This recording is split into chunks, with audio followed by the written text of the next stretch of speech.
Testing.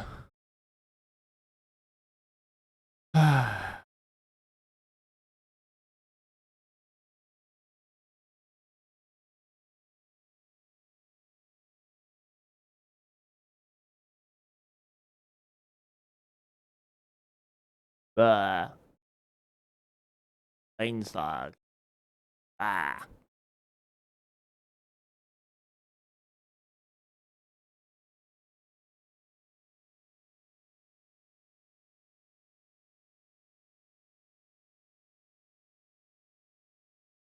Why is the mic not on? Oh, mic check. Oh, it's. I mean, does Twitch not have a mic check emote?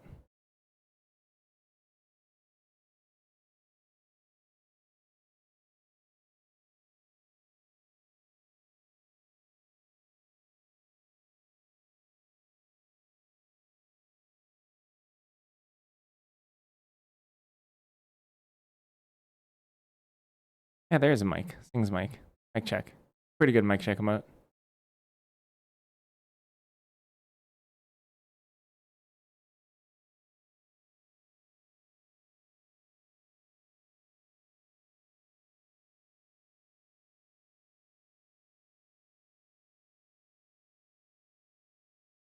I am appearing.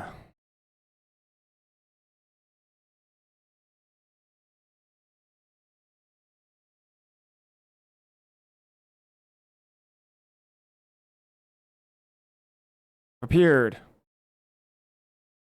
Hmm? Oh, do you have to flip it every single time? Because I know, Han, you did work to flip it.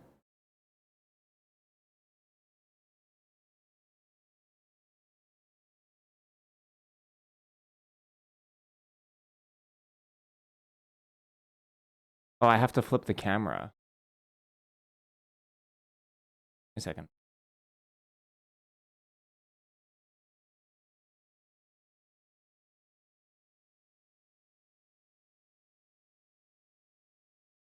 Wait. Okay.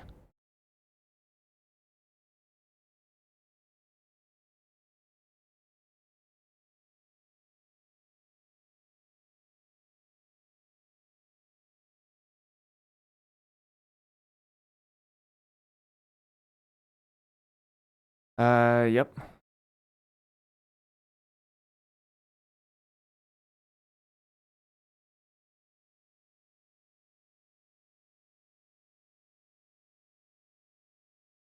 Oh, that's what I was gonna flip.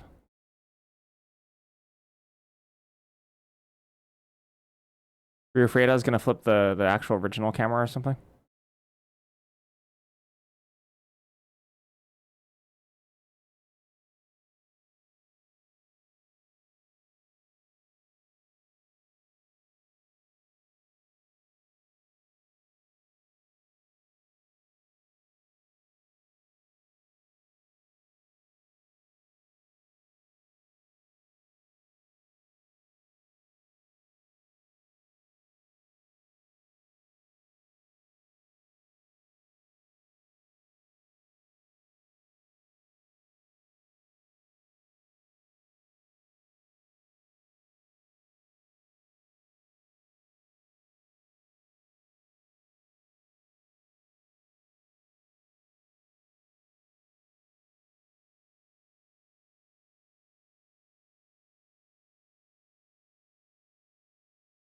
Ta-da!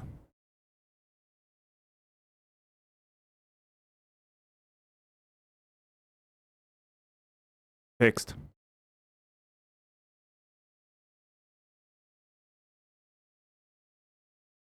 Hooray! We've done it.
Hmm.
We're gonna speed through the rest of the set.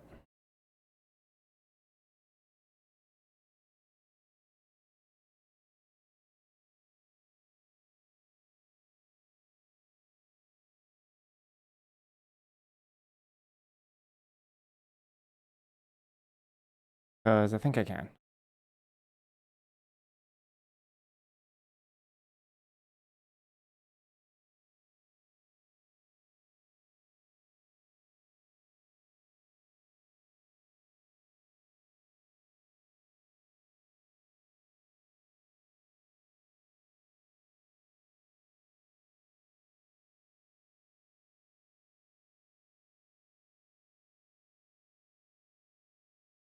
Yeah, it should work.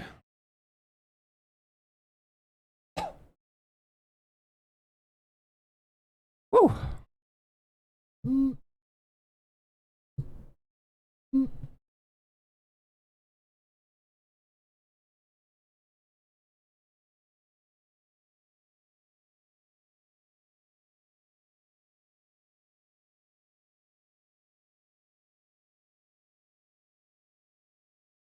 Alrighty then.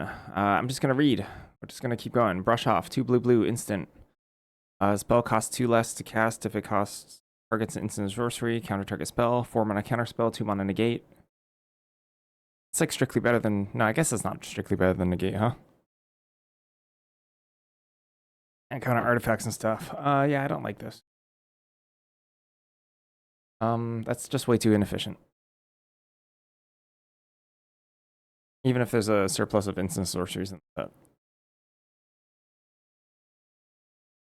Don't like. There's still actually a decent amount of creatures too. And countering half of a spell doesn't sound great to me. Or countering signature spells or whatever. Campus Composer, 3 in a blue. 4 mana, 3/4. Ward 2, enters prepared. Can cast Aqueous Aria for 5 mana sorcery, create a 3/3 blue and red elemental creature. I mean, this is kind of hard to kill on curve. Can survive combat reasonably well, and then you just hit your next land drop and get value. Pretty reasonable value too. Like, even nowadays, 5 mana 3/3 is almost worth a magic card. Not quite, but that's That's really good to me. Card seems quite strong. B minus. Divergent equation XX blue. Instant. Return up to X instant or sorcery cards from your graveyard to your hand. That seems really inefficient. So 5 mana, return 2 things.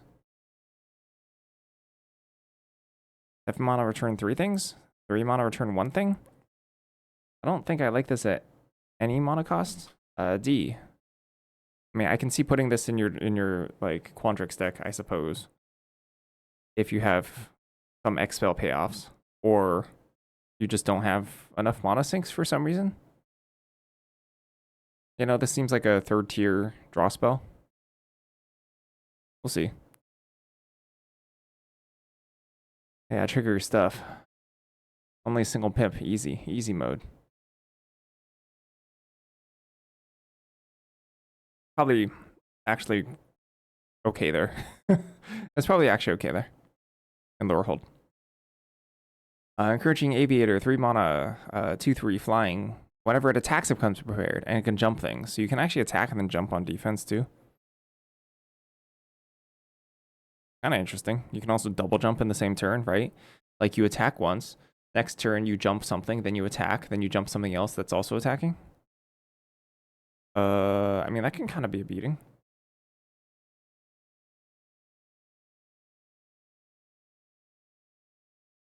How much does anything in blue want to be jumping?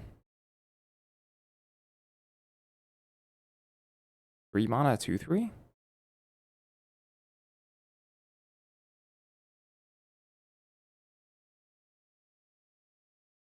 It is a very, very cheap opus that you can do over and over and over again. I think it's a C. I think it doesn't look that good, but I think it'll play out fine. It'll play out fine. Flow state, 1 in a blue sorcery. Look at the top 3 cards of your library. Put 1 of them into your hand, the rest in the bottom of your library in any order. There's an instant and card and a sorcery card in your graveyard. Instead, put 2 of them in your hand and the rest in the bottom in any order. So this is sorcery speed anticipate.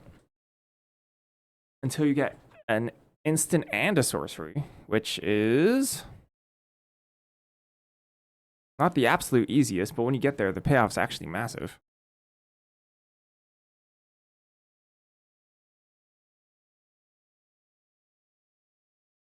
If you got the payoff all the time, it'd probably be like a B minus or a B. In its current form, I don't think it's like that hard to fill your graveyard. It's probably a C plus. Fractal Anomaly, blue, instant. Create a 0/0 blue and green fractal creature token. Put X +1/+1 counters. By the rules of which format? We're only doing draft.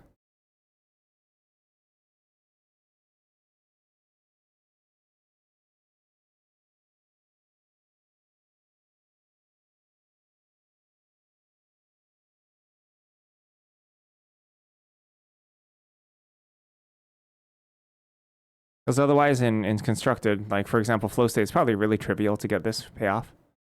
This seems like quite the constructed playable card, especially if you don't want to play with lessons.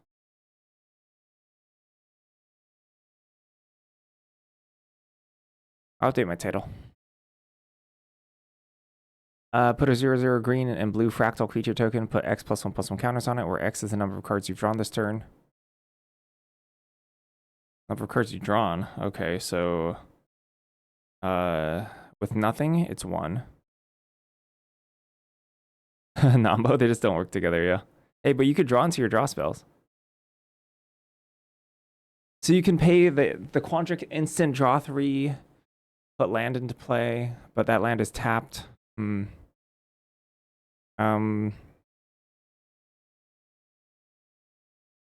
amount of looting. This card's poop. No. I think this is way too many hoops to jump through. I think it's like a D minus. Gosh, I wouldn't be surprised if this 17 lands F. What am I missing? Looting, rummaging. For free? Not many things do it for free. And then what? Your payoff is a 2/2? Quick study? Put a 2/2 into play? Quick study, put a 3/3 into play? Okay, quick study main phase as a divination, put a 3/3 into play on turn 4. That's not a trivial hoop to jump through. Okay, this card's bad.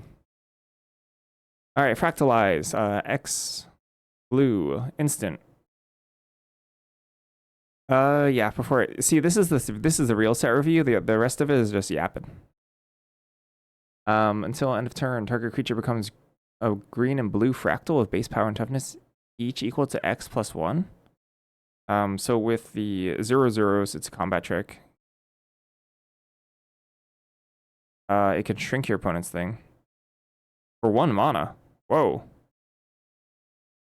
Ooh, that's kind of cheap.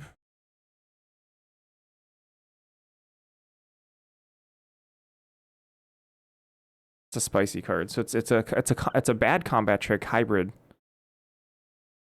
Oh, it's a really bad combat trick. So if you pay 2 mana, it's 2/2. 3 mana, 3/3. Yeah.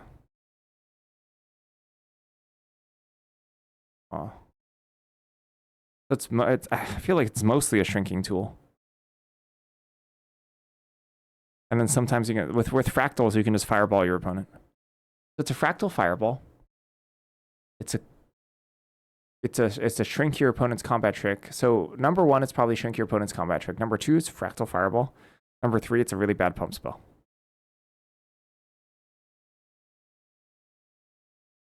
It's not very good.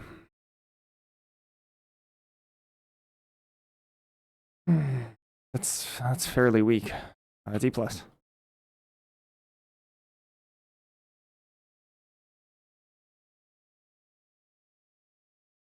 Gosh, the 2 mana ones that remove abilities are probably like C- D+ level usually. Eaten by piranhas. I feel there's algal to mind. Recently. The removing the abilities part's the most important part, to be honest.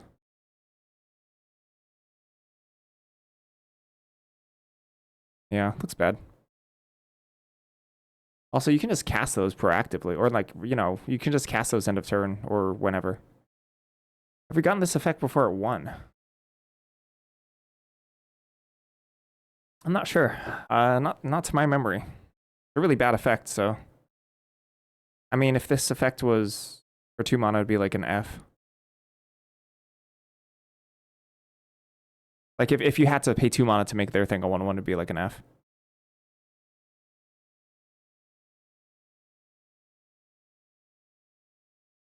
Interesting. Homesickness. 4 blue instant. Target player draws 2 cards. Tap up to 2 target creatures. Put a stun counter on each of them. Whoa. Gee.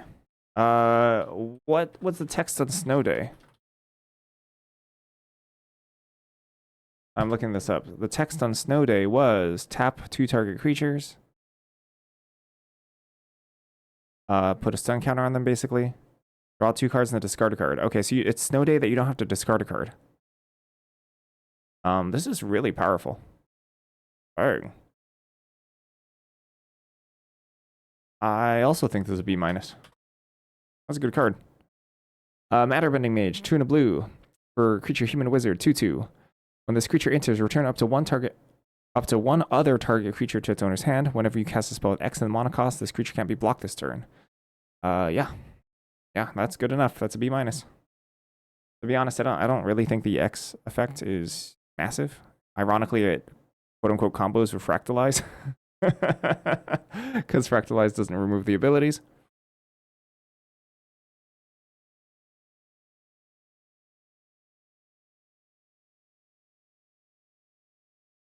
Wait a second. Even if it did...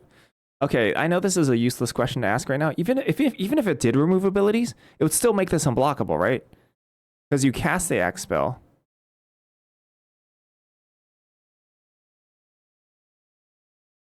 It goes on the stack.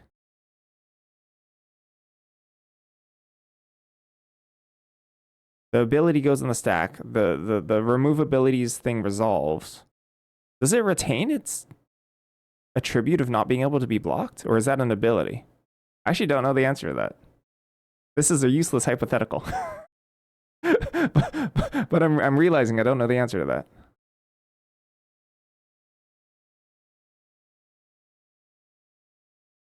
Is that a layers question?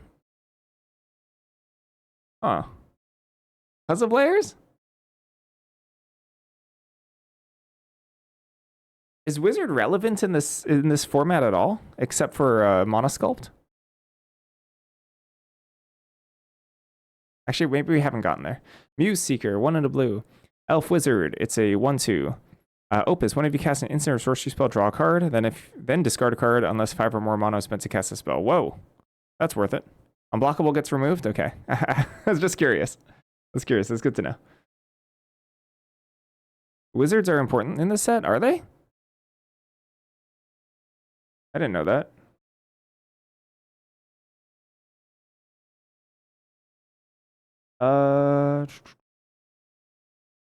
There's 2 cards that mention wizards. They're both rares.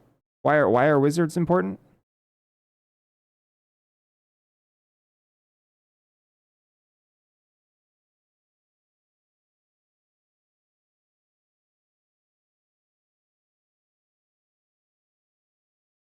There are a lot of wizards though. There are a ton of wizards. What's up, Dustin? I mean, this card's pretty dang good. Too bad the body is completely worthless. That hurts, but it's only 2 mana. I mean, that's a lot of looting. I like that. Wizards have aura. Wizards are creatures. Excuse you, that's a different permanent type. Oh. That sucks. Muse Seeker is a C+. I'm doing pretty well. I'm trying to get familiar with the set before we finish the set review. Orisa, Hide Choreographer. 4 in a blue, legendary creature, Merfolk Bard. It's a 2/2. Oh my gosh. This spell costs 3 less to cast if creatures. Oh, this is a Mole Drifter. But it doesn't fly. Total toughness? The set seems kind of juiced. Wait, is juiced like a drug word? Maybe I should stop saying that. Juice, I think it's like steroids, right? Maybe I shouldn't just throw that word around. The set's really strong. Yeah, toughness 10 is so random. it's so random. That's not easy either.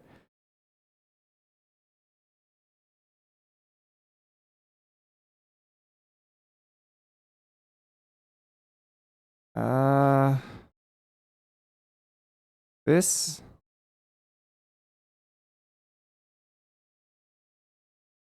doesn't have flying. I don't think Mole Drifter is washed in Modern Magic. Mole Drifter would still be very, very strong. I mean, Shine Striker was like worse than Mole Drifter and it was very strong. This doesn't fly. That's a big deal. Flying is such a good keyword. Dang, I hate to say, I think this is a C+. I would have thought a Mole Drifter equivalent would get like a B, but I don't think so. This is standard playable? Toughness 10 or greater? What is toughness 10? Wait a second. Wait a second.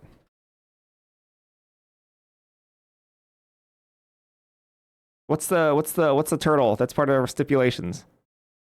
What's that card called? Pride.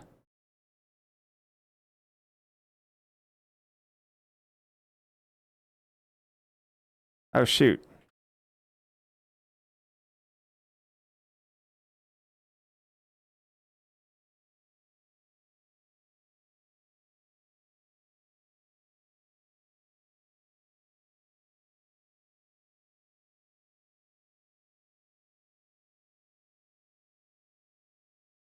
Oh yeah, you can Riddler.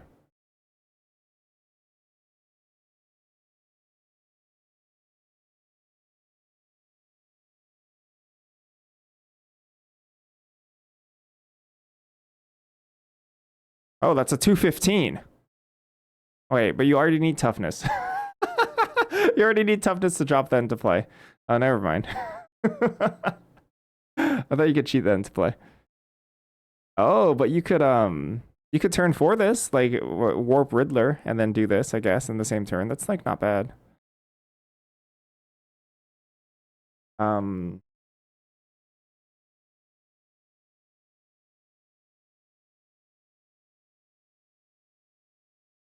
Tester of the Tangential.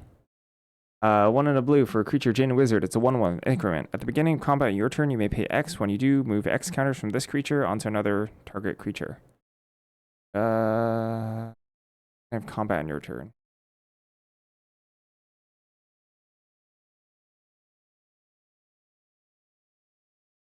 The Jin that doesn't fly.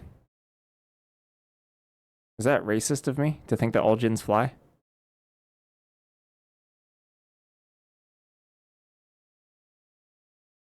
I think this is fine. I think it's okay.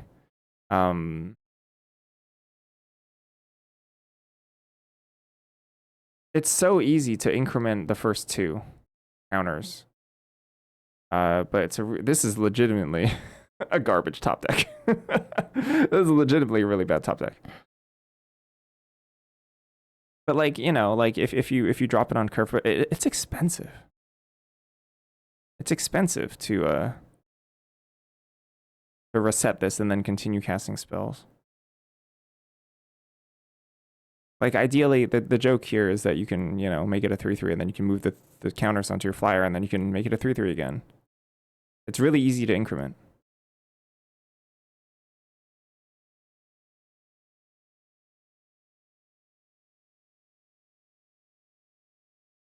But it's really slow.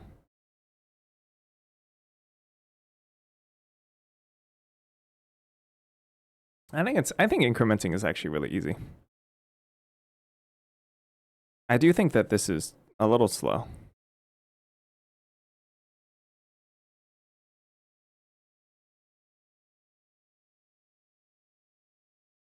Like there have been many cards throughout history that are relatively easy to trigger.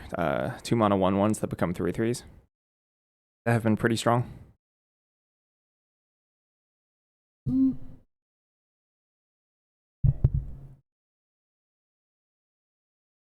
I think it's a C-. I'm like a huge believer.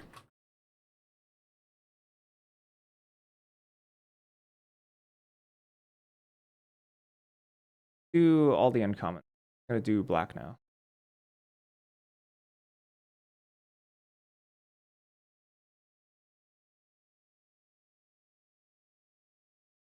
Well, if you draw it off the top, it's definitely worse than a 2 mana 2/2.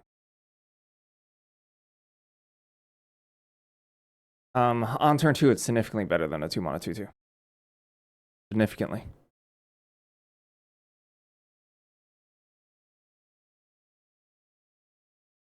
2 mana 2/2, no other text would be like a D.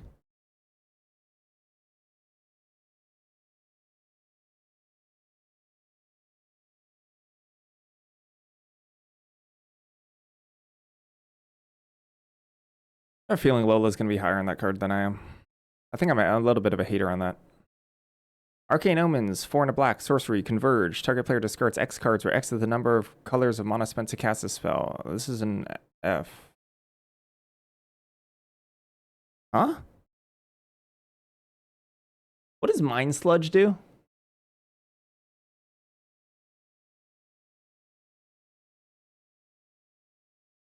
Oh, that's for each swamp you control.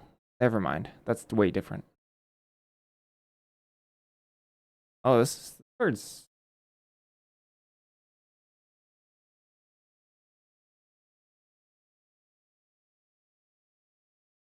Turn 4, discard 4.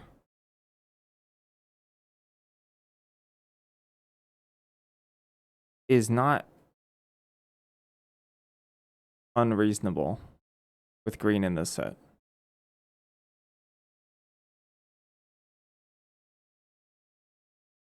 I think this is D-. I think this is a good sideboard card in certain matchups. Yeah, I think so. Arnin, Deathbloom Botanist, 2 and a black for a 2/2. Death Touch. Whenever a creature you control with power or toughness 1 or less dies, target opponent loses 2 life and you gain 2 life. That's weird. It's a weird card. Tests.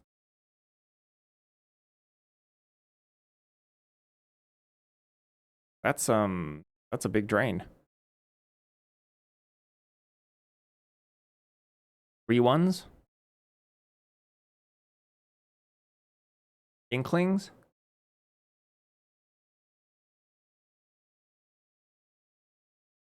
Has Death Touch on its own? I'm not gonna lie, Death Touch on its own can't be that bad. Even like the most embarrassing looking Death Touch 3-drops, I think are better than people give it credit for. Even the Avatar one, which was abysmal. But like sometimes your opponent casts it and they go, that thing's got Death Touch. Sacrifice the thing in the set? Not really. Some things have sacrifice. Like this card, I'm sure. No, this doesn't have sacrifice. It's not a major theme. And there's no like sacrifice common, you know, there's no like 2 mana removal, sacrifice something, kill something. Doesn't exist. Black removal is Last Gasp and a 4 mana exile.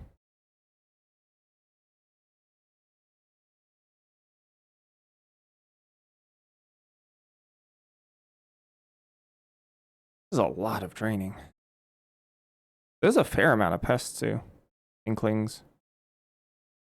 Power 1. A fair amount of stuff. Here, actually let me look. Let me actually just look at it.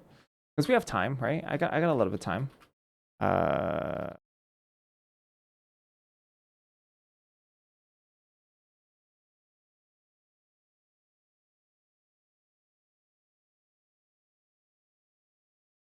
The Burog, common, Death Toucher. Elite Inspector, Studious First Year. Noxious Newt.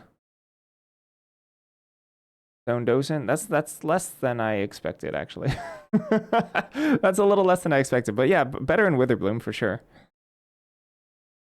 So green has 2, the Newt and Studious First Year. And the Death Touch Frog. That's like 3 commons, which is decent. But that's not all. Because now I have to look up what pests are. How many things make pests a common? There's 1 common, so there's 4 commons that about a 1/1, basically.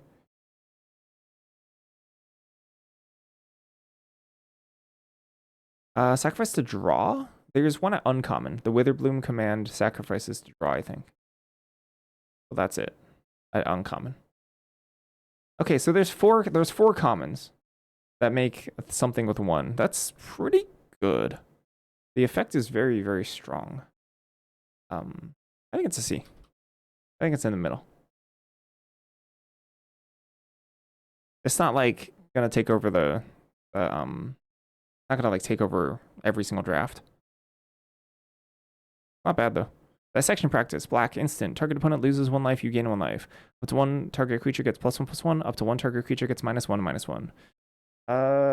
Skullduggery depends a lot on the aggression of the set. And I'm not sure how aggressive black wants to be.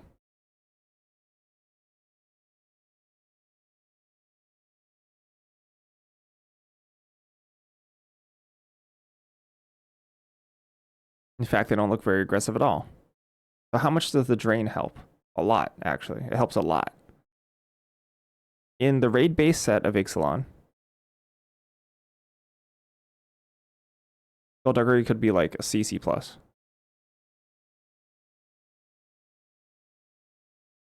This is a really good Silver Curl card.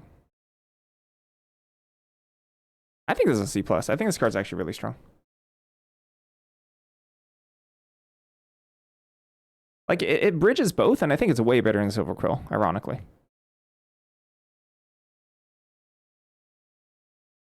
Because, like, the art, the art is very, Witherbloom based.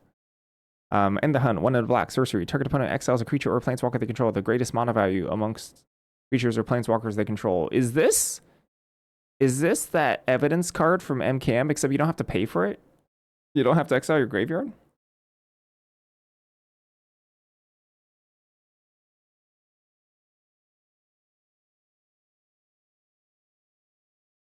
It kind of looks like it. Greatest mana value. This card's pretty good. I think this is a C+. I'm pretty strong. I wonder if it's better than that. This is Eternal Student, 3 in a black. For a creature zombie warlock.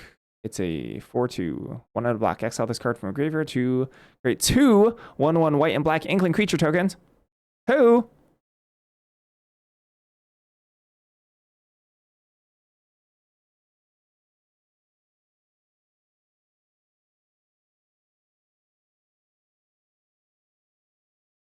Freaking Near Hearth Chaplain all over again.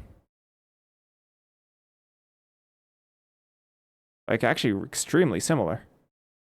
Near Hearth Chaplain was better. Near Hearth Chaplain was like a B.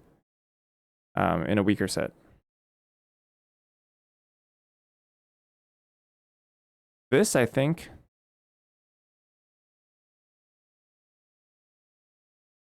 Oops.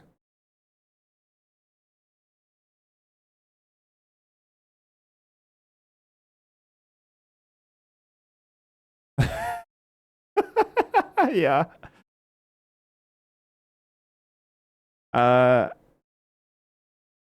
Near Heath Chaplain was a B. This is worse. Yeah, can you believe Near Heath Chaplain and Lingering Souls were like in the same set? B minus.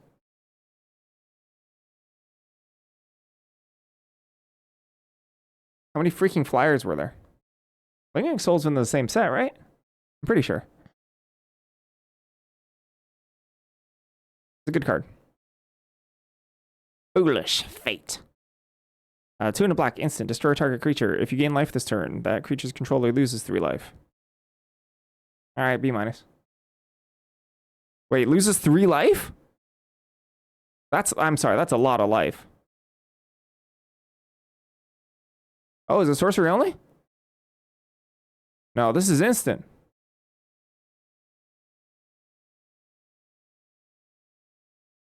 Nah, this is instant speed. This is the same thing. You can make these instant speed. You could block with them. You can have 2 mana open end of turn. Put these into play.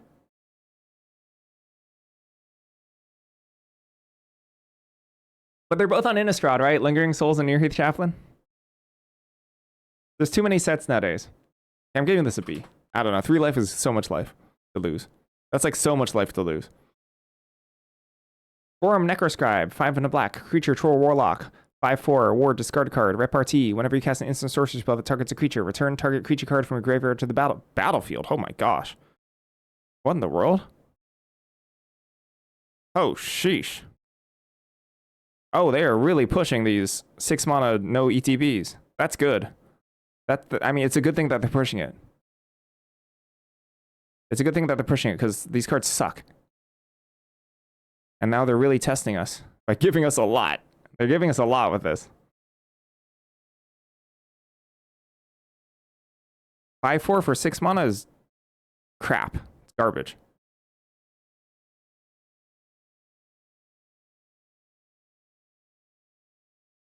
But you can trigger this multiple times in the same turn easily. No, this is very powerful. Also, like, it's not that unreasonable to, like, 6 mana and then 1 mana is target something. There's like a fair amount of 1 mana targets. And then you untap and then you can, like, target multiple things. Bringing back anything that's prepared that has a targeted ability. This is worth it. This is worth it for 6 mana. C+.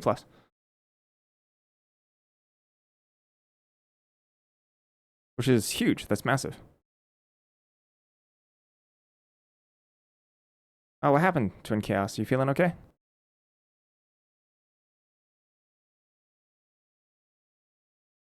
Nah, you can buy back bears. You can buy back bears, and it's good. You don't need good creatures. You just need anything. Any bodies.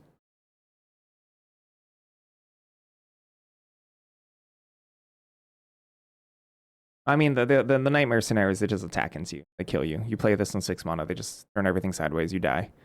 I think most of the houses are slower. And Prismari can be a little on the slow side.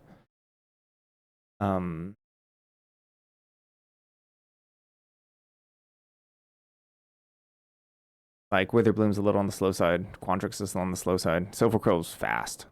Silverquill looks pretty fast. Lecturing Scorn Mage, black. 1/1. Whenever you cast an instant sorcery spell that targets a creature, this put a +1/+1 counter on this creature. Yeah, this is super easy to grow. This is really, really easy to grow.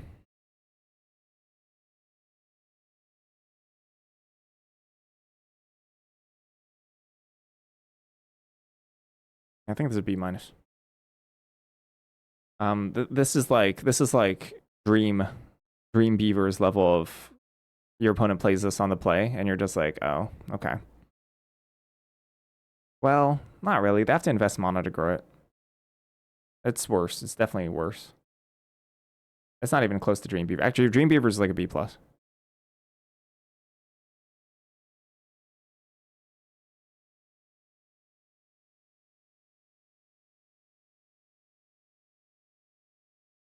No, I wouldn't call them on the same level at all. A B minus sounds fine. Leech Collector, 1 and a black. Creature Human Warlock, the 2/2. Whenever you gain life for the first time each turn, it becomes prepared. And then each opponent loses 2 life. It's a lot of damage. It's also easy to gain life. You also want to have an extra mana. Bloodlet. It's not bad though. You can also just sit there, have reach. I like it, C+. These are usually pretty good. Poisoner's Apprentice, 2 and a black. 2/2. When this creature enters, target creature an opponent controls gets -4/-4 if you gain life this turn. You really want ways to gain life without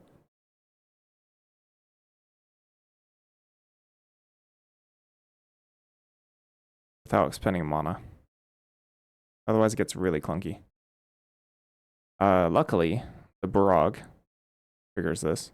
You can go 2-drop Frog into this, and then it'll give something -4/-4. Or you could attack with a Pest. The lovely thing about attacking with the Pest is that if they have a 5 toughness creature, you can kill it, right? If they choose to block with it.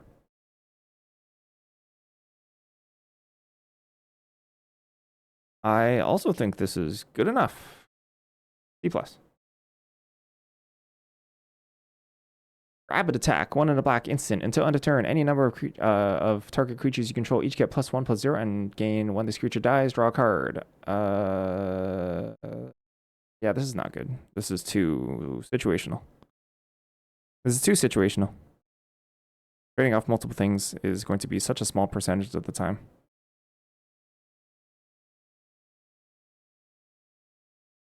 I actually kind of like these effects when you retain board presence. But you lose board presence even when you get value out of this, which is bad. That's bad. Like I think cards like, you know, you faked your own death or whatever, or yeah, I think those cards are playable because you retain the board presence. Drawing a card is much worse.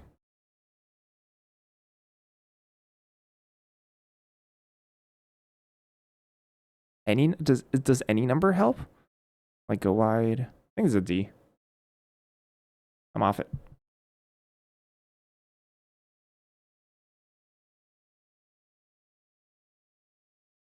What's the flavor here? I'm not sure. Squirrels are dangerous. Scathing Shadelock, 4 and a black for creature Snake Warlock. It's a 4/6. Beginning of your first main phase, it becomes prepared, and it's Venomous Words. Target creature you control gains +2/+0 and gains Death Touch until end of turn. Okay, this is not it. Yeah, if the 6 mana one is like you get a lot for this, this is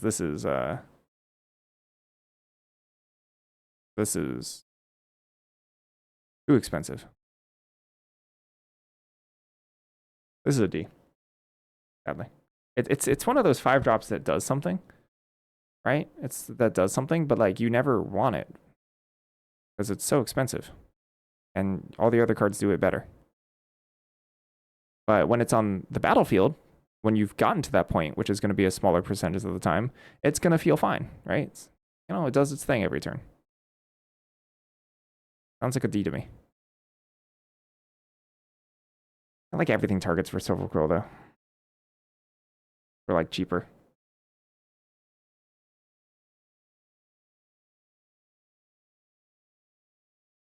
Draw step target something.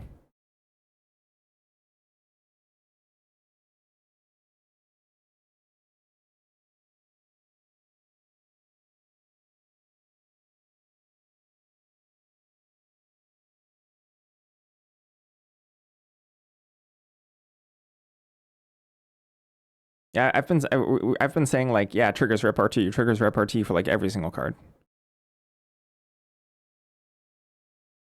Your matchup has to be grindy as heck for you to want to trigger that every single turn and that to be relevant.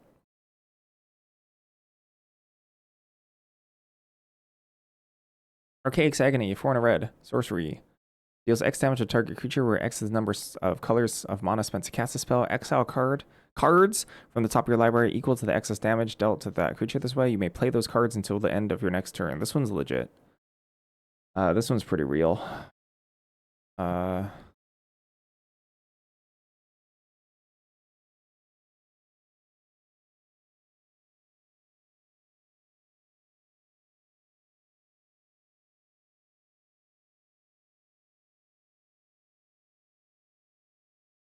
End of your next turn? That's pretty real.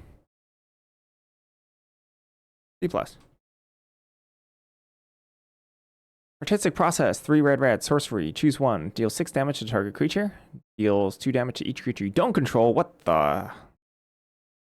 Or create a 3/3 blue and red elemental creature. It gains haste until end of turn. Sheesh, that's some flexibility. Wow. And just has this random hosing sweeper option? 2 damage to each creature you don't control is like really, really strong. I mean, this is no Ashling's command. Pretty good. C+.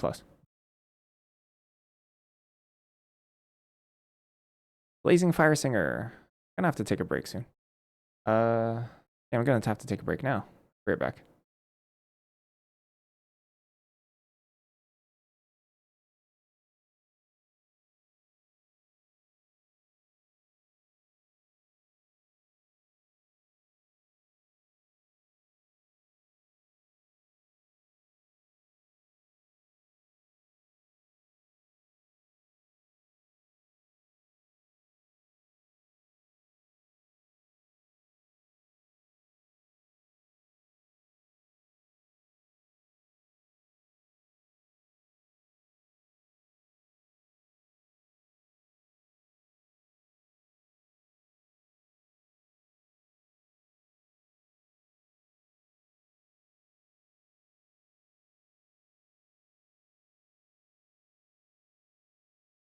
All right, change of plans.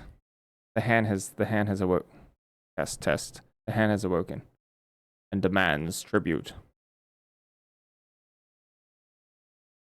Is that a weird way to say it?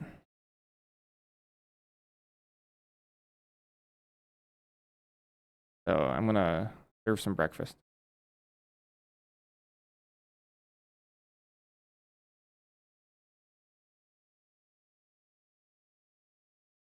Yeah, I'll be right back.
How much time do I got? Test. How much time do I got? 2 hours? Why do I always run out of time? Yeah, I can do the whole set in 2 hours. You have 3 hours? Nice. This is where are you going, by the way? This is a D plus, I agree. It's really bad, but you know, you can ramp out a 6-drop on turn 4. That's some upside.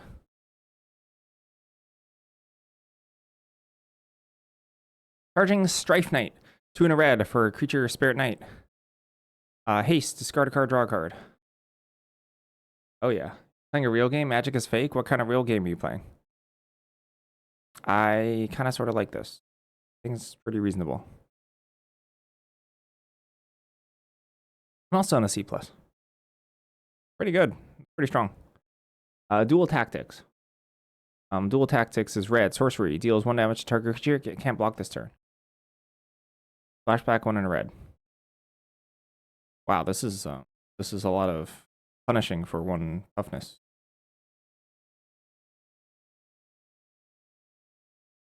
Can't block this turn. Flashback. That ain't bad. 2 things can't block for 3 mana. Put in the graveyard. Trigger leaves abilities. Flashback's good. Flashback's pretty good. I think it's a C. I'm just copying Sellen's grades.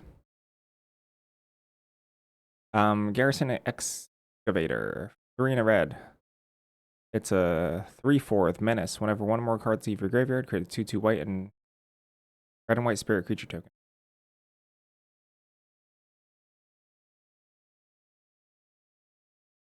And not bad. 4 toughness, which is nice. Sadly, I think this one underperforms a little bit. It looks kind of busted, but I think this is just a C+.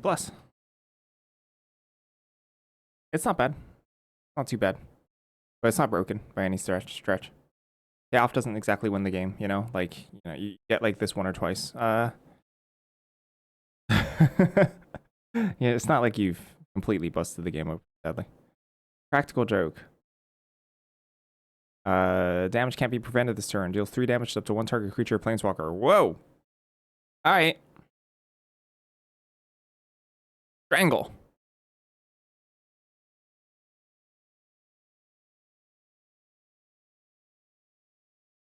B minus. I think it's good enough. That's good enough. Efficient enough. Living History, 1 in a red for an enchantment. When this creature enters, create a 2/2 white and red spirit token. Whenever you attack, if a card left your graveyard this turn, target attacking creature gets +2/+0 until end of turn.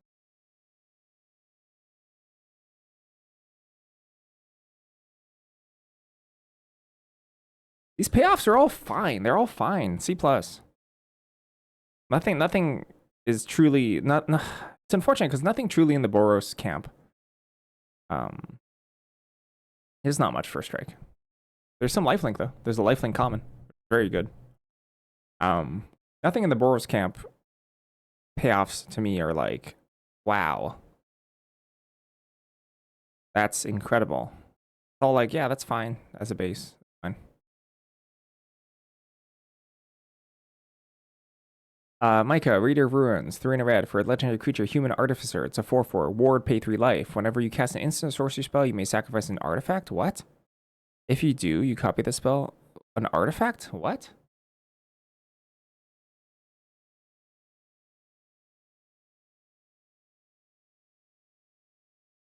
Okay, so there's no artifact tokens. There's still little artifacts in the set. Does anything make an artifact? Spirits are not artifacts. Oi. This card sucks. This is for your Page loose leaf deck.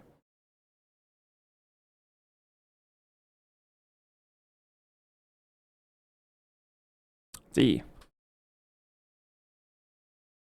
Pigment Wrangler. 4 in a red for a creature orc sorcerer. It's a 4/4. D minus. Sorry, the last one is D. Mike has a D minus. Creature, orc, sorcerer.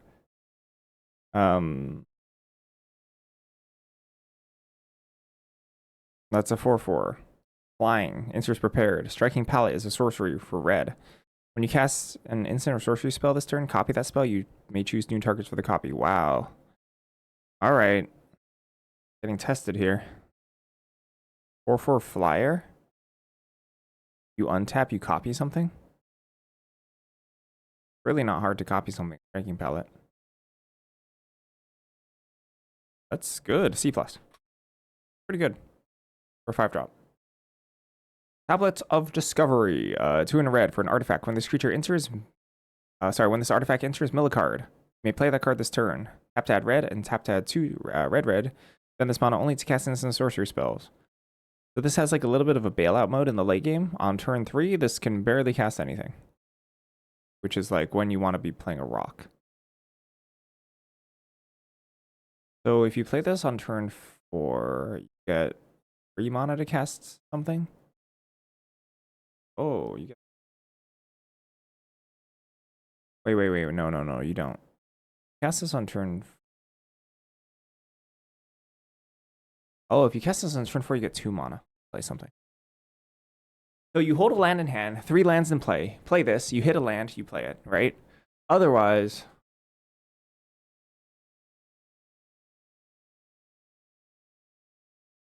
you can only cast a 2-drop.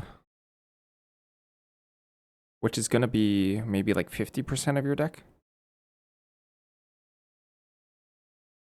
Turn 4, it's 50% to draw a card, 50% to be stone garbage. Is it stone garbage, though? Because what about afterwards? The double ramper, for instance, and sorceries. Okay, I think this is playable. So on turn 4, 50% to draw a card, 50% to be a... like a D-level mono rock. But the double ramping is saving its butt here. I guess the thing is you can play a 3-drop sorcery or instant. Oh. I think so. I think this can work. I actually read this the first time. This is my second time reading this. I hated it at first. I thought it was gonna be like an F. I think it's like a C minus. I think Selen is just taking over your list. You can just do everything for me, please. Thunderdrum Soloist, 1 in a red for creature, Dwarf Bard, it's a 1/3, reach. Whenever you cast an instant sorcery spell, this deals 1 damage to each opponent. If 5 or more mana is spent to cast that spell, this deals 3 damage to each opponent instead. That's so much damage. That is so much damage.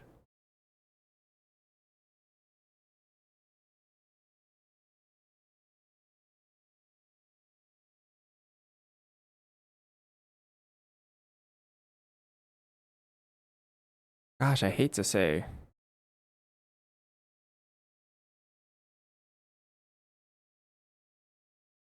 I think this is a C.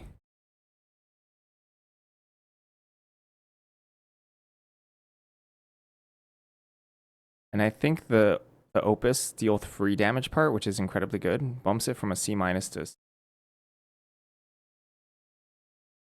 I think normally this card would be like a D. In this set, it's probably a C minus. Because there's tons of instants and sorceries. I think the 3 damage part makes it a... I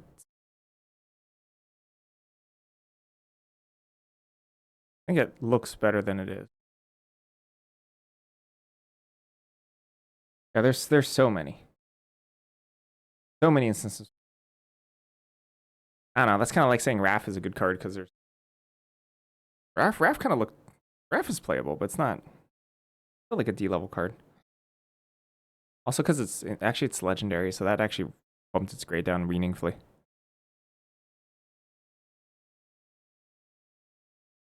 Aberrant Mana Worm. 3 and a green. 4 mana for a 2/5 trample. Whenever you cast an instant sorcery, it gets plus X plus 0. X is the amount of mana spent to cast that spell.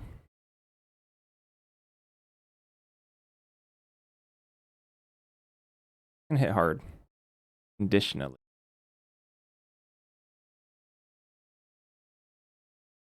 Two 5, the turn it comes down. That's some like Wishcoin crab stuff.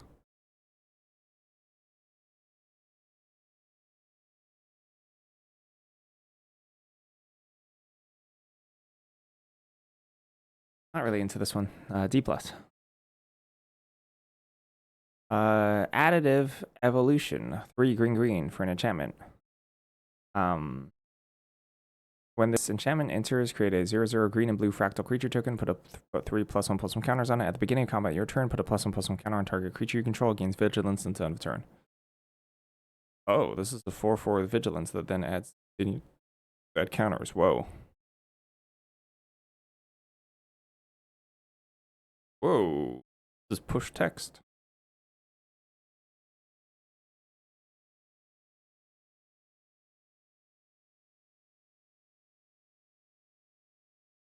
Vigilance, huh?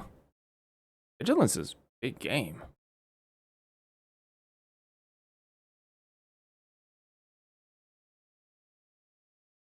I don't know. I don't know. Maybe I should have my own. Should have a solo scene or something. Pretty good. I think this is good. I think this is a B minus.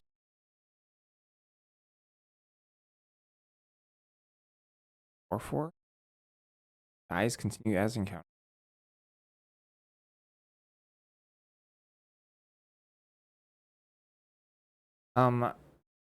Elonian Tackle.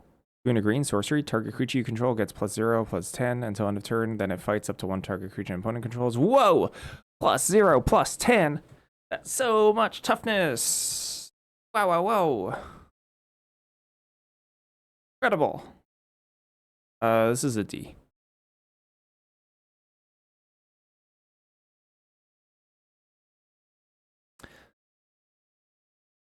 You can cast divination off this? You can. This is why. Yeah, you can combo divination bear. Yeah, 5 mana, Elonian Tackle, Divi Bear. Wait, are they playing with live animals as the ball?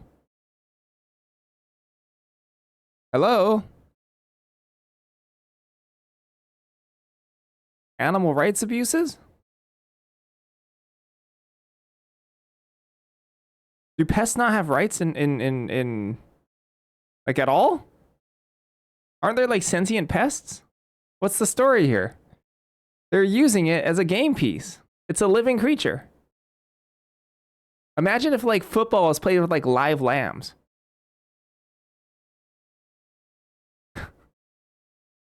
It's like Peyton Manning just chucking a capybara into the end zone. I don't know any other football players.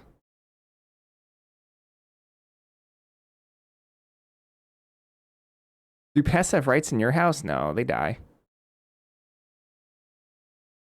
But it's so big.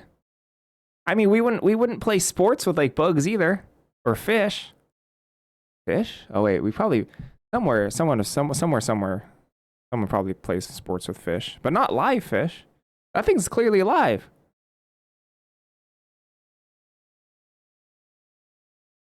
Emil, Vastlands Roamer, 2 green for a 3/3.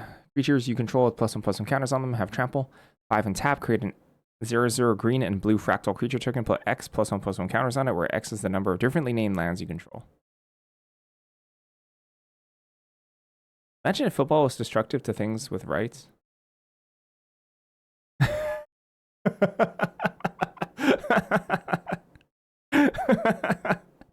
Yeah, but fun.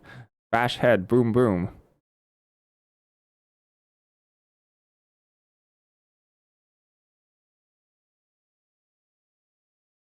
This base ability is so bad. It's not like bad.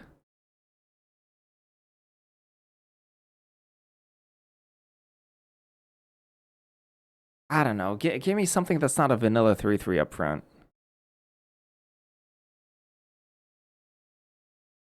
An anthem? That ain't no anthem.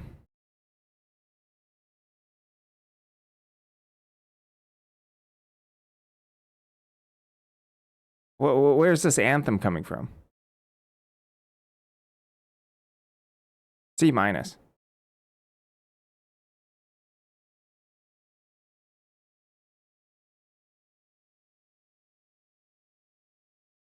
If it was +1/+1 and trample, this would be like a B. Yeah. I think I'd give it a B if it was +1/+1 and trample. That's like trample, and it doesn't even grant counters. Avocado good stuff looks pretty good though, and this looks like one of the weaker payoffs.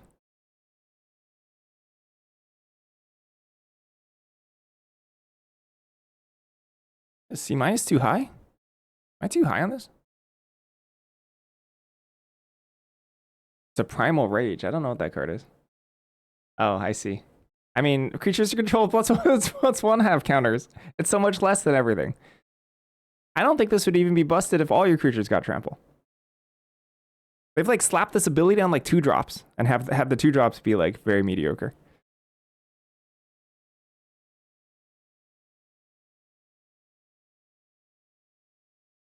Gosh, this has like a ceiling of a C. I'm lowering it to D+. D+ for Emil.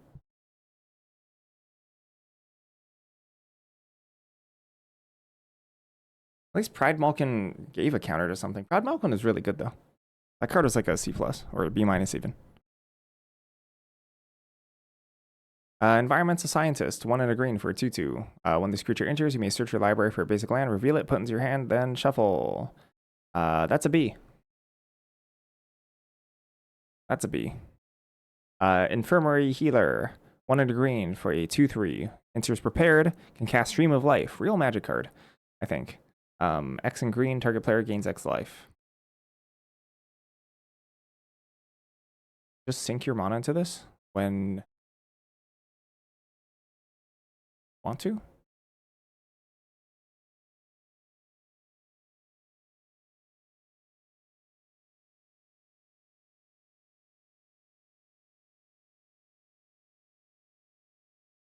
This is a C+. You can also just do it on the cheap to trigger life gain stuff. The Forbidden Teamer archetype.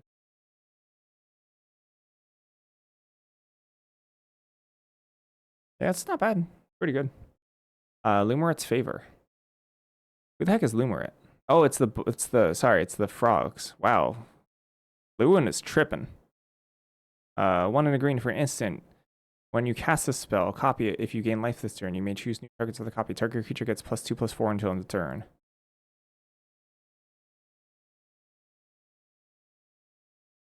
That's a weirdly big combat trick. +3/+3 would be better.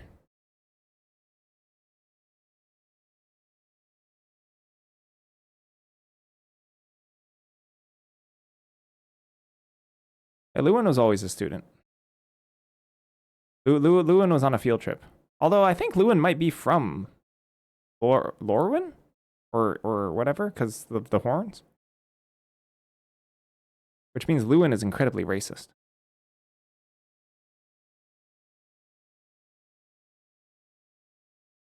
Maybe that's why Lewin's only friends are frogs. It would make sense. Gosh, this is such a weird card. D+.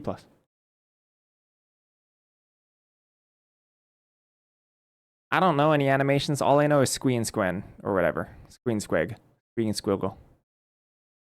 Pest Brood Sloth. Yeah, all the other were off color, but Lewin fits perfectly because maybe that's their home plane.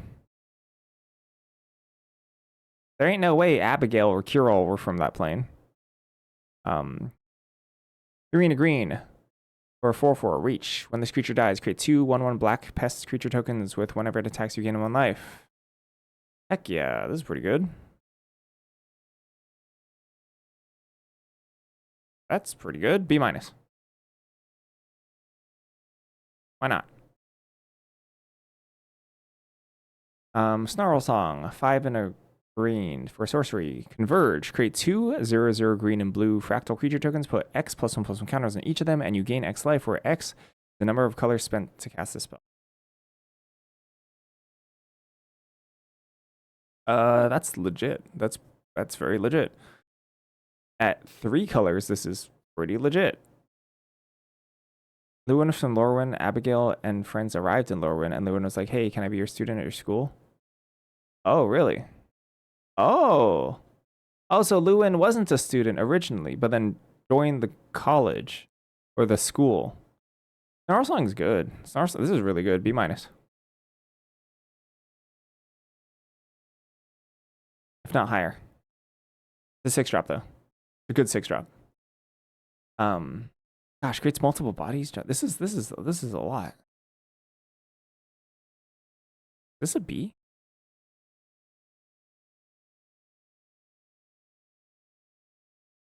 B minus.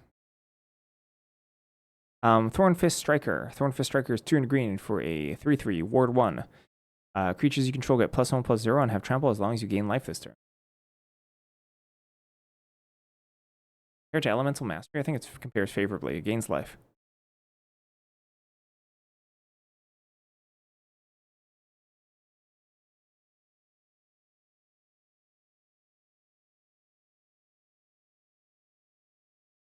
Gaining life there is bonk nanas.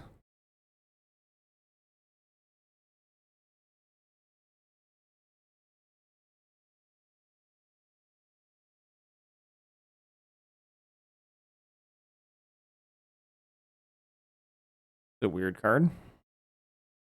Creatures you control, as long as you gain life this turn. Makes a pest attack as 2/1 tramples. What a bizarre card you are. Not the first time I'm just like, this is a weirdly aggressive Witherbloom card. Maybe Witherbloom's a lot more about attacking than I expect, especially because pests are attack triggers. So maybe Witherbloom actually wants to be a lot more aggressive. Actually, maybe Witherbloom's just the second most aggressive archetype. Maybe it's Silverquill, then Witherbloom.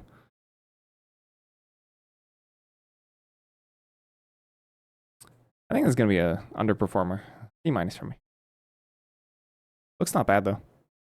Topiary Lecturer, 2 and a green for Elf Druid. It's a 1/2 with increment. Add green equal to this creature's power. So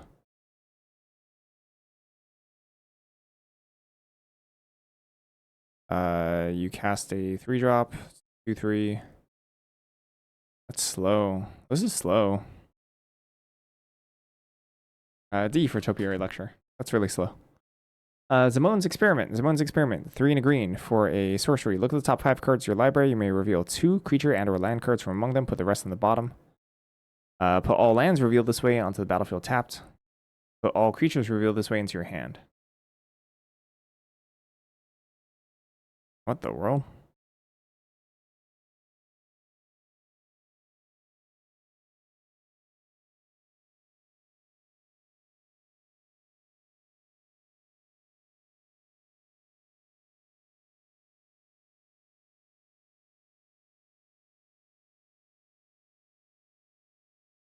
Better lead the Stampede. Lead the Stampede and cost 3.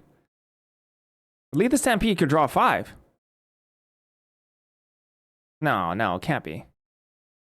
Lead the Stampede costs 3 and can draw 5. Yeah. This card is like a slightly better version of those garbage unplayable 4-mana ramp cards. This is still a D.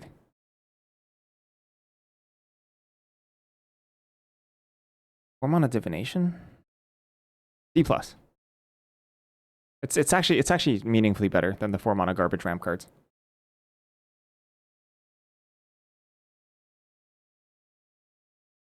That's it.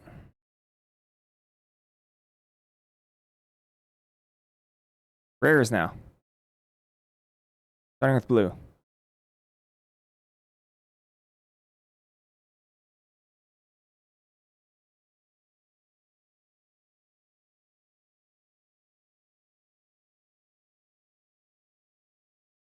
Take a break though first. I'll be right back. Need water.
All right, what is this? Test. Okay, cool. We're back. Exhibition Tidecaller. Exhibition Tidecaller, blue, 0-2. Whenever you cast an instant sorcery, target player mills 3 cards. 5 more mana spent to cast, mills 10 instead. Oh, gosh. Oh, boy.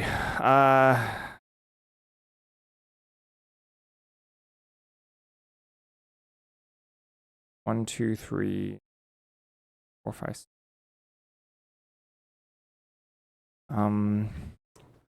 Significantly worse than Deep Muck Desperado.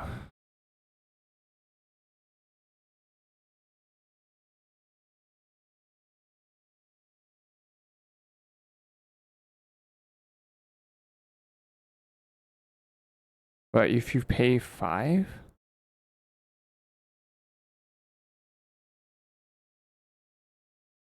the pay 5 part does kind of win the game. Mill 1, 2, 10. I don't think this is unplayable. The Opus 5 is really strong.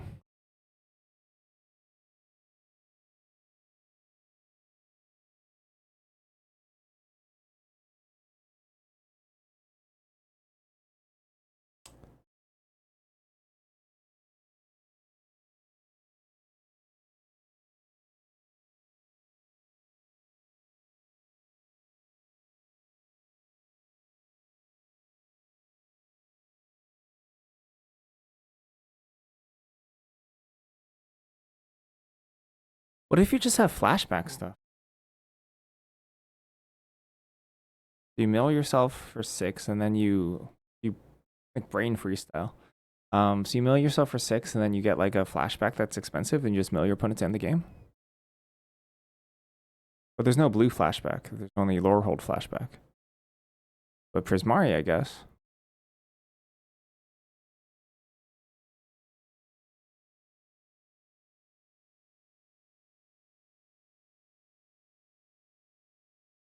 Body's so bad, but it's only 1 drop. I lied. I think it's much better than Deep Muck Desperado. Said also milling yourself is way more relevant.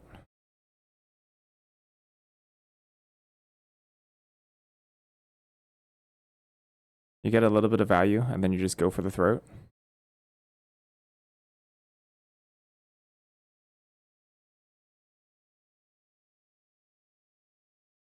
I don't know if Quandrix needs places to put counters.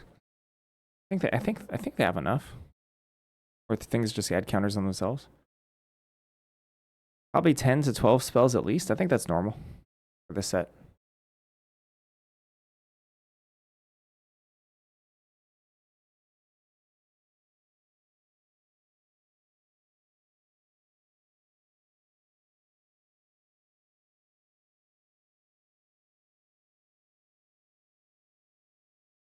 Okay, C+. I think it's good. Spicy card. Harmonized Trio, blue for Merfolk, whatever. It's a 1/1. Tap up to 2 untapped creatures. This becomes prepared and it can brainstorm. 2 untapped creatures. So 1 drop, 2 drop, 3 drop. Tap brainstorm, tap brainstorm, tap brainstorm. Oh my gosh, and they can block? Gee. You can tap and brainstorm in the same turn because the tap doesn't cost mana? Gee.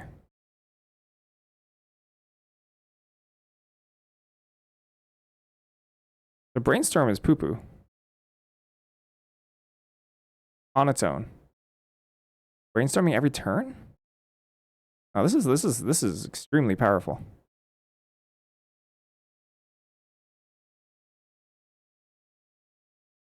It's so easy to tap 3 creatures. This is easier than shoot, what's the card called? I mean, you know, like if we remember Midnight Hunt, I think it's a little easier to tap. It's going to be a little easier to tap zombies than it is to tap creatures in this set.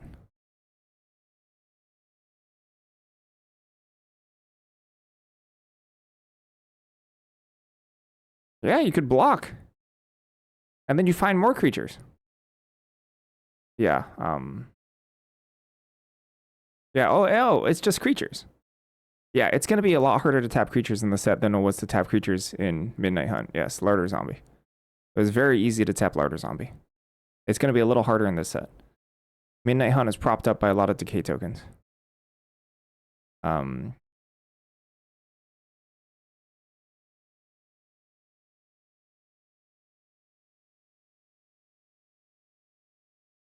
That like you really just didn't care about tapping because they were just resources at that point. Because you weren't attacking with them at that time, and then you just flunged. Midnight Hunt is an interesting set. This is 1 mana. This card's really, really good. B-. Good card. Jadzi, Steward of Fate. 2 and a blue. 2/4. Enters prepared. When it enters, draw 2, discard 2. Larder Zombie is, I mean, because it was one of the most underrated commons of that set. But being a 1/3 is also kind of a big deal. It blocked other decay tokens, etc. Oracle's Gift, XX blue, sorcery. Create X, green and blue fractal. Then put X +1/+1 counters on each fractal you control. Hold up. 3 mana 2/4 gets value when it enters.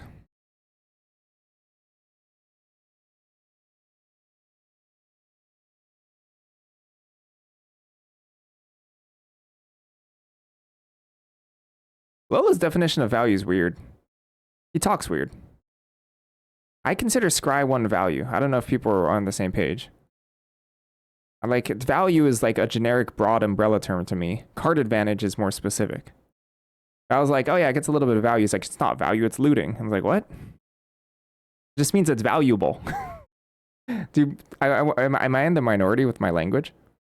Like, I would consider Scry 1 value. Not card advantage. I would consider card selection value. Like, getting anything is value. Getting 1/1 is value.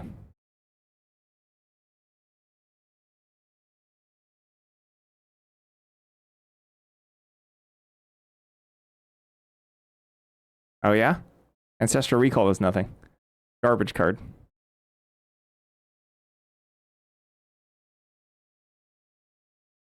Why would you Ancestral Recall? Spend 1 mana for nothing?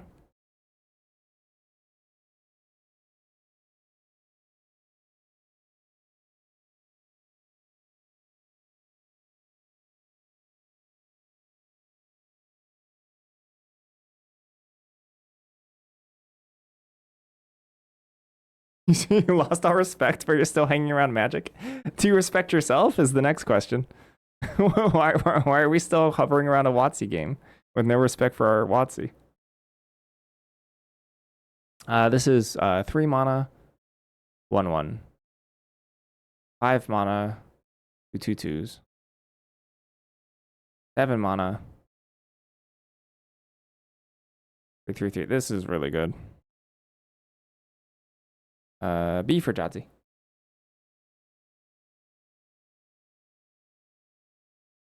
Monosculpt, 1 blue blue, instant, counter target spell. If you control a wizard, add amount of colorless equal to the mana spent cast a spell at the beginning of your next main phase.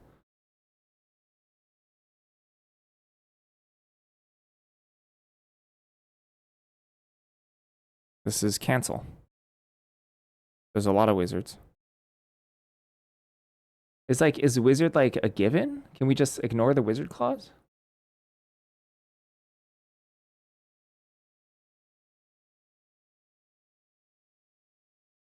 Not a given. But there's a lot of blue wizards.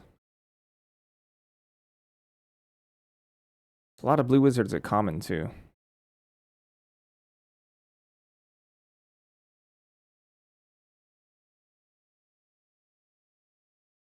Oh, this is cancel. D+. Pretty bad.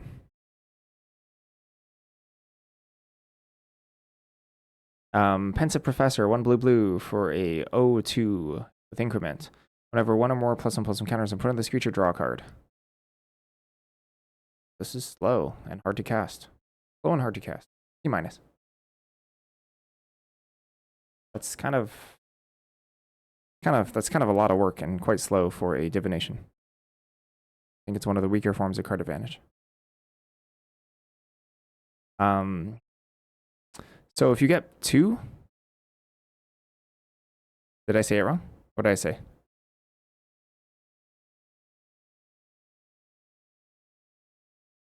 Oh, it needs time to think. You're funny.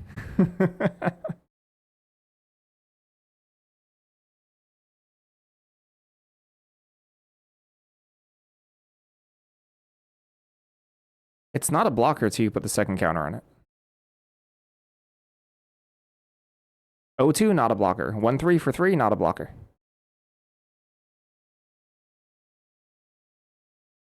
That's so many turns.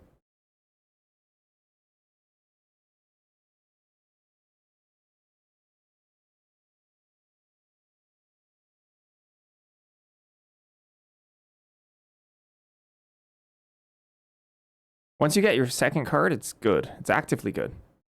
Because now it's 2-4. Right? I don't think incrementing is hard. I think incrementing is easy.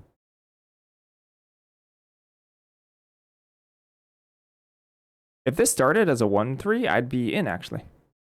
I think this would be really, really good. Like, B-. And I think being an 0-2 drops it an entire grade. Double 2 is really, really good. Which is a big ask.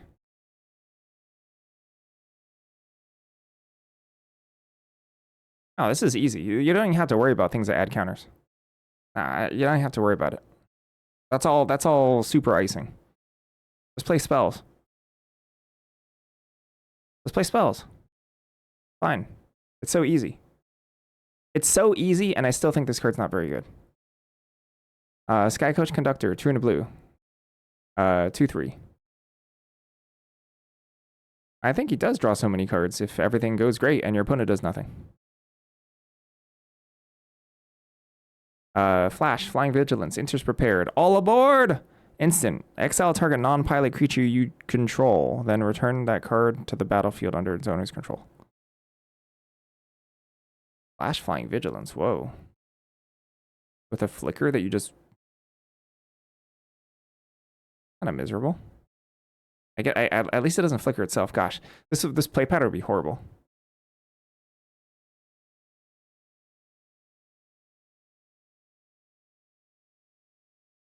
Well, I mean, trains in this age are probably the travel of choice of the bourgeoisie. So it would make sense that it claims to be all aboard, but only lets on one passenger, the rich one. Actually, to be honest, going to wizard school is probably a very bougie thing.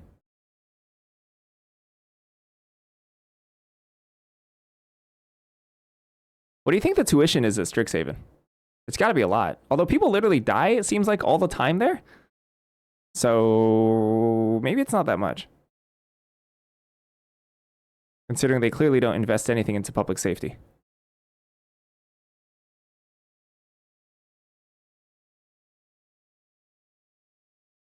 Yeah, this is good.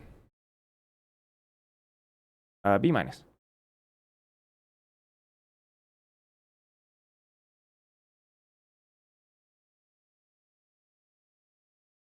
Wisdom of Ages. 4, blue, 7 mana, sorcery. Turn all instant sorceries from your graveyard to your hand. You have no maximum hand size for the rest of the game. Exile Wisdom of Ages. Yeah, that's 7 mana. This is a D-. That brings back a lot of cards. Also 7 mana. Grave oh, we're on black now. Grave Researcher, 2 and a black, 3/3. Beginning of your upkeep, surveil 1. Then if there are 3 or more creature cards in your graveyard, it becomes prepared and it can reanimate. A target creature card from a graveyard into the battlefield under your control, you lose life equal to the card's mana value. You can just reanimate every turn? Beginning of your upkeep? 3 mana, 3/3? Upkeep, surveil 1? That's not even that bad. But you have to wait an entire turn to reanimate something? Well, that ain't bad. Isn't Ral a criminal too? I thought Ral was a criminal. I recall Ral being an antagonist.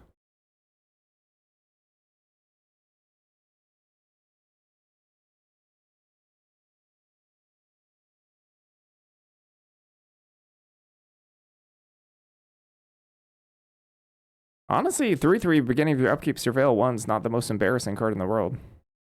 That's like a what, C- now nowadays?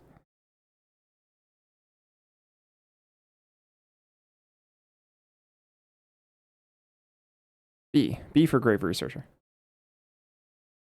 Pretty good. Mosaw. Vane's New... I don't know how to pronounce this card. Vane's New Dean. Dude, who's the old Dean? I don't remember the old Dean.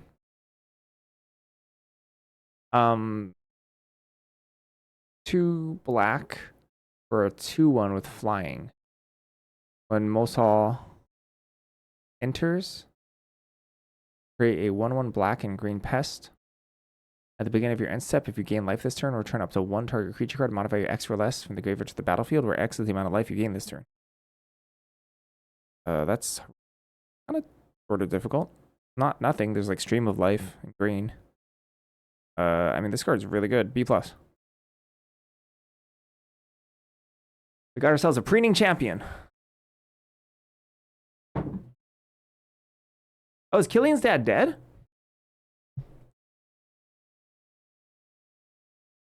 They replaced it with a skeleton. They replaced Killian's dad with a skeleton. Wow. Postmortem Professor, 1 in a black for a 2/2. Can't block. Whenever this creature attacks, your opponent loses 1 life, you gain 1 life. 1 in a black, exile instant sorcery card from your graveyard. Return this card to graveyard to the battlefield. All right, D.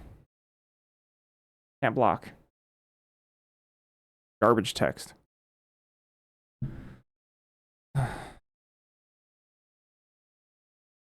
I mean, it's a 3-point life swing when you attack.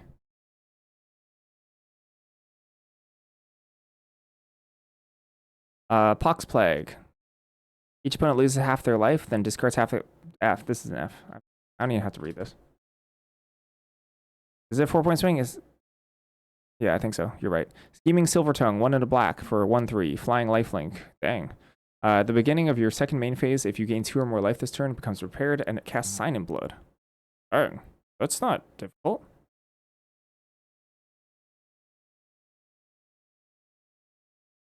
I'm pretty sure I gave the one from Final Fantasy an F, and I don't think that was an F. I think it's like a D-.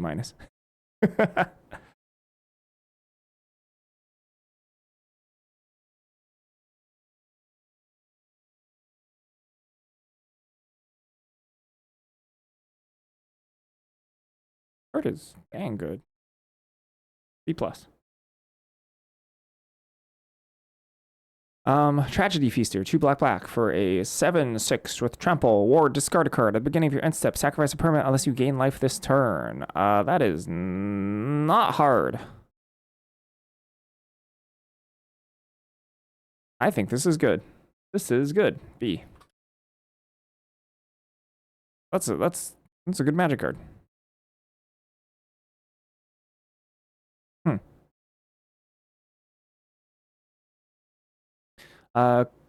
We're on to red.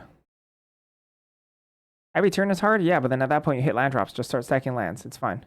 If you had to sack non-lands, I think it'd be garbage. Like, it's easy to do it for the first... Like, it's easy to do it for the first couple turns. And then at that point, they're either dead or you sack lands and it's fine. Or you just trade it off. No biggie. Good card. Choreograph Sparks, red, instant. Can't be copied. Choose one or both. Copy target instant or sorcery spell you control. You may choose new targets for the copy. Copy target creature spell you control. Copy gains haste beginning the end step. Sacrifice this token. Wow. Yeah, this is an F.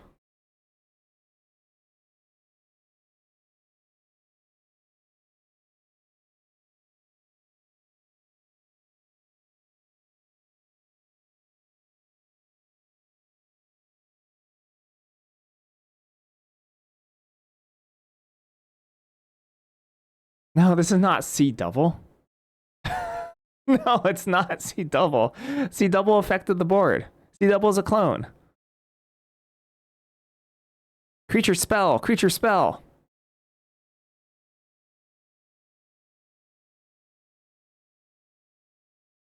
No, creature spell. It has to be on the stack.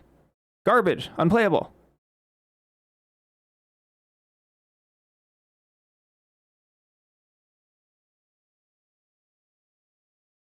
You need extra mana when you cast a spell to clone it. It's so bad.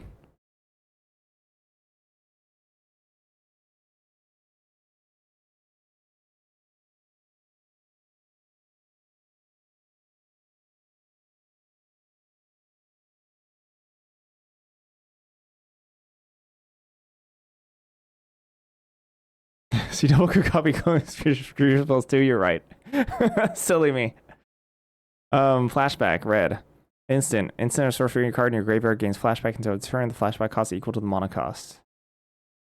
I don't think this is good. I don't think it's completely unplayable.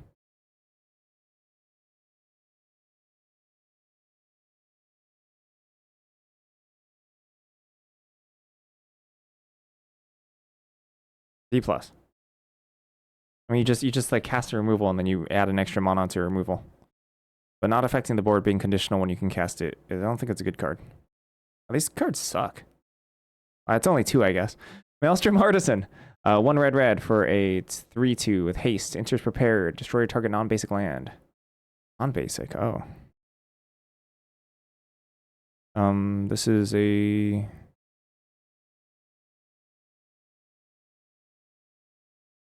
This is a B plus. Also seems bad.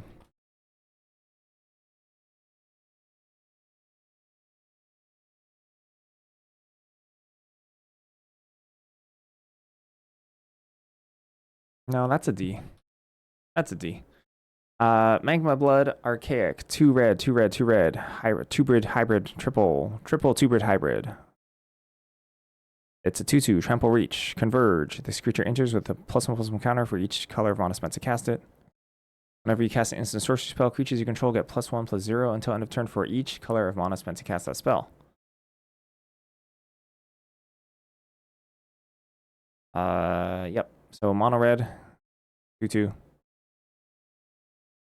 2 colors, it's a 4 mana 3/3. 3 colors, it's a 5 mana 4/4. Sorry. Oh, let's reevaluate. You're right.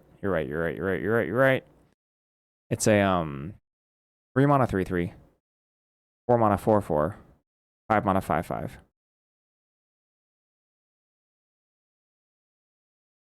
So 5 mana is the most you'll cast the spell for. You'll never cast it for 6 mana. So it could be a 5 mana 5/5, 5 mana 6/6. And then afterwards, it's 4 mana 5/5. Yeah, it could never be a 4 mana 5/5. Wait, am I still doing the math wrong?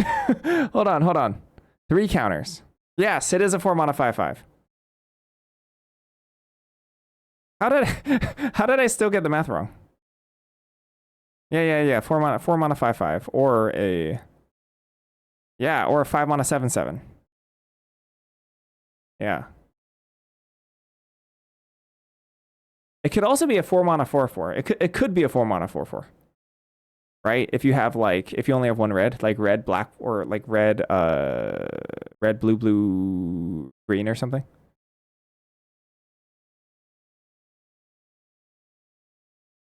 I like it. I like this card. I think it's pretty good.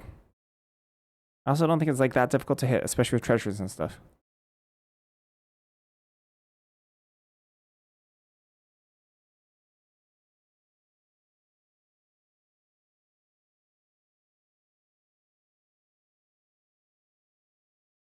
Really? You think it's that hard to go like blue X, red, which would make it a 5/5? I don't think it's that difficult. Like, I don't think it's consistent, but like to say mostly a 4 mana 4/4, it's probably, I don't know, like 50% of the time. I think splashing is easy. Splashing is really easy.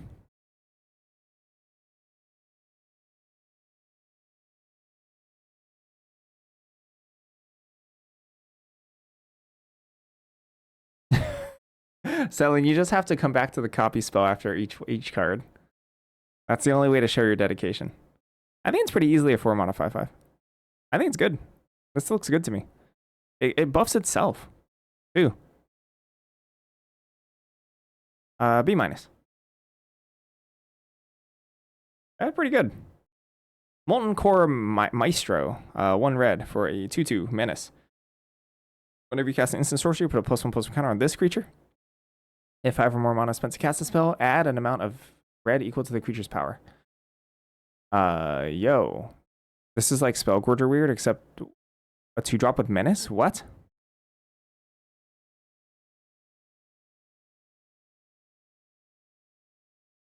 Yeah, this is good. Ooh. This is a B. Best rare so far. Steal the show. They haven't printed this before. 2 in a red, 3 mana, sorcery. Choose one or both. Target player discards any number of cards, then draws that many cards. Steal the show deals damage equal to the number of instant sorceries in your graveyard to target creature or planeswalker. Okay. That's not bad.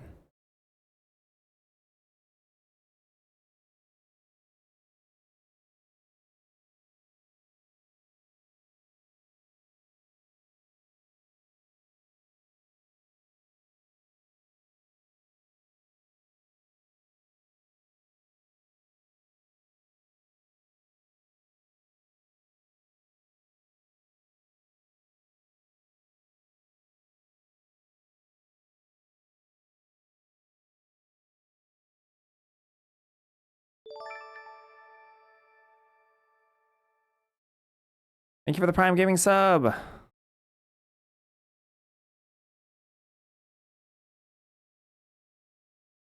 Have I ever tackled saying the full name before? I usually say Sir. Sir? Tetscalation. Tets. Or Tet. Slaction. Sir Tetslaction. I don't know why I want to say it's Sir Tessellation. Sir Tets.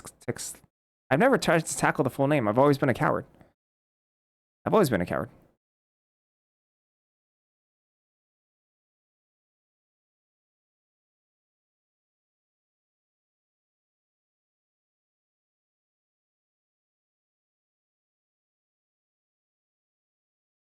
American education system. Oh.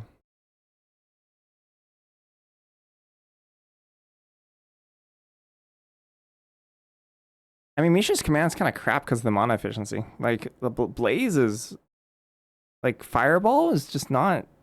If it couldn't go face, it would be just really not good. It's not... Fireball is not a playable removal spell. This is much better than that. I think this is significantly better than Misha's command. B-. Hello. How you doing, Lady John?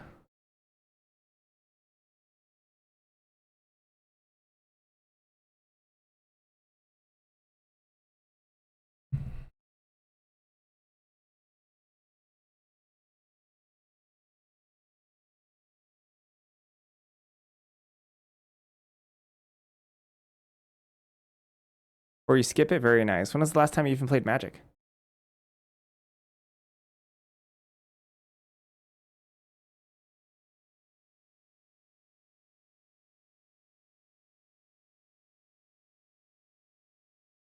Ambitious Augments are green. The 1/1 increment.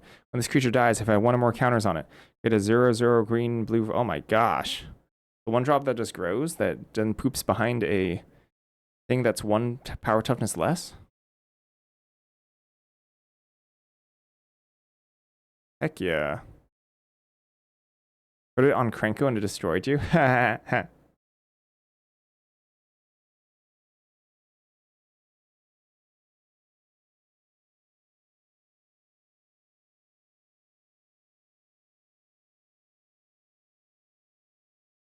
Oh, that's not that long ago. I thought you've been retired for longer. That's not that long ago. This card's really good. B. Comforting Counsel, 1 and a green. Whenever you gain life, put a growth counter. As long as there are 5 or more growth counters on this enchantment, creatures you control get +3/+3. Oh, wow. Oh, each time you gain life. So it's individual instances. This is not nothing. Pretty easy to gain life. Definitely not a 2-drop. Pests attack, because pests trigger them individually. And here's the deal. The fifth pest's attack is they can't even eat it because it's a 4/4. Pretty easy to gain life.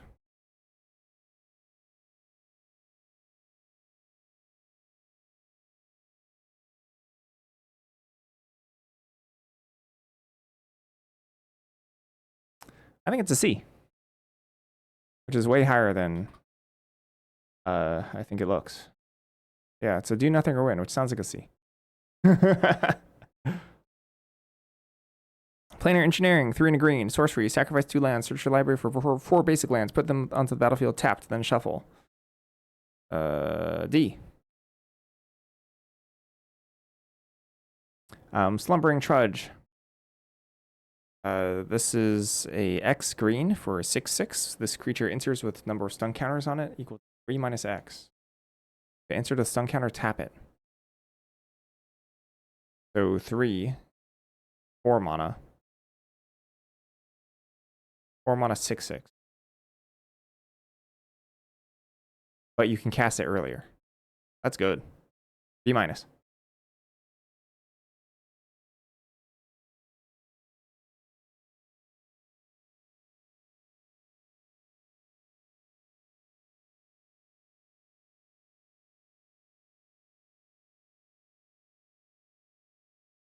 Fun dog. Vastland Scavenger. Vastland Scavenger, 1 green green. 3 that's a 3 mana 4/4 with Death Touch. Enters prepared. Bind to life, 4 and a green. Instant. Mill 7 cards, then put a creature card from among them onto the battlefield. Yeah, it's basically like, why would you 7 for 1 yourself for the stupid ability? It is literally 7 for 1. You lose 7 cards and you only get 1 creature out of it.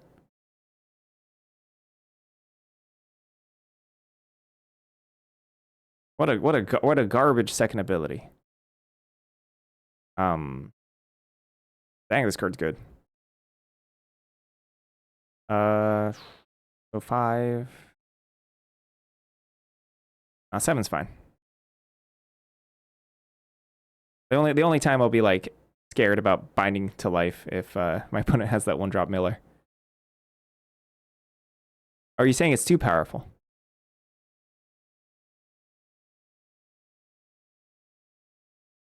Card is super strong. E plus.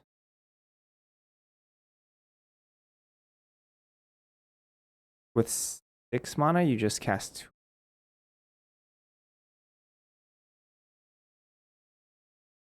2 of which ones? 1? No.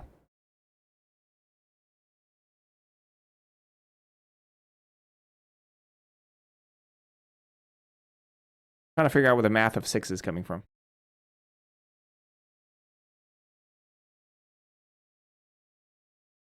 Oh no, it costs the full 5. So it's basically like it's in your hand.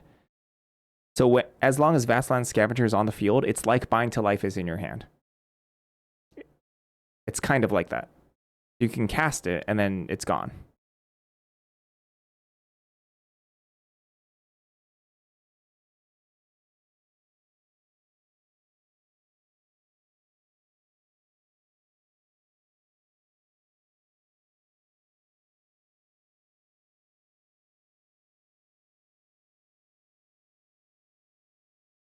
Wild Growth Archaic, 2 green, 2 green. It's the 0/0 trample reach. Enters with the +1/+1 counter on it for each color mana spent to cast it. Whenever you cast a creature spell, that creature enters with the X additional +1/+1 counters on it, where X is the number of colors spent to cast it. Wow.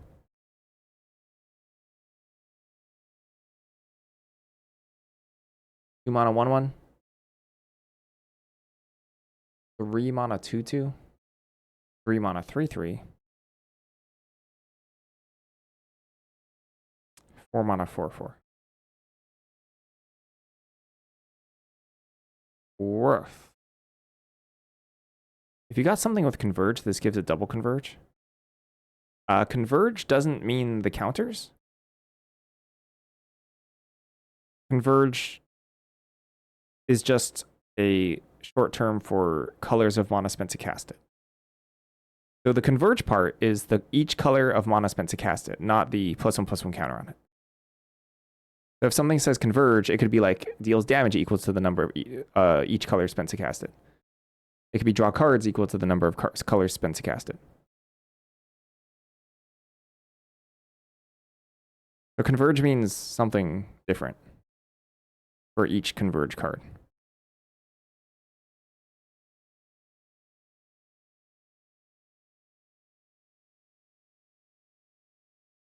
B+. This is good.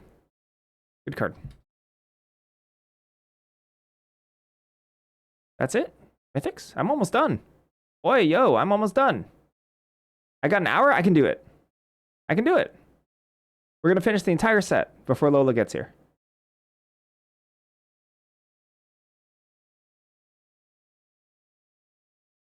Easiest set review ever.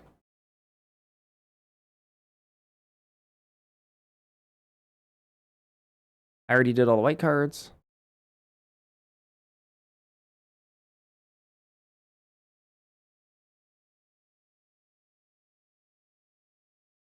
Was DFT the first time italicized words matter?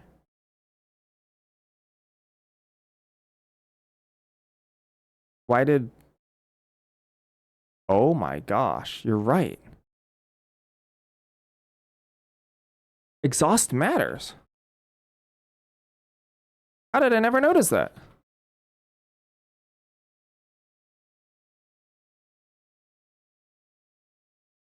Whoa! Have they ever referenced an italicized ability before?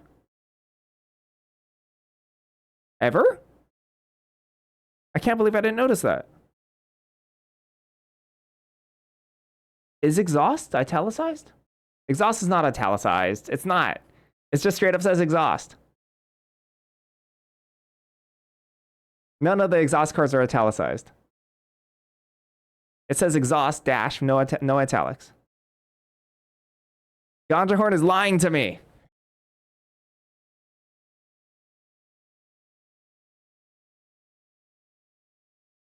Yeah, it's not remind, it's not whatever text. It's because of the dash. It looks like it's this is not a crazy thing to think.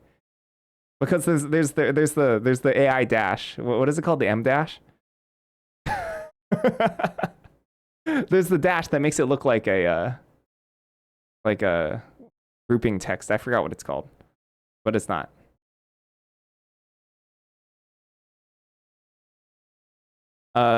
Echo Casting Symposium. 4 blue, sorcery lesson. Target player creates a token that's a copy of target creature you control. Paradigm. You can cast it every turn. This is significantly better than Extravagant Replication, I would say.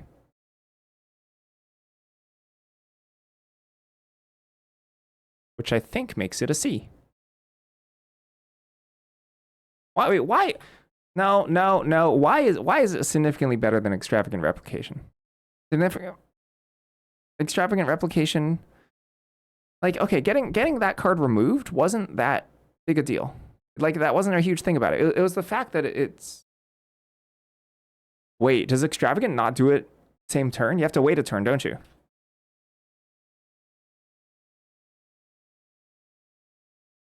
You have to wait a turn, don't you? That's why that card sucked.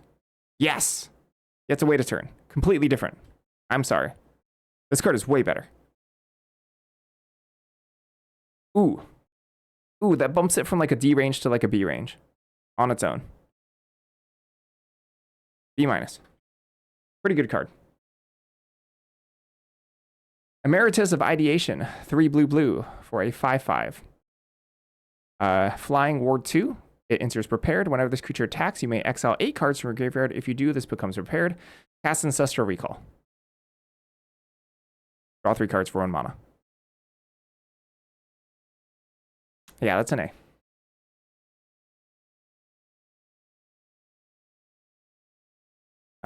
Mathemagics. XX blue blue. Sorcery. Target player draws 2 to the X power of cards. Oh, thanks for doing the math for me. Us Magic players, we can't do math. Just call it treasure cruise. The first time, the first time it's recall. The second time it's treasure cruise. Oh, that's rich. So it's 2 mana draw, 2 mana cantrip. Blue blue though.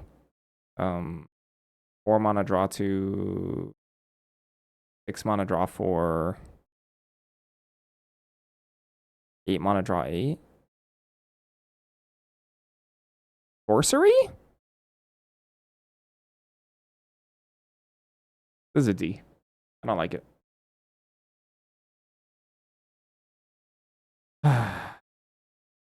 Decorum Dissertation. 3 black black for sorcery lesson. Target player draws 2 cards and you lose 2 life. Paradigm. Yeah, I've seen this before. I don't like this card. This is a D for me. D minus? Card's really bad. D minus. This card's really bad.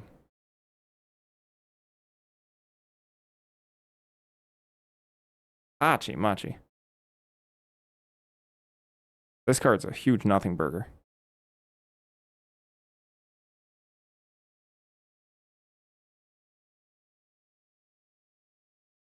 I don't know if this card is playable.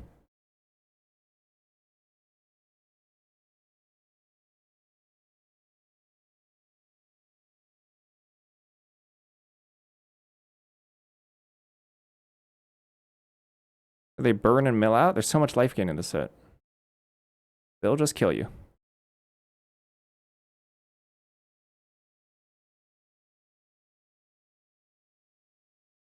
Card's miserably bad.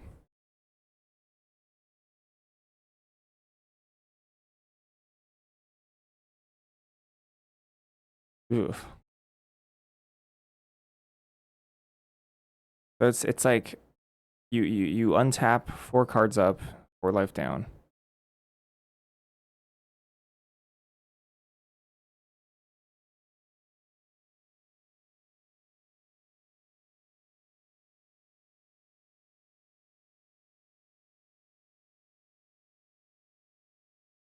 True, it's in black too. Rexy Arena is not a good 2026 Magic card.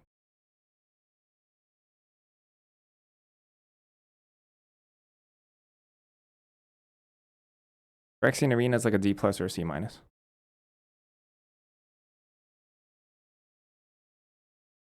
We literally saw Phyrexian Arena and it was bad.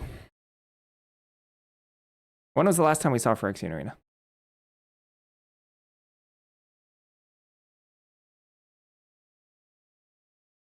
Pretty sure we saw the exact card.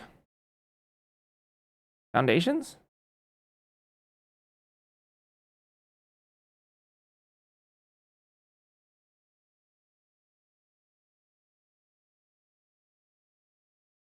Was it in 1?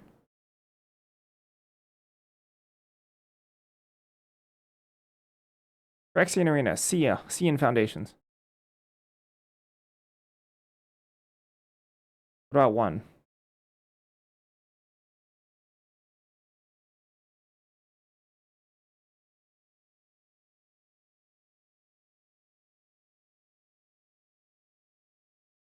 Phyrexian Arena, F in 1. Oh boy. Oh no. Yowzers.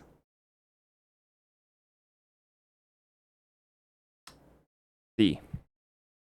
Because of the life gain. I've been convinced.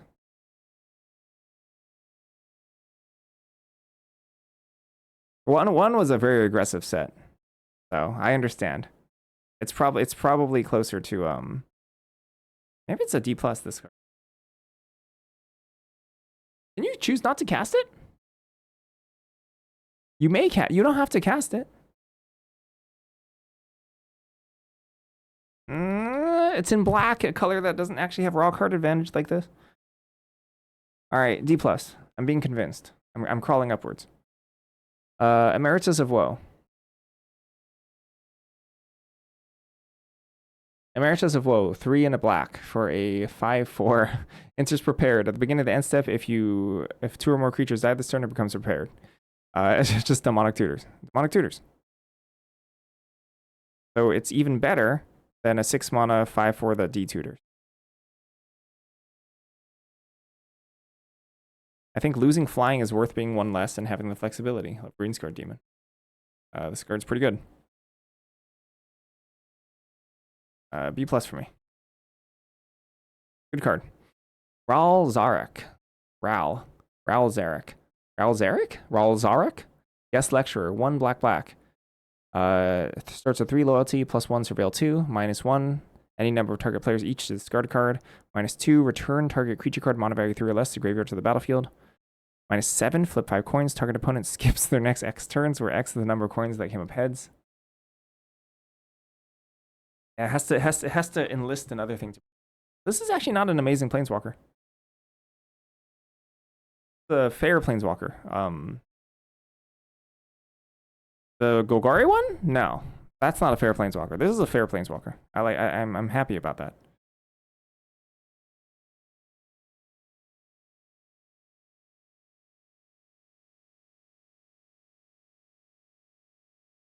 I don't care about -1. Nice that's there. Or less, that's a hoop.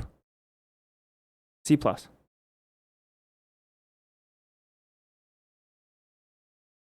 fair planeswalker. Withering Curse, 1 black. Sorcery, all creatures get -X until end of turn. If you gain life this turn, destroy all creatures instead. Really pretty peeved with Ajani. Oh yeah, Ajani was good.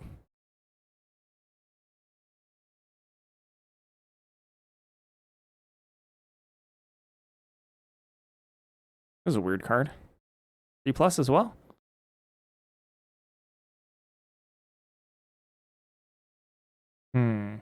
I think it's not bad. Throw away a pest, sweep the board, 3 mana, double spell. Like, that's a big thing about this, double spelling. Sweep. Develop. Pest, sweep, develop. C+, I kind of like it. Emeritus of Conflict. 1 in a red for a 2/2. First strike. Whenever you cast your 3rd spell each turn, it comes prepared. So it doesn't come prepared already. And it can bolt something.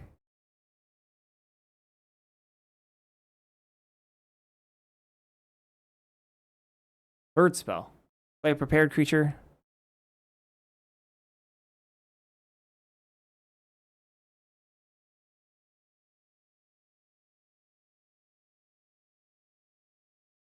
Have it do its thing. Bolt something.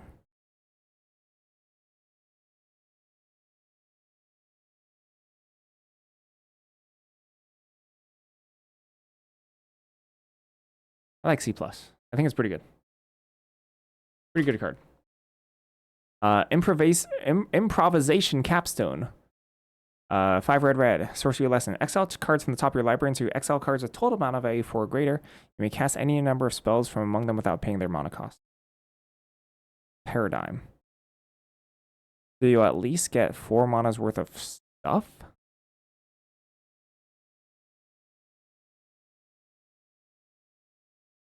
Which for a card that will win the game,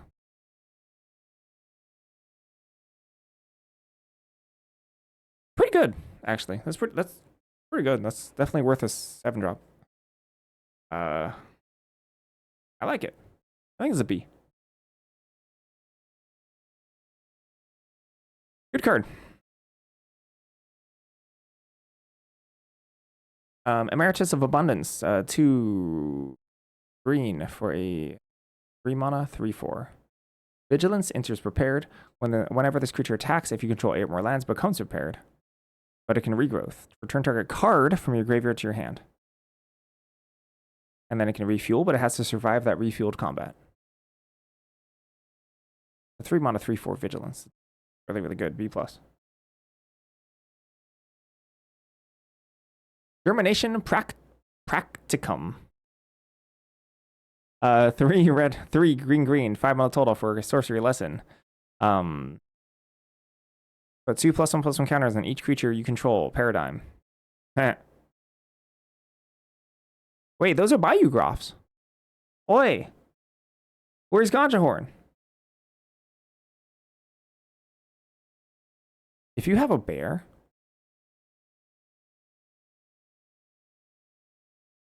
That's a P. Look, aren't those Bayou Groffs?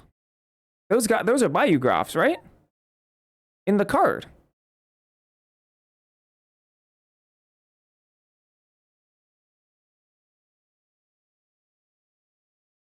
Yeah, those are for sure Groffs. They're Bayou Groffs. This is your card.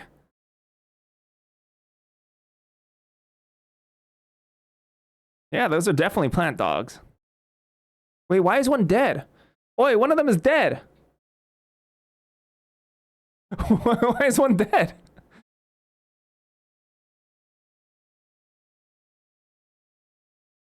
What happened? That's why Groffs are so big. Oh, you're right. It had to be sacrificed to cast the Groff. You're right. That's true. That's just how it works. Dang, Circle of Life. Oh yeah. Somewhere in the A range.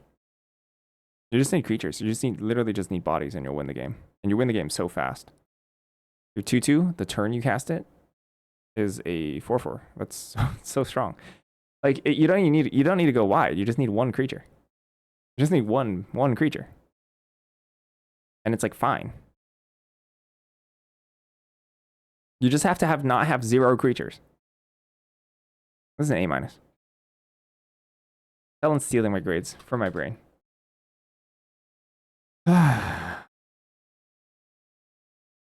Yeah, sure. I should take a break anyway.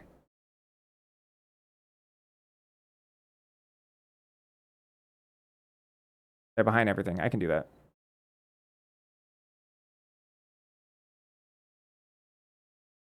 I think I can do that. I think I'm a big boy. I can do it.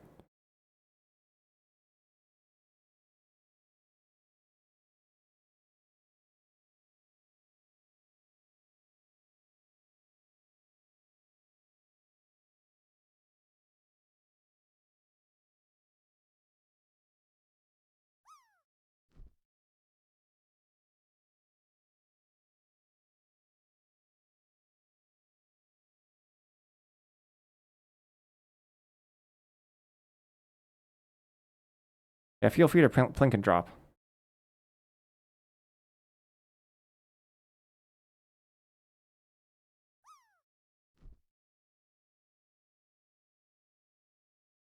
Wait, I don't think I put plink on. Hold on.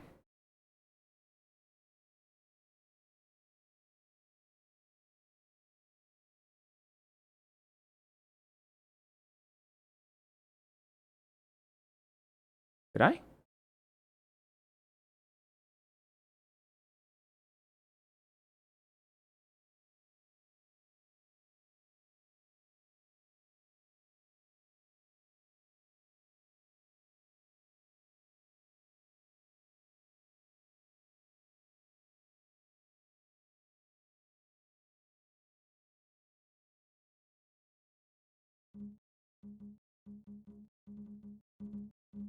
Cool. All right, I'll be right back. That's it for the normal cards. The only thing that's left are the Mystical Archives.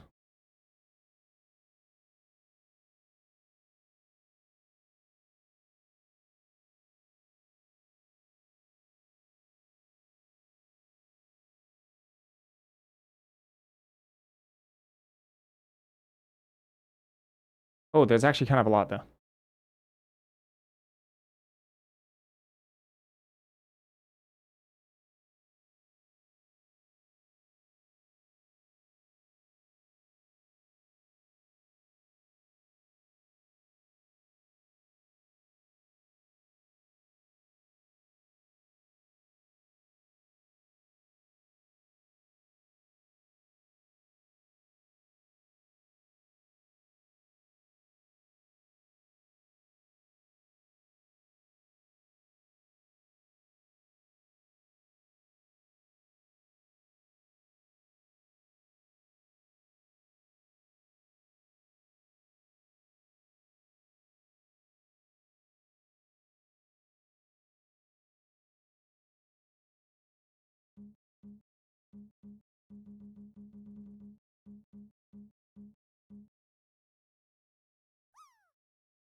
Ooh, Duty Beyond Death's got to be not that good in the set, right?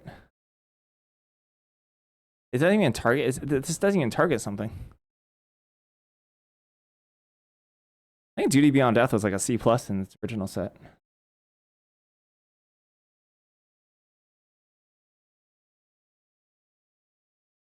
Or Cure. Am I muted? No.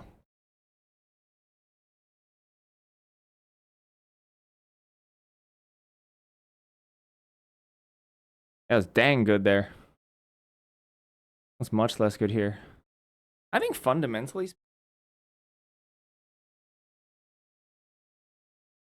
speaking, it's not that good. C+. Helping Hand, A. Plus. Hop to it. Two in a white. Sorcery. Great 3 1/1 white rabbit creature tokens.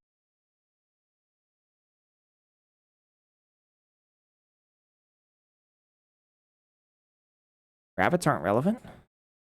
3 mana 3/3. White? Go wide? Go wide's not kind of weirdly off.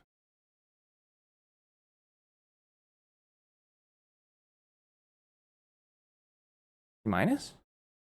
Kind of off it. Rabbits are always relevant. Meal time, please eat. Are you gonna eat?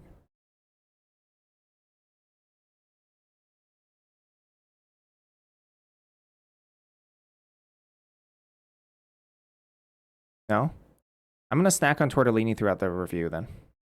And then we'll eat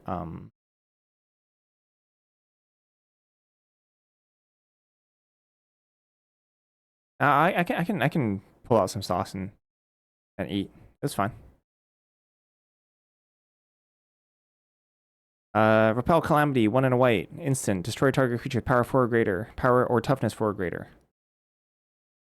I don't like this. D+. What was it last time? I don't remember.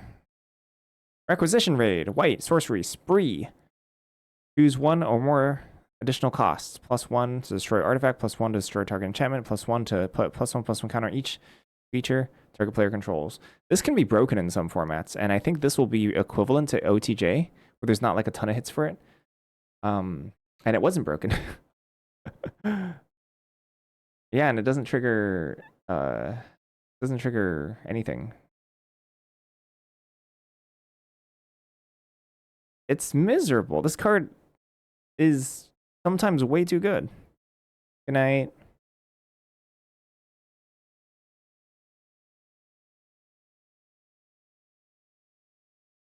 I think Selin is referring to when we had it in cube. I think it didn't belong. I think it's too much.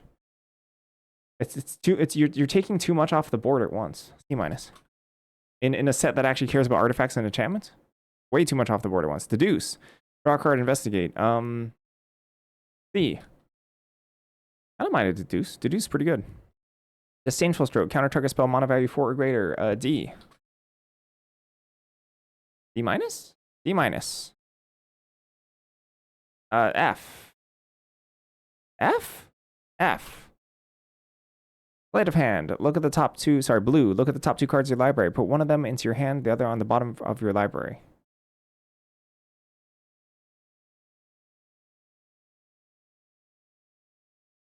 Minus? Cantrip in a Spells Matter set? Not bad. Spell Pierce. Blue, instant. Counter target non-creature spell unless its controller pays 2. D minus. D minus? There's a lot of non-creature spells.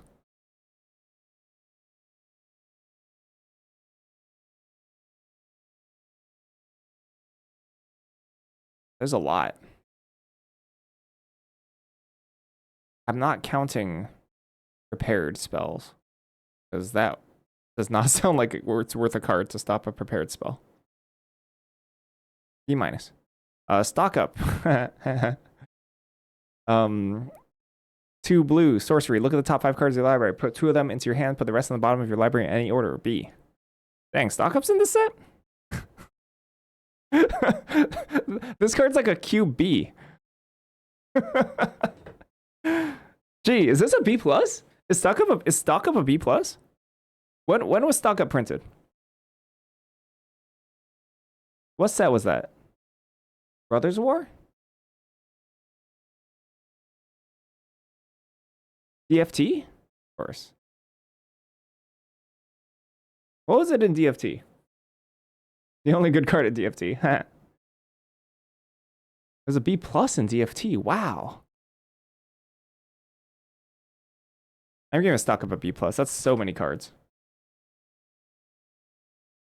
Bitter Triumph, 1 and a black, instant. As an additional cost to cast a spell, discard a card or pay 3 life. Destroy your target creature or planeswalker. Yeah, it's good. Really efficient. B. That's efficient enough. Feed the Swarm, 1 and a black, sorcery. Destroy target creature or enchantment an opponent controls. You lose life equal to that permanent's mana value. Yeah, that's bad. Yeah, that's a bad one. D plus. Locust Spray, black, instant. Target creature gets -1/-1 to end a turn. Cycling for black. That is also a D plus. Not very good. Stargaze. I've never. Oh, Star. I like this art better than the Bloomberg art. I was like, I feel like I know this card, but I do. Yeah, X black black sorcery. Look at twice X cards from the top of your library. Put X cards from among them into your hand, and the rest into your graveyard. You lose X life.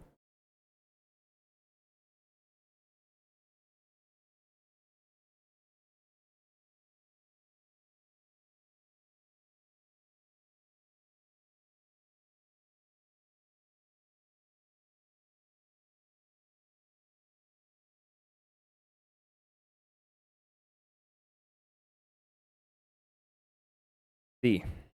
I think there's more life gain in the set than in Bloomburrow. It's also going to be a slower set, I think.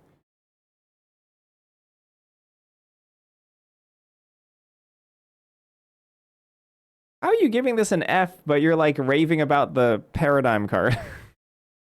They're fairly similar. The Paradigm card is better. It's better.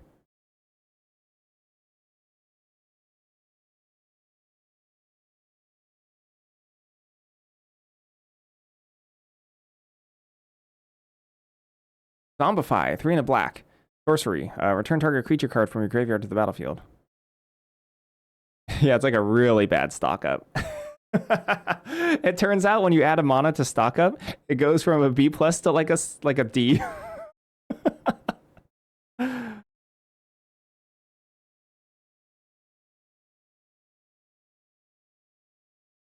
target creature card from your graveyard to the battlefield. D+. A Braid, 1 in a red, instant. Choose one. Deals 3 damage to target creature or destroy target artifact. B-. Yeah, why not? A Braido. Bulk up, 1 in a red, instant. Double target creature's power until end of turn. Flashback or red. Yeah, D-. Burst Lightning, red, instant. Kicker 4. Burst Lightning deals 2 damage to any target. If the spell is kicked, it deals 4 damage instead. B. Heck yeah, that's an Opus. This is a heck of an Opus enabler. Oh yeah, look at that. Burst Lightning, beautiful. What the heck, Monstrous Rage? Red, instant. Target creature gets +2/+0 until end of turn. Create a monster roll token attached to it, which means it gets +1/+1 in his trample. What was this in WoW? Whatever it is in WoW, I'm giving it a lower grade. Because I feel like this set's going to be slower, and red isn't as aggressive. Funnily enough. Like, Prismari is not that aggressive. And I don't think Lorehold's like that aggressive. Red's like weirdly not aggressive in this set.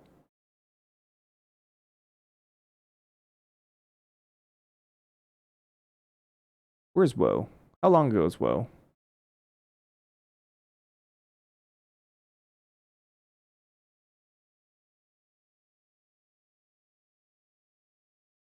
Was Monstrous Rage good in WoW? It has to have been, right? It wasn't? Oh, it was, B-. I mean, it's a lot of stats. B+. A pretty dang good combat trick. I mean, is this the best combat trick they've ever printed? Berserk might be the best one, but that doesn't count. That's more of a combo piece.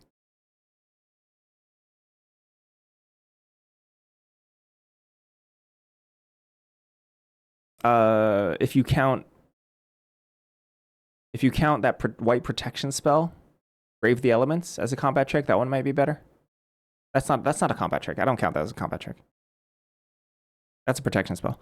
Return the Favor, red, instant, spree, +1. Copy target instant spell, sorcery spell, activate ability, or triggered ability. You may choose new targets for the copy.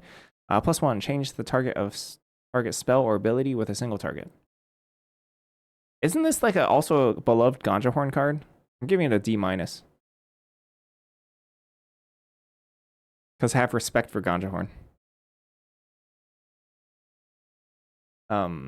Doesn't copy creature spells, yeah. Giant Growth, green, instant. Target creature gets +3/+3 until end of turn.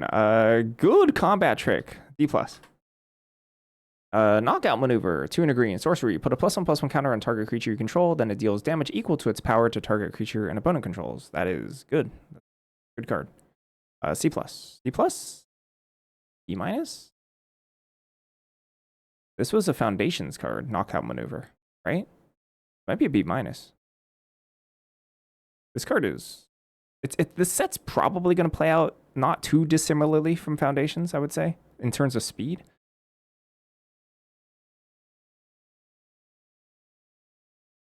Oh.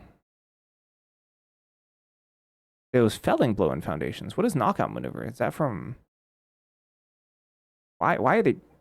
Are they functionally the same thing? Knockout Maneuver is from Dragons of Tarkir.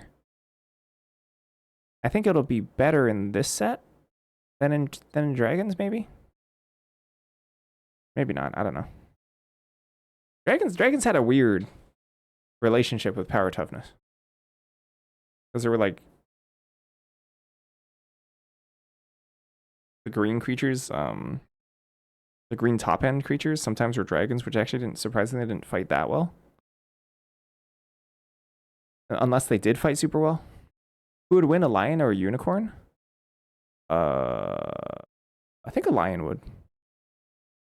I think a lion would win. Actually, to be honest, you know, who would win? A lion or like any animal ever? Given how many nature documentaries given the nature docus I've seen, lions can never eat ever because they're so bad at catching prey. So probably the unicorn. In terms of winning, in terms of surviving. Maybe it might not kill the lion. But I've never seen a lion actually successfully catch something.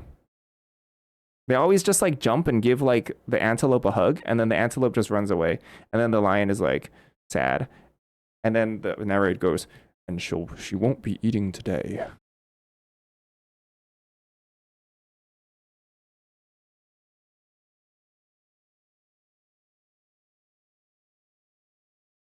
Her kids are going to go hungry through the winter.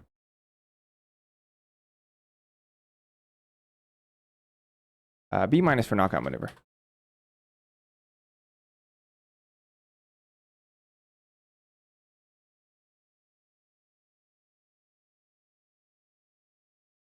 Take your poison.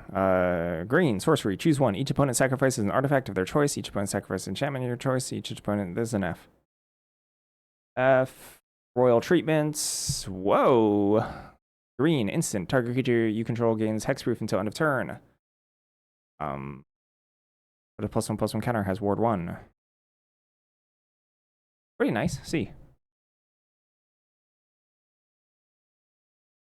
B? Might be overrating this. C-. Was royal treatment good in WoW? There's a lot of things going for it in WoW, I think. No indestructible means that it's kind of hard to win combat with this.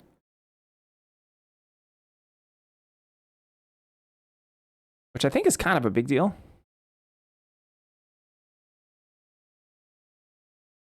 Oh yeah, royal treatment's up there with a B. There's no chance that it's that much worse in this set. C. C is the lowest I'll go. You gotta take your royal tokens to pre-release. Yeah, and your monster tokens or whatever. That's hilarious. Shared roots. Whoa! Whoa, don't look! Cover your eyes, kids! What's happening? Why are they naked? This is supposed to be a family-friendly stream. I guess now that I've shown this, I can start cussing all I want. Because nothing matters anymore. I can't tell. Shared roots, one in a well, considering it's called shared roots, that implies that they're related. Hold on, we have to read the flavor text. Awed by the strength of their love, the Dawn Prince bound them together for eternity, and around them a great forest grew.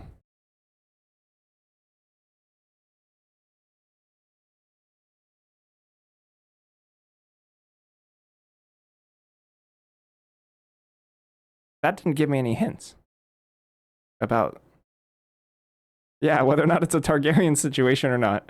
I can't tell. Don't the Targaryens have like really whitish blonde hair? Maybe it's inspired by that. Anyway, 2-mana ramp. It's fine. See? I think the reason why shared roots was good in Avatar is because it was a lesson. But I mean, this is a triggers opus and stuff, I guess.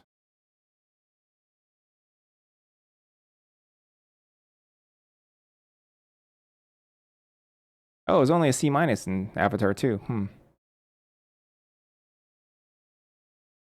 Probably a D+ realistically then. Maybe it's still C-. I have to do C-. It gotta be C-. The lesson part was so, gosh, is this card bad? That's way lower than I thought it'd be in Avatar. I thought it'd be at least a C in Avatar.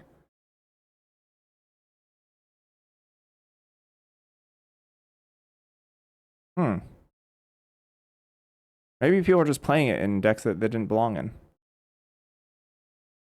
Am I out of touch? No, it's the kids that are wrong. The other players that are wrong. It's the other 17 land gamers that are wrong. I like shared roots. Thought it was good. C- for shared roots. Which I feel like it's supposed to be way worse in this set than it was in Avatar, but I'm giving it the same grade. Whatever. It's fine. I trust myself. I have faith in my own grades.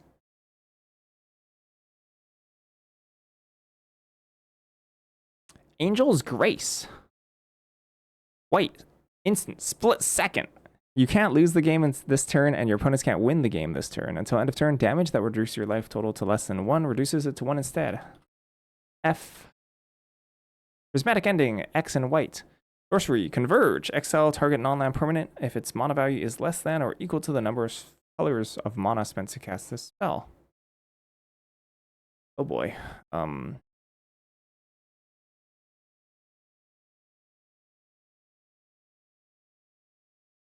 way better in constructed.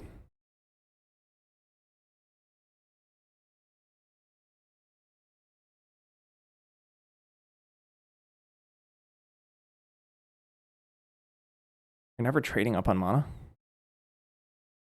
The sorcery? Like a D+. I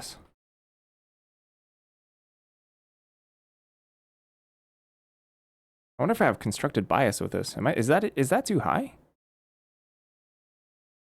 Oh, is this the first universes within Reprieve? That's non-digital? Is this the first paper reprint of Universes Beyond or non-Universes Beyond Reprieve? Reprieve, 1 and a white, instant, return target spell to its owner's hand, draw a card. Reprieve is good, C+. Oh, it's a good card. Return to the ranks. Wow, yeah.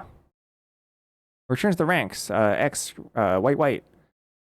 Sorcery, Convoke. Return X target creature cards modified 2 or less to the graveyard to the battlefield. This is an F as well. Brain Freeze, that's an F. Well, is it? Yeah, that's an F. 1 and a blue, instant, target player mills 3 cards, Storm. May copy it. Ah, it's not Magecraft. Imagine if Opus was Magecraft, right? Where it counted for copies too, and then you could play the 1 mana, the 1 mana miller, and then for each Storm copy, it would also mill 3. That'd be like instant knockout. That'd be a cool combo. Yeah, flashback it. Heck yeah, let's go. Days? No. No.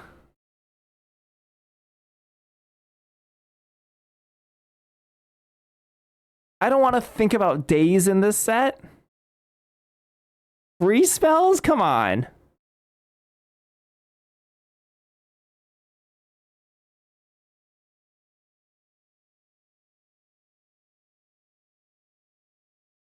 Crap. I don't think days is good.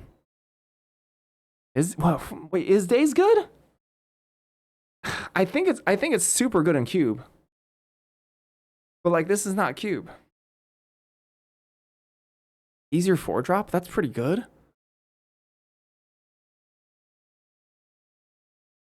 There's a lot of looting.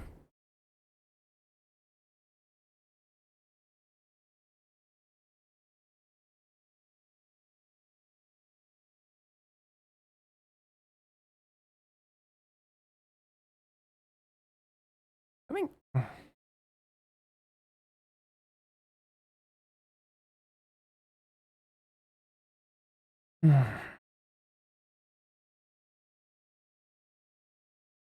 you can just hard cast this on turn 2.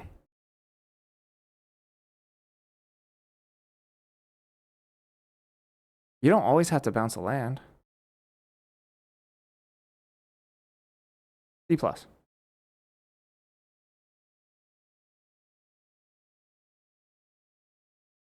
Ongify. Blue, for an instant, destroy target creature. It can't be regenerated. Its controller creates a 3/3 green ape. Green ape. Strong green ape. F.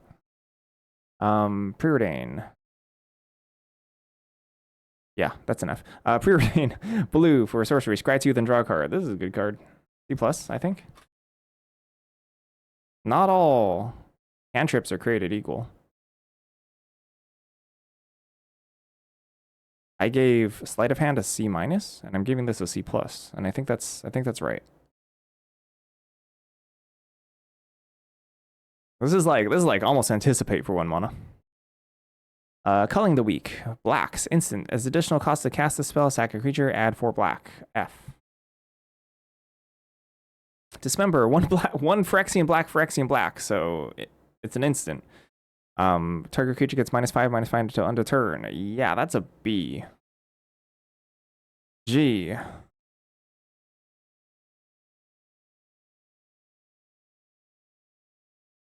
We're making like...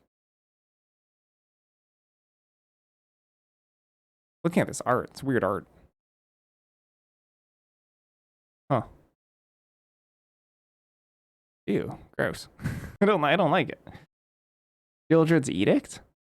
1 in a black? Weird seeing Shelly here. Isn't Shelly dead? Instant, choose one. Each opponent sacrifices a non-token creature of their choice. Each opponent sacrifices a creature token of their choice. Each opponent sacrifices a planeswalker of their choice. C minus? All the Phyrexians are dead? Okay. There are no more Phyrexians ever in Magic. Was this from Mom or one? Was it good back then?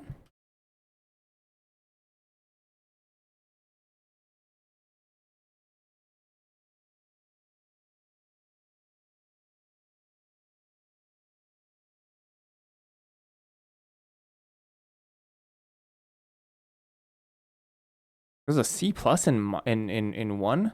I think that it gets way better in that set because of how fast it was. Anything efficient, you just want to like trade up on mana as much as possible.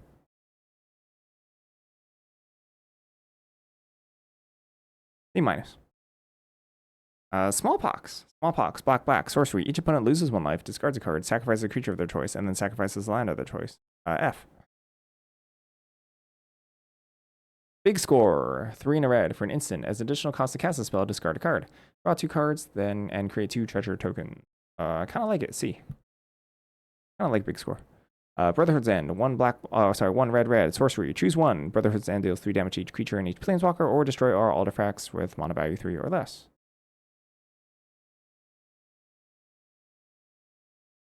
C plus. Pretty good. Empty the Warrens, 3 red, sorcery. Create 2 1/1 red goblin creature tokens. Storm.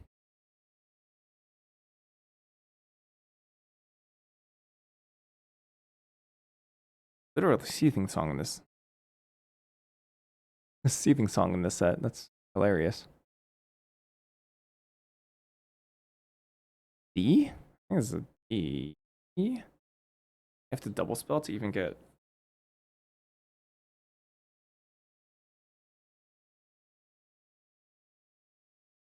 D minus. Fun though, you know. Hieratic Ritual, 1 in a red for an instant. Add 3 red. F.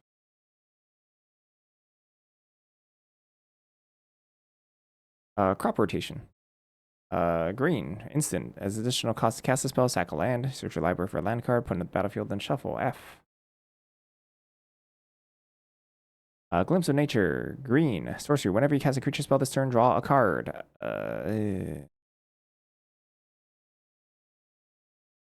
F. Well.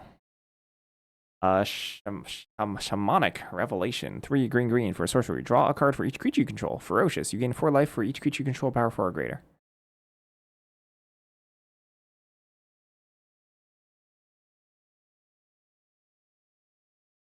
Oh, Lolo's messaging me.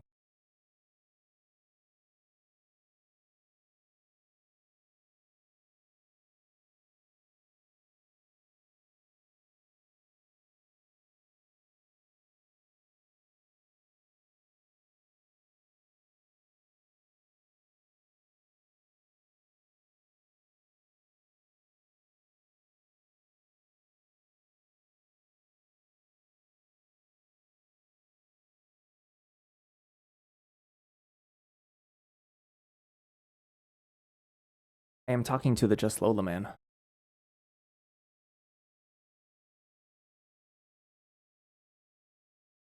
He played the historic qualifier yesterday, and he's asking for to start later. And I'm only telling him I'll only start later if he made day 2. Otherwise, I'm just starting right on time.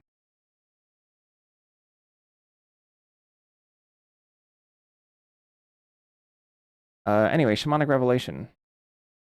I'm gonna finish this. I'm gonna 5 minutes to finish this. Easy. Draw a card for each creature you control. You gain 4 life for each creature you control. Power 4 or greater. The 4 life clauses are really strong. I thought this card was crap when I first saw it, but then like, you have anything and you gain 4 life. That's so much life gain. Even like one creature, and it's like pretty good. This card. Yeah, I think. C plus. C. Still conditional. Veil of Summer. Green. Instant.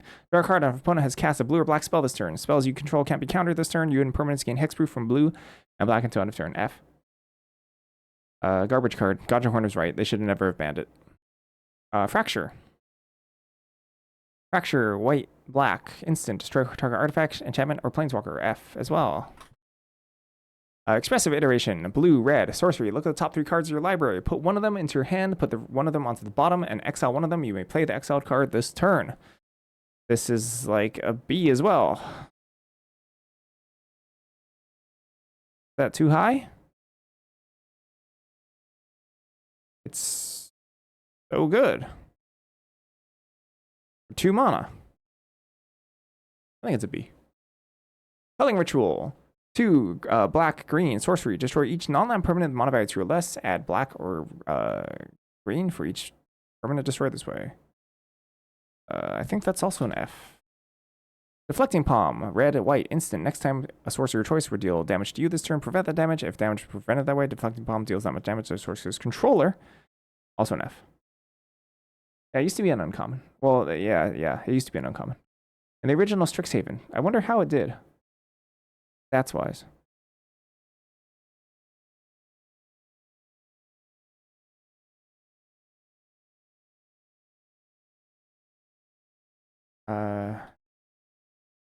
Yeah, B. Huh. Not surprised.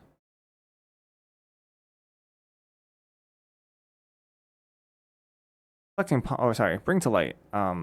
3 green, blue, sorcery, converge. Search your library for a creature, instant, or sorcery card with mana value less than or equal to the number of colors of mana spent.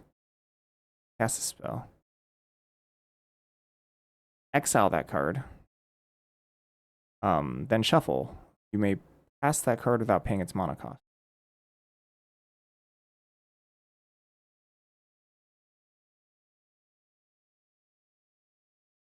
Creature, instant, sorcery. Shooter. 5 mana.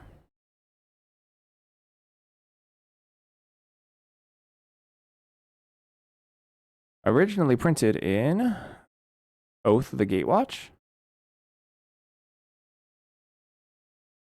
or Battle for Zendikar. I don't remember which one. Completely unplayable there.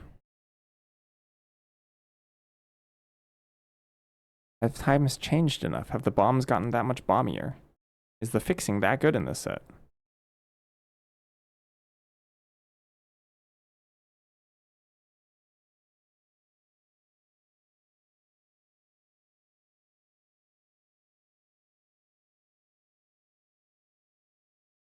It was in Pioneer Masters on Arena, yes. And I believe it was unplayable there too. I think this is an F.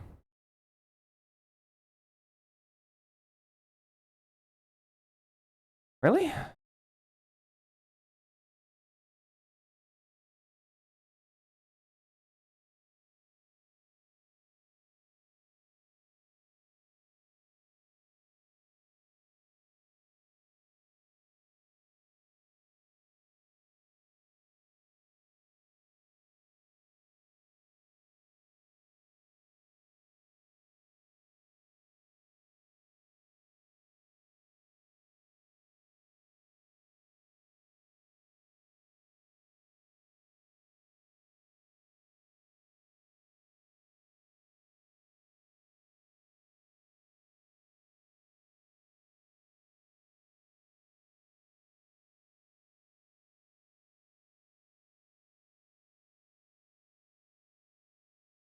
I wonder. All the mana fixing. The mana fixing is good in this set.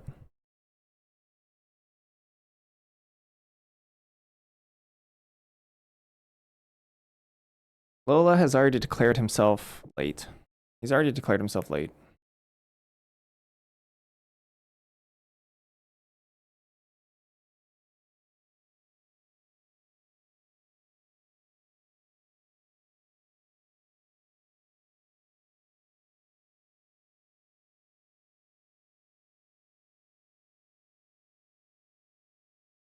Was Lola ever on time?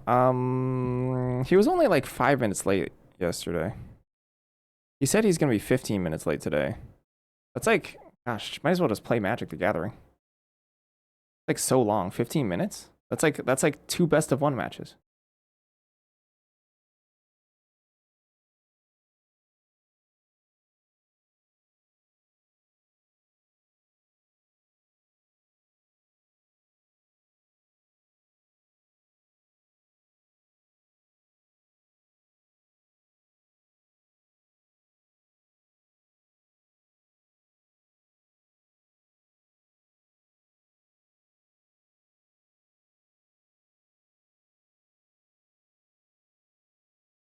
Have I played Slay the Spire 2? I have not. I've seen some of it.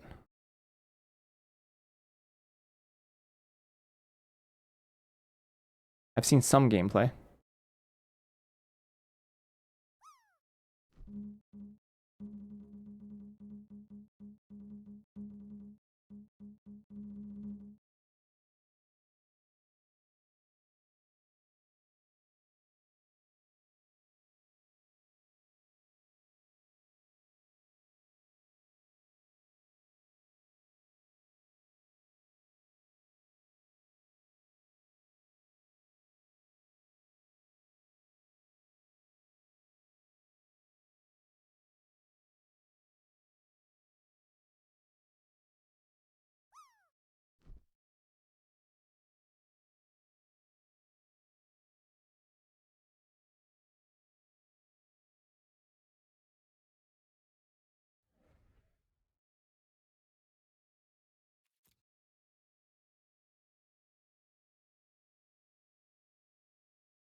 We have a pretty strong blue-red deck in Turtles draft.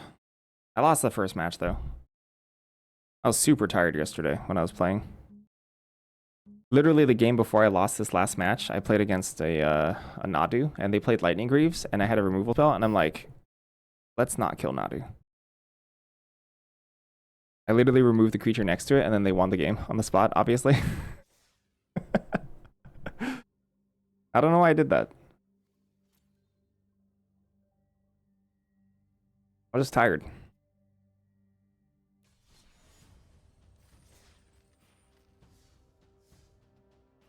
I just thought a 2/2 wolf was stronger than Nadu. I don't know what he's doing. Probably pooping. He told me he's gonna be late already. He has contacted me on Discord unapologetically, saying I am just going to be late.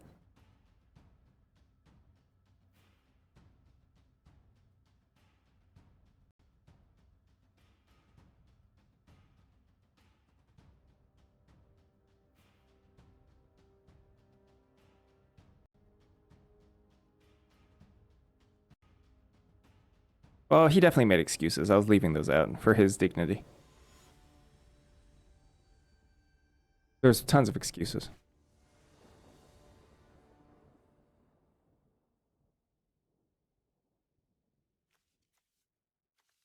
That looks pretty good.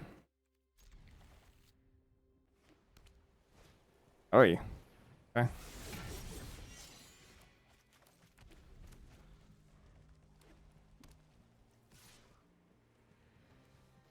Leo? Oh. Ow. Okay.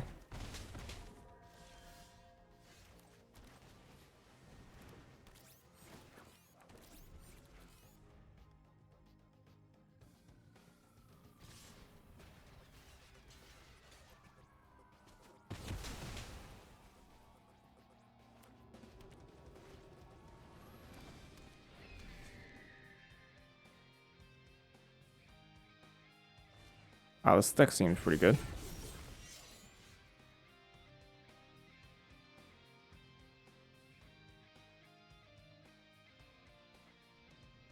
There's nothing I can do to stop them from ninjutsuing next turn, so I think I should just Weathermaker and just prepare for the best.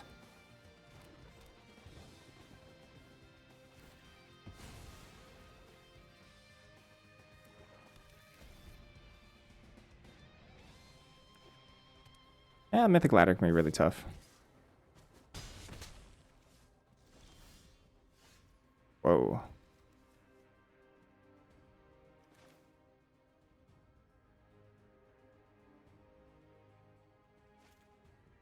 Hmm.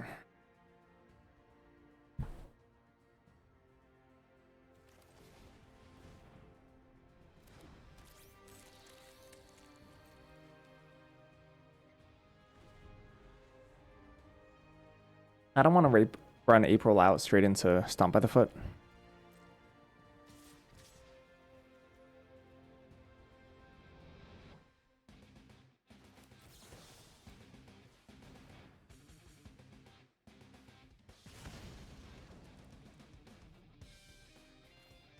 Rope is really good here too, though. I really want lands.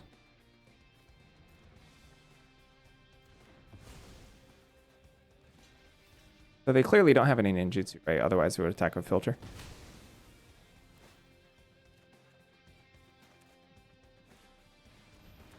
Jenica, yep.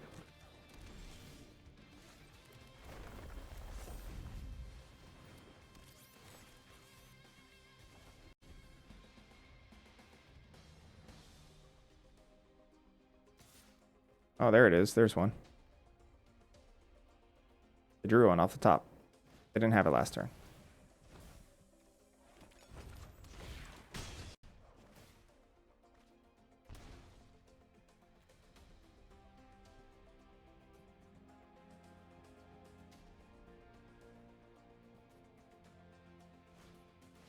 But elite.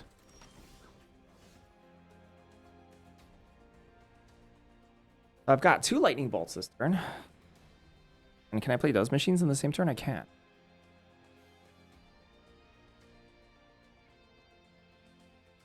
I don't really want to pitch anything because that's kind of another lightning bolt.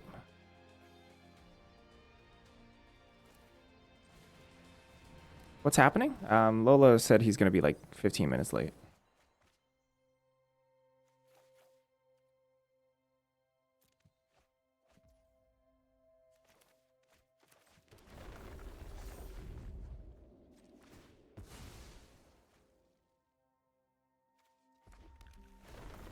And I finished the entire Seraphim.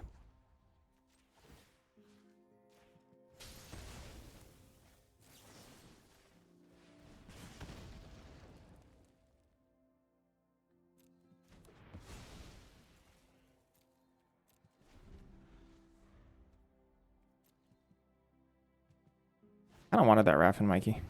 Too bad. Hey, yo, big brother. Another manhole miss. Was quick, wasn't it?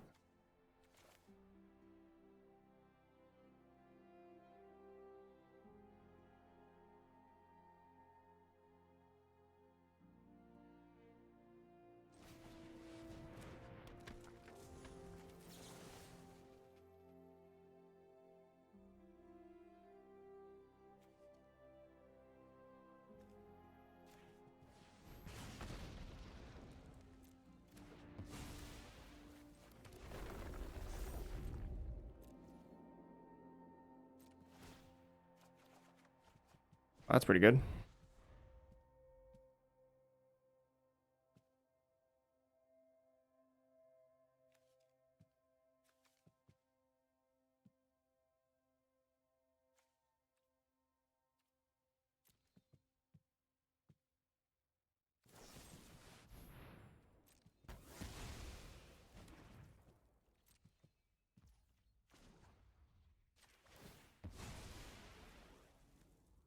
May the takeover begin. Into the sewers, turtle blimp.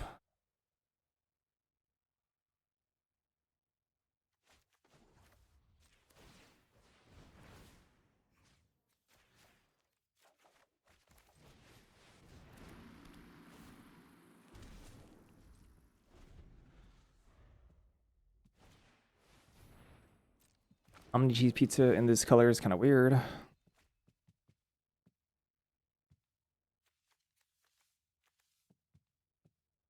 They can make you remove this.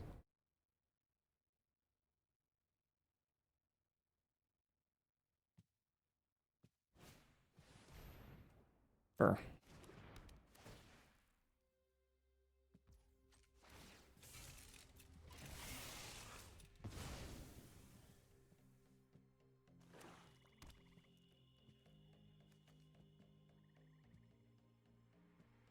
Really close to stabilizing here.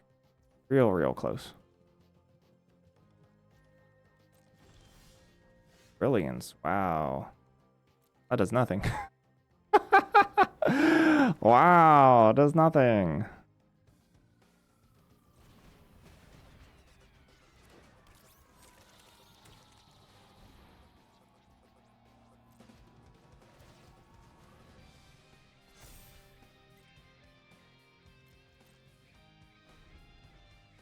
All right, time to take over.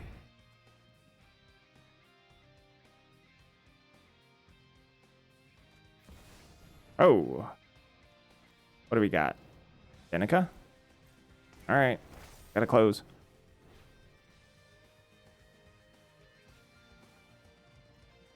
Yep.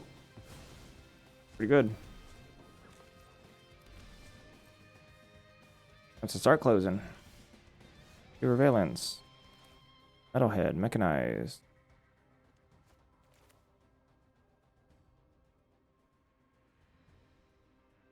Weathermaker can go face.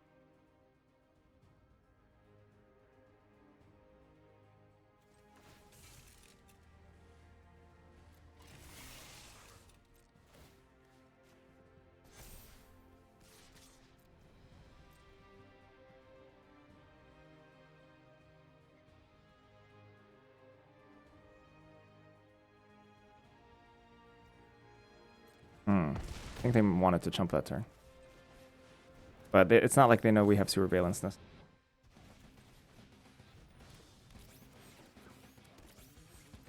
They do not have a whole lot of time. One free Jenica is not going to save them here. They can remove Buzzbots, I guess. Even then. Oh. Oh. That's not good enough.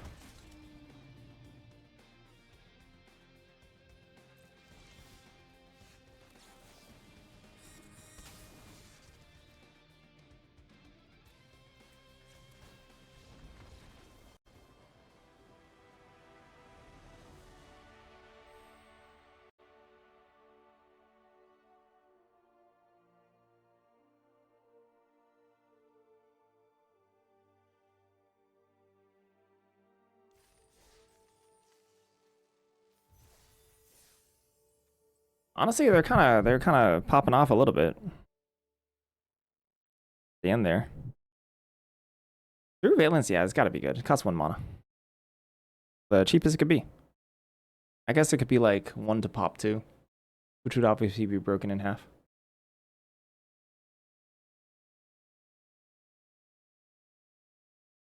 Do people sacrifice? Are people paying 4 mana to sack Surveillance, or are they sacking it in other ways? Like Deadly Dispute. Dang, turn Deadly Dispute into tap something, draw 2 cards. It's pretty good.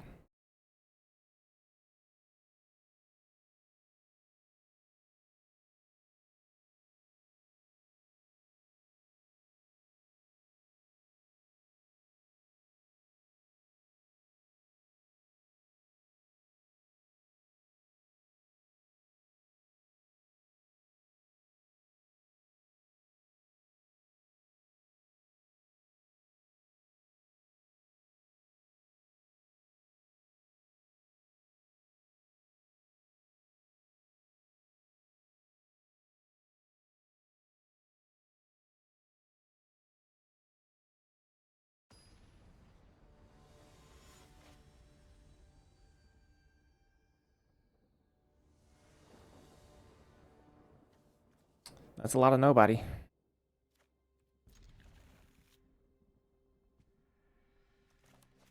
many nobodies I got in this deck? Just 2? Okay. That's a lot of red.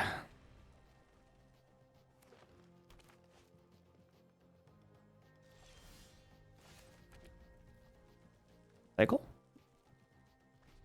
No?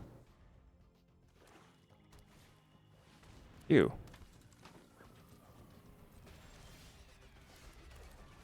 That's way too much red. Stop it. Cut it out.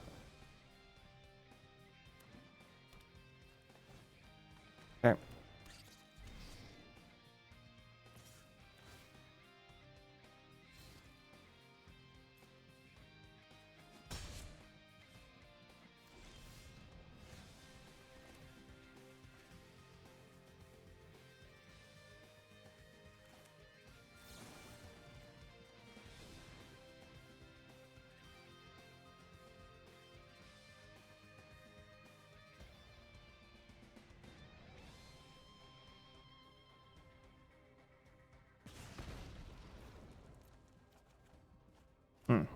Okay.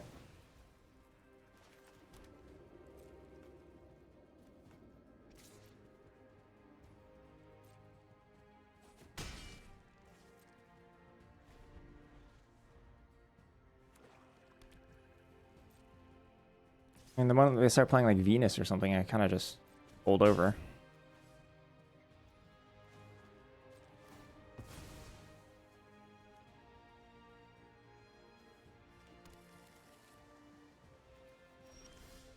Brilliance, huh?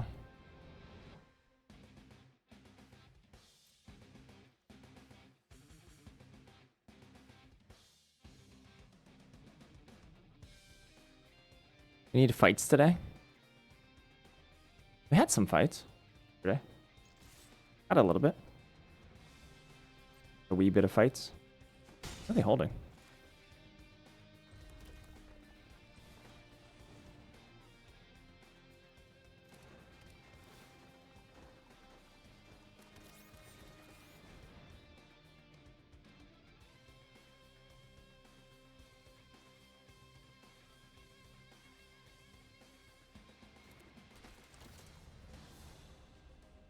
But eternally bounce no bodies.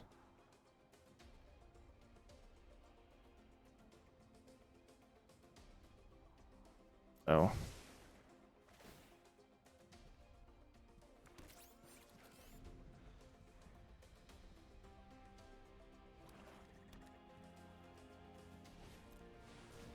rock steady. Attack is wild. This attack is extremely aggressive.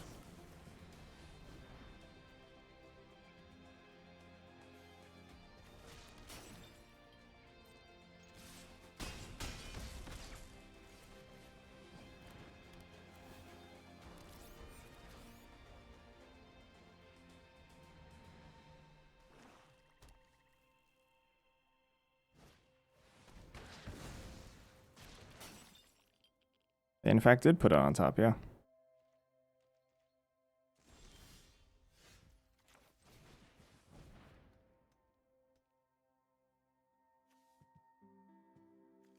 Have 4 mana something. Does Guac Anchovy on tap? That would work.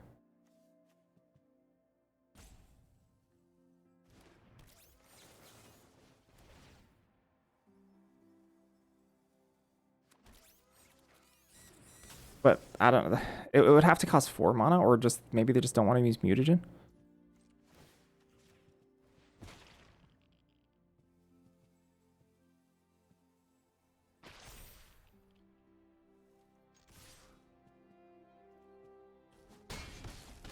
Or they just die. All right.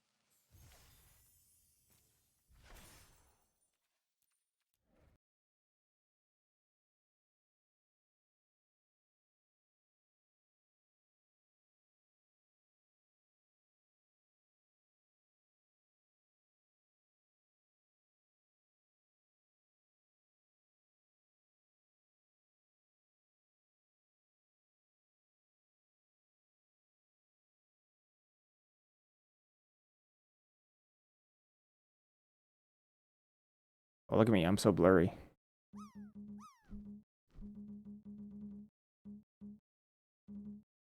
Wow. How blurry I am. That's funny.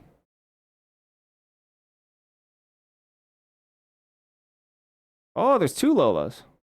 Oh, there's 1 Lola.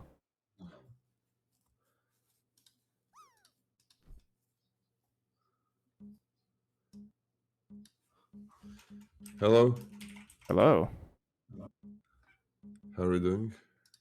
Doing well. Thank you very much for waiting for me.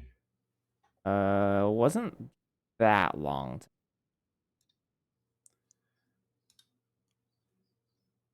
But you're saying like you waited even more yesterday. You didn't wait yesterday. I waited only 5 minutes, yes. Okay. What is up with your cam? Wrong with the camera. With your I can see it like it's blurry for me. It is blurry, isn't it? Why is that? I don't know. Why am I so blurry? It's blurry for you as well? It is, yeah. Yeah, I don't know. I don't know why. I refresh.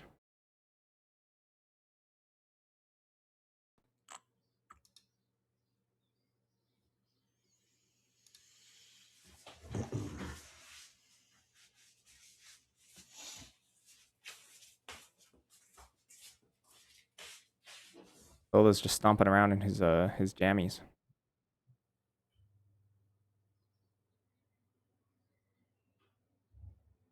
I believe we're on blue uncommons. Okay. Or by cost. It's good now. Better, yeah. It's normal now. It's nice.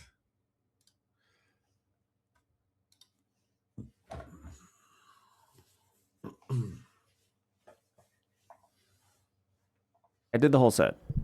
The set's done. The set is done. Yep, pack it in. You put in my grades as well? Yep, I put in your grades too. Oh, I kind of wanted to grade the cards. So. It's over. Damn. Well, it is what it is. Yep.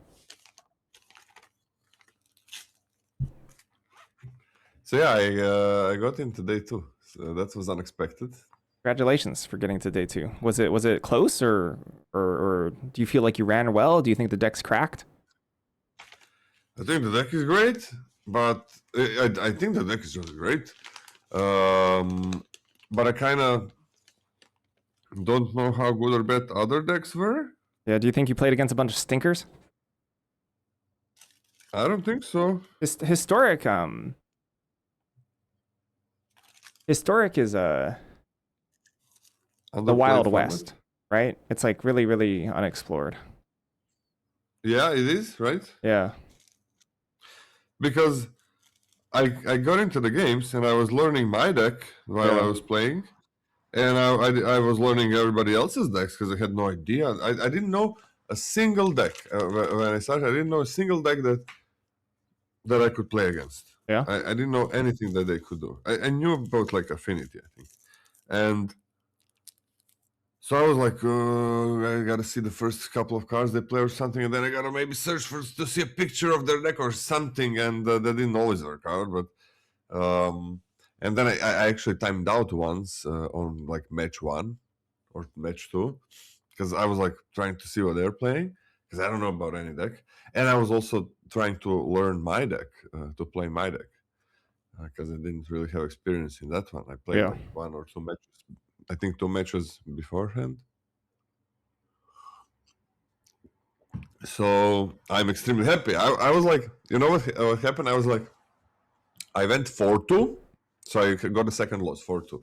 Yep. And I'm in the Discord writing, thank you everybody so much for testing. Thank you for. I'm very thankful for this.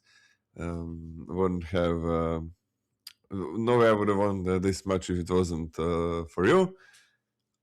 And then I'm like, wait, it's not over. I can win. I can lose 3 times. Yeah. And the guy that was like the main guy behind the deck, he he writes like, yeah, I mean, you can still play. Like, he's like, you can still play, man. And I got all this speech, how thankful I am for them for getting me the deck. And I'm like, oh yeah, I can play, that's nice. And then I got in. Then you rattled off the next 3? What do you say? Then you rattled off the next 3? Yeah. Somehow. Yeah. Day 2 is usually a lot tighter. But at least you're familiar with the deck now, right? Yeah. At least I'm familiar with the deck. That's nice. And I'm more familiar with some other decks as well. So that's pretty nice. But I mean, I didn't expect anything yesterday.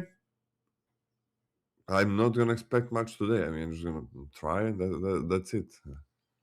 I'm still like not super familiar with the format. I don't think anyone's familiar with the format, to be honest.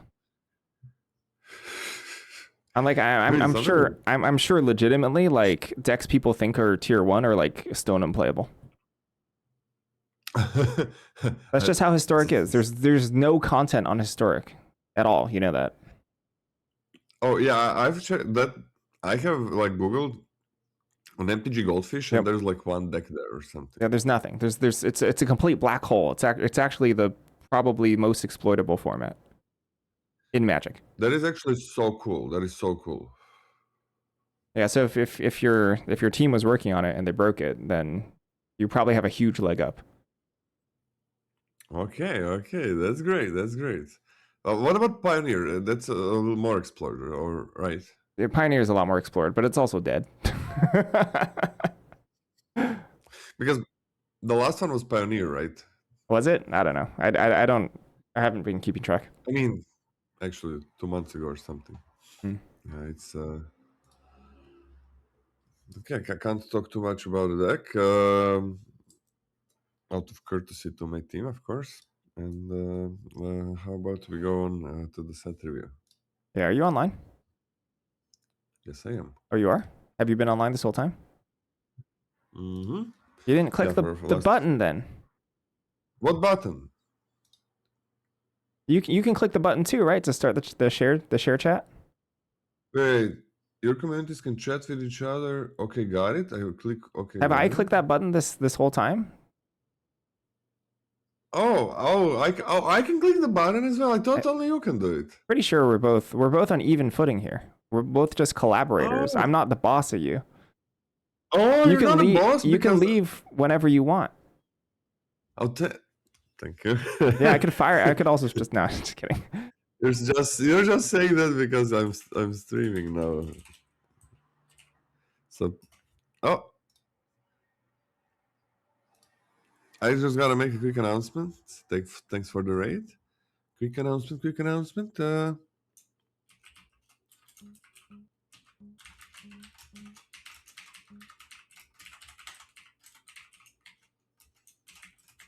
All right. Well, let's start with a set review. I'm gonna. Oh my god, man! I'm still waking up. So I can play Historic later. Right? Let's go. Scott, you wanna lead? Sure. Hold on. I have a bunch of windows open. Divergent equation, right, is the first one? Mm-hmm. Okay, divergent equation. Yep. Chase inspiration, right? Wait, what? Are you sorting by cost? By cost, yes. You on blue? Yeah. Oh, we didn't do the commons yet. Yeah, we didn't do the commons. We didn't do the commons yet. Oh, we're even more behind. Okay, can you read the first one? Sure. Chase inspiration. For blue, it's an instant. Target creature you control gets +0/+3 and gains hexproof until end of turn. Triggers all the reparee in blue, which it doesn't exist. I mean, it's a protection spell. Sometimes lets you win combat. Okay, I don't know if sure. I mean, maybe use it on a big fractal or something, but doesn't really let you win combat that well. So I usually prefer +1/+1, especially if it untaps. Like, do you prefer +1/+1 with hexproof? Yes. Like way more, because this thing is like You gotta take with a 4/4 into a 4/4. It's so hard for this to win combat. Yep. I'm not a big fan. It's just like a random fine trick. Why not? D. D. This is Procrastinate. Procrastinate is X and a blue. For a sorcery, tap target creature, put twice X stun counters on it. 1 mana, you can tap something down. 2 mana, you put 2 stun counters. 3 mana, you can put 4 stun counters. 4 mana, you put 6 stun counters. 6 stun counters is kind of like deleting it from the game, except they still have triggered abilities, activated abilities, and stuff, which is quite bad, to be honest.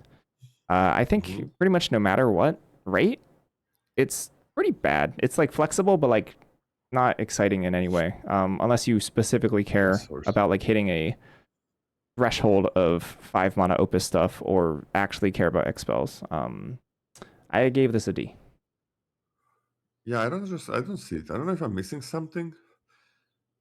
There's not support for X spells in uncommons and uncommons. Huh.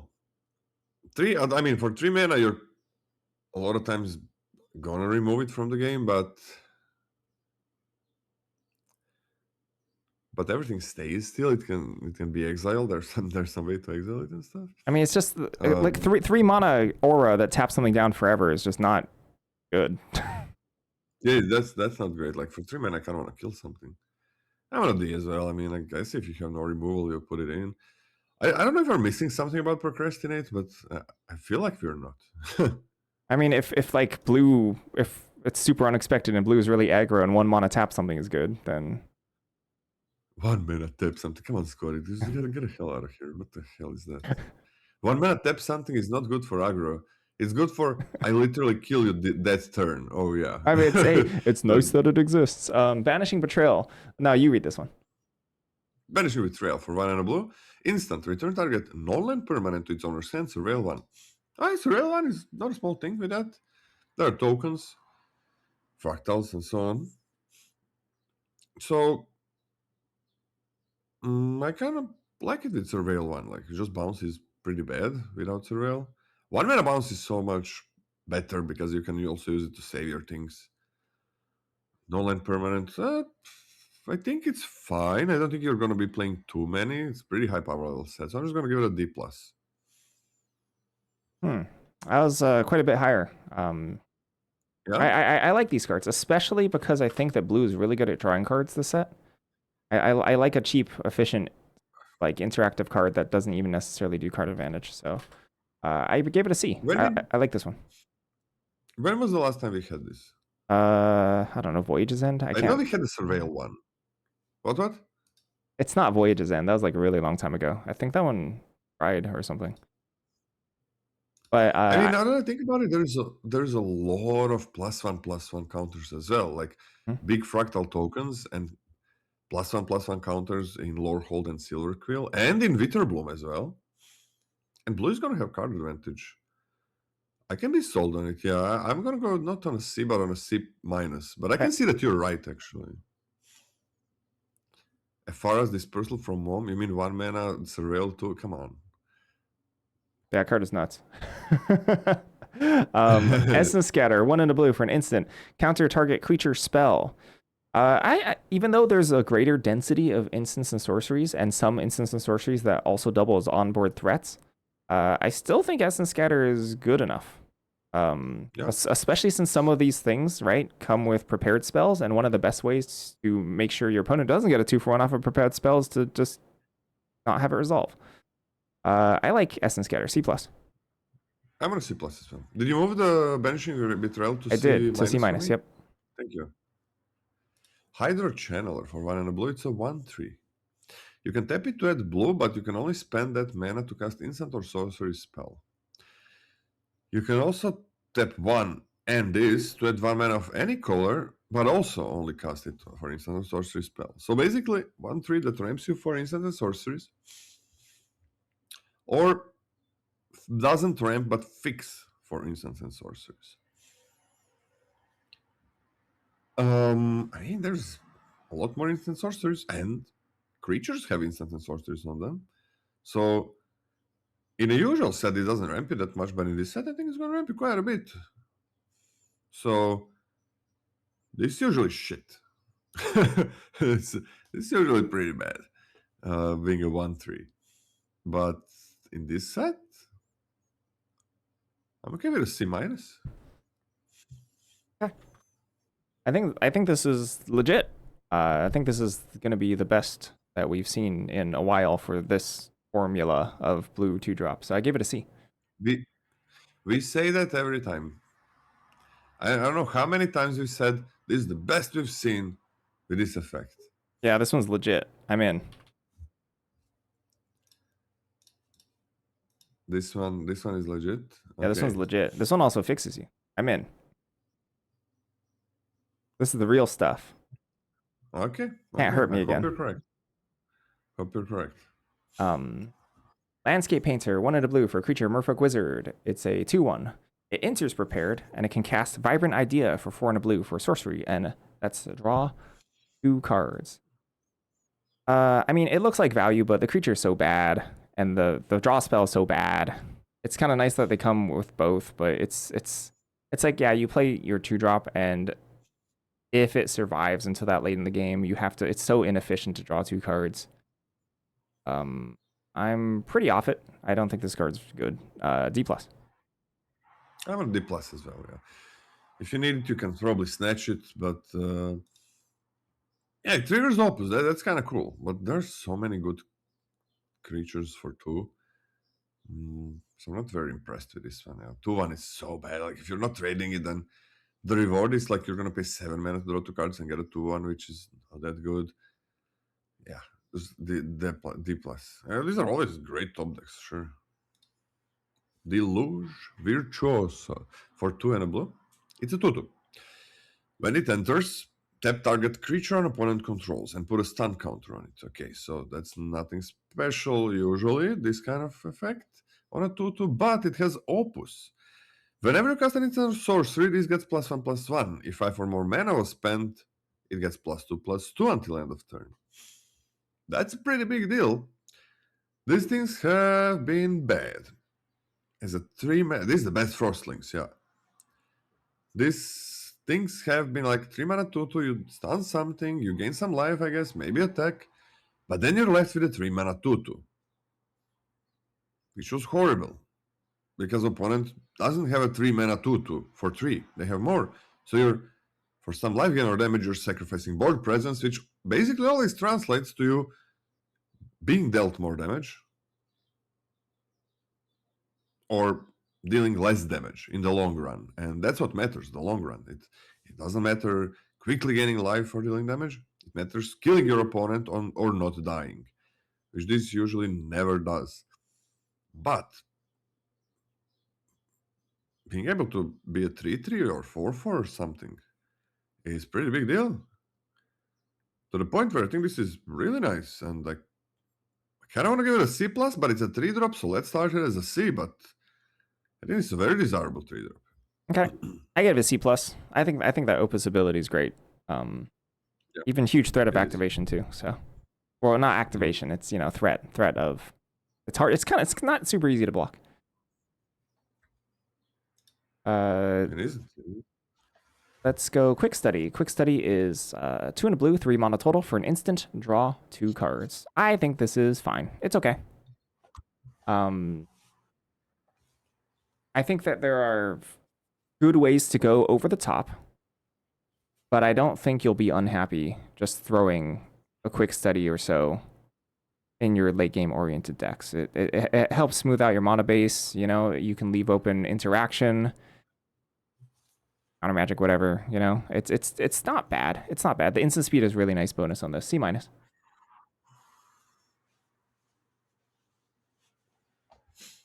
And there's that 5 mana draw 3 cards, put a land. It's like there is enough value that you don't care much about divination. I'm gonna go D+. Okay. Even though you care about casting spells in blue, so maybe you're correct. But even instant speed divination, I'm kind of not that high on in a high power level set. All right, next up we got 2 and a blue. That's 3 mana for a 0/3 with increment. And just to remind you, increment is says whenever you cast any spell, prepared spell from a creature, that creature, whatever. If the amount of mana spent is greater than this creature's power or toughness, put a +1/+1 counter on it. When this enters, it surveils for 2. So you get a 3 mana 0/3. That's really bad. Surveil 2? That's kind of nice. You cast 1, you get a 1/3. You probably cast just the second spell, it's a 2/5. So it's any spell. It can be just creatures. 0/3 is really bad to start with. But also, it's kind of okay in a way that it has ETB effect. And when we had like we've had like 3 mana 2/2s with this kind of like prowess, but it puts counters on them, and that usually means that 3 mana 2/2 can never block on that turn when you play it. This has ETB and it can block. It can block 2-drops. So it's pretty cool. Surveil 2 even in late game lets you like cast the spells. Huh. Oh, this feels pretty fine. It's a bit awkward. But I mean, Surveil 2 is pretty big and blocks. I don't know if it's a C or C minus. I'm gonna give it a C minus. Okay. All right, this is my hot take. I guess I didn't have any hot takes yesterday. This is my hot take number 1. I think this is the best blue 3-drop common. Like, as in, I think it's better. I think it's better than the Virtuoso. Yeah? I think this card's legit. I think it's real. I think it's exactly what blue wants to be doing, even more so than Virtuoso. Like, Virtuoso can, buy you that 1 turn, so it's better on the first turn. Anytime after that, I think Tabulator's better, right? It's kind of exactly what you want. Bridges you, helps you hit your 4th land drop, and becomes a real big blocker extremely quickly. And I think that's super valuable for a 3-drop. I think this is a lot for a 3. I give it a C+. Okay, I'm gonna go up to a C because I was hoping that you're gonna sell it to me because I wanted to give it the card grade, but I don't think you can have 2 3-drops, 2 3-drop commons on C+. I'm gonna drop my Virtuoso to C. I think you're right. Okay, because that's impossible. It's impossible to pick Yep. 2 common 3-drops on a C+ in a single color. I think in you don't want. Yeah? I think in both Prismari and Quantrix, I would take 3 textbook tabulators before the first Virtuoso. So yeah. Yeah, I agree with that. I gave the Virtuoso C, right? Yes. I love the tabulator. Yeah. I'm okay with a C, but I gotta see. I'm a little bit worried about 3s, but I love it. Like Surveil 2, and you can cast spells then. I mean, you can sometimes just double spell, make it a fine blocker. Yeah, I think blue is not gonna be that crazy about attacking until a certain point. I don't know. Yeah, I really like it. It's super interesting. Super interesting. Run Behind. Run Behind is a 3 and a blue, 4 mana total for an instant. This spell costs 1 less to cast if it targets an attacking creature. Target creature's owner puts it on their choice of the top or bottom of their library.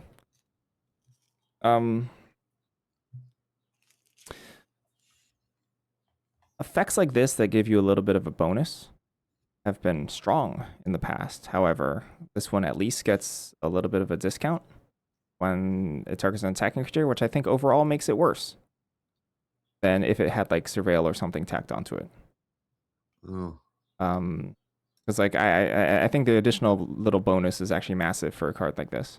I think this is just a C. It's only attacking or not tapped. It's only it's not even tapped. It has to be attacking you.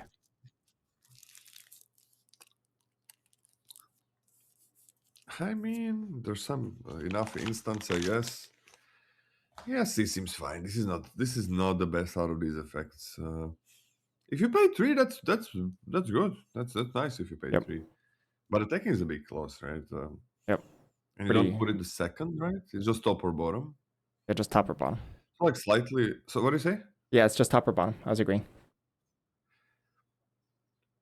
C seems fine. This is like a slightly worse version than the Blumborough one. The Blumborough one also had like tapped, which means you can just play it on your turn if they attacked something and pay 3.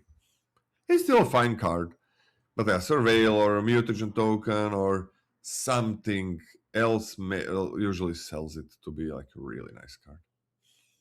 Or like paying 3 most of the times and putting it second from the top. I mean, that's crazy. We had that.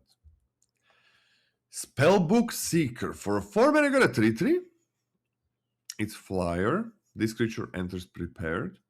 For 1 mana, draw 2 cards and discard 2 cards. Careful study. You can do that only once. So 4 mana, 3/3, nothing special. I mean, 1 mana, draw 2, discard 2. That's kind of dope.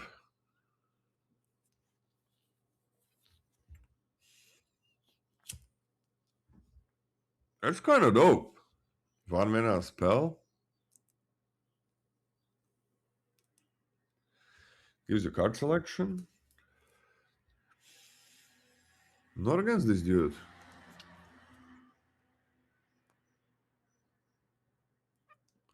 Put flashback in there. Triggers Opus. It's sorcery speed though. But it is a 4 mana creature that I don't like that. So I'm just gonna give it a D+. I also gave it a D+. The front side is too bad. I think also Careful Study tacked on to something else is incredibly powerful. Right? Like on its own, Careful Study is not a good limited card, but tacked onto something, No, it's good. It's good. But like it takes kind of a lot for 4 mana 3/3 flyer to be good. Yeah. This is a Muse's Encouragement. 4 and a blue for an instant. Create a 3/3 blue and red elemental creature token with flying. Surveil 2. So it's a flash thing. It triggers Opus for 5. But as far as 5-drops go, this seems like emergency fodder. Surveil 2, yeah, that's nice and stuff, but it's weak. It's really weak, and it's a freaking token. So I gave this a D. I don't think you want this. Yeah, I think there are better ways to trigger Opus. Yeah, just a D. I mean, I guess if you really care about trigger Opus, this could be something, but yeah, 3/3 Surveil. Yeah, whatever. But you can play it. Nothing bad is gonna come. There, you don't need to have any crazy synergies. Careful Study. Text on a creature is great. It's card selection. It's great card selection. It's a double loot for 1 mana. It's a double loot for 1 mana. That's amazing. The body is just a problem, but you don't need any synergy to that. You do have synergies because you have Opus, you have Increment, right? Yep. I mean, you can play that textbook tabulator and then use it. So you don't for really good effects. You don't need crazy synergies, right? Synergy is that you're gonna be having a better hand and playing stuff. Maybe putting some flashback in there, maybe Increment, maybe Opus. Like there are synergies. But in a set without any synergies, this is a really good effect without any Opus or things like that. So you really don't need synergies for the effects that are just inherently good for you. Ooh, we got an interesting one. Divergent equation for XX blue. Return up to X target instant and or sorcery cards from your graveyard to your hand. Exile divergent equation. So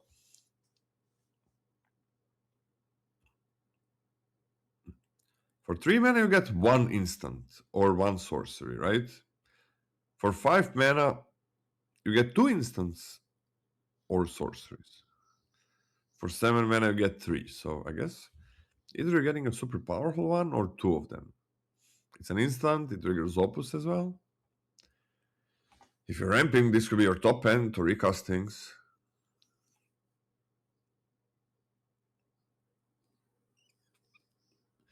Very cool card. But it doesn't get you back creatures that enter prepared. I think it's okay. Like, if you pay 5, you're drawing like 2 cards that you decide what you should draw, but you do need to have those in the graveyard. But then again, like instant and sorceries going to the graveyard pretty easily. No trading needs to happen, no combat needs to happen. You just gotta play them. If you get 2 removal spells. I think it's gonna be a fine role player in these slower decks. I'm gonna go with a D+. Okay. I was on a D plus as well. Instant speed is necessary.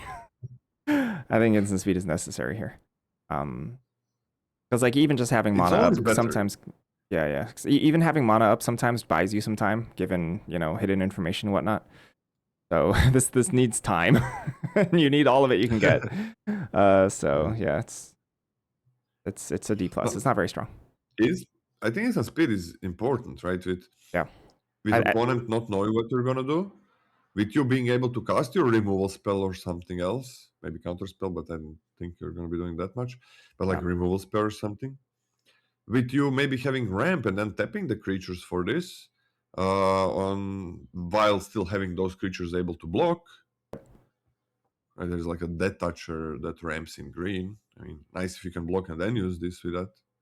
Yeah. With you maybe having that 1 mana up or something, and then you use this and get back your hexproof trick or something like that, and another spell. Let's say you have 6 mana, and then your opponent doesn't know that you can now save your creature.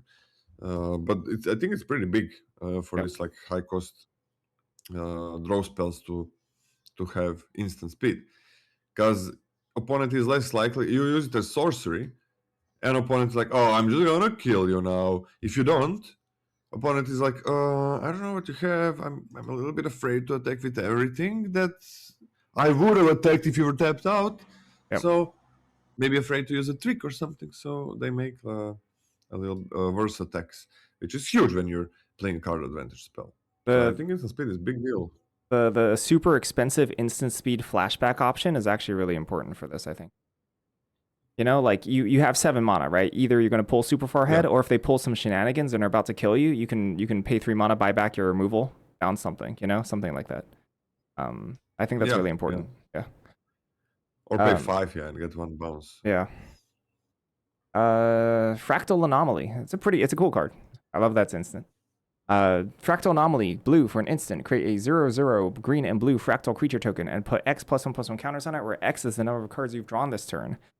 Okay, so when you are spending a lot of time not affecting the board and drawing cards, then something like this that can add stats on the board for a cheap cost usually is very important. However, the timing window on this is really, really, really, really small. For example, if it's your turn 6, you're going to cast your 5 mana, draw 3, and then you can like maybe have your Fractal Anomaly in there and play it for 1 mana to make a 4/4. That's like some of the higher end cases I'm thinking for this card, which I think is too narrow. I think that's too narrow for me to actually want to actively put this in my deck, even though I understand that the mana efficiency is very important for these style of decks. I just don't think it's consistent enough. So I gave it a D-. I like it. Oh, by the way, your closing thoughts for this card is I love that it's instant, but the whole reason I went on to what I said was when you said it doesn't really matter that it's an instant. I think you misheard me. I think I said it matters a lot that it's an instant. Oh, you said it matters a lot? Yeah, because when I read through these before, right? Like actually just like 3 hours ago, I thought this was a sorcery and I gave it like a D-, but then I'm like, oh, it's an instant, so I gave it a D+. Oh, I thought you said like it doesn't matter that it's an instant, and then like I say my thing and you're like, I love it. I love that it's an instant. And I'm like, what the fuck? That must have been really confusing. or maybe I just said the wrong words. I might have just said the wrong words. I'm not sure, but I meant that I like that it's an instant. Yeah. You like this? You like Fractal Anomaly? I do like Fractal Anomaly. Like, okay, 1 mana 1/1 is pretty bad, but Scotty, you play 3 of those 4 mana 3/3s. Pay 3 mana, draw 6 cards, discard. And now you get a 7/7. Nice. I mean, that's not that bad, right? That's pretty good. And the fact that you dig so far means that maybe it's less inconsistent than I think it is. Because you dig hard. But I mean, you're not going to play 3-4 mana 3/3s, I think. Yeah. But like, at any point where you're drawing cards, if you have this 1 mana left over, like in Prismari, you have that 6 mana thing that draws you 3 discards to and gets you a lot of mana. it could be the reason why you survive that card draw, but you gotta use that card draw a bit later. But I don't think it's a problem that you gotta play your card draw a bit later, because you're usually playing card draw a bit later. You're not playing card. Oh, I'm on 4 mana. I play my card draw. I got my 4 mana card draw. For 5 mana, nice. Now I'm gonna play my card draw for 5 mana. You usually play it when you have more mana, because you don't want to draw cards. The only instead of affecting the board in this like early game to mid game, but then you have like card draw spell in your hand, this in your hand, so that's kind of awkward. Like, how many other things do you have that are gonna affect the board?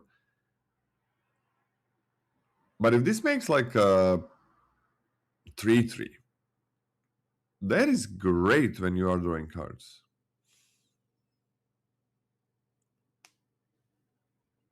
That is great.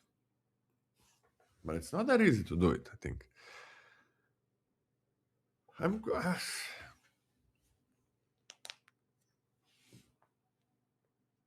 It's not that easy to do this. Like, you really gotta have it. I love the tempo that it gains you back, but it is pretty inconsistent. Damn it. I can't give it a high grade. It's gotta be somewhere in the D range. I'm gonna give it a D plus in hopes that you are gonna have that deck that has enough card selection, card draw. Maybe you're splashing for a good amount. Maybe you have that lore hold card that is cards and draws you to. So that this is pretty good with that. I'm gonna go with D plus. If you have enough things, maybe a little bit cheaper card draw, card selection, rummage, looting, something like that, is very, very good to like still affect the board for that 1 mana and survive until you finally play the cards that you've drawn. So, yeah. 1 mana for a 1/1 is really bad, though. 1 mana for a 2/2, if you do just one card, that's fine, right? But you had to work for it. And I think in the right deck it's going to be better than a D+, but D+ in on average. Like, if you make a 2/2, you're fine with this. But the big deal is when you make a 3/3 or something bigger and then tie it all together. You're going to be drawing cards naturally.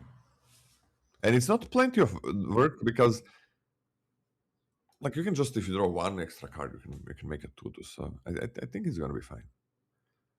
I think the reward is definitely there. The reward is not you break the game. The reward is you get your time to play the cards that you've drawn.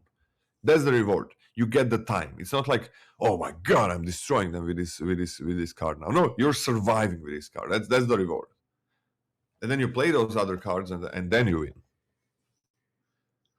Can you read this next one? I just gotta mute me for a second.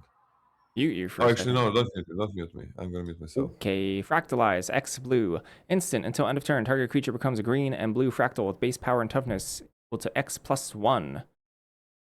For 1 mana, you can shrink your opponent's creature to a 1/1, but it retains its abilities.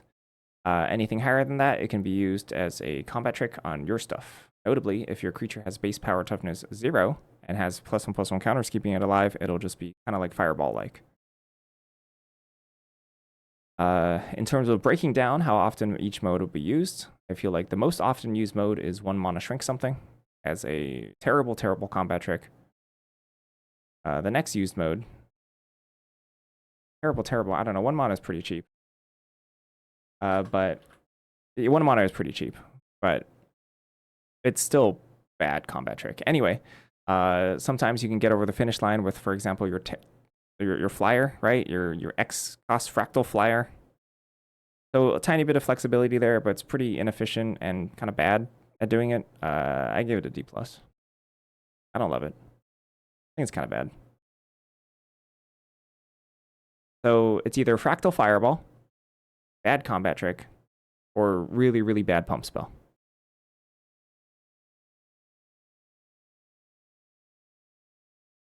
Those are like the 3 modes. I think they all add up to kind of crappy. Yeah, like the flexibility is there. We like flexible cards, but all the modes kind of suck, right? Like, yeah, bad as a trick against your opponent. But that's the best thing, probably. Really, really bad when you use it on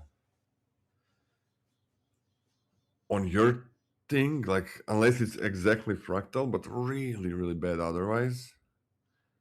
I don't like it. I'm gonna D for it. D minus. I'm gonna D minus. I really hate this card.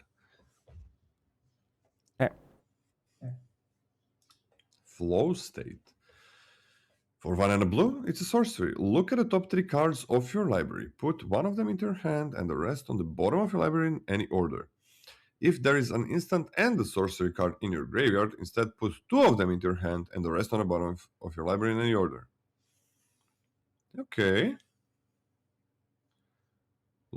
So, what is it? Strategical planning? Like, look at the top 3, get 1? Look at the top 3, get 2. For 2 is crazy. If that's what you can do. If you didn't stack your deck with creatures that have instant and sorcery stacked on them, which is something you're going to do a lot. All of a sudden, like, the looting and rummaging looks even better.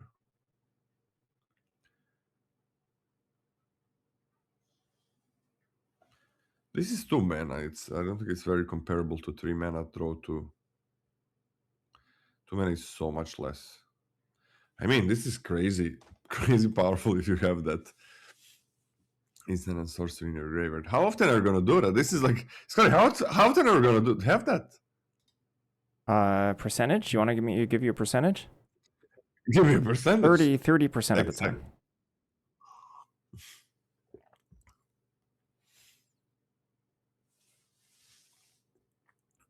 That's just a guess, of course. I think sorcery hurts a lot here. Not sure that the sorcery hurts that much. It's not a trick or anything.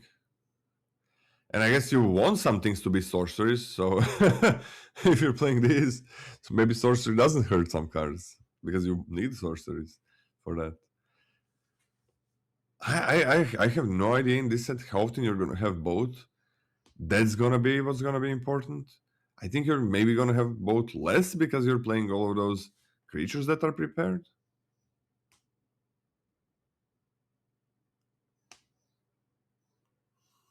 I don't know what the...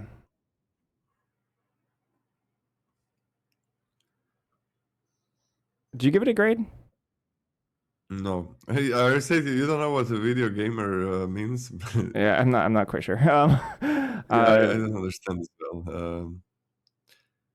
I think they meant that maybe they didn't know that you can pick any card out of the 3. But this is draw 1 or draw 2. That's it. There's nothing else. I'm gonna go with a C or C plus. If this is what you're gonna be doing, I'm gonna give it a C plus, and I think you can do it pretty easily. But this is the grade out of all of the ones that I've given where I'm gonna be on a lookout in the first week and see if I lower it or give it a higher grade. I give it a C plus too. Yeah, I was optimistic about this one. Okay. Because it's not that bad of a floor, but the upside is there, right? I was thinking about all the times I cast Accumulated Knowledge as a divination. It doesn't hurt that badly, but obviously lessons and stuff, so the context gets muddled a lot there. But yeah, I think this is fine. I think it's fine. C plus. Okay. This is Muse Seeker, 1 and a blue for a creature elf wizard. It's a 1/2. Whenever you cast an instant or sorcery spell, draw a card.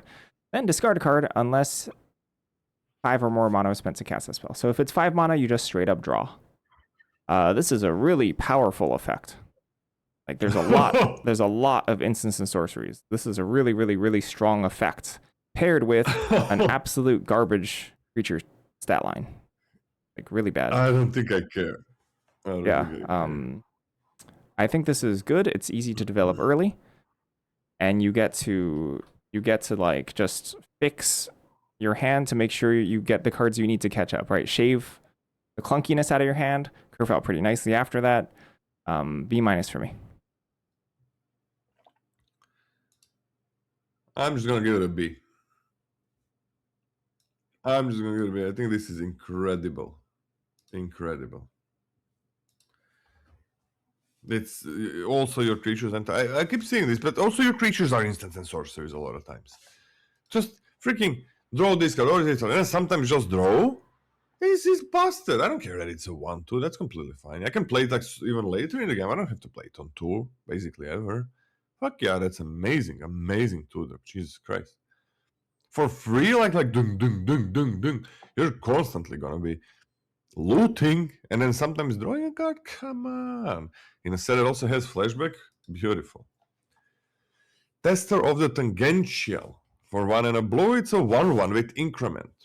At the beginning of combat on your turn, you may pay X. When you do, move X +1/+1 counters from this creature onto another target creature. Yeah, this is the one I was talking about. You remember that, dude? The 5 mana 3/3? That when you put a counter on something? Yep. Yeah. This is the one that I was kind of talking about. So it is a 2 mana 1/1. That's horrible.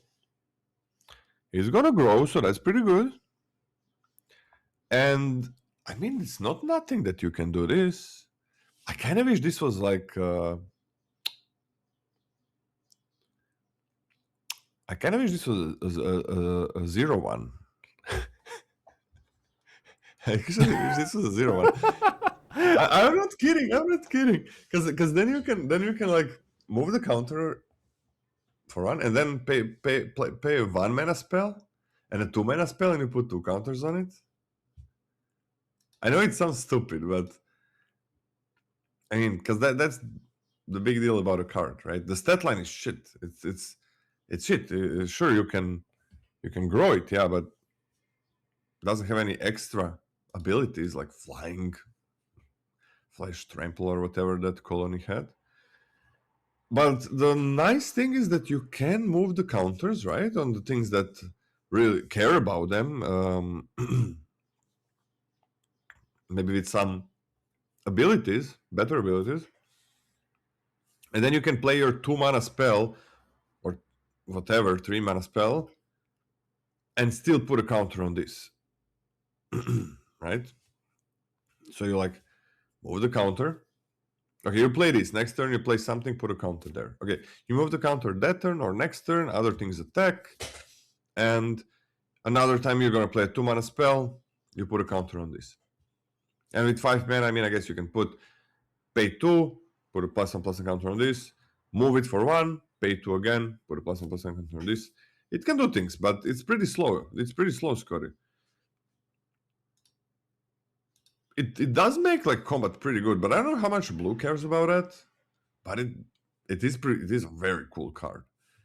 But I have a big problem that it's a freaking 2 mana 1/1, and in early game it's gonna be trouble. It's gonna be trouble.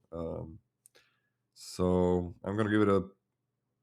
Man, I kind of want to give it a higher grade, but it does feel like a D plus or C minus.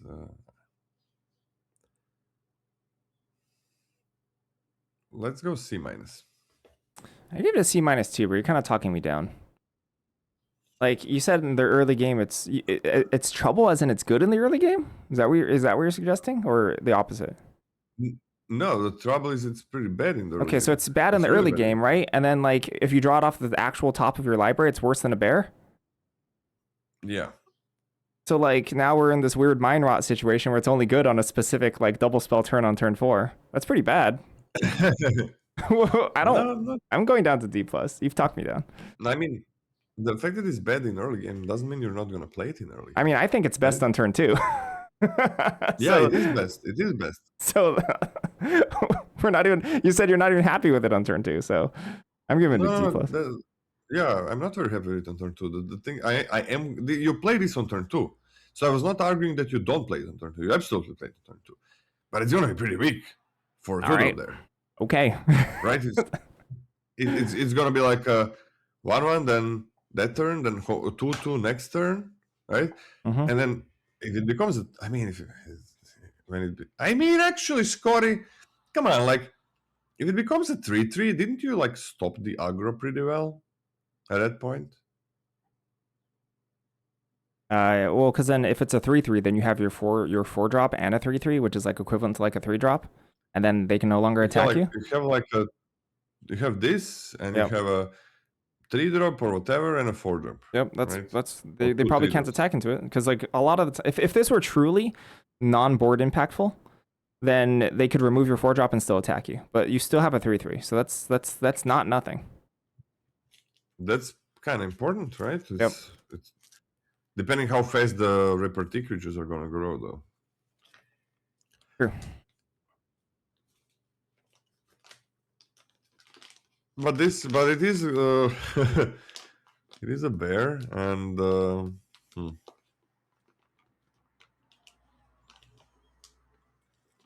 moving the counters is pretty cool on that thing that makes 3/3 account 3/3 dudes, right? Yep.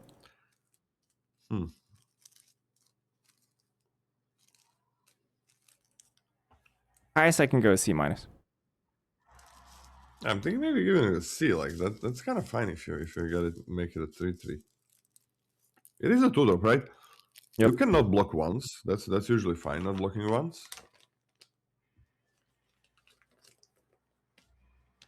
No, give it a C from me. Give it a C. I think it's okay. I think it's fine on turn 2. I think it's like the best. Actually, now that I think stat-wise, I think it's the best thing for your early game defense that you can do in blue on turn 2.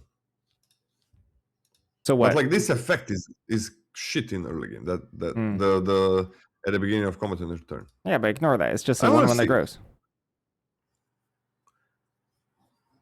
It's what? It's just it's a 1/1 that grows, you know? And like we're talking about 3/3. What about 4/4? I mean, at one point, that definitely could be a 4/4. Why not? Yeah, why not? Why not 5/5? Okay. Get your 15th counter with Emmy. I mean, okay, that's gonna take a while. Encouraging Aviator.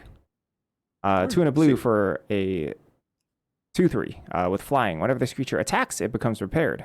Jump. Jump is just blue, an instant. Target creature gains flying until end of turn. All right, this is interesting. 3 toughness is kind of nice on this, but you can attack, repair it. Next turn, you can actually jump 2 things, right? Because you can declare attackers, have this prepare again, and then jump before blockers. So that's not bad. That's not bad. How badly does blue want to be jumping stuff? It's also kind of interesting because you can jump on defense too, which is not nothing.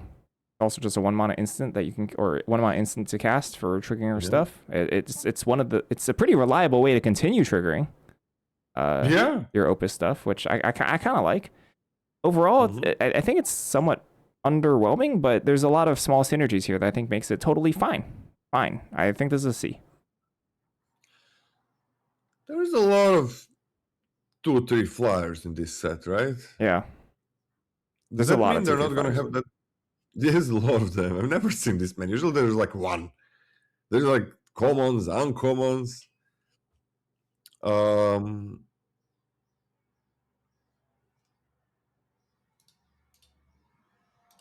Does that mean they're going to be attacking verse? Usually a bunch of large butted stat lines means that there's going to be a lot of staring at each other. But I don't think there's that. Like, yeah, but there's just not like a ton of flyers still. Wait, I want to see this. Toughness.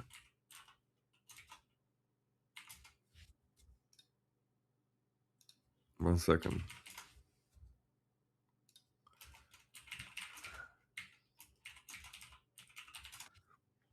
So there is, I guess there is one more common 2/3 flyer and one more uncommon 2/3 flyer. I guess, okay, it's not that many, but that's more than we ever had. I guess it's not like infinite amount or anything, and it's only in white, black, and blue. White, black, and blue. So, is there an aggressive Izzet deck to be made is my question here. Because if you're triggering Opus, you usually want to do it for this thing. You kind of want to do it for aggression. It's a 2/3 flyer, right? Yep. Otherwise, just how are you attacking? Like, if you're not aggressive, a lot of times you won't be able to. So there's an aggressive Izzet Opus deck to be made. in red we have a 2/2. That's commons. In red we have a 2. Because that's gonna, I think, make this card great or whatever, or fine or bad. We have a 2/2 in red that grows +1/+1 for every time we play spell. So that's already good. That's a 2-drop. And when you have Opus, it gets double strike. All right, but it grows. We have the Deluge Virtuoso that we talked about, right? That is a 2/2 that taps and grows. That's pretty aggressive because it grows. Then we have the Elemental Mascot, which is a 3-drop as well. That gets +1/+0, but it's also a flyer, and you make other things fly, and it's a good blocker. So I think there is like an aggressive Opus deck to be made here. There's also like a 4-mana 4/3, but I don't know if that one is good. And on uncommon, you also have some nice things for attacking. What do you give this? C.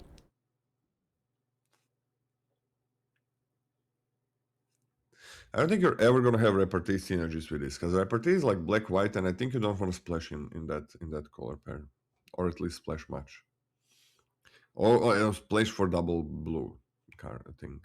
I mean, not double blue, I guess. I'm okay with C for those decks. If they're not gonna be good, they're not attacking with them, then this is not gonna be good. And probably in Quandrix in blue, green, it's not gonna be that great. I think you're gonna be drawing cards and going for late game, not this kind of attacking effects. You're gonna be focused on increment maybe more. So it could be like a C+ or a B- in an aggressive blue-red shell, if that exists, and I think it might. So that's interesting. Matter Bending Mage for 2 and a blue. It's a 2/2. When this creature enters, return up to one target creature to its owner's hand. And a weird ability. When you cast a spell with X in its mana cost, this creature can't be blocked this turn. Okay. I mean, 3 mana 2/2 bounce is amazing as always. I don't know how many X spells you're going to be doing, but sure, it cannot be blocked. Why not? B. B just for the first effect. I don't think the second one matters, but it's fine that it's there.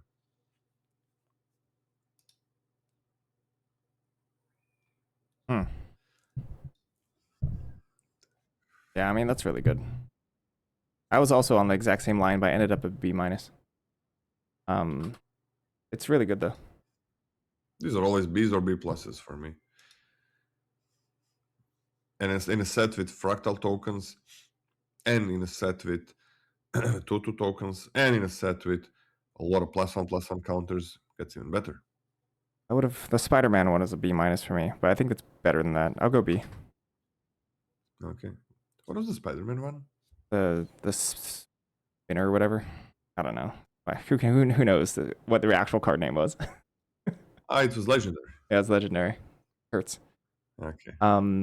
Brush Off. 2 blue for an instant. This spell costs 1 and a blue less to cast if it targets an instant or sorcery spell. Counter target spell.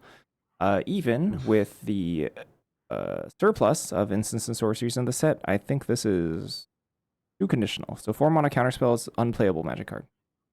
I actually think that's an F. And the fact that you can counter instants and sorceries doesn't bump it up that much for me. I really never want to counter a prepared spell because that sucks. That sounds awful. I gave this a D. I mean, I do want to counter it. Why not? Like, I mean, yeah, that's sure the option, but why does that sound awful?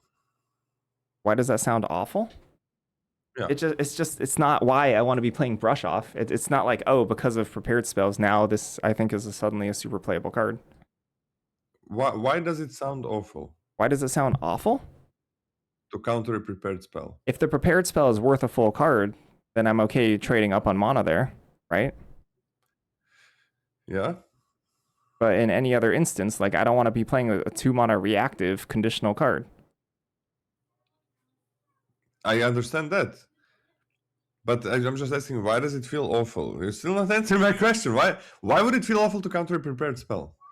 Why does it feel awful? Yeah, to counter a prepared spell. Exactly that. Why does it feel awful? It's gonna feel if the prepared spell is worth like a full card.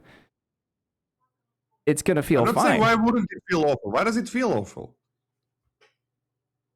What are you talking about? You said it feels awful to counter a prepared spell, right? Yeah? Why? You're so nitpicky about this language. I'm asking why? Why does it feel bad? Just answer. I I want to know. answered you. It know. doesn't feel bad if it's worth a full card and it's expensive.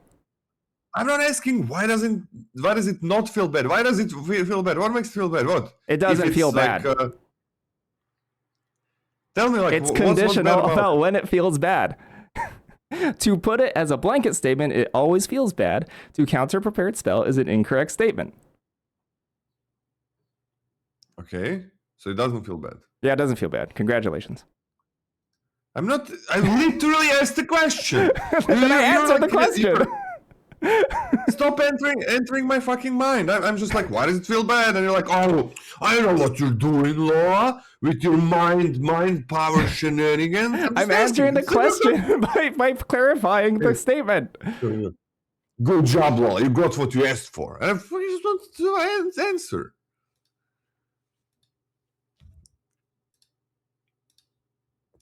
You don't know what's in my mind. Always. Okay. This shit. I think it's a D-. Okay. It's whatever. Stupid bad counterspell. It costs too much, and for 2, sure. I mean, really, are you gonna keep up 2 and then hope? You're most likely gonna keep up 4 and not hope, and then what? You pay 2, great. And do you have anything to use 2 mana on? Just don't play this. Ooh, Campus Composer. For 3 and a blue, you get a 3/4 with Ward 2. This creature enters prepared, and it has Aquos? How do you say this, Corey? Aquos? Aqueous? I don't know. Aquos Aria. For 4 and a blue, it's a sorcery. Create a 3/3 blue and red creature elemental token with flying. Okay, so 4 and a 3 for Ward 2. Pretty hard to deal with. Not the stats are a bit weaker, right? They are a bit weaker. But if I ever want to trigger Opus for 5 mana, this is how I do it, I think. I mean, it's an uncommon, but this is one of the best ways to do it, it feels like. Because you only got your 3/4. If they kill it, sure, they killed your 3/4 and paid a lot of mana because it's 4/2. And then for 5 mana, you get a 3/3. Like, compare this to that 5 mana, you get a 3/3 flyer and Surveil too. This is a great spell to have on a creature. I want a B- for this one. B-. This is a great spell. You also gave it a B-? Yep.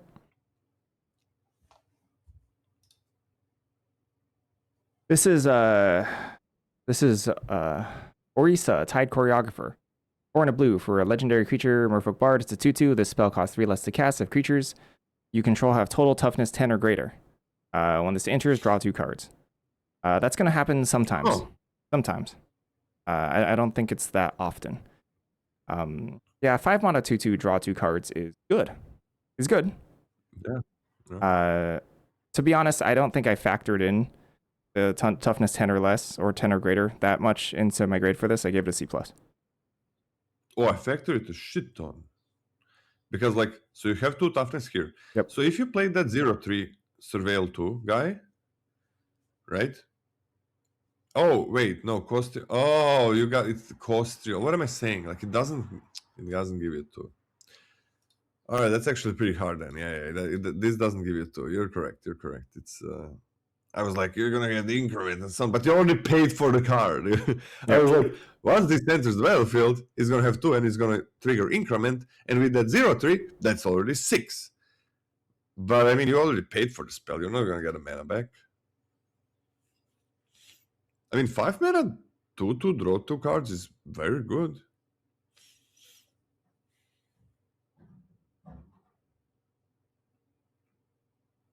But I think it's gonna be doable with increment.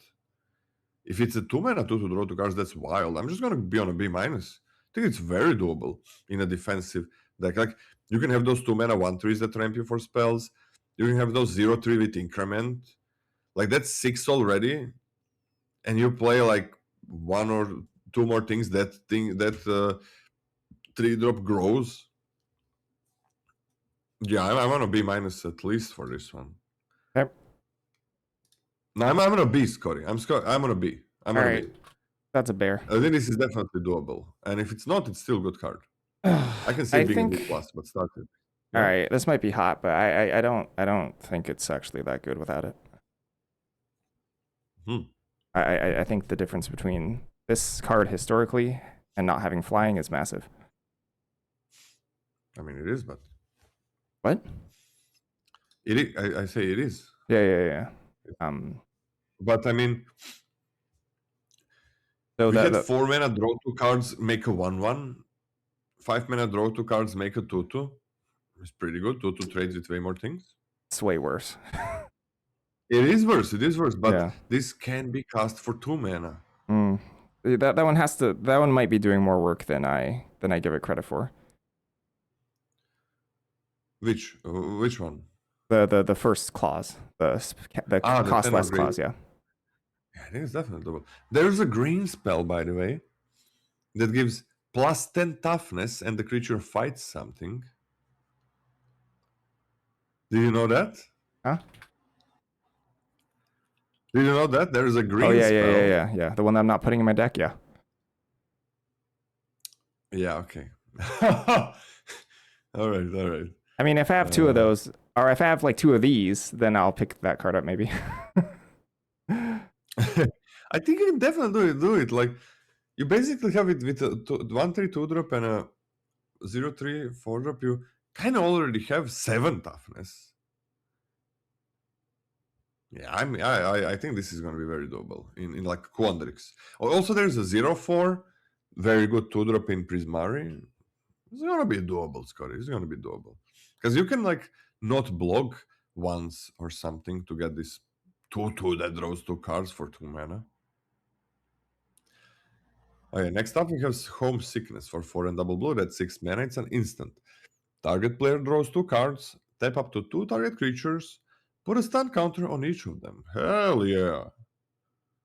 Hell yeah, what the hell? I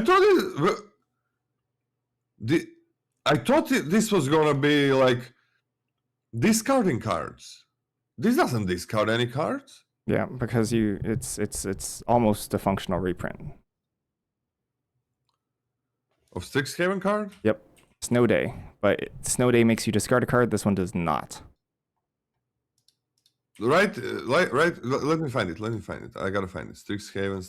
Snow Day was. I'm just gonna say my piece. Snow Day was a good card, and it made you discard. This is better than Snow Day.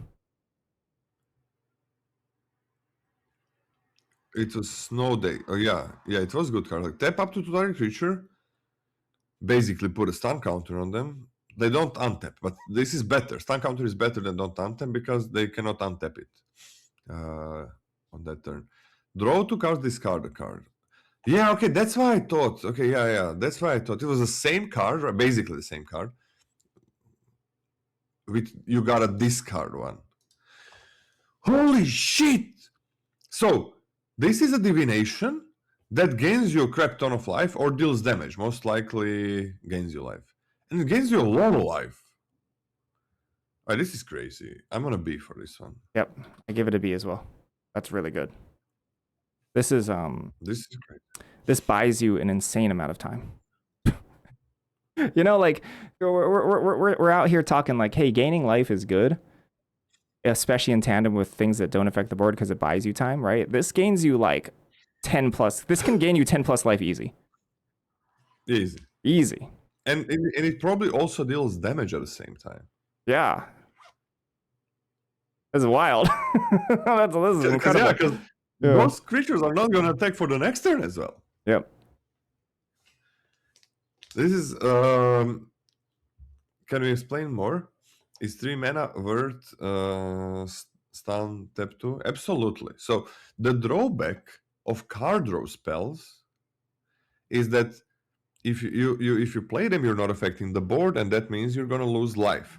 And sometimes that means you're gonna lose the game because you drew those cards, because you're never gonna get to play them, because you're gonna have to chump block, because you're gonna have to get into very bad blocking situations, or just you can't block and you lose. Like, how many times have you had, oh, I want to draw the cards, but I'm going to die if I do that. I got to play like my 2-drop on turn 7 rather than draw cards. Any card or spell that gains you a lot of life, or this is life gain, right? Basically, if you're behind, if you're blocking, right, and you might as well be because you're playing a 6 mana thing that doesn't put anything on the board. It completely removes that problem, right? You're going to be a card up on your opponent, but you're not going to be life down, and that's a win condition. Drawing more cards than your opponent. That's a literal win condition. You draw more cards than they do. You don't have to have 6 mana 10/10s or tramplers or whatever. That's a win condition. And this kind of circumvents that problem where you would lose the life and the card would be bad. But it's not only that. If you're attacking, this card draw lets you attack even more. If you're not attacking but it's kind of close, it puts you in an attacking position while you're drawing cards. And if you're the one who's behind, it's not only going to gain life, you're going to probably attack. Because you're going to play those cards out, right? And opponent's creatures are still tapped. 2 of their best creatures. So that's kind of wild. That's kind of wild what this does. Is this a B+, Scotty? I wouldn't be surprised. But No, give it a B+ for me. Okay. What do you want to say? No, I mean, it's just it takes a lot for 6 mana to be a B+. Okay. But this is a lot. It's a lot. Okay. Go back to B. True, it's 6 mana. Go back to B. Go back to B. We're going back to B. Okay. I need But to. I can see it being a C+, B+. We're on rares now, but I got to use the bathroom. But the first one is very interesting, so start talking about it. I'm gonna also just get my oatmeal. Guys, we continue in 2 minutes, right?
God, it's taking a while.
Alright, we got Exhibition Tight Collar for a blue. It's a 0-2 with Opus.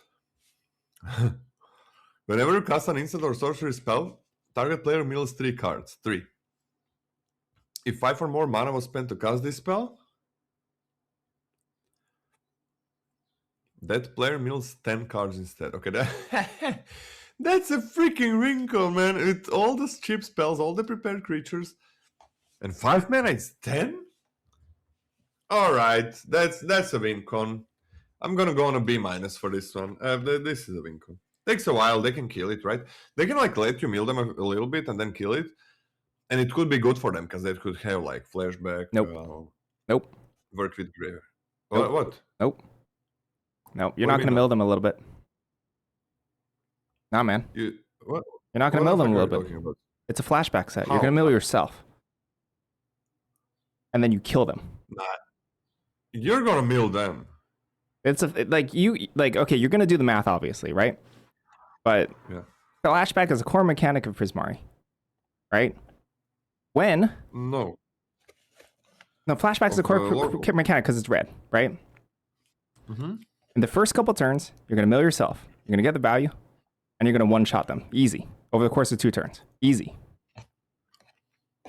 But you gotta have a shit ton of flashback spells, right? You don't need that many, right? You don't need that many. The thing is, if you mill them a couple times, they get flashback, they get value, and then they kill this, that's bad for you. And it's so easy to kill your opponent in the late game. So easy. It is pretty easy. Yeah. Just mill yourself a little, get a little bit of value, kill them. This card is good. It's good. It's funny. Big fight, same grade, right? B-. I mean, I think you can mill a little bit, but I don't think it's too much. I think if I'm casting this on turn 1 and I'm triggering it anytime in the first 4 turns, I'm targeting myself. Most of the time. If I'm playing against something that might not care about mill, I mean, Golgari cares about it, Warhol cares about it, I guess white and red as well, so I guess a lot of things care about it. Yeah, it's scary to mill your opponent in the early game. It is scary. And then 10 is so much. 10 will just kill them. Like, end of turn, 5 mana, untap, 5 mana, they're dead. Okay, that's true. 5 mana. Yeah. 5 mana on their turn, right? So they don't know. Yeah. Okay. They have like 21 cards in their library, and they're like, oh, I got time, and then you kill them. Mm. And it's 1 mana. It's a good card. All right, that's great. Yeah. I mean, B- is good. I can see it being higher, Yeah, I wonder. like a B or something, but it does require help, right? Mm-hmm. Harmonized Trio, blue for a 1/1. Tap and tap 2 untap creatures you control, so you tap 3 total, and it becomes prepared. And it brainstorms for blue. It's an instant. Draw 3 cards, then put 2 cards from your hand on the top of your library in any order. I don't care. You know, like a lot of people care about fetches and stuff. Brainstorm. I don't care. You're drawing a card, right? You draw a card when you do this, and you do it. And it's pretty easy. Instant speed to tap 3 creatures. It's pretty easy. Right, you just play a little bit defensively. You play this on 1. You have 2 additional creatures. Those creatures can block. They can even trade, and you tap in response. Get your brainstorm. No. This is good. 1 mana investment, and it becomes a good threat later. B- for me. I think I'm on a B. At least. Like it's kind Rock of on. must answer, almost must answer Wandrop. I'm cool with To the do B. it once, that's already really good. Good I'm card. on a B. This is amazing. Yeah, I'm good. There's also Evolving Vials, I guess, if sometimes you want to do that, but I don't think it's needed at all. Shared roots. What do you say? Shared roots. Let's go. Wait, what is Shared Roots? Shared roots is the avatar ramp for 2 mana lesson. Uh-huh. Yeah.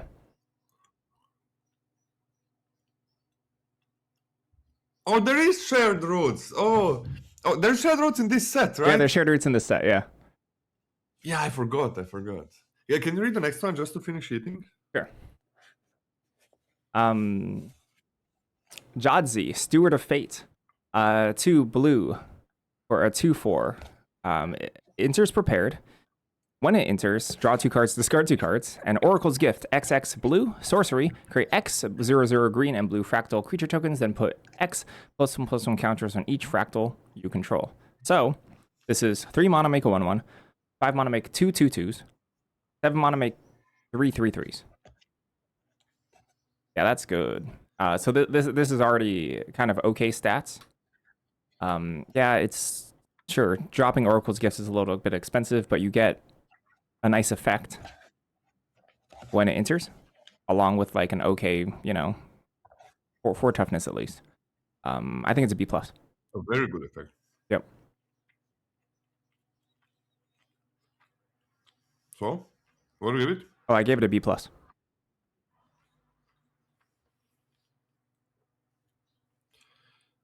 Oracle's Gift doesn't cost too much. Because you already got a 3 mana 2/4 that looted twice. Oh, even better than loot twice. Like draw 2, discard 2. That's better than looting twice, right? So you already got enough that this is great. Like 3 mana 2/4, draw 2, discard 2. That's already great.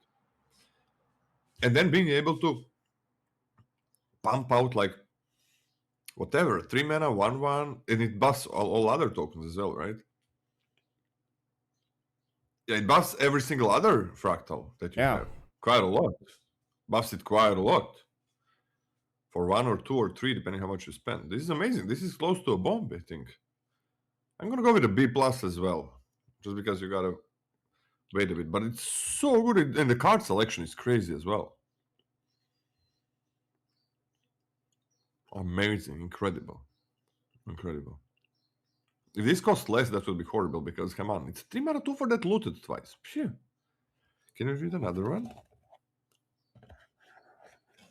Mana Sculpt, 1 blue blue for an instant counter target spell.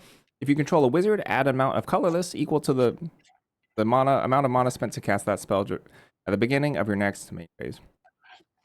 Yeah, this is cancel. Yes, there are wizards. Yes, most of them are in blue. Cancel is rough. Can be rough. The fact that you don't get mana drain all the time, you need to have that wizard, is a hoop to jump through. Casting a cancel to begin with is nigh unplayable in modern limited. Nigh unplayable. Mm-hmm. And I think that averages out, because this is a pretty reasonably high upside, to a D+. So D+? Yep. D? D+.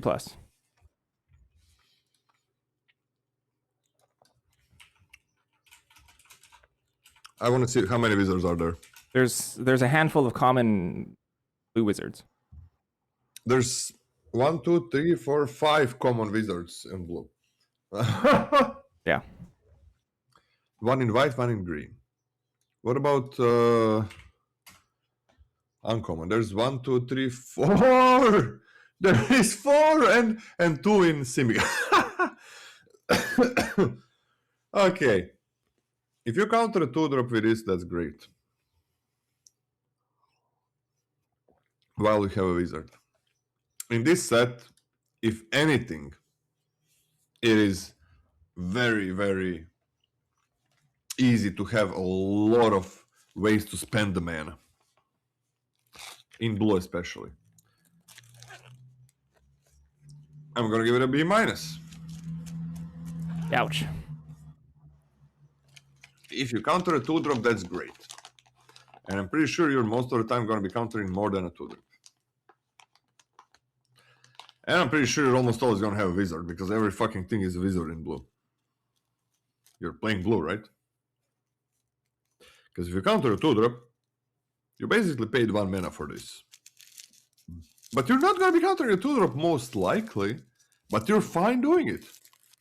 Well, grade it if it didn't have the wizard clause. What, just without the wizard clause? Yep. B. Or B, probably B. Okay, I think that's more accurate. I was thinking like C+, but I think you're more right, which means that it probably averages to me as a C. I'll go up to a C. Okay. Because, I mean, there's way too many wizards. Like, everything is every single, basically, maybe every single creature is a wizard in blue uncommon. Maybe one is not, I don't know. Next up, Pensive Professor. It's a wizard for 1 and a blue and a blue. It's a 0/2. It has increment. Whenever 1 more +1/+1 counter output on this creature, draw a card. They gotta kill this. This is kind of like every spell you play. For the first couple of spells, you draw a card. This is crazy. I'm on a B+. B. I think this card's beans. This card can't block for the first 2 turns. Oh no. It's hard to cast. Yeah, I mean, I guess it's a 0/2. It's hard to cast. It's rough. Okay, I don't think it's bad. I think it's totally playable. I don't think it's actively good. I think you're fine playing it at any point of the game. You don't play it on turn 3 a lot of times. Okay, I mean, I think I agree with that. I give it a C. Might be too low. See? Yeah, I'm gonna go to a B just because the stat line is horrible. But my god, you just draw cards. Okay, yeah. A lot of cards. Yeah, it's really easy to increment. I think we're both on the same page that incrementing is easy, right? And on a 0/2, yeah, you just gotta play any spell, literally any spell. Double spelling because of the 2 blue. I'm on a B+. I'm on a B+. This is not a trap. You don't have to play this on turn 3. Yeah. You can play it on turn 7. And it's great.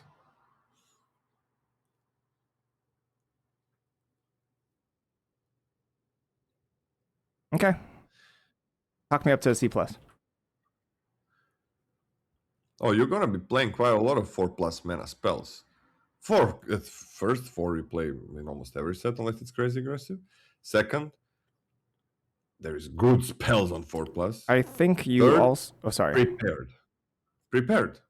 Creatures enter prepared and have like 5 mana spells or 4 mana spells. I think it's just you also can't sneeze at the fact that even if you can't trigger anymore at 4+ mana, you have a 3/5 now. You have a 3/5. Yeah. That's big stats. That's big and stats. You drew 3 cards. Yeah. And you do 3 cards. That's like a real magic card, and it double blocks so well at that stage. Because like you got your 3 cards, trade it off. It's fine. Yeah. Okay. Yeah. I think it's pretty good. You're on a C still? C+. C+. Yeah, you're gonna go up. You're gonna okay. Go up. Yeah. I could see it. All aboard! This is a Sky Coach Conductor. 2 and a blue for a 2/3 flash flying vigilance. This creature enters prepared.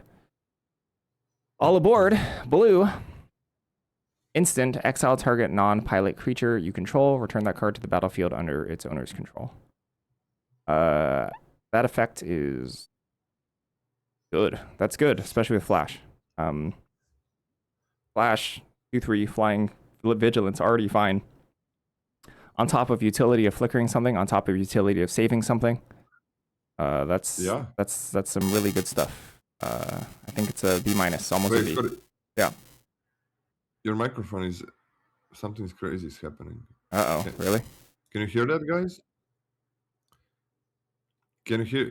Does Scotty sound weird for you guys? It might be a connection issue.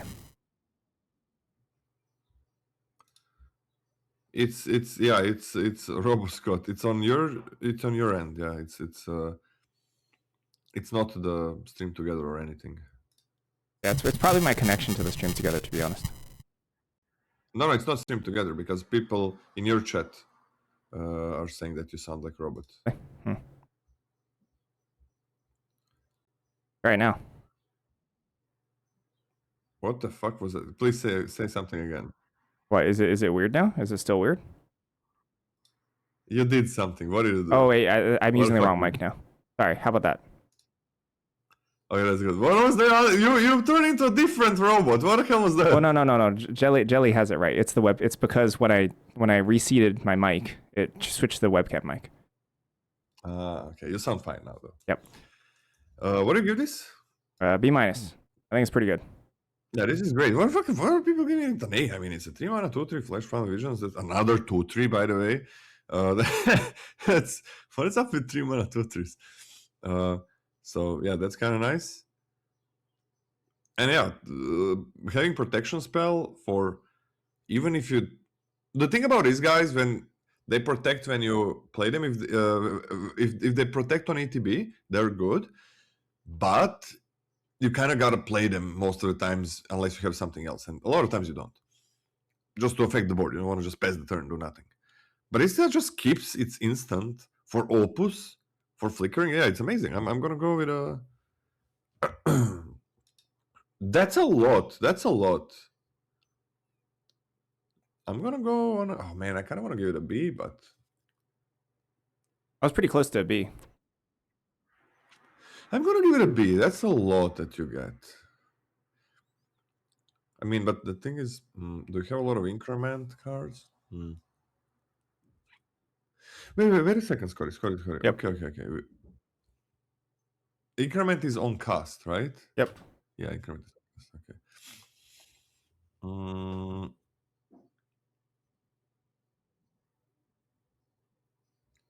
This is never an A. There's no way this is an A. This ain't gonna take over the game. It's a really good card though. Okay, because of all that it can do, it like works with everything. With B seems fine. I mean, but it is a 2/3 for 3, which is fine. It's not always gonna be good, this one, man, I think. But most of the time it is, I think. It re-prepares your creatures as well. Come on, it's a B, because like you're always gonna have something good to do. You can also re-prepare your creatures. It's like it's always gonna be something good to do with this. If nothing, you're always gonna have protection for some of your creatures, I guess. Yeah, okay, B seems fine. Wisdom of Ages. That's gonna be shit. For 4 and triple blue, return all instant and sorcery cards from your graveyard to your hand. You have no maximum hand size for the rest of the game. I mean, that can get a lot of things back. It's also 7 mana, not affecting the board. So I think it's really, really bad. Really, really, really bad. So I guess D minus is fine, because I don't know, maybe it's gonna be playable if you have a lot of removal spells. I mean, if you have a lot of removal spells, you're good at controlling the board. I'm just gonna give it a low D minus, because maybe if you're super good at controlling the board, with removal you get it all back. So okay. Okay. I gave it an F. I'll play the uncommon. I'll play Infinite of the uncommon over this. That's actually true. There's the uncommon there. For 5 mana, get 2. Okay. I think it's basically always unplayable, but there's gonna be extremely rare scenarios, I think, when you can get it. It's good to be a like dreamer. You're splashing for. Sorry, what? It's good to be a dreamer. I think it's possible if you're splashing a good amount, but also have really good mana and enough blue, which is so much, and you have like so many removal spells, and you're so good at controlling the board. Where it's gonna still not be great, but I think there is something to build around this card. Not you get it and you build around it. It's more like you already have a deck that's ready for it, I think. Oh, that's cool. Okay, Scotty.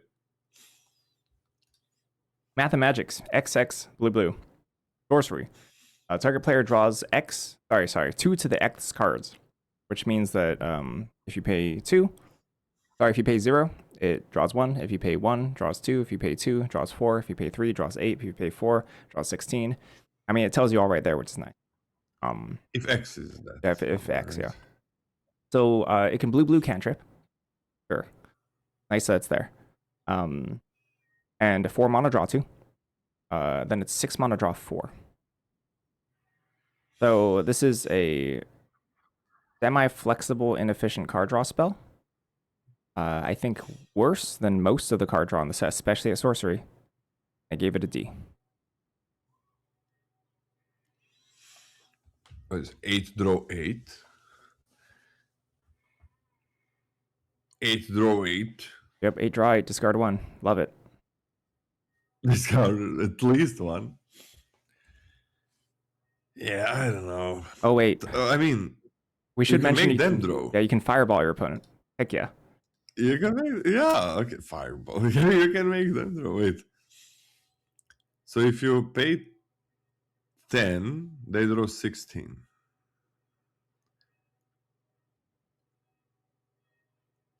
If you pay 12, the game is over. Okay, so this is 12 mana, the game you win. This is 12 mana you win. And sometimes 10 mana you win. That's not nothing, Scotty. That's not nothing. 10 mana is doable. You could make a deck. Yeah, you can make a deck where there's a lot of good ramp and fixing in green, a lot. Yeah, Quandrix is really good at I think Quandrix can hit 10 reasonably. And if you can, I mean, it is 12 in the game, and I'm going to, because of that reason, I'm going to go on a C-. And I can see it going up. Reasonable. That's reasonable. Mm-hmm. I don't mind. Because it is like a win con. Yeah, I'll join you. That's not bad. Or a bad card. Okay.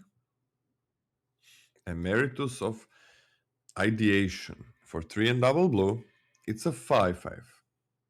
With flying, with War 2, and it enters prepared. And whenever this creature attacks, you may exile 8 cards from your graveyard. If you do, it becomes prepared again. And for 1 mana, it has a little thing called Ancestral Recall, which is an instant that says target player draws 3 cards. So 5 mana, 5/5 flying War 2 is already great. 6 mana, 5/5 flying with War 2 that draws you 3 cards is even better. Wouldn't you know? And it can re-prepare, definitely it can. You get extra cards to put in your graveyard. This card is wild. I think this is a bomb. Not in a way that it affects the board, but if it affects the board enough, when you get to draw 3 cards for 1 extra mana, right? Like 5 mana, 5/5 flying War 2 is great. Because War 2. And then you get 3 extra cards for just 1 mana. And usually when we talk about like fusing 2 cards in 1, what we saw in this set is it's inefficient in a way that you use the mana. It's just inefficient. But this is not inefficient. You're literally getting the 2 amazing cards in 1. And you're playing Ancestral Recall, which usually draws you 2 extra cards. But this one draws you 3 extra cards, right? Because if you use an Ancestral Recall from your hand, you gotta lose a card. 1 card, which is an Ancestral Recall. You discard it. So this is, wow. You basically get 50% more cards than with Ancestral Recall as well. What the hell is this? Oh my god! I'm on an A. I gave it an A as well. Or an A plus. I think it's A. I think it's A because it doesn't like destroy the board, but it's crazy. Yeah. Yeah, I mean, cast Ancestral Recall whenever it attacks, it casts Treasure Cruise. Let's go. No, I'm on an A plus. I'm on an A plus. A plus.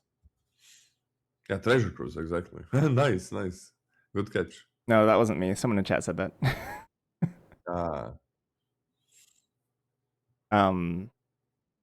Echo Casting Symposium, 4 blue for a sorcery lesson. Target player creates a token that's a copy of target creature you control.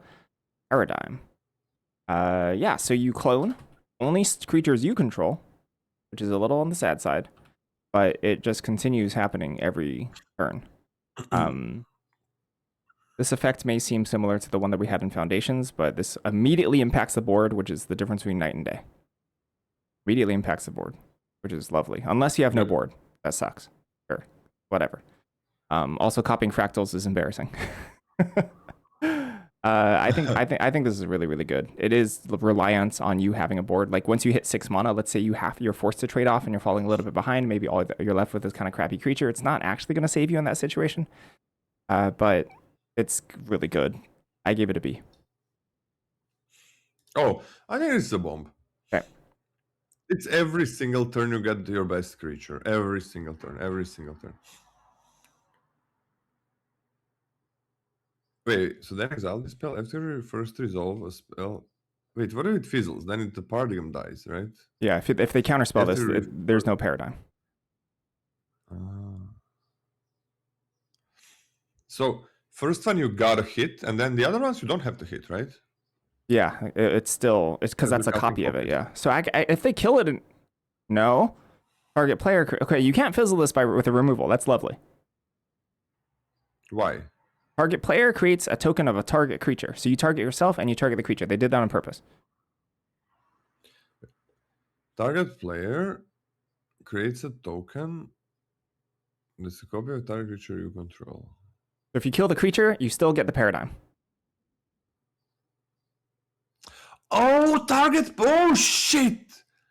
So it does. So it's always gonna resolve. Yep. Always gonna resolve unless they remove you. Unless you die. Oh, that sucks. Okay. That's I'm on an A minus. I think this is a bomb. Okay. Every single time you're gonna get it. This is like the best out of these effects are always cool to me, but this is the best one I've seen. Every single turn you get your best creature. Fuck yeah. Even though they have removal, this is gonna keep going. Oh my goodness, nice. Oh, blue looking pretty good. The commons don't have that great 2-drops. But I guess that 1/3 is gonna be better than what I'm giving it credit for then. And there are some 2-drops in multicolored. Okay. On to black.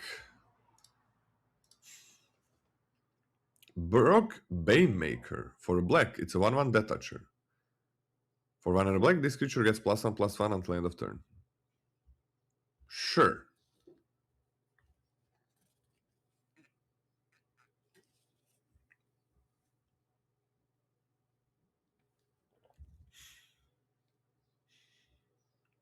Sure. It's fine. Kills things. Blocks things. That's okay. Cool. Mana Sink for later on. C. Seems fine to me. I had it a C as well. Yeah. The thing I love about this is that if you draw it off the top in that top decking war, not bad. It taxes a 4/4 with 6 mana. Not too bad. Yeah. Not too bad. It's pretty good. Yep. Scotty, what do you think about blue? I didn't ask you. Oh, what I think about blue? Honestly, blue looks pretty good. There's a lot of strong uncommons. The early game looks a little weak, but that's always shored up. That can always be shored up by other colors. The card advantage looks good, but that's typical. Nothing stands out to me as something that allows you to draw cards at like common while also maintaining your position on board or prolonging the game. You know, something like Surveillance Cam was really strong for that reason. But that's fine. That's fine. I still think it's pretty easy for Quandrix to bridge to the late game. Yeah, seems so. Removal is kind of like not existent. Yeah. But that's a lot of times case in blue. But lately we've been getting good removal in blue. So I guess like bouncing is the thing that you're gonna do the most. Yeah. Okay, I mean, well, that is kind of a problem. Like usually we at least have a quench, you know, to make sure that blue gets a little bit of bonus or buff itself to bridge the late game, at least, or try to. But there's all of blue removal is actually bad. I think it's pretty bad. Yeah. Anyway, Master Flourish is a black for an instant. Target creature you control gets +1/+0 and gains indestructible until end of turn. Yeah, it triggers repartee, and I don't think I care about that. D. One mana protection spell, I guess. Plus some triggers repartee, yeah. I think it's better to use the white things that come back from the graveyard, the +1/+1. I think it's a fine trick, whatever. If you need it, you take it. It's a D. Last guess. I mean, what removal does white have? It's all destroy, right? Yeah, I don't think Is there it any exiles. exiles? No, there's no like aura that exiles, or there's no enchantment that exiles. The Ride's End equivalent is only a destroy. I don't know why I'm saying Ride's End. I could say Grounded for Life. Okay, yeah. So there is no exile. So I guess that the indestructible becomes a real protection spell. Like last set had a lot of exile. Wait 1 second. I'm just gonna check. I'm just gonna have a real quick check. Let me just see. White removal is that destroy spell. And that's kind of it. Yeah. Okay, so that could be a D plus even. Huh. That started as a D. Not a big fan of this kind of tree. It doesn't buff you more than +1/+0. But I think it does protect against almost anything. And triggers repartee. Last gasp for 1 and a black. Instant target creature gets -3/-3 until end of turn. This is the way to trigger repartee. Yeah. Wait, why doesn't have an enchantment that exiles something? Yeah, it doesn't. Okay, but did we ever see that? I'm sure we have at some point. I don't know. You sure? It doesn't. Turtles had Dimensional Exile at uncommon.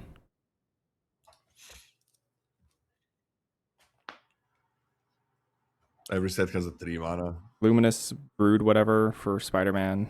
And Scotty, okay, we maybe never seen this.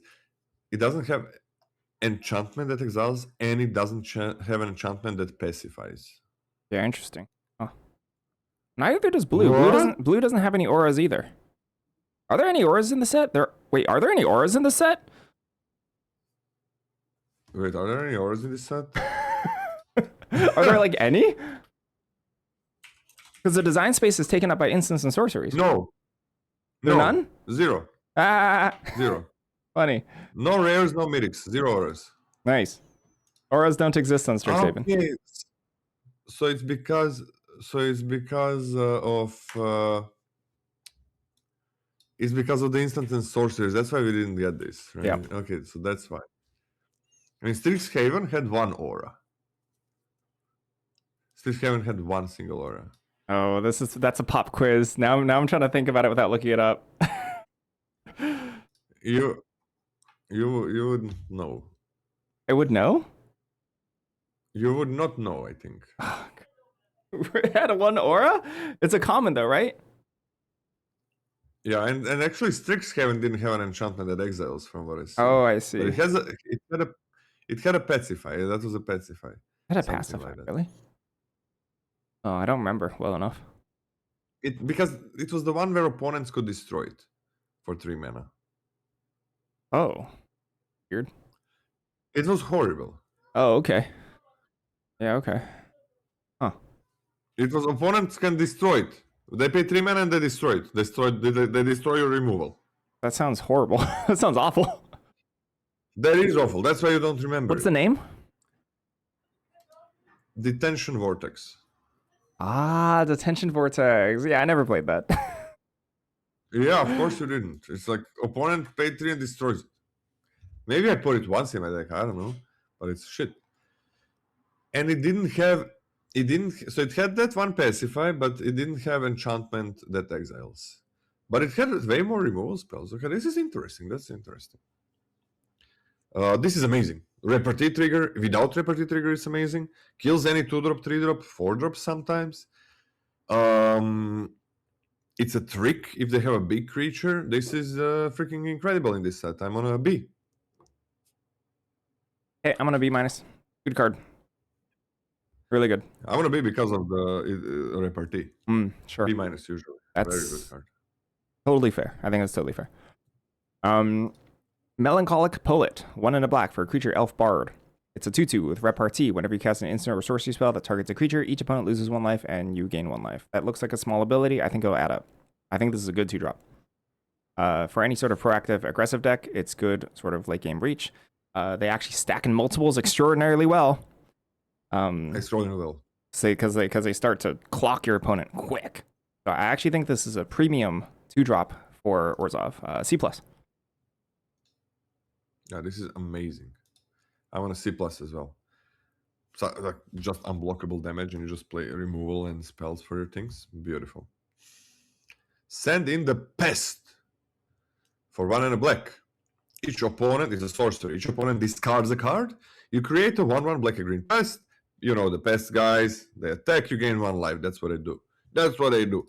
This is incredible. This is usually what we get is a 1/1 creature. Here, I think you care more. I don't know if you care more in black. Don't know if you care about instant sorceries more in black or if you care more about creatures going to the graveyard. But you do get the 1/1 that gains life. So this is... Man, black has some good 2-drops. I would say this is a B... a C+. Or a B minus. Gains you life and attacks? I'm on a C+ for starters. I started off as a B minus. I think it's really good. Also the pests. Yeah, just attacking, getting life, just totally on theme. Right? Yeah. Mm-hmm. It's nice. Nice one. Very, very good card. Yep. C+ or B minus seems good. Adventurous Eater, 2 and a black for a 3/2. This creature enters prepared, and you can have a bite. Sorcery, put a +1/+1 counter on target creature. You gain 1 life. Yeah, so Adventurous Eater does like a lot here and there, and sure, that's nice. Repartee, gaining life. Seems like a filler bridge card. D+. Am I the only one who doesn't understand why pests suddenly give life on attack and all of that? It's basically because there's life gain is important in this set, and if they do it on that, you don't have agency in when they're gonna gain life. If they do it on attacks, you can decide when you gain life. What do you give this, a D+? A D+. I actually think, I mean, it's a good point, because I actually think Witherbloom maybe had a little bit of struggles in the previous set because the opponent had a lot of agency about when to trigger your stuff. Yeah. And I don't think that Wizards like that. So I think they changed fundamentally how Pest works. I think it's a big cost for them to change how Pest works. So they did it intentionally. It's like they're going to confuse players. They're going to confuse players. They're pests, right? And I think it's not free to change what a previous token has done. So they thought it was worth it to change what pests do. But I'm glad that they did it, because now you can be like, okay, I know I can gain life, and it's good for me. D+ seems fine. It does gain you life. It does give target something if you need that, but 3/2 is really bad for 3. But yeah, it does all those things, so probably gonna have a place. Probably. Hopefully. Because that means the set is not too fast.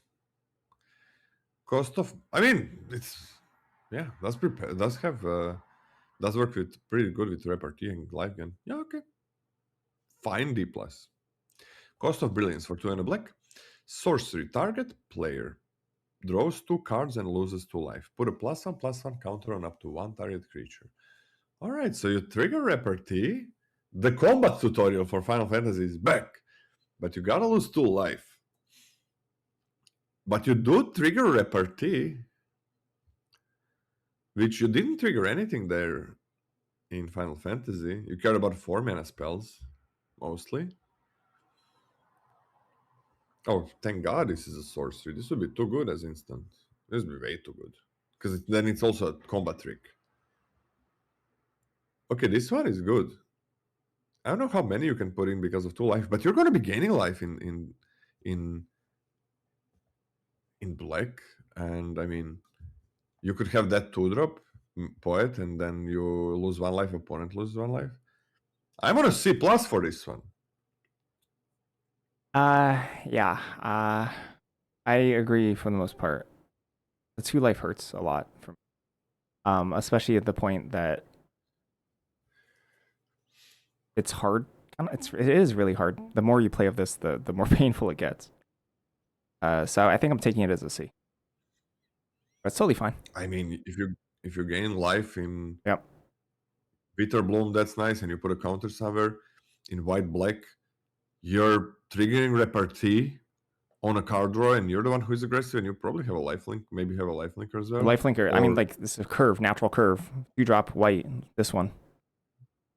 or the poet, and you gain 1 life back and you dealt damage. Yep. This is gonna be great. I'm close to B minus because of this set. Like, it's obviously a verse combat tutorial, but because of the implications of this set, where you really care about what this card does, the +1/+1 counter targeting. Oh, this is gonna be good. Black is starting off strong. Pull from the grave, 2 and a black for sorcery. Return up to 2 target creature cards from your graveyard to your hand. You gain 2 life. I mean, yeah, the the gaining 2 life aspect of this is quite big. Once again, pairing card draw with gaining life is really, really good. Returning 2 creatures versus drawing cards plainly, it's like, yeah, you need to jump through a couple hoops to fill your graveyard, but you get spells, right? So it's a little bit of a trade-off. I do think this is reasonable. I gave it a C minus. I hope it's better than that, because there's not much meal. I don't think you play this in your Silver Pill aggro, but in Golgari, or I guess Bitterbloom, or if you're splashing for stuff, this might be fine as a 1 of to splash for. C minus is a pretty high grade for these. I'm actually just gonna be on a C. I don't know if you can, how many you can get, but 2 life is huge on a card draw spell. So hope I'm not wrong, because this is a extremely good effect because of the life gain. It's like if you had divination. Of course, divination you just always play it no matter what's happening. You can play it. This thing, it requires creatures in the graveyard. Like if you had divination that gains 2 life, that's super powerful, because again, now you negated that damage that you would have taken because of drawing cards. Yeah, I'm into this. C. Very happy that this card exists and it gains life. Ulna Eli Shopkeep. For 2 and a black, it's a 2/3 with menace. And it has infusion. This creature gets +2/+0 as long as you gain life this turn. 2/3 menace is really bad. 4/3 menace is pretty good. But when you're gonna have the 4/3, I don't know. I think it's just like worse than other 3-drops. So I'm just gonna give it a, because it's so much worse than other 3-drops, I'm just gonna give it a D minus.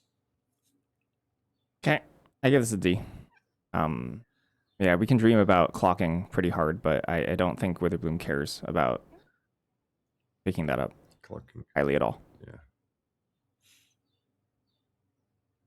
I mean, give it a D. Let's go to a D. I guess if you're in a higher level pod, or if you're switched, you're fine putting this in the deck. But it's pretty bad. Cheerful Osteomancer. 3 and a black for a 4/2. Enters prepared. Can cast Raise Dead as a sorcery. Raise Dead is black for return. Target creature card from your graveyard to your hand. I mean, all right. So yeah, 4 mana, 4/2, horrible. But you can cast this on 5, Raise Dead something immediately. Right? That's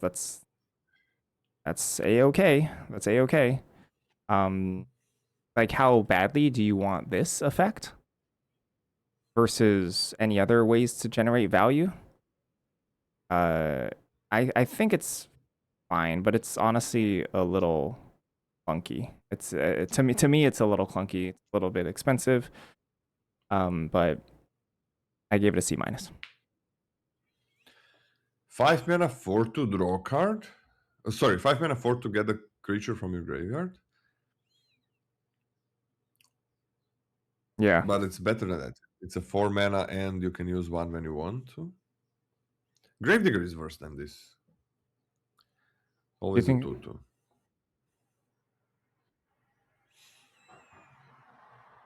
I think it's perfectly fine. You can loop 2 of these, yeah. I'm okay with a C minus. That seems fine. A lot of things that interact with the graveyard.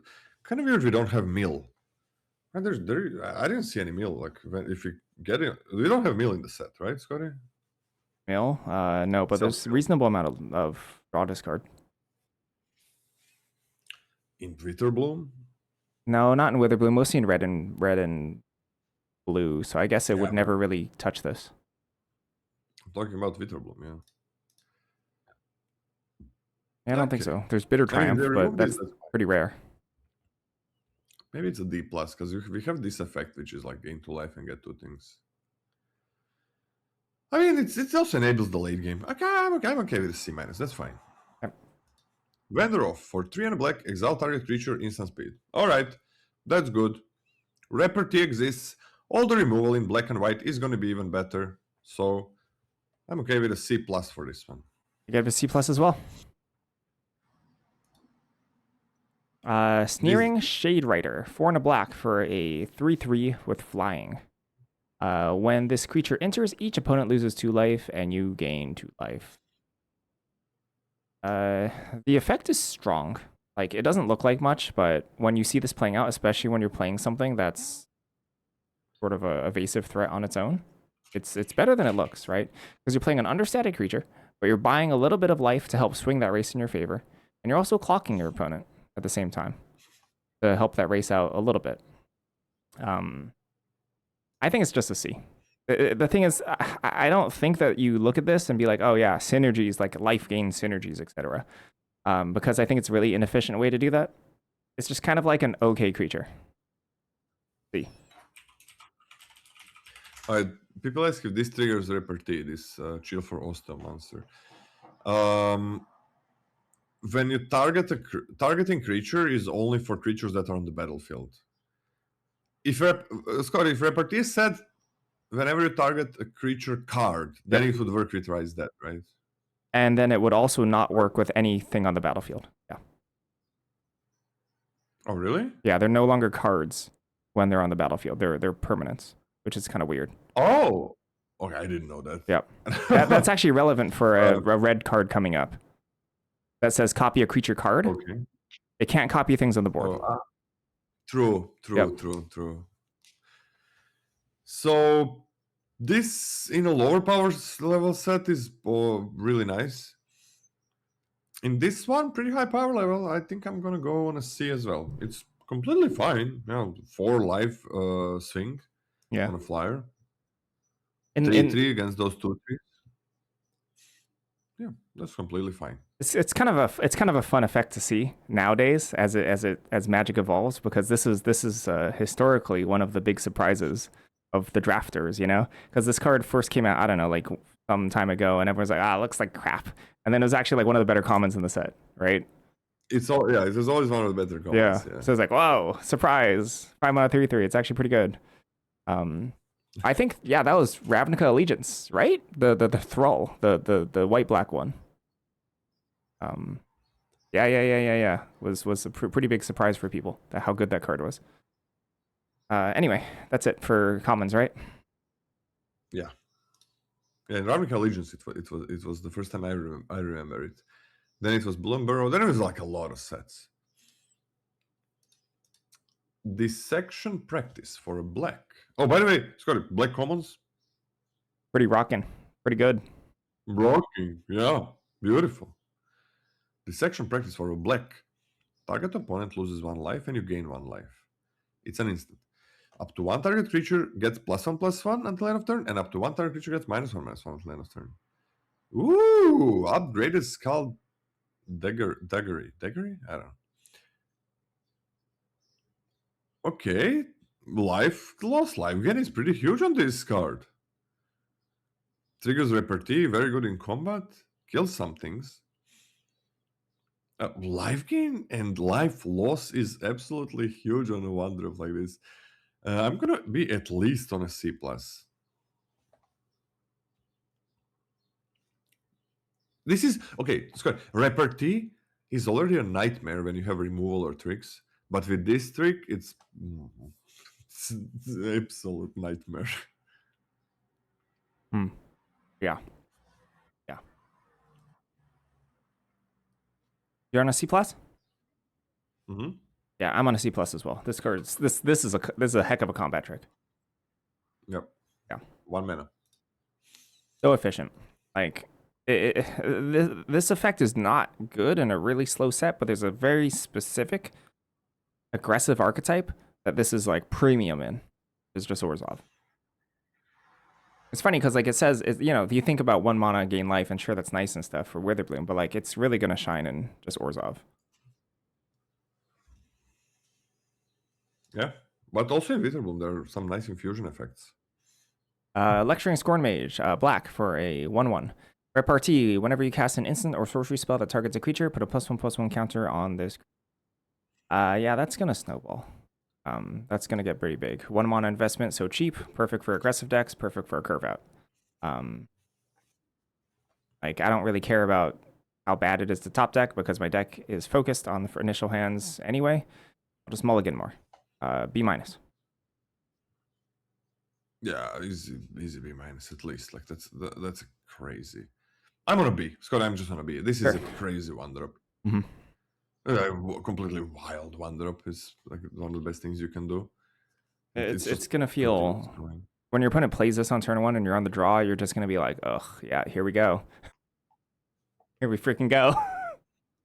I mean, similar. you know the same feeling when opponent drops turn 1 Dreambeavers, and you're on the draw. You're just like, here we go.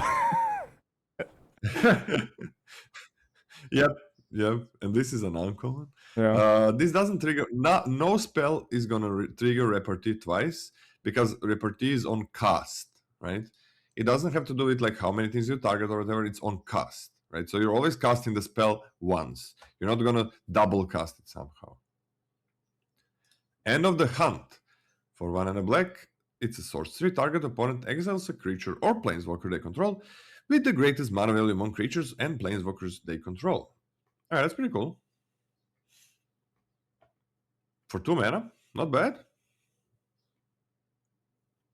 Doesn't trigger repartee, but still very good.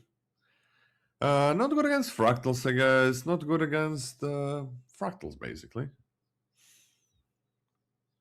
Sometimes they're big.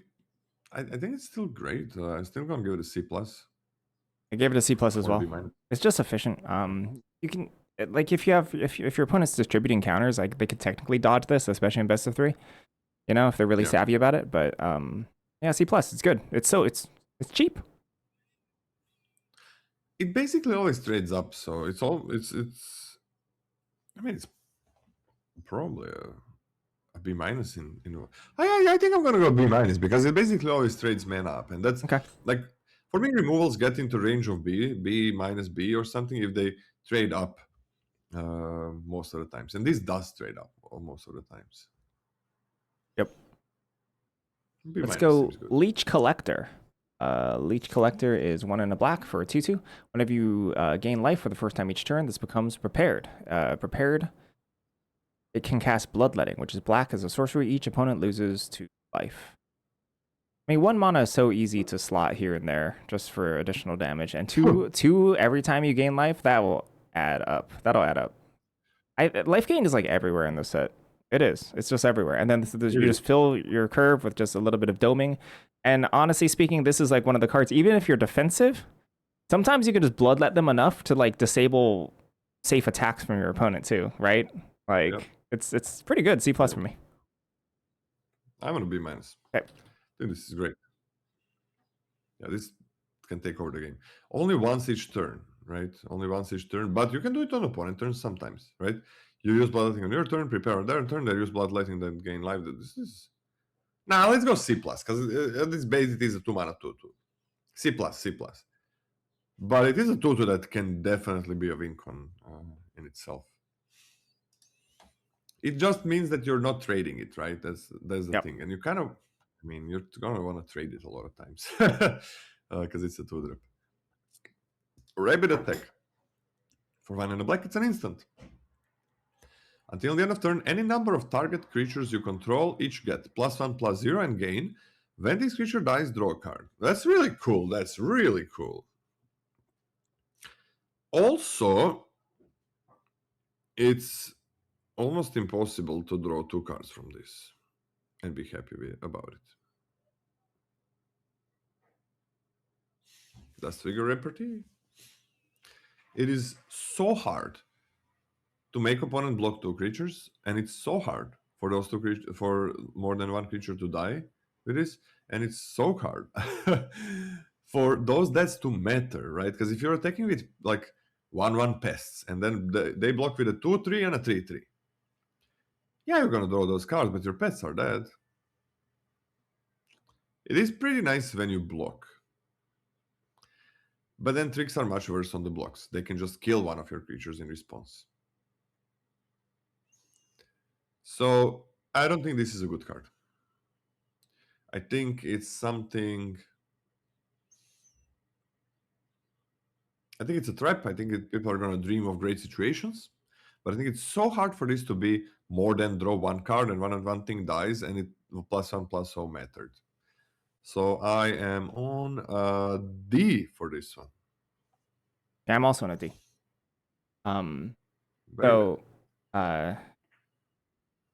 It's just better, in my opinion, to have this style of trick not detract from your board state.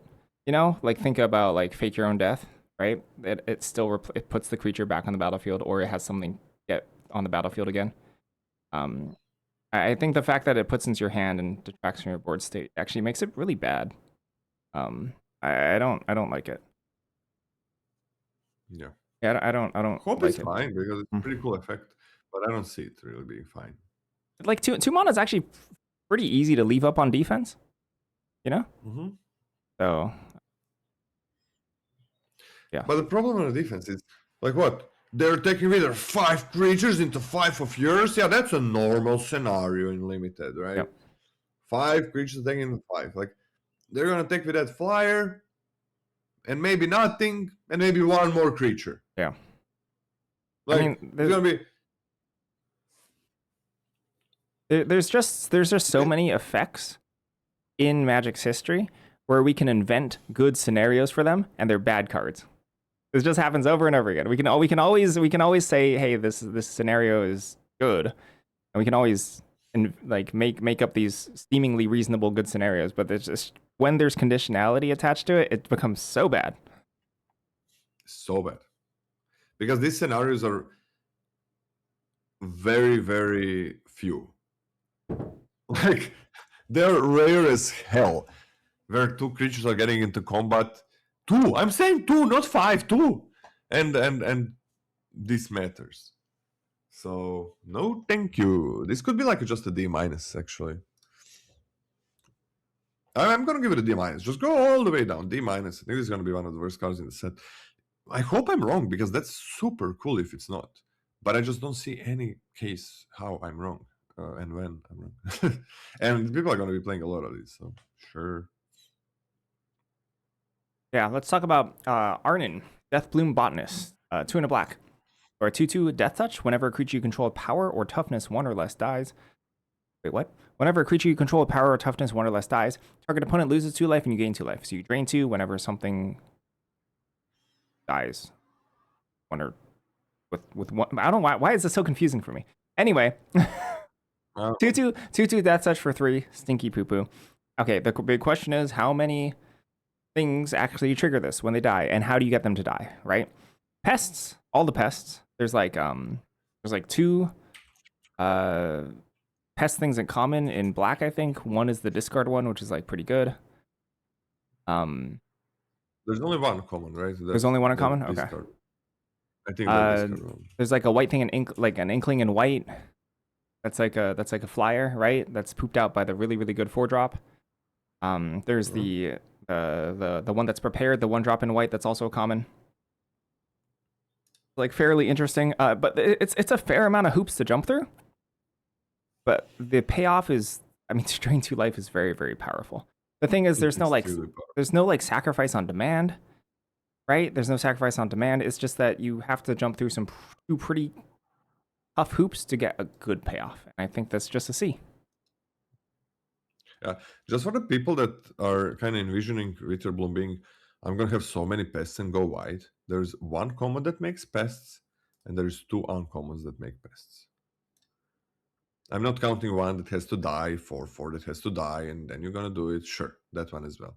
I guess 2.5. So one common, 2.5 uncommons. You're not gonna be going super wide with pests. But what do you give this? C.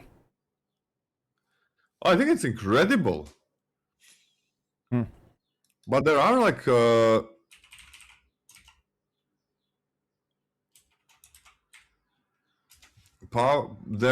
is a 1/1 Death Toucher. There's a 1/2 in white. There's a 1/1. There's really good. There's like in green. There's like two really good things that have 1 power. There's that 1/2 that enters prepared in white. Oh snap! But Yeah, I you gotta see the can. toughness. You put in your 2 mana 0/0 fractal for a drain.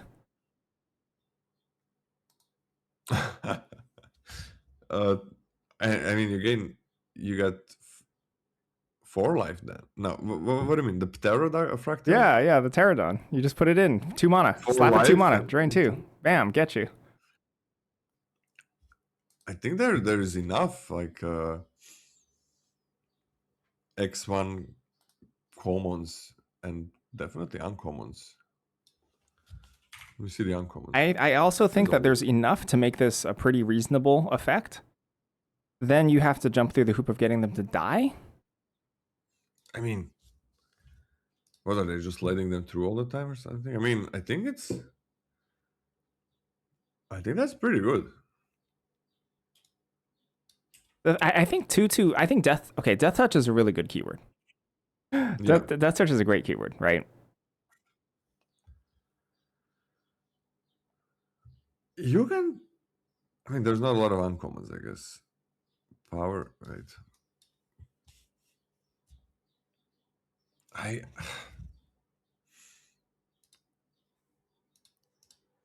I mean, the reward is huge. It's 4 life drain. Yeah, I'm gonna give it a C plus. Okay, I mean, just to know this. Better.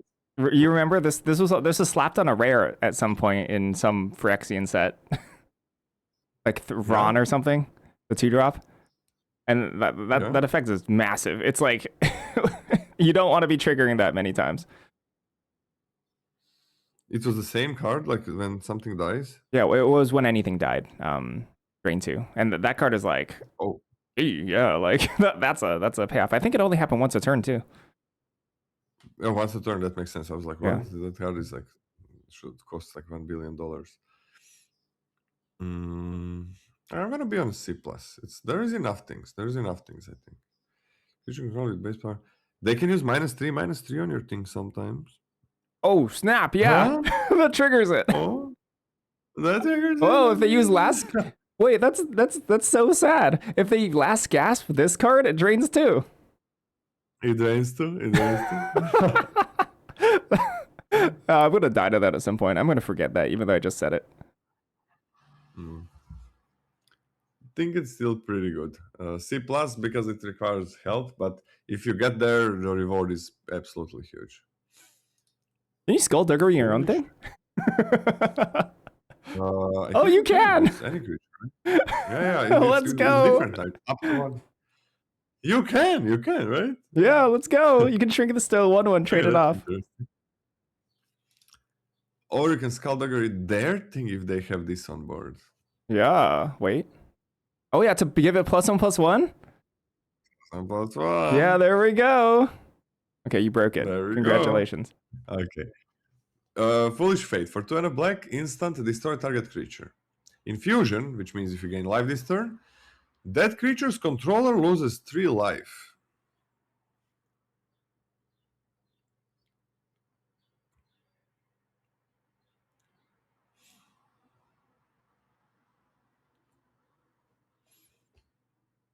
Huh. That's crazy. So 3 mana kill anything, and then we might deal 3 damage. I'm on a B. B. That's Yeah. great. Yeah. Three damage is a lot. Christ. 3 damage is a lot. I don't know if you do you remember playing with unlicensed disintegration? Yes. Yeah, 3 damage is a lot of damage. 3 damage is a ton of damage. Yeah. It was like same thing, Ragdos, right? But Yep. same thing, but Ragdos. But it always deals 3 damage if you control an artifact or something. That was super easy. Yeah. Yep. Okay. Wow. Poisoner's Black has Apprentice. some unblockable damage. Poisoner's Apprentice, 2 and a black for a 2/2. Infusion. When this creature enters, target creature an opponent controls get -4/-4 until end of turn if you gain life this turn. So importantly, we talked about this yesterday, but let's talk about it again. If you have the Bog Water Lumerant or whatever, the one that gains life when a creature enters, this creature will come into play. The effect will go on the stack. The Bog Water Lumerant effect will go on the stack, so it'll see that you gain life, and then it'll give something -4/-4, which is lovely. Also, kind of interestingly, right? Like, even if you haven't gained life, you still target something, right? So you always have to choose a target with the way that this is worded, even if it's not going to get -4/-4. But yeah, it's pretty good. I think this is pretty good. It's relatively easy to gain life. It's relatively easy to gain life even without spending mana. We're either talking about the common Lumerant, or we're talking about just the pest attacking. It's also kind of funny if they have a 5 toughness creature, they block the pest because it's attacking them. You can kill it. Yeah, kind of cool. I think it's a C+.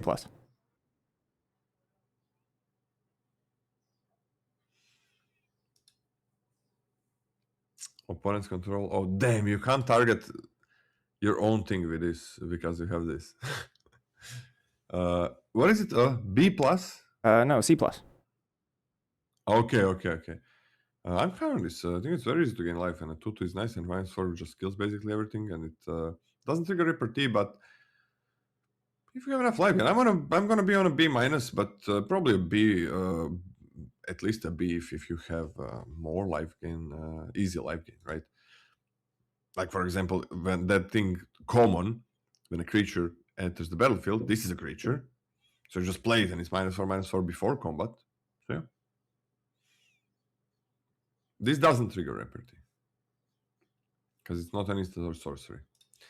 Eternal Student. For 3 and a black, it's a 4/2 zombie warlock.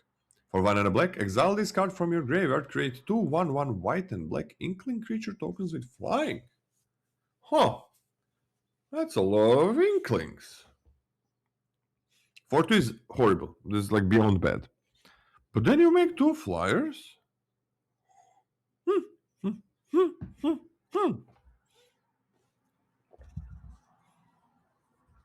There's a lot of drain 2s. Yeah.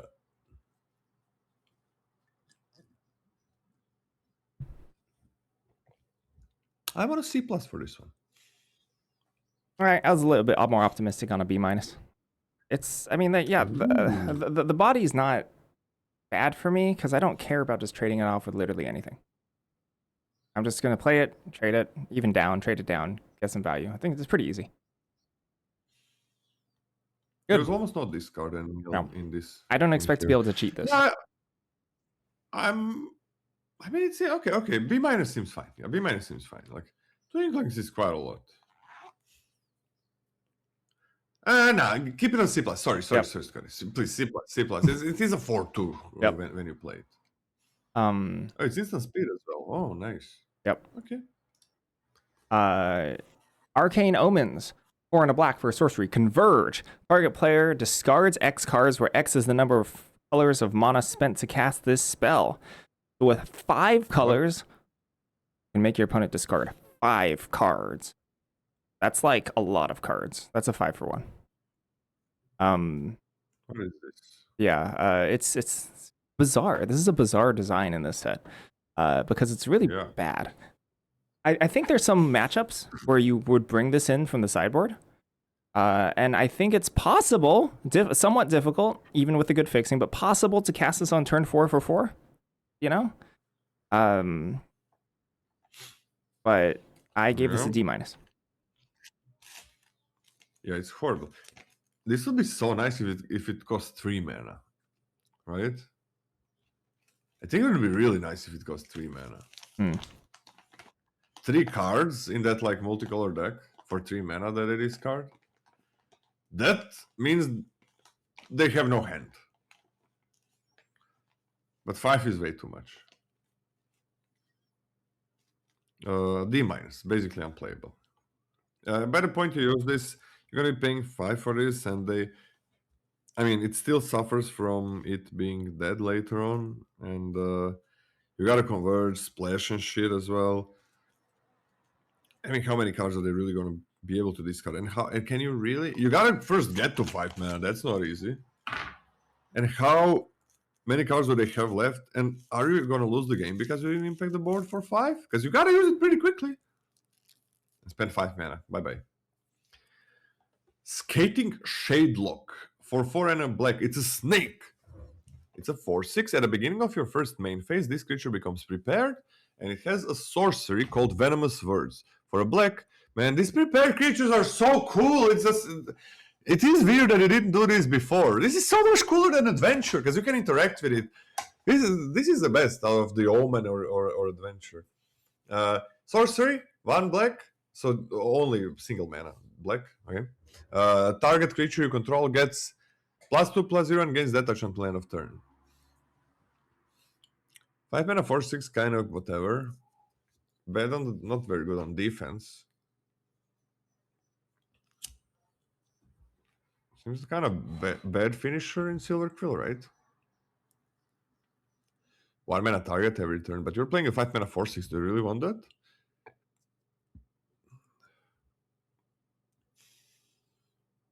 Kind of feel like this is not what I want to do in Silver Quill or anywhere. No ETB on a 5-drop, you gotta wait for next turn is huge. I'm just gonna D. I think this is very bad 5-drop. D. I hope I'm wrong because it's cool, but D. I give it a D. Meh. Yeah, like 1, not even big body, just fine body, 5-drop until next turn, and then, okay, it starts doing something. It's like, no, thank you need to get a lot for a no ETB expensive card. And I wouldn't call this a lot, considering the effect is literally only relevant when you're attacking. Yeah, and next turn. Yeah, and next turn. Which is a bridge. So the next card, testing how we feel. This is going to be one of the worst cards. Yeah, so just 1 second. Yeah. This is probably going to be one of the worst cards. Oh, wait, what do you want to say, Scotty? I was bridging to the next card. Okay, don't bridge yet. I think this is going to be one of the worst cards in the set and a trap. And if I'm wrong, that's cool, because it's fun to be wrong about the cards, but it really feels bad. I thought you were also bridging, and then I thought we were gonna have a spicy talk. Oh, I was trying to say okay, you can bridge. I wanted to say like, and the next one is maybe the spiciest card in the whole set. Yeah, the next one is real spicy. Real spicy. Yeah. Forum Necroscribe. This is 5 and a black for a 5/4 with ward. Discard a card. Repartee, whenever you cast an instant or sorcery spell that targets a creature, return target creature card from your graveyard to the battlefield. To the battlefield. Yeah. Straight to the battlefield. The battle. Yep. Into play. Untapped. Boom. Bam. This is mega splashable. this is mega. Like, it's funny because obviously it's a part of the Silver Quill College, but like, I don't really even want it there. You just splash it. Like, you play this. Like, okay, if this were 7 mana and you got the effect immediately, that'd be a really good card. That'd be a really, really good card, right? Like, you play this, you like play some cantrip or something. Dying, that's really, really good. And even if you run this out on turn 6, in order to remove it, you still get up on cards. Worst case scenario for this, you play it, and your opponent like attacks you with a bunch of stuff because it has 4 toughness, and 4 toughness is poopy. How bad is that? Right? Like, this is really testing how much they can push a no ETB expensive card for limited. And I think they got there, because this card, in my opinion, is good. This card is good, in my opinion. And I'm willing to speculate on it relatively early because it's really easy to splash. So I gave it a B-. Okay, yeah, 6 mana, 5/4 is horrible. Right? Yep. It is abysmally bad. beyond bad. Like 5 mana 5/4 is bad. 6 mana, much worse, obviously. Much worse. Way harder to get to 6 than to 5 mana. Way harder. People don't really realize it. Everybody feels they're land screwed when they don't play their 6-drop for a long time. Then in a normal game, where you don't get lucky or flooded, you should not play your 6-drop for a long time. That's a normal game where you didn't get unlucky at all. Even if you get a little bit lucky, you're not going to play your 6-drop very fast. So, horrible stat line and requires extra help. But War Discard a card is... It's gonna be a 2-for-1, right? If they want to kill it. It is so... The effect is so powerful and can be used multiple times, though. That's just nasty. This... And black has great things to get back cards from the graveyard as well. So, because it's a horrible stat line when it enters, and it requires extra help, I'm also gonna believe in this. I'm gonna give it a B-. And God, I hope we are right, Scotty, and maybe that it's even better, because this is so interesting if it is. But it could be bad. It could just be bad. Not too much better though. Let's hope it's not too much better. Why not? Well, I mean, if it's an uncommon and it's like a bomb, I don't want to see it like all the time.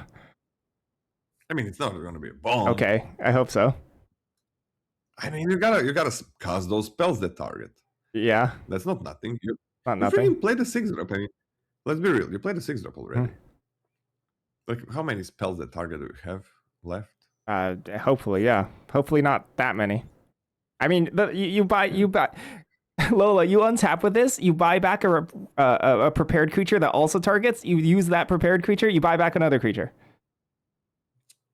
Yeah, that is. Super it's not cool. once a turn. Cool. Yeah, that is very, very cool. Okay, yeah, B-, and I can see that this might go. If the set is pretty fast, then this is bad. Then this is just bad. It's bad. But I don't think the set is gonna be that fast. And black is pretty good again in life. So I hope for this one. This is the coolest card coolest uncommon in the whole set that I've seen.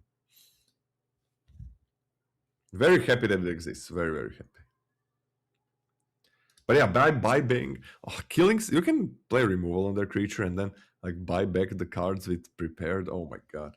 And black has great things to get stuff back from the graveyard. So if they kill it, you can a lot of times get it back from the graveyard and play it again. Right? And I mean, are they really going to have a removal and another card to discard again? Oh, very cool. Next up, ready for the rare, Scotty? Yep, I'm good. Post-mortem. Oh, go for it. Go for it. Okay, 1 and a black. It's a 2/2 that cannot block. When this creature attacks, each opponent loses 1 life and you gain 1 life. For 1 and a black, exile an instant or sorcery card from your graveyard. Return this card from your graveyard to the battlefield. As a can't block is very, very, very, very, very, very, very bad stat line. Very bad line of text. Very bad line of text. It's like, if you need to block, you can't. It's so huge. It should just mean that you lose the game because of it. 2/2 is a pretty weak stat line for attacking, because they can block it with anything that's bigger than a 2/2. And, well, quite a lot of things are bigger than a 2/2. Get the life gain is nice. Can come back. It's pretty easily. That's kind of nice. No sacrifice. I think good in lore hold. I think it doesn't do quite enough to be very powerful to kind of circumvent the problem of not being able to block if you need to. But I'm still gonna go with a D+, because it's very easy to keep getting it back. It does the life gain, it does the life drain. If you're aggressive, the repartee and tricks might give it more power if you're attacking, so that's kind of nice. But most of the times, like a 2/2 lifelinker feels better, because it can block. So Yeah, the problem is that it can't block. So D plus, I can see it going down. I don't think it's going to be much better than that. I gave it a D. Can't block his poopy text. Yeah, can't block is horrible. Scheming Silver Tongue, 1 and a black for a 1/3 flying lifelink. At the beginning of your second main phase, if you gain 2 or more life this turn, this creature becomes a prepared. Prepared means it can cast Sign in Blood, which is a sorcery. Target player draws 2 cards. Sorry, Sign in Blood for black.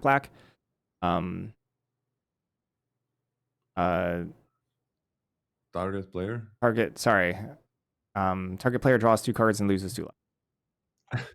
What happened? Oh, sorry. When hand says something, I drop everything and I try to see if I can. I thought so. I thought so. Yeah. So I opened the link. That's all. Oh, dang. Yeah. Dang. So 1/3 flying lifelink is already pretty good, and then when it's so easy to just gain that second life. It's so easy. Like 1 pest attacking, right? And some things just gain 2 life naturally on their own, and then you just get to start drawing These cards. get 1 life. Yeah, like and 1 life in addition to this, right? So this. Or you put a counter. Yeah, or you put a counter. Shit. So and gosh, putting counter on this is so good, especially because that's a big butt already.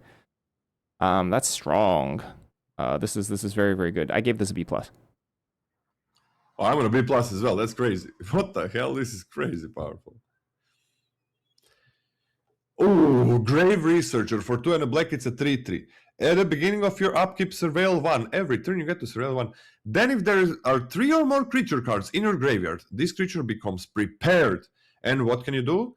It has a reanimate sorcery. For a single black mana, put target creature card from any graveyard onto the battlefield under your control. You lose life equal to that card's mana value.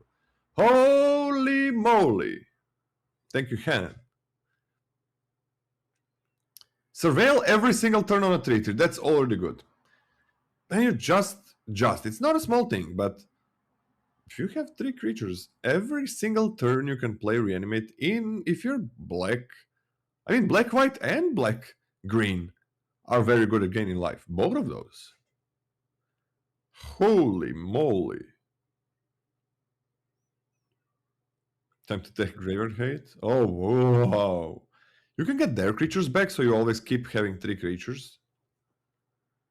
Oh my god. B+ for this one. That's crazy. Oh, that's very very disciplined grade. I think it's realistic because there are some fail cases, right? Like on curve, especially if it's a pretty fast matchup, the common Silver Quill card would probably be better than this. But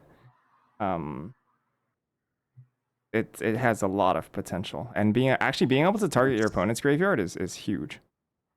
Massive. That's massive. The fact that you can keep triggering it's also kind of weird, right? It feels like they laid out rules and it's like, oh, you got to play the sub game with your graveyard, and then because they chose Reanimate, it's like, no, you can just ignore that sub game completely. Yep. and just take their stuff. So it feels like, huh? is that their intention? But yeah, it's yeah, I gave it a B+ too. Yeah, fail case is not a B+. The surveil every turn is nice, but they're like, there's a 3/3 vigilance that surveils for 2 right away, and he has vigilance. So I mean, and that card is not broken, and it's pretty good. I think it's better than what we gave. There's like there's some games where that card's gonna be better than this card. Yeah. But you have so much potential in this card, right? Yep. Imagine paying 1 mana to get back your 6-drop, the uncommon, and then you have all the mana left to get everything else back. Okay. I just gotta run to the bathroom and be back in 2 minutes. Okay.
Assuming Lola's not back yet.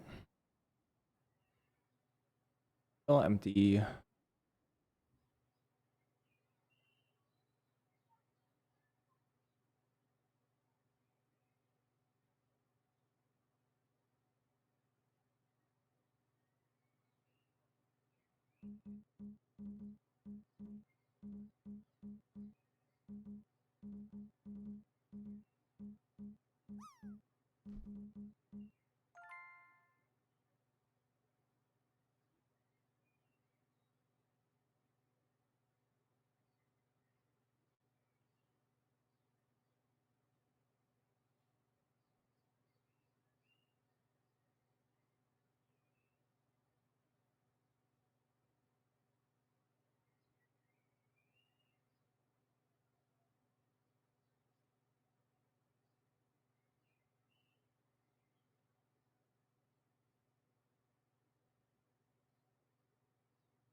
Oh yeah, I could just talk, yeah.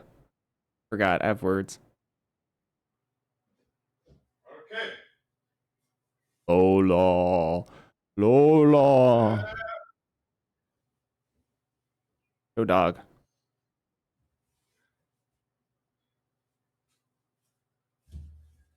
Okay, I'm done.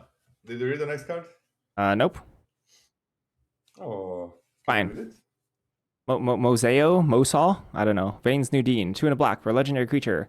It's a 2/1 with flying. When this enters, create a 1/1 black and green pest creature token with whenever this token attacks, you gain 1 life. At the beginning of your end step, if you gain life this turn, return up to 1 target creature card with mana value X or less from your graveyard to the battlefield, where X is the amount of life you gain this turn. This is a lot. This is a lot for 3 mana, right? You get a flying evasive threat, you get a life gaining enabling token, And I understand that, yeah, it's not super easy to bring back larger creatures with this, but if you buy back a 2-drop, that's amazing. That's amazing. incredible. That's incredible. I think this is a Or bomb. Wonder. Yep. I think this is a bomb. They're good. With the caveat that there's like a weird amount of X1 hate in this set. You know, they usually don't have that much, but there's like a weird amount in this set. There's Skullduggery. Yeah. There's a red flashback one that pings for 1. There's a charm that pings for 1. 2 creatures for 1. Yeah. So that's like pretty good answers to this, but I still think it's a bomb. I think it's an A-. I'm on an A- as well. This is great. Yeah, this is like an upgraded 2 flight that makes the 1/1 quite a bit upgraded, I would say. Because like, yeah, just it's not hard to gain life. And these gains 1, you just need 1 more. I mean, there are good 1-drops in the set, right? So you can get those back. It's beautiful, beautiful card. Bomb, but not just because like you played it's over. It's a 3-drop. It's a 3-drop, such a good 3-drop that is resistant to removal. Tragedy Feaster for 2 and double black. It's a 7/6 with trample and ward. Discard a card. At the beginning of your end step, sacrifice a permanent unless you gained life this turn. Okay. Okay, I don't know if it's that easy to gain life.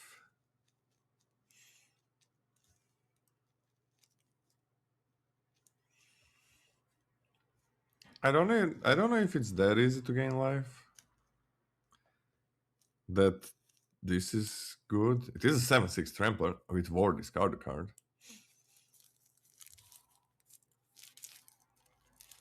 Until you get like a really huge amount of life gain, I'm gonna be on. I mean, it is pretty easy, but sacrificing a permanent is a real problem. Like you don't want to sack a land. I don't know if I'm on a D+ or C-. What do you think, Scotty? I'm on a B. On a B? Yep. Play on turn 4, sack a land, play your 4th land drop, play anything, I don't care, sack a land, attack. If they don't trade with it, kill them.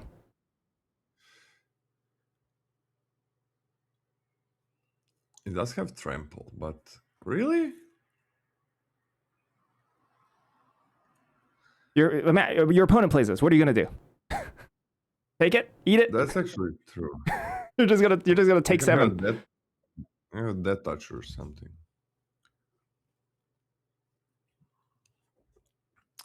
Or if you double block it, you just trade it 2 for 2. Yeah. A lot of times. Yep.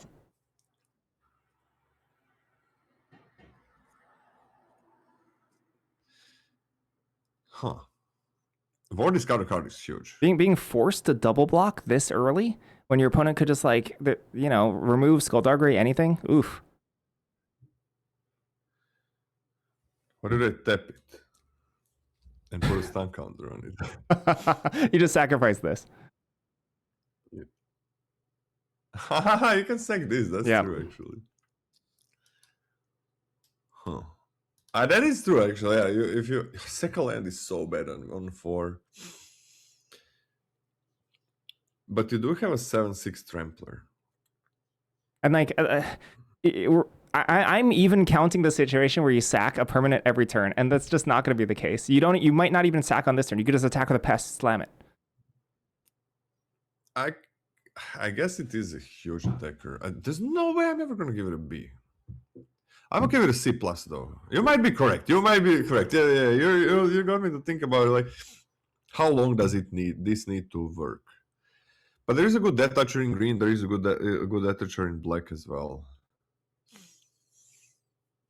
Yeah, Death Touch is the foil for sure. If I saw like 3 of them for my opponent, I'd board this out. Oh, that's true. That's true. Attack with pest to avoid a sack. Yeah, that's kind of like sacking the pest, but you gain 1 life.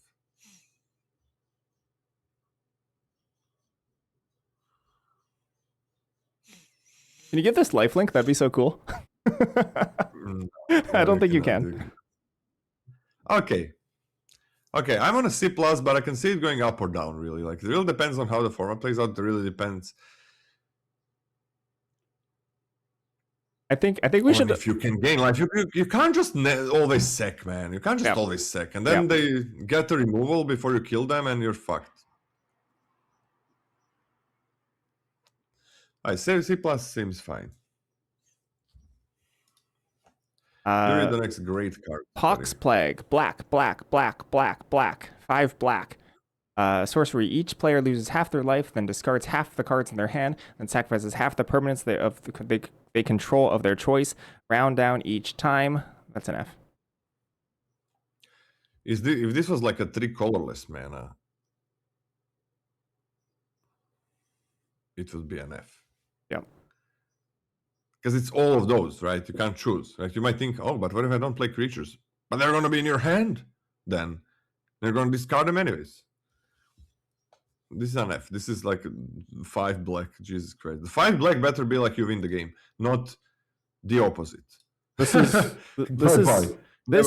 oh yeah, sorry. Yeah, this is the worst card in the set.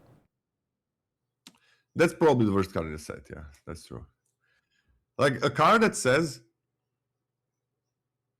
pay 4 mana. That's the card. Is better. Make it 5. Just make it 5. At least do Opus. Okay, 5. Okay, 4 Opus. No, 4. No Opus. Just 4 mana. You pay 4 mana. You pay 4 mana. That's it. You lost that card. You tapped 4 mana. That's the card. That's better than that last one. All right. Next up, we got maybe a better card. Ral Zarek, guest lecturer, for 1 double black. Ral is now black. It's a 3 loyalty, 3 mana planeswalker. For +1, it gets to 4 loyalty and surveils for 2. -1, any number of target players each discard a card. Any number. For -2, return target creature card with mana value 3 or less from your graveyard to the battlefield. For -7, flip 5 coins. Target opponent skips their next X turns, where X is the number of coins that came up heads. Oh my god. Wait. So, it's a 3 mana 3 loyalty planeswalker with +1 that surveils 2, so that's extremely hard to kill, because it's 3 mana. You can easily double spell or whatever. And if you play it on turn 3, what do they have? Like a 2-drop? Ral is now black. It's no longer Izzet. Interesting. I have to read the lore. Wait, you seriously don't know? -1. So what did it say, Scotty? Oh, you seriously don't know? No, tell me. Oh, so you see that watermark on this card? Do you recognize it? The watermark. Yeah, the watermark on the card. Where is the watermark? Behind the rules text. Behind the loyalty ability. Yes, yeah. I see it. So that watermark is placed on cards that are preludes to reality fracture. Oh, really? Yeah. Holy shit, did we see some others? I don't know. I'm not sure. Really? Fracture is coming like at the end of this year, right? Yeah, right before Star Trek, I think. And Reality Fracture is going to be something like the Planar Chaos, right? I don't know. I have no idea. Besides the fact that there seems to be alternate versions of characters that we know. Oh, so it's going to like maybe mix up what the colors are about. Maybe mix up like I think Planar Chaos gave us like a white counter spell and shit. Green card draw harmonize, right? It gave us Damnation, yeah. It doesn't Damnation like board wipe in Wrath of God in black, right? So that's what it's gonna be. Okay, it's gonna switch up what colors are doing. It's gonna switch up. Maybe not gonna switch. Maybe just switch up what we already know about the characters and so on into different colors. That's pretty cool. Okay, this guy is like 3 mana, 3 +1 surveil 2. That's great. -1 opponent. Only opponent discards a card, right? Only opponent. You can just do that anytime you want. -2, get a creature back if you have that. And sure, I mean, -7 win the game, Scotty. Right? Most likely. Most likely -7. Like Yeah. you're gonna get 2 or 3 heads up, right? Where they skip their 100% of the time. turns. Yep. 100%. Most likely 2 or 3. Oh, I mean, who cares about ultimate? This is not needed at all. Oh. Wow. Hey, fun fact. You want to know a fun fact? Yeah. I've legitimately Yeah. lost 5 flips with Ral before. I was cubing in high school, and I popped Ral and I lost 5 flips. Okay, that's oh my god. Okay. Sorry. I mean, this is incredible. This is a bomb. That's easy. +1 is great. -1 is great. -2 is great. Whatever you do, it's going to be great. Doesn't protect itself, but it kind of does because it's a 3 mana planeswalker with 3 loyalty that can plus every turn. -2 to protect itself is great. -1 to discard their cards is great.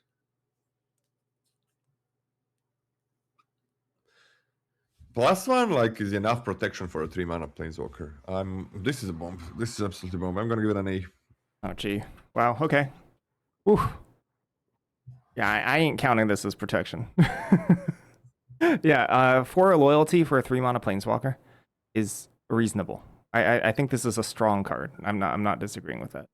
I can't count this as protecting itself. -2 protects itself as well. Yeah, if then it has 1 loyalty, yeah, and then you get Come on, if you've traded off at that point, I think it's. but you know what -2 means. Like, if you do get it, it's not 1 loyalty. Oh, they just kill it. It's like they have to make probably horrible attacks to kill it. Or you surveil too. If they don't. Yeah. This is, and then make them discard. That's not incredibly powerful. This is slow. This is slow. And like, okay, gosh, yeah, this is three mana plus to surveil. You're never going up on cards if you're plussing. -1, taking an entire turn to make them pitch 1 card while losing loyalty.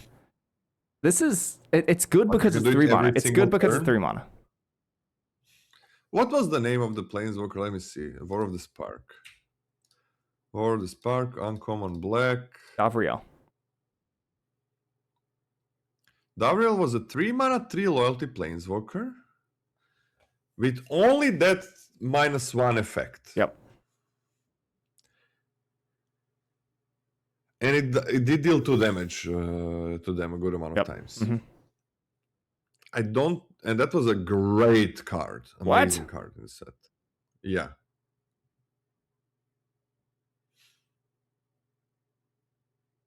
Oh, that was a great card in the set. It was not one of the best cards ever, but it was amazing. And okay, just the fact that it can minus a few times, but this is only you have other choices as well here, meaningful choices. Davriel is higher. I just looked it up. It's higher than it got. The win percentage is higher than I expected. I thought it was I would have given it a C. Apparently, it's at a C plus. I think this card's a B. It's like a B minus or something. Davriel. Okay, I can go to an A minus. I can go to an A minus because okay, it doesn't protect itself perfectly. It doesn't always give you card advantage right away multiple times. This is, but it has so many modes that are relevant. Yeah, it's 4 abilities. 4. That's a lot of abilities. Yeah, and 3 of those are like pretty easy to use. Yep. Like first 2 you always can use, but it's definitely a bomb. It is a bomb. It's a 3 mana. What do you expect from 3 mana? What do you get 3 mana? You get like a 3/3 with some minor effect. I mean, I think Johnny's like way better than this. So Johnny wasn't a bomb. Johnny wasn't a bomb in what was that? That was Or an Eclipsed. ECL, right? Yep. Johnny wasn't. It wasn't. It was a bomb, right?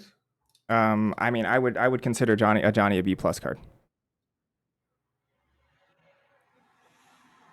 Okay. Huh. I'm gonna give it a bomb rating. I think it's worth it. All of these effects. I think it's worth it. Yeah, Even if it's -2 and they kill it, but they yeah. trade badly, that's already great for It, trader. I find discourse, the bomb discourse has always been funny, right? Because like in practice, we're probably drafting this around the same time, you know?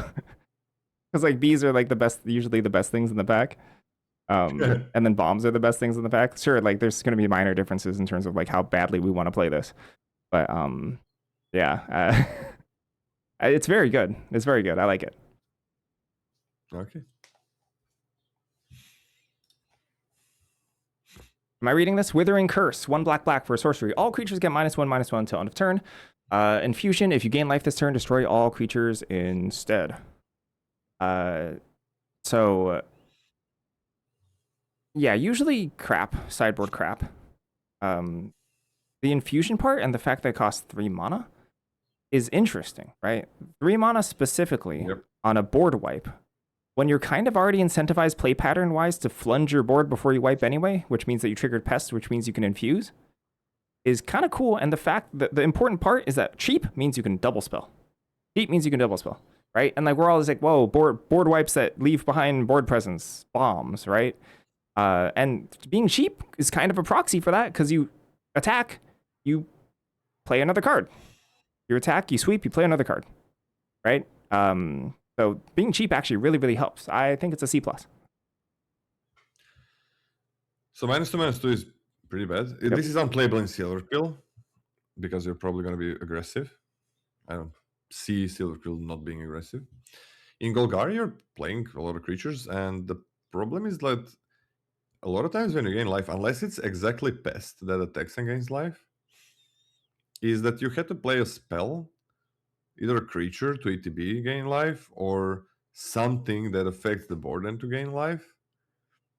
But then you're wiping the board, so you don't care about that. So I'm really not into it because of those reasons. And I don't know how much Golgari Vitterblom is going to care about this effect. If he just killed everything, yeah, that would be nice. But it's a very big deal to gain life. And are you going to have to lose an extra card and double spell before you play this? So I think it's pretty bad. So I'm going to be on a D+ for this one. That's fair.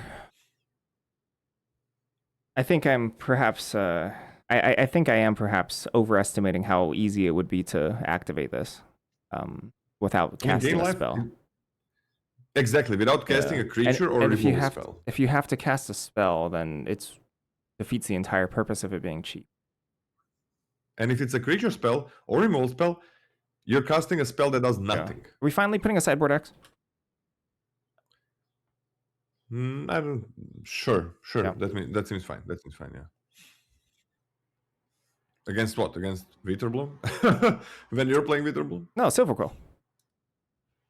Silverquill also kind of does put counters on things, so you really need to gain life, sure. right? Well, that's why you have to cast your gain life removal spell and then play your spell. Yeah. Here we go. Emeritus of Woe for 3 and a black. It's a 5/4 that enters prepared. And at the beginning of your end step, if 2 or more creatures die this turn, this creature becomes prepared. So it has Demonic Tutor. For 1 and a black, it's a sorcery. Search your library for a card, put that card in your hand, and shuffle. I really want to hear you first. I had a lot of thoughts on this card, but I really want to hear you first. Oh really? Oh, I think it's pretty dang good. I mean, 4 mana 5/4. That's already above rate. You can then or just play it for 6 mana D2 or something. I don't think it's particularly easy to trigger this again. Like yeah, sure you can tutor for something that's like a removal, but then you have to engineer. So like multiple demonic tutoring, that's not even really factoring into my grade. But it's strong. I mean, like it's hard to ask for that much more than this amount of stats on a 4-drop. I don't mind running this out on 4. I don't mind running this out on 6. And specifically tutoring for your next best card is really good. I think it's a B+. So what I wanted to hear is, how do you feel about this being a 6-drop? Really good. pretty broken. If you're paying 6 mana for a 5/4, Yep. and search for literally any card in your deck, that's broken. That's broken. It's That's a better bit than the much. demon. It's better than the flying demon. What is the demon? RuneScarred Demon, 7 mana, like 5/5 or 6/6 flyer that demonic tutors on ETB. Oh yeah, true. Yeah. I don't know. 6/6 Demon's pretty good though. Like 2 cards or something. Yeah, the 6/6 flyers, yeah, nice. So 6 mana. Get any card and get a 5/4 is crazy powerful. You're getting the best card for not just the best card in your deck, the best card for the situation that you have at hand. Oh, tutor is bad. Yes, tutor is bad. Not on when you're not spending a card on it, right? Same like 1 mana draw to discard to is bad, but not when you don't have to spend a card from your hand on it. So tutor is bad. This ain't tutor. This is a 5/4. That also tutors. I know you're just fucking with me, guys, but okay. Realize that too late. So as a 6-drop, this is amazing. But it's better than a 6-drop because you can play it on 4. You can play it for 4 mana whenever you feel like it. And I don't think it's that hard to prepare this. Because when you have 6 mana, you can attack with your things, whatever has good attacks.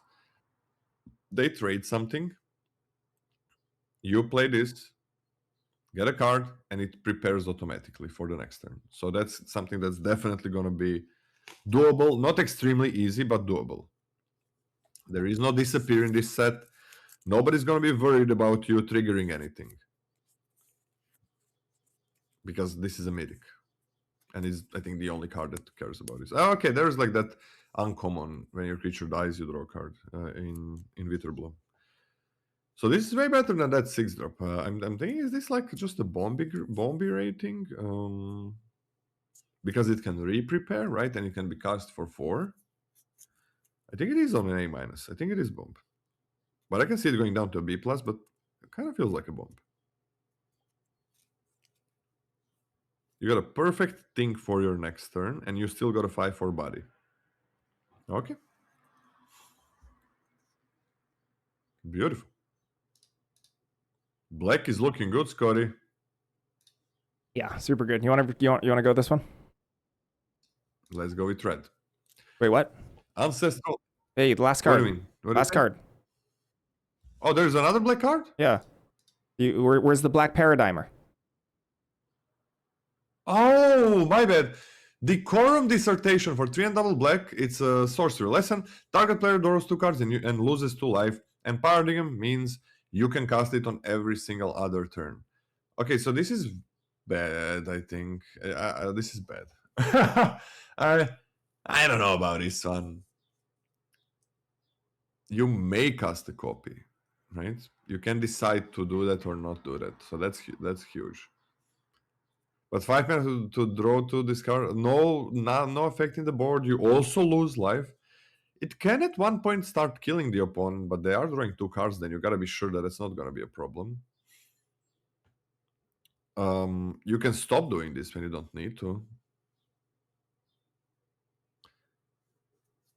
Like you don't need to do it, and you can still have Paradigm ready, right? After your first install, you may cast the copy. You may cast the copy, and you can still continue casting the copy. It's pretty cool. Like you use it once, then you do the cards, and then when you need it, you do it again. Oh.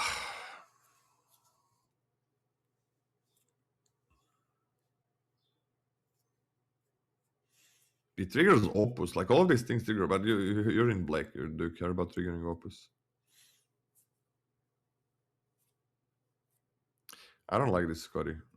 I'm gonna be on a D-. Yeah, I give it a D. It's.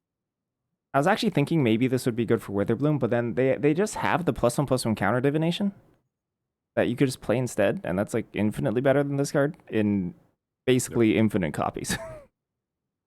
Yeah, so or like the Raised Dead, just play other cards. Play a 2/4 that gains your life. Maybe you gain a shit ton of life with your Witterbloom deck, and then it's fine.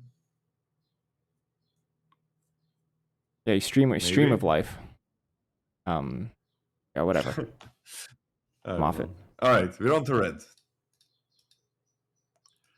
Black looks freaking amazing. Black looks good. Black looks good. Okay, Scott, you want to lead? Read the first one, please, as I'm doing the tier list. Ancestral Anger is back for a red mana. It's a sorcery. Target creature gains trample and gets plus X plus 0 until end of turn, where X is 1 plus the number of cards named Ancestral Anger in your graveyard.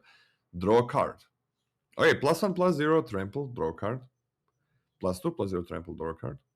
Triggers Opus. There's a really good red 2-drop that we're going to be seeing next. This guy that grows with that. I think Ancestral Anger is going to be pretty good in this set if you can get a couple of copies. And if you're playing that aggressive deck. And I think Blue-Red might be able to be aggressive. If I'm wrong, then this ain't going to be good. But I think it's going to be able to. And then for that reason, I'm going to give it a C. Okay, I give it a C minus. I'm also kind of a believer. Ancestral Anger is better than it looks. Better than it looks. It's also, you know, you just, it's a pretty easy pitch target too. There's a couple, in my opinion, good red rummagers that you can just throw this away and draw an extra cards, draw the other ones. Yeah, it's fine to me. It's fine to me. Yeah, this is the one, huh? Expressive Fire Dancer, 1 in a red. Yep. For a 2/2. Opus, whenever you cast an instant sorcery spell, that's got +1/+1 until end of turn. If 5 or more mana are spent to cast the spell, it also gains double strike until end of turn. They usually never give double strike to commons. So seeing this at common is a little wild, especially because like it threatens to attack as a 3/3 or bigger, which is for common. This is a pushed 2-drop common. That's a lot. This is really, really, really, really, really good. Honestly speaking, it even blocks as a 3/3. This is strong. I think it's a B minus. I'm gonna be minus as well. If there's not gonna be an aggressive red deck, then it gets way worse. But this is a crazy 2-drop. If it goes to like a C plus or C if you're not aggressive, I guess it's still good. But wow, if you can build aggressive red decks, this is the real deal. Wow, common, crazy. That's a common with a better prowess kind of for this set. Next up, Goblin Glassrite. For 1 and a red, it's a 2/2. This creature enters prepared. And the spell that it has is Craft with Pride. For a single red mana, it's a sorcery that says create a treasure token. Triggers Opus, gives you fixing.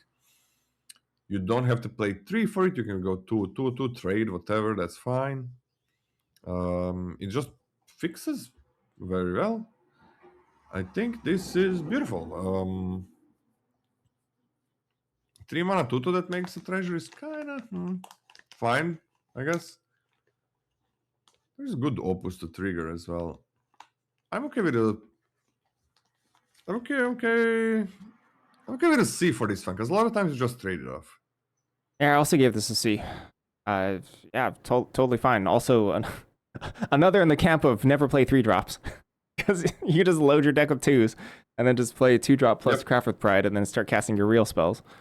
Yeah, it's good. It's good. Tome Blast. Tome Blast is 1 in a red for a sorcery. Tome Blast deals 2 damage to any target, and you can flash back for 4 in a red, which means you can pay 7 mana to deal 4 damage. Huh? Yeah? Yeah?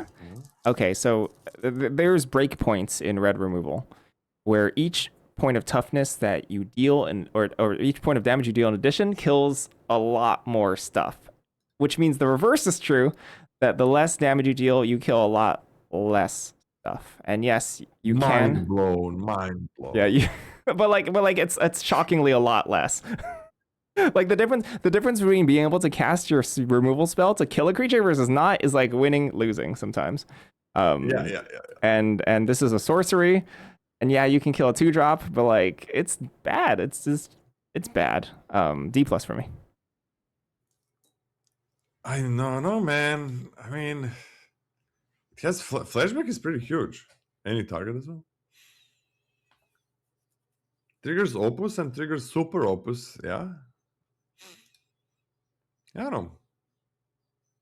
I quite like this. I'm on a C plus.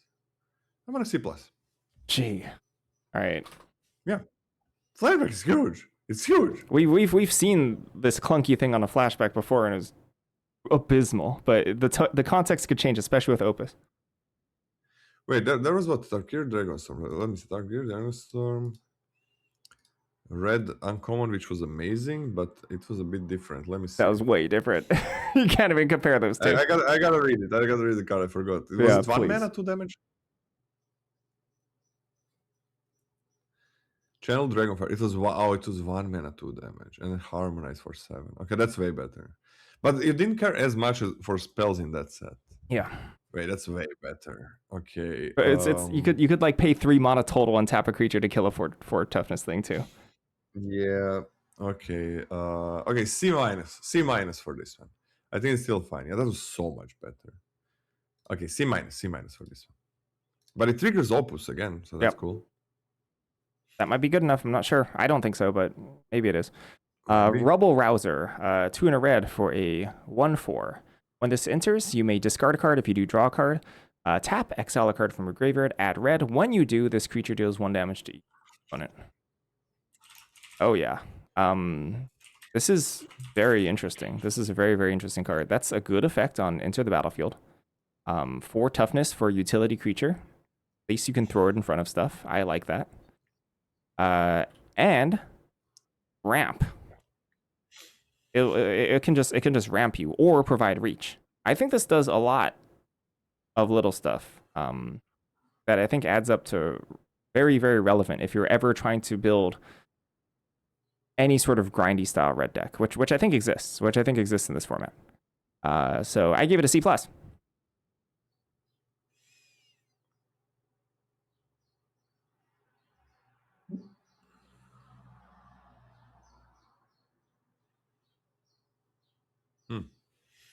C plus. You want a lot of these?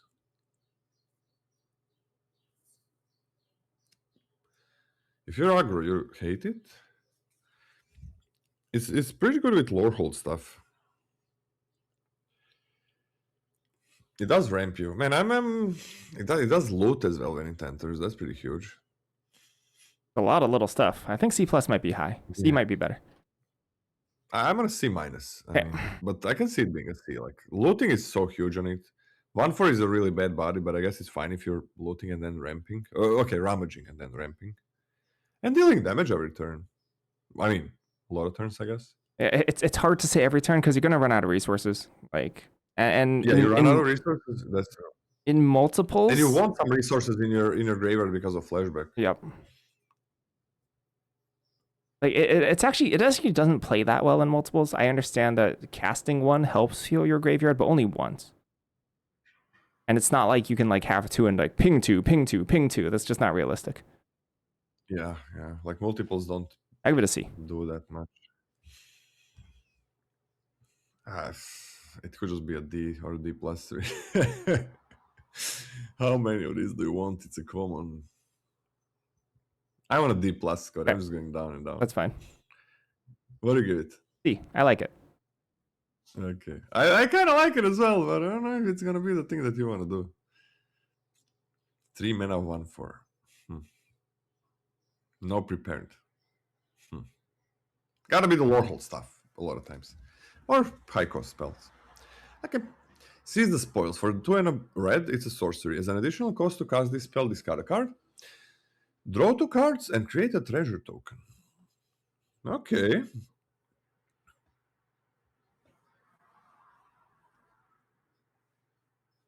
For 2 mana, so it fixes and ramps, but it costs 3 mana instead of 2. It's a sorcery. That kind of sucks for Opus plus effects.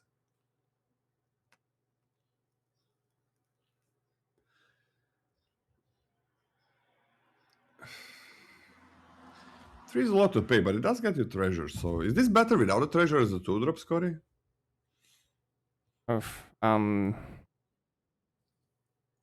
No, I don't think so. Because I think 2-drop without a treasure is just kind of medium all the time, but I think this Yeah. sometimes is desirable in your splashing Yeah. Prismari decks. Lorehold has so much better effect, right? Gain to life for 2 mana, Yep. and then it has flashback. And for that reason, and just I don't think you need a lot of these. I'm just gonna be on a D. Okay. I put it as a D plus. I think treasures are a really, really, really good way to do the converge splash. So I gave it a D plus. That's true. That is true. That is true. I don't know how many you can put in the deck. Oh, And this one is cool. you could just put the 2-drop in, you know? Yeah, Yeah. that's true. Strife Scholar, 2 and a red for a 3/2. Ward, pay 2 life. This creature enters prepared. And it can awaken the ages, which is 5 and a red for a sorcery. Create 2/2 red and white spirit creature tokens. I think this card is really spicy. I think it's really spicy because it has a lot of text. It has a lot of text, and I think it's bad. It's like it's a 3 mana 3/2, which is poopy, right? And the best thing about a 3 mana 3/2 is that, like, yeah, sometimes you could trade up, but like trading is like kind of the thing, but you get no value. You're incentivized to like not trade it off because you want the payoff, and it can't block. It can't even block bears and survive. And this is like, and once you get there, it doesn't like win the game. It's good. Like Awakening the Ages is a good, but it's a lot. I think this is a lot. It's a lot. I gave this a D plus. It is a 3 mana 3/2. That if it was a 2/3, that would be better, right? Yes.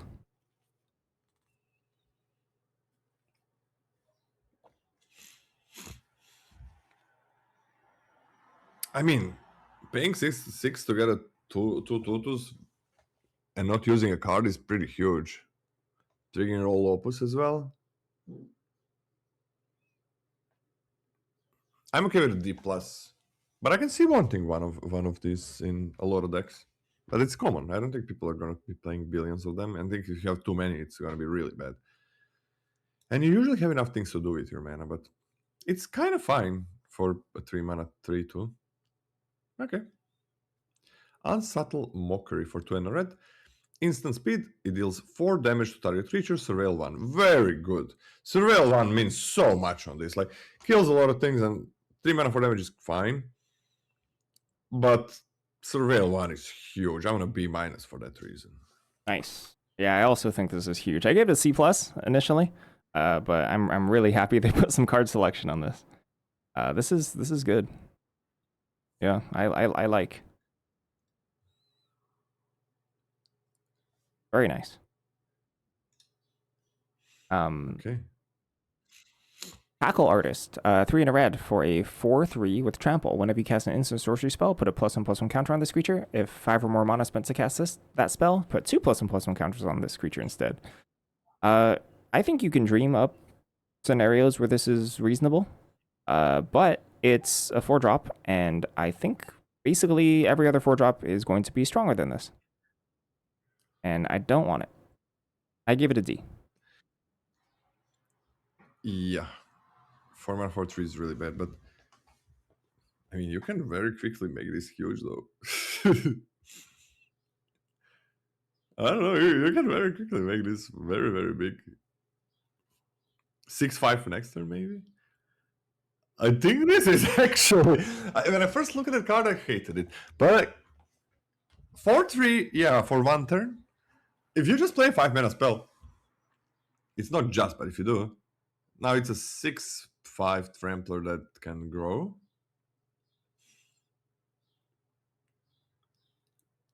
I don't know, man. I actually think this is a real card. I hated it so much, but now that I'm looking at it and I kind of understand all the other cards better.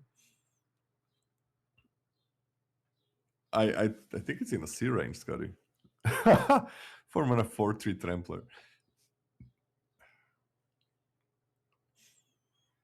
This grows. This can grow really quickly.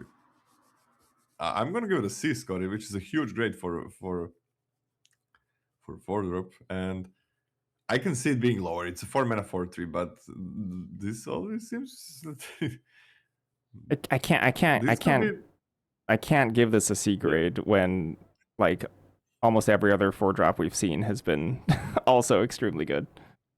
really good. Yeah, that's true. That's true. I don't know. I believe in this one. I believe in this one. As maybe your top end in a more aggressive I deck with mean, those 2-drops that have. the good news for these is that even if your drafts go awry, or for example, you have a particular game plan, right, that really just wants to kill your opponent on like turn 6 or turn 5, then there's like places where you can put this and beat people who just have opened like rares, for example, you know? Like, yeah, your opponent plays like, bomb, 2-drop, 1/3 lifelink and stuff, and they're like popping off and they're signing blooding, and then you're just like, 6/5, kill you. At least, right? I'm happy that the quote unquote bad cards, right? One thing I think I'm optimistic about this set is I think the Ds are going to play well. Like D is a representation for how high we're drafting them. It's not necessarily saying that if you put it on the battlefield, you're going to lose the game. You know, they're fine. Yeah. It's just relative to the other cards you're picking, they're worse. But like, yeah, it seems fine to me. I hope I'm not a Timmy for giving this a C, but I agree with you. Like, even if you don't get the best 4-drops, your other ones are pretty good. I hope I'm not a Timmy, because, but I mean, this is one of the rare times when I'm gonna be okay with the 4/3 stat line, and I'm okay being wrong with this one, but I'm gonna try it out quite a lot. I mean, yeah, like imagine Spellgorger weird, right? It's a 3-mana 2/2, and then the next turn 4, it's going to be like a 3/3, right? But this, you already put this down; it's already bigger than that, and then it grows from there, and it has trample. There you go.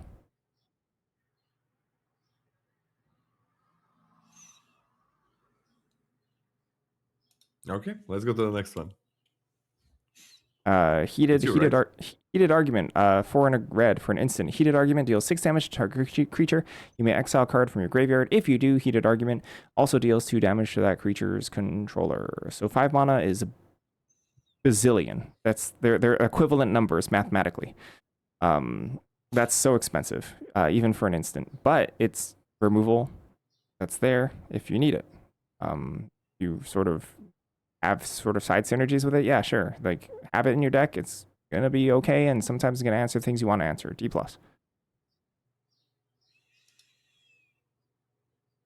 Nice that it exiles for lore hold. Yeah, that's kind of nice. Triggers opus. It does all those things. So D plus. Even though 5 mana to kill something is really bad, even if you deal damage. I think that's really bad.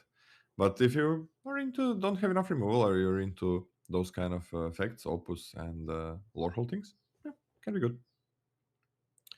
But pretty bad to pay 5 mana to kill something. Rearing Embermare. For 4 and a red, it's a 4/5 with reach haste. This is simple for this set. Yeah, I don't want this. I just don't want this. I think it's a D. You can put it in. It's terrible creatures. There we go. Terrible creatures. That's you got the set review in the flavor text. Maybe we should read more flavor text. This just They're giving us hints. describes this. What do you say? They're giving us hints. Yeah, they're gonna hints. Don't play this. It's a terrible creature. I'm okay with a D minus, really, Scotty. D minus for this. I don't know why I would put this in the deck. Doesn't trigger anything. Just a small bad creature. Zealous Lorecaster. 5 and a red for What a do you 4. give it? What do you give it? D minus. Yeah, the card sucks. Okay.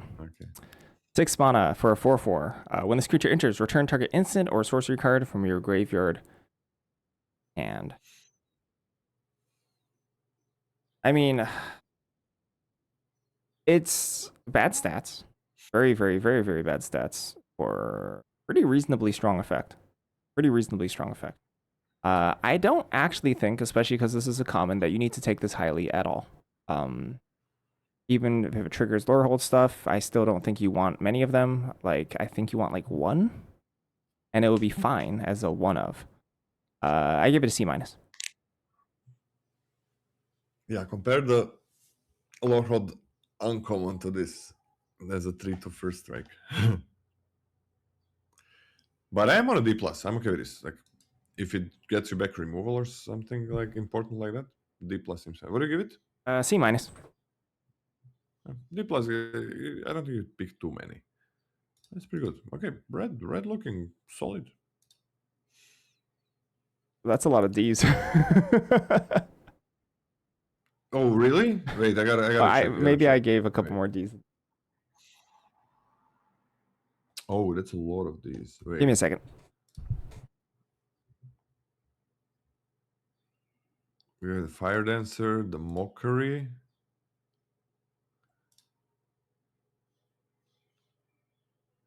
Oh, actually, red is not doing that well. There's not many C pluses is the thing. Oh, that's actually true.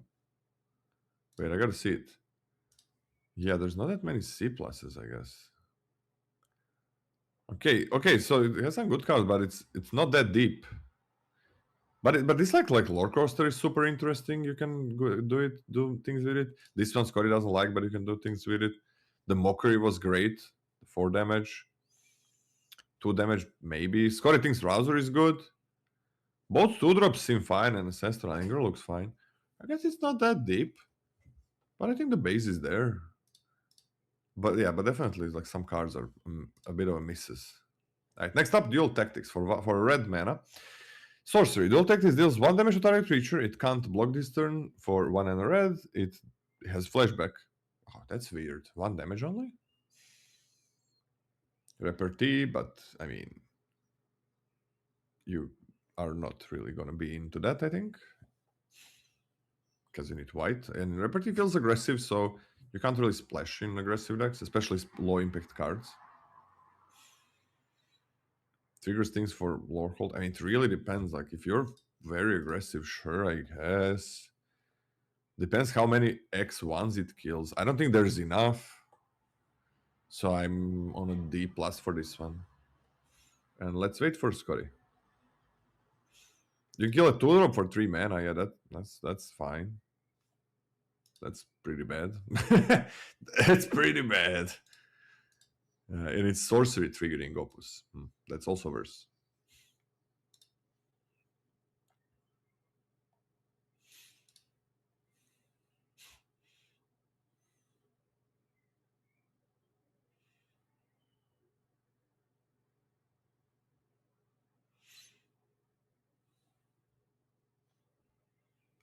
So in 1 hour, I got to register a deck. I played Historic Qualifier yesterday, and I went 7-2 with a deck that one of our testers made, and it's pretty freaking great. I had no experience with the deck. I didn't know any deck that existed. Like, I played it once or twice on Friday just to try. I didn't know about a single deck that existed in Historic. I didn't know anything. And I went 7-2. The deck was so good. I even timed out once in the first match when I was learning how to play my deck. So now I gotta play day 2. But I'm not gonna be streaming this one. And I gotta check if my testing team made some changes. Because, well, I was playing Magic yesterday for 14 hours, something like that. And I guess doing a little bit of coaching things. Oh. But it's like you took 14 hours to go 7-2? No. It was playing Magic and doing the set review combined. Oh, I see. That's playing Magic too. Okay, got it. I was doing Magic.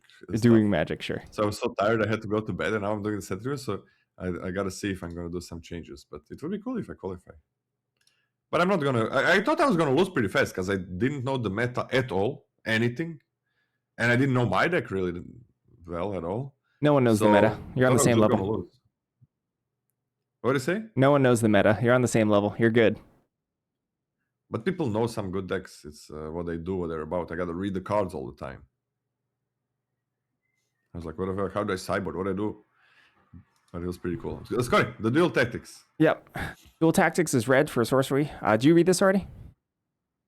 Yes. Okay. I think it's fine. It's really aggressive, relatively cheap to flashback, which I like. I gave it a C. I give it a D plus because Okay. like 1 damage. I don't know. Yep. It doesn't hit that many targets really, and no repartee. Triggers opus, I guess. So I hope it's better. Pushes damage. That's kind of nice. Hmm. Does the lore hold stuff. So why do you like it as a C? Oh, it does. It does a lot of little things, and I love cheap flashback. Cheap flashback, I think, is really, really, really good. You can just easily pitch this. Just have this on hand, right? Like the common that I like. Just throw this in the graveyard. For situational cards, That's just true. chuck it, flash it back. This existence in your graveyard just means that your opponent has to kind of mess up their attack sometimes, especially if you're like going back and forth and racing. It's like, oh, now I have to leave back 2 creatures because they could just make not block, and all of a sudden I'm just losing this race. So I like it. I think it's pretty good. Oh, you can select schools in the pre-release. Ask us that after we play the set on Wednesday. All right, I can see this being a C minus. I can go to C minus instead of D plus. C minus seems fine. Yeah, just ditching it in the graveyard is kind of nice for the flashback.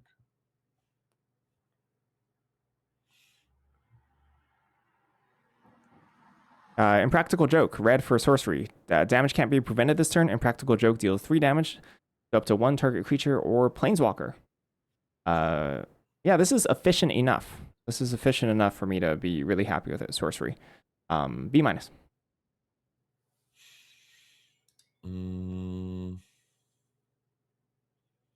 Yeah, 3 damage. B minus as well. Beautiful. Kills 2 drops and 3 drops. Very nice. No hoops to jump through. Ooh, living history for 1 and a red enchantment. When this enchantment enters, create a 2/2 spirit. Whenever you attack, if a card left your graveyard this turn, target attacking creature gets +2/+0. This is incredible 2-drop. You get your 2/2, and this stays around every time something leaves, even though this doesn't make it leave. Flashback, exile, whatever, +2/+0, making much better attacks. Oh, this is crazy. I'm gonna give it a B minus at least. I think a B minus Or is B. good. There's some good keywords, right? Lifelink at common. Anything with first Yeah. strike, anything flying. Or no keywords is fine. Yeah. Yeah, I mean that's a lot, especially because it just stays on the battlefield. B minus. Well, very good. It just stays around. It's huge. I can see it being a B, but start as a B minus. This is a Thunderdrum Soloist, 1 and a red for a 1/3 with a reach. Whenever you cast an instant sorcery spell, this deals 1 damage to each opponent. And if 5 or more mana is spent to cast a spell, this deals 3 damage to each opponent instead. That can add up. That can add up pretty quick. I don't think the 5 mana thing deal 3 is anything to sneeze at either. It's fairly decent for a 2-drop. I think it's C+. That's a lot of damage pretty quickly. Yeah, that's a lot of damage. 1 damage every turn. You cannot build a deck around this. The problem is that it's only 1 card, but 3 damage is quite a lot of unblockable damage. I think this would be a B minus if it was common, and then you just build a deck around it completely. But as an uncommon, you're gonna get way less of them, but it's still gonna be good. I'm gonna C plus as well, or even a B minus really, but C plus as a start. Blazing Firesinger for 2 and a red, you got a 2/3. That's it. It enters prepared. Okay, and it has a seating song. For 2 and a red, it's an instant that adds 5 red to your mana. Okay, that's pretty good. Okay, you got a 3 mana 2/3, that's kind of bad, but it has a spell, so that's nice. And it's gonna give you 2 extra mana, right?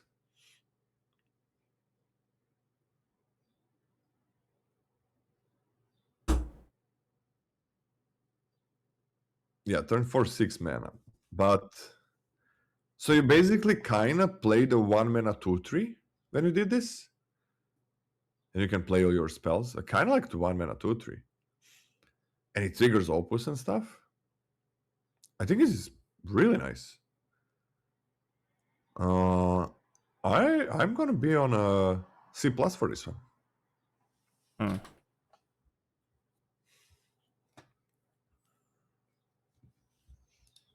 Hmm.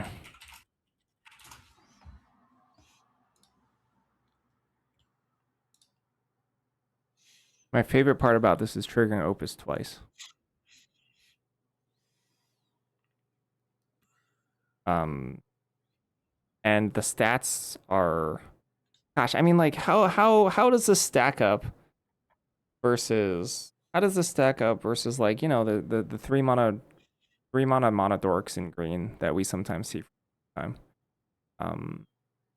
I think it's a little better. I don't think it's that much better. Like, the thing is, the curve out is the important part of it. I think it's gonna play out more awkwardly than it looks. I'm gonna C minus. I mean, it's alright. Okay, I mean, I think it's great. And you get to cast those higher cost spells that you wouldn't be able to cast. Like some higher cost spells are high costed, are that powerful, right? Mm-hmm. Like 6 mana spells, a lot of times are not really like 2-3 drops. They're a single card, right? Where you get a ton of things, right? So like double spelling with a 3-drop, you just lost 2 cards. Playing a 6-drop, you didn't. You used 1 card, which is like exceptionally powerful. That's where they're so good. Only 1 card follow that, and this lets you do it. So it's like tempo and value can basically at the same time. It's not just like, oh, I'm paying 1 mana for a 2/3. It's letting you cast spells that you wouldn't be able to cast on that turn otherwise, and of course triggers that. It's, I don't know, man. In the end, when you do this, it's undercosted.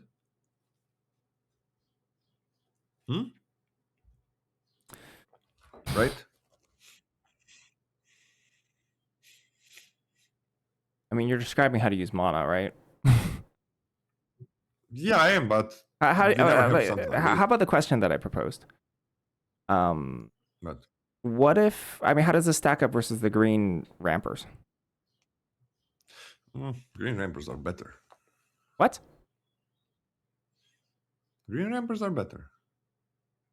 You mean like the 3 mana green rampers that we see from time to time? Okay, that's not a Green Ramper. Green Ramper is a creature, man. No, green rampers. Ramper. Rampers. Like you Yeah. know, they're the formulaic like Mona Lisa's type cards. Like little rampers. What? Little rampy creatures. We Okay. call them rampers. Yeah. Am I saying something weird? You're talking about those, right? Creatures? Yes, the creatures. The 3 mana green creatures. Like Rose whatever, Rose Thorn Acolyte. Oh, okay. So, okay, this is like basically one time it ramps, it uses a spell and it ramps you for 2, right? Yep. One time ramp. All red. And it doesn't have to be tap. It doesn't have to tap itself for Yep. it. I think this card is a little better than those cards, and those cards are garbage, usually. Yeah, but Mona Lisa is a 1/3. Rose Thorn Acolyte's literally a 2/3. That's much. Which one? The adventure one from whatever set, you know, it could But adventure.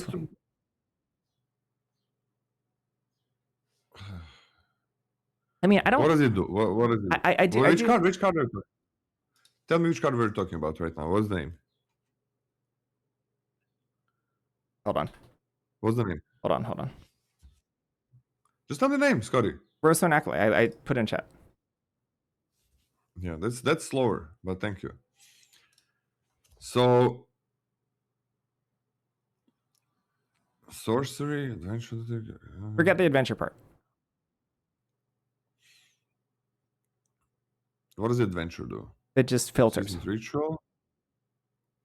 Aha, that was from Spider-Man, right? No. That was Eldraine of some kind. Oh no! That was from the Eldraine. Yep.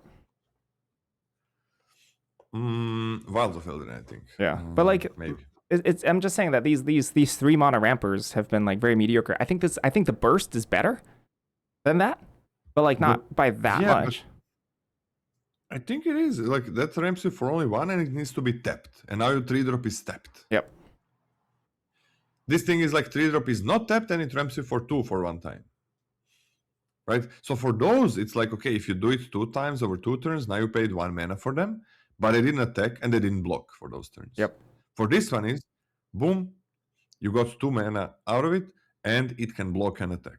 Pretty huge, pretty huge. Yeah, much, much better than those 3 mana rampers. So in your opinion, it's much better. It needs to be much better Much for it to be a C. C+, yeah. No, I don't think it's close. Okay. Like, I all think the you're drawbacks right. from those cards are avoided here. Okay, I think you're right. I think you're right. Because honestly, by the time like tapping it over and over again is starts to become less and less relevant the more the longer the game goes on. Yep. So the burst is way more important, I think, than tapping it every turn. I'll give it a C. And in early game, mid game, it's super important for a 3-drop to be able to block and attack. Yep. And when you go to 2-drop rampers, that's completely different. You're fine tapping a 2-drop ramper. Like, you're not going to be that behind. And you start casting 4 mana spells and stuff next turn. So that's pretty huge. I like this a lot. Yeah. I'm glad. I'm glad Seething Song is. It's really. Do you know what's lovely about this set? We're diverging, like delaying again. It's nice to see these like historically unplayable iconic spells actually get used. You know, because they're tacked onto creatures.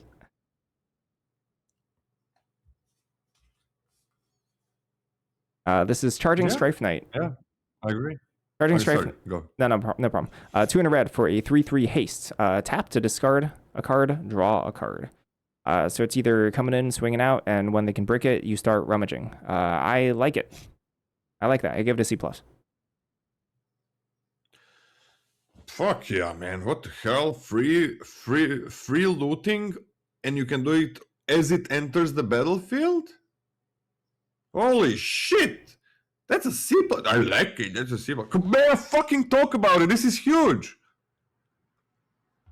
I'm getting angry at score. Like, I like it. It's a C+. What do you mean you like it? It's a C+. It's a 3/3 with haste, so it can attack, but it also can loot every single turn. And when it enters, yeah, rummage. You just like it. You're not gonna give it a little kiss. It looks very bloody. No, that's spirit. Okay, I'm okay with B-. Spirit does. I talked you up just by being angry. No. You're right. It's kind of does everything. Yeah, it kind of does everything. I'm going close to a B. 3/3 free rummaging every single turn. Also, normal stat line, not bad stat line. Like, this feels like it should be like a 2/3 or something, and it would still be good. And if you're attacking, sure, do that. Has haste. I'm just gonna be on a B. This card is crazy. Yeah, I think that's reasonable. Wow, free looting. It's the next card is It's the free looters always overperform, and this is like a free looter, but not with a crappy body. And it has haste, which means it can loot right away. What the hell? This will be good as a 2/2. I'm not really sure that will be good as a 2/2. But the fact that I'm not sure says a lot about it being a 3/3. Tablet of Discovery. For 2 and a red, it's an artifact. This one is spicy. When this artifact enters mill a card, you may play that card this turn. You can tap it to a red, or you can tap it to a double red, but spend this mana only to cast instant and sorcery spells. This is super cool. So, bad mana rock, when it taps for red, double red for your infinite prepared creatures and a shit ton of sorcerers and instants. That's a huge ramp. And if you play it a little bit later, there's a good chance you can just play that land from the graveyard. A good chance that you can play that creature from the graveyard if it's like 2 or 3 mana. A very good chance that you can play an instant of sorcery because you're ramping for 2 here, right? So you're ramping for 2. So when you play this, if that's an instant or a sorcery, you basically paid 1 mana, so you have all the rest of mana available except 1. Just depends on what your available mana is. I love this. And a land a lot of times. It draws you a land a lot of times. This is amazing. I'm on at least a C plus for this one.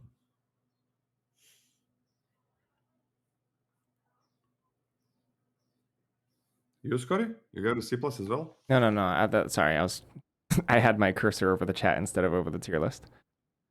When I type a grade in chat, that's usually what that is. Nice. I'm glad we're somewhat aligned here. Because I think it's easy to see this card is really, really bad. But I think thinking about it, the fail case. Let's say you miss, right? I think the fail case is still fine because 2 mana, for instance, the sorceries in the set is big. That's a lot of mana. That's a heck of a mana rock. I gave it a C, but this is totally playable. I think it's gonna be like, so if you do have something crazy to do, you can play it on turn 3, sure. A lot of times you play it when you have when you didn't play a land that turn, like turn 4. And then you play it, and it's important that you keep a land in your hand that is not red, if you can do that. And you play it, if you got a land, sure, you just draw a card and you have 3 mana to use on spells or 2 mana to use on other things that are not instant sorceries. But also you have 3 mana to use on the card that you milled if it's instant sorcery, or 2 if it's not. And good chance that you have something prepared or something in your hand where you can use the mana right away. This is such a huge accelerator. It's such wow. Wow. It keeps, if you have card draw, it keeps, oh my, yeah. I can see this being a B minus, but I'm starting as a C plus. I can see it being a B minus. Ooh, spicy card. Scotty. Yeah, this is Garrison Excavator, 3 in a red for a 3/4 with menace. Whenever 1 or more cards leave your graveyard, create a 2/2 red and white spirit creature.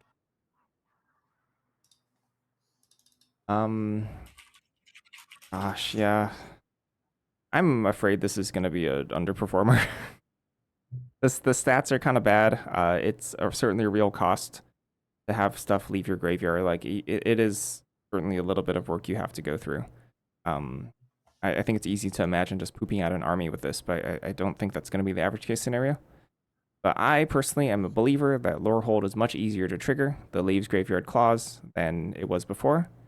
I still think this is a good card, so I give it a C+. Wait, see, what did I give it? No, that's the wrong grade. I give it a C+.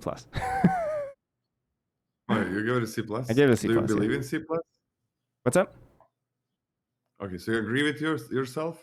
Yeah, I agree with myself, yeah. Okay. Yeah, 4 mana, 3/4 mana is kind of bad, but if you can do this, and there's a good amount of things that do it, this is the biggest payoff, right?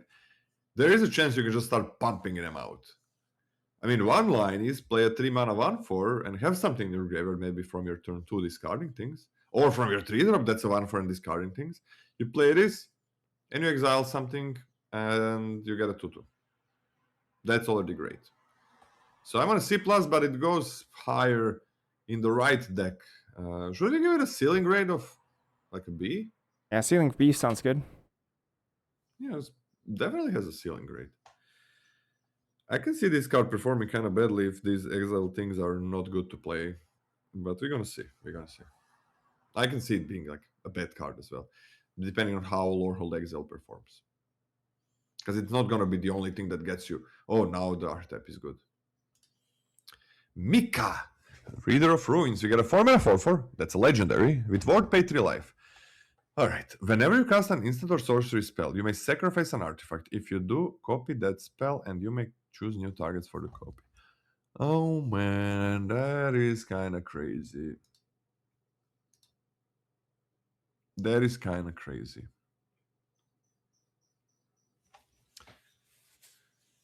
You have treasures, right?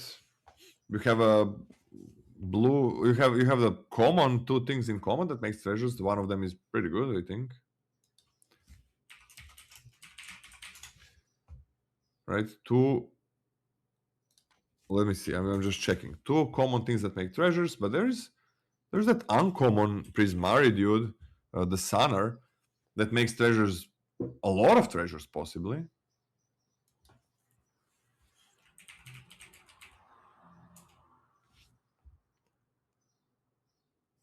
There are some artifacts as well.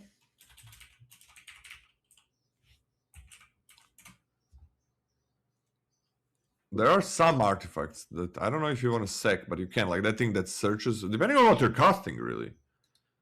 That 3 mana 3/2 that searches, this tablet. I mean, if you're casting something crazy, sure. It's What nice. about common artifacts? It's nice that you can tap that for mana and then stack it to copy it. And then sec it, yeah. Kind of nice.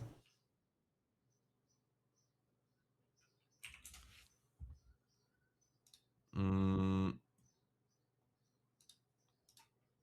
mean, there's not that much support for this. And that, I think that's the reason why this is a 4 mana 4/4 with this effect, with Ward pay 3 life. I can see it being like random 4 mana 4/4, which is pretty bad, but I mean, if you do it once, you make that one treasure and you copy something.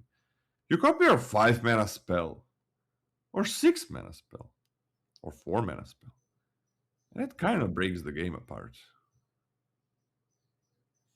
So I'm gonna be on a C+ for this one. Okay, Ceiling grade?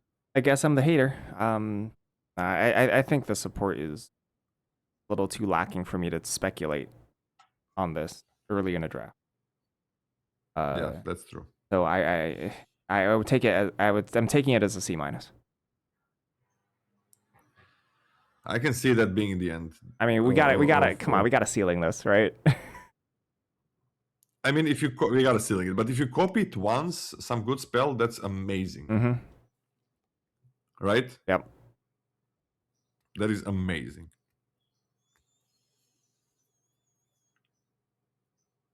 Ceiling like a B-, B?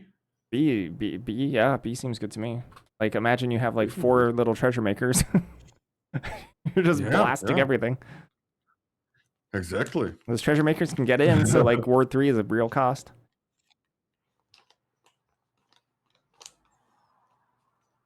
What are you taking it at? I'm still gonna go C+ because I believe that like it's a 4/4 body. I think there's enough support. Okay. I think you're more correct than me. But I'm gonna try to do this a bit more. I think you are more correct that it probably is gonna end up in a C-. Archaic's Agony, 4 and a red for a sorcery. Converge. Archaic's Agony deals X damage to target creature, where X is the number of colors of mana spent to cast the spell. Exile cards from the top of your library equal to the excess damage of dealt to that creature this way. You may play those cards until the end of the turn. So if you exile 2, you can play 2. Yeah, this is a pretty spicy payoff, actually. Remove something, get card advantage. Remove something, get card advantage. You can just kill a bear. And it's until the end of your next turn. You're gonna have a full untapped turn to cast those spells. This is strong. This is something you can point at anything, and you'll get lots of card advantage. Great value. Can remove stuff on the board. You can kill a 4/4. You know, when you have full converge, which is not trivial, but like you can still kill a 4/4 and get a 2/4, and that's pretty strong. I give it a C+.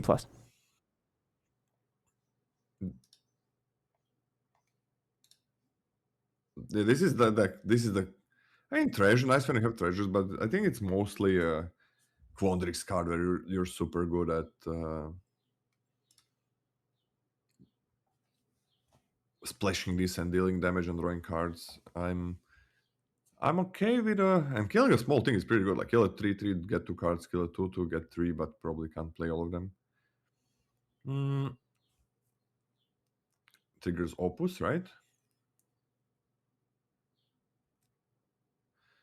I'm gonna see. But a ceiling of B- maybe? Sure. I think this is weaker than Archaic's. Okay.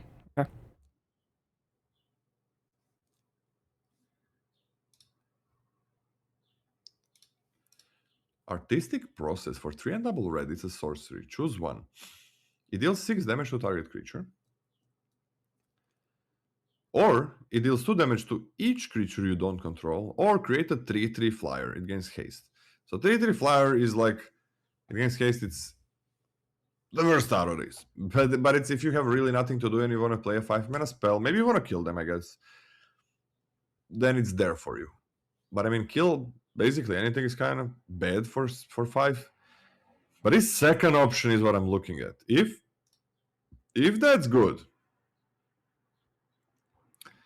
then that's really, really, really good.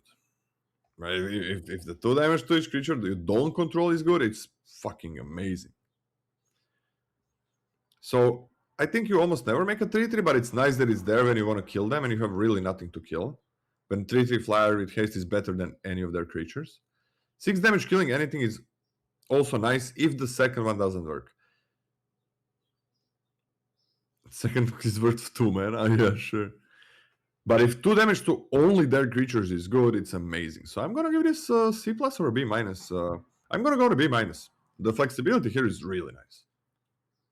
Yeah, I think this is nice. I give it a C plus. Good card. Okay. This is Pigment Wrangler. Pigment Wrangler is 4 and a red, 5 mana for a 4/4 flying. This creature enters prepared, and I can cast Striking Palette, which is red for a sorcery. When you cast an instant or sorcery spell this turn, copy that spell. You may choose new copies for the target. Oi. I mean, we're talking about Micah copying a spell. This one just does it by existing. But it is 5 mana. It is 5 mana. It is 5 mana 4/4. I do think Flying. that this is worth it. I do. Like it's not a great blocker, but hopefully you're able to survive that one turn. We're not blocking, and then it's pretty strong board impact to copy something. For 1 mana. For 1 mana. For 1 mana is massive. 2 mana, I don't know if I don't think I'd like this actually. But 1 mana is huge. 1 mana is in fact half of 2 mana. Math. And also, you know, this just clocks your opponent. It's fine. C plus for me. I want a C plus as well. Yeah, that's a very good upside for the water elemental, air elemental for an air elemental. It's an air elemental, right? Yep, air elemental. Air elemental. The 5 mana 4/4 flyers are not broken anymore. Thank God. It's not fun for that being broken. But yeah, being able to copy something later. I mean, they kind of gotta kill it. A lot of times. Right? If the set is faster than what we think it is, might be bad. It could be definitely be bad, but I don't think it's that fast. Flashback for red. Instant. Target instant or sorcery card in your graveyard gains flashback until the end of turn. The flashback cost is equal to its mana cost. Huh. Play any spell from your graveyard for 1 less mana. For 1 more mana. That's kind of cool selection. The removal costs more, but that's kind of cool. I want a D plus. Yeah, I gave this a D plus as well. The nicest thing, you know, if anyone's played with Snapcaster Mage, is that you get to choose, right? You get to react to what your opponent's doing and choose.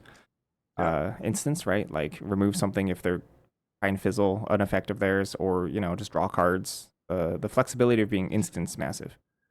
But yeah, it's the conditional hoop of having that spell in the graveyard in the first place is why it's only a D plus. Yeah.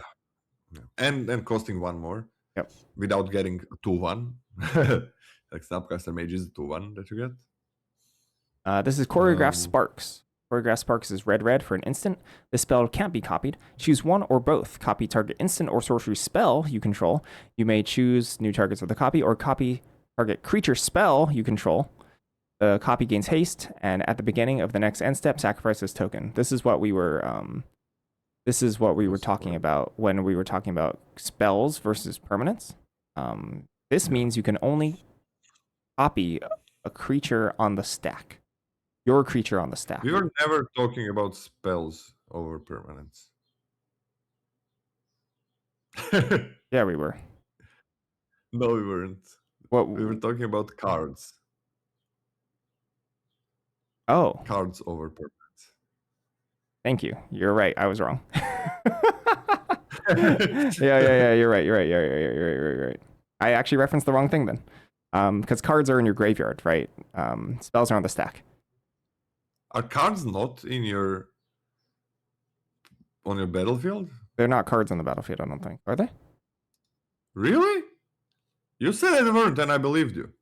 Because like return target creature card from your graveyard. But it specifies the graveyard. Maybe I just got confused. Maybe I was just confused. Period. Okay. I know they're permanents, but are they cards or not? I feel like we should know this. I feel like I should know this. That literally never mattered. Literally never mattered. Whatever. And it doesn't matter for this set. It's an F.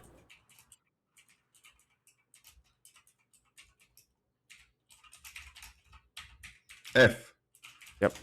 Horrible. Molten Core Maestro. For 1 and a red, 2/2 menace. Okay, it has Opus. Whenever you cast an instant or sorcery spell, put a +1/+1 counter on this creature. If 5 or more mana was spent, add an amount of red equal to this creature's power. Holy shit! 2/2 with menace. Every spell puts a counter on it. Still has menace. Big spells let you maybe double spell. Holy fuck, that's great. That's amazing. I'm on a B+. Yeah, B+. That's super fast for miserable, actually. Hate this. Yeah. Yeah. Maelstrom Artisan, 1 red for a 3/2 with haste. This creature enters prepared. Rocket Volley, 1 and a red for a sorcery. Destroy target non-basic land. Yeah, I'm not into this. This is a hard to cast. This is a hard to cast 3/2 with haste, and you can't even cast Rocket Volley a good amount of the time because they're just not going to have a land for it. Basics are really common. So this is just a hard to cast 3/2 that's nigh unplayable. I give this a D. Yeah, so 3 mana 3/2 haste is horrible. Kind of cool it can use a spell. I mean, I think there are going to be enough non-basics in people's decks, but not that easy to target them. Yeah, I'm on a D as well. Let's can de-ramp the opponent, I guess. Kind of cool. But the body is so bad. It's a 3 mana 3/2, so no thank you. And so hard to cast. This is horrible. A D or even a D-. I'm okay with a D-. This is just so bad. D-. No, I don't want to play this. Steal the Show. For 2 and a red, choose one or both. Target player discards any number of cards, then draws that many cards. Steal the Show deals damage equal to the number of instant and sorcery cards in your graveyard to target creature or planeswalker. Okay, so it's a removal spell if you have enough things. And it can also discard your cards to draw the ones that you don't need. I mean, that's not bad. Right? Yeah, so also rules wise, because of the ordering of the bullets, the second bullet will see the cards you discarded from the first bullet. Yeah, it's not going to see this card, but it's going to see the cards that you discarded. Okay, I want a C+. This is fine. I gave this one a B-. I like it. I just don't know how many spells I'm going to have when I have so many prepared creatures. Yeah, that's the thing. But I think we're going to have enough. I mean, but the upside's really big, right? You know, like you filter a land, kill something. That's nice. That's a nice one. Filter instant sorcery. Oh, by the way, creature cards are only cards in hand, library, graveyard, or exile. Okay. Nowhere else. Thank you. Doesn't matter for any card in this set or in any other set that I've played, but that's what it is. Thank you. Yeah, spice. This is I like these. I like these archaics. They're spicy. This is Magma Blood Archaic. This is 2 bird red. So you can pay 6 colorless or red, or anything sort of in between. It's a 2/2 with trample and reach. Converge. This creature enters with a +1/+1 counter on it for each color of mana spent to cast it. Whenever you cast an instant or sorcery spell, the creatures you control get +1/+0 until end of turn for each color of mana spent to cast that spell. Okay, yeah, there's a little bit of breaking down you have to do for this one. Monocolor, which will never be, it'll be a 3/3 for 3, right? If you're two color, you can pay like 2 red, and it'll be a 4/4 for 4. If you have 3 colors in your deck, you can still pay 4 mana and make it a 5/5 for 4. And if you're 5 colors, you can pay 5 mana and make it a 7. Wait, I think I got that wrong. 5/5 for. I did say 5/5 for 4, right? And then For 4 mana, for 6/6 you can do. yeah, you can do 6/6 and then 7/7. The cost gets a little confusing, but you can grow it up to a 7/7. So it can get really, really big in the right deck. I don't think it's actually that difficult to cast either. And the effect is big, especially because it buffs itself with the spells that you cast, right? It's Crazy. pretty aggressive and it can beat really, really, really hard. I give it a B-. So this card is always has good stat line for its cost. Right? Yep. Or it's either normal stat line, which is fine, good, right? Or overstated. So yeah, if you pay 4 mana, I mean you need to have double red, but I mean it's never gonna be 3 mana 3/3, but 4 mana 4/4, 5 mana, like 4 mana 4/4 is the worst it's gonna be most of the times. Sometimes it's gonna be a 4 mana 5/5, but I think more rarely because I mean I guess you can have treasures, right? You can have treasure. It can definitely be a 5 mana 7/7, but that's a bit harder. So like it goes from normally stated 4 mana 4/4 to like 5/5 6/6 7/7 for 4 up to 5 mana. If you're playing that multicolor deck, but I don't know if you can play if you're playing if you converge for it to be a 7/7, that's for 5 mana, that's crazy. But even if it's just a 4/4, right? With trampled reach, it has great line of text, like everything. Every creature is gonna grow so fast. You just spend like if you're in 2 colors, everything gets +2 +0. If you're in more colors, Jesus Christ, for every instant and sorcery that you spend this mana on, that's wild. That is wild. What do you give it? I'm upping it to a B. I think it's a B. It's good. I'm upping it to a B at minimum. Okay. Yeah. On to the mythics in red. Emeritus of Conflict. For 1 and a red, it's a 2/2 first strike. Whenever you cast your third spell each turn, this creature becomes prepared. And it has Lightning Bolt for 1 mana. Deal 3 damage at instant speed to any target. That's a 2 mana 2/2 with first strike. That basically never triggers. How much do we care about that, Scotty? It's reasonable. Ways to add counters. Reasonable. Especially with flashback, I don't think you can count out triple spelling. I think it's extremely hard to triple spell, but it's doable. It's possible. It's in this set, it's actually possible, yeah, especially in white red. I think C is fine.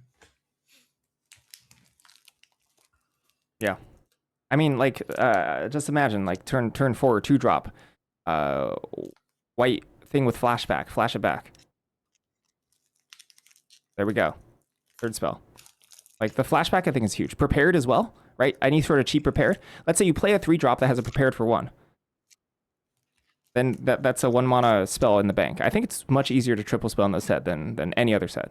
Well, I don't know. Any is a strong word. I'm going to do it extremely rarely. Yeah. In addition, once you get this going, you have to double spell and then lightning bolt's your third spell. Oh, that's true. That's true. Which is even harder to do after you already. I give it a C+. Did the thing, so. Okay. I hope it is, because it's pretty cool. Yeah, like 1 mana +1/+1 counter, 1 mana +1/+1. That's 2 mana. But then you gotta cast another spell that actually makes sense to cast. That costs the rest of your mana, I guess. And then this gotta survive to use the lightning bolt. Man, that's so. It's most often just a 2/2 first strike, even when you can triple spell. All right. This is Improvisation Capstone. 5 red, 7 mana for a sorcery lesson. Exile cards from the top of your library into exile cards with total mana value 4 or greater. You may cast any number of spells from among them without paying their mana cost. Paradigm. This is worth it for a 7 mana card, right? You get some amount of stuff, right? Unless you've chalked your entire deck full of non-board affecting card draw spells, right? You're most likely going to hit something that at least impacts the board if you've built your deck in a reasonable way. And then you just do it. You play your whole deck like over time, over like 2-3 turns. You're just gonna keep on spiraling and spiraling, just grabbing cards off the top, casting them, putting them straight into play. Especially because it's not drawing them into your hand; they're putting them into play, right? Which is like cheating on mana as well as cards, which is great. I think this is worth for a 7-drop, but it is a 7-drop B.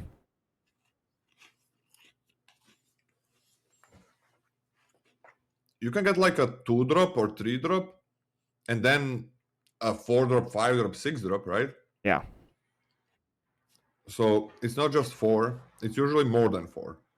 You can get a 3-drop and then flip a 6-drop and play them both. Now you paid 7 to get 9 mana on the battlefield, and you're gonna do it again next turn. Yeah. Okay, this one is worth everything. I'm on a B+ for this one because it is a 7-drop, but I could see it just being a bomb. I mean, this could be the whole game plan. Let's give this an A-. I'm on an A-. Okay. I'm on an A-. I like. All right, on to green, right? Yep. Okay. Oracle's Restoration for a green mana. By the way, green is so spicy. I mean spicy, interesting for me at least. So this is what I was looking forward the most. Oracle's Restoration for a single green mana. Sorcery. Target creature you control gets +1/+1 till end of turn. You draw a card and gain 1 life. I mean, it's kind of the best way to trigger prepared in a color that doesn't have prepared, right? Prepared? What? Prepared. Infusion. Referee. Oh, referee. Yeah. I see. It's like the best way that I've seen, but it doesn't. You don't have that effect. So okay, 1 mana +1/+1 draw a card. Oh no, it's not a counter. Wait, I thought it was counter for some reason. That would be crazy. Yeah, I was like so excited about a card. All right, okay. Just plus draw a card, gain 1 life. I mean, if you really care about gaining life, I mean, this is a good way to do it, I guess. You use it, it's sorcery. I don't know, it's fine. D+. Yeah, I give it a D. It's a fine bridge between a bunch of stuff. Yeah, counters would be great. Here we got a bear. This is Studious First Year. It's green for 1/1. It enters prepared and it casts Rampant Growth for 1 and a green for sorcery. Search your library for a basic land card. Put that card onto the battlefield tapped, then shuffle. You know how we're talking about Brainstorm and I referenced like stupid roots like instead of this card that's a common. Yeah, so ridiculous. This is really really good. Being able to curve into this is so strong. It's so strong. Yeah. This is not 3 mana Rampant Growth 1/1. You know, this is so much better than that. Really good card. I gave this a B-. Yeah, I'm on a B, man. This is my favorite common of the set, and I think it's going to be one of the best commons in the set. Yep. The fact that it curves out from 1 to 2, set where it's great to splash, great to do converge stuff. This is incredible for a common. Incredible. Yeah, I'm actually just giving it a B. Okay. This is what my green decks are going to be revolving around. Most likely.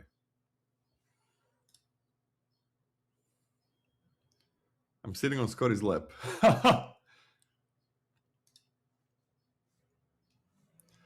Wild Hypothesis. For this just enables all the multicolor shenanigans, and you still get a 1/1, and you can do it on turn 1 and 2.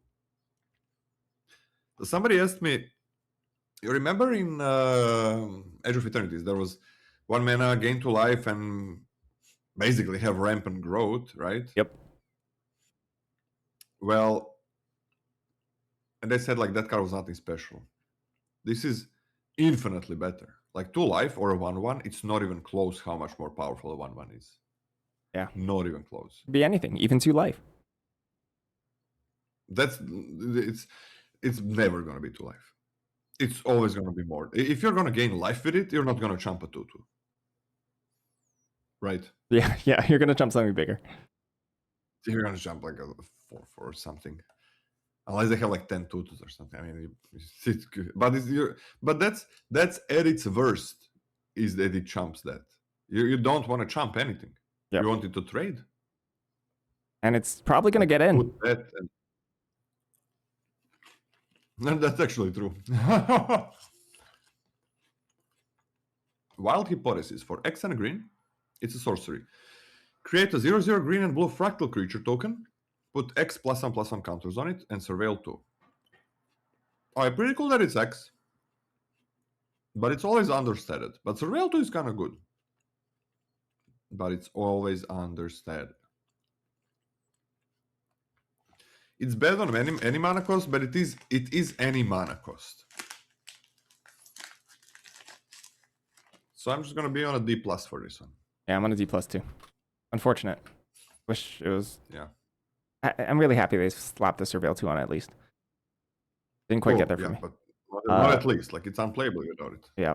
Barrage Barrage. 1 and a green for an instant. Target creature you control gets +1/+0 until end of turn if you've cast an instant or sorcery spell this turn. Then it deals damage equal to its power to up to 1 target creature an opponent control. So this is what you got for green removal. It's not super spicy. I don't think it's like super duper great. Yes, you can double spell and kill something a little bit larger. And honestly speaking, like, text that buffs power for this type of effect is pretty good when you're beating down.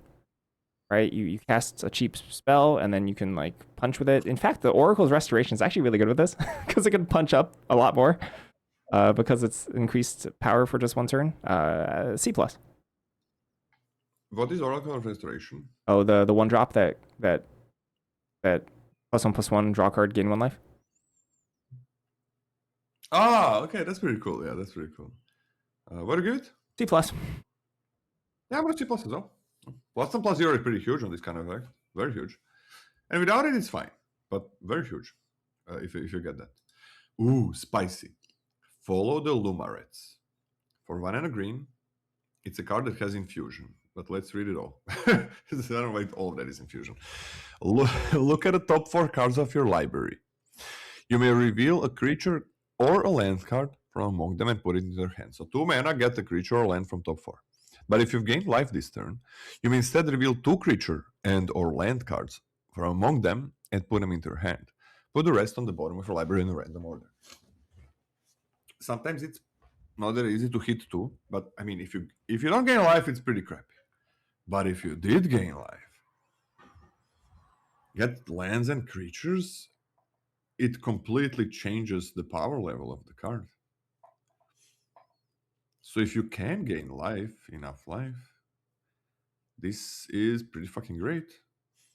Not hard to hit, because you're not like playing a ton of instant and sorceries that create creatures, because you already have creatures that have spells. This is a bomb. Oh my god. So not bad.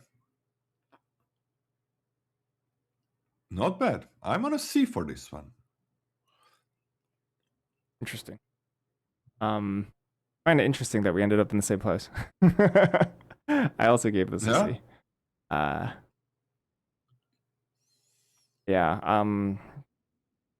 4 is so much less than 5. I wish it went to graveyard. Yeah, it went to graveyard would be so good. Yeah. But it's so nice that you can grab any combination. There's a lot of small tweaks in the language on this card that make it pretty good, right? You don't have to grab a creature and a land. You get to grab 2 creatures. Yeah. You get to grab 2 lands if you want that. Sure. It's nice. It's nice. So I gave it a C. You don't really want to gain life, but it's fine if you don't. Yeah. Well, it's not good. Yeah. But it's not nothing that you don't have to gain life. Yeah, it's nice that it's there. Glorious Decay, 1 and a green for an instant. Choose 1. Destroy a target artifact. Glorious Decay deals 4 damage to target creature with flying. Exile target card from a graveyard. Draw a card. I think this is a D- with the sideboard. Yeah, D-. Yeah. You can put it in because of the last clause and the flashback. but you might as well be helping the opponent. So yeah, D- with the cyber grade. It's fine in cyber. Mindful Biomancer for 1 and a green. It's a 2/2. When it enters, you gain 1 life. And for 3 mana, this creature gets +2/+2 until end of turn. You activate only once each turn. Okay. 2 mana, gain 1 life. 2/2. Can grow. So good at attacking. Good at blocking when you're keeping up instant speed interaction. No, C-. This is fine. Yeah, I think it's fine. I like it a little bit better. C. Alright. This is Noxious Newt, 1 and a green for a 1/2 with Death Touch, and you can tap to add a green. Death Touch on these dorks are so it's everything. Sure, yeah, it can't block flyers. That's fine. It still could trade up, which for your ramping card is really, really good. It's nice that, or rather, it's interesting that this only adds green. Because I think the green decks in this format kind of want to be a little splashy, and you can't just like free roll this and have an amazing defense and also get really greedy. So I think it's a good design decision that this only adds green, because there's a little bit of a trade-off you have to go through. I still think this is a C+.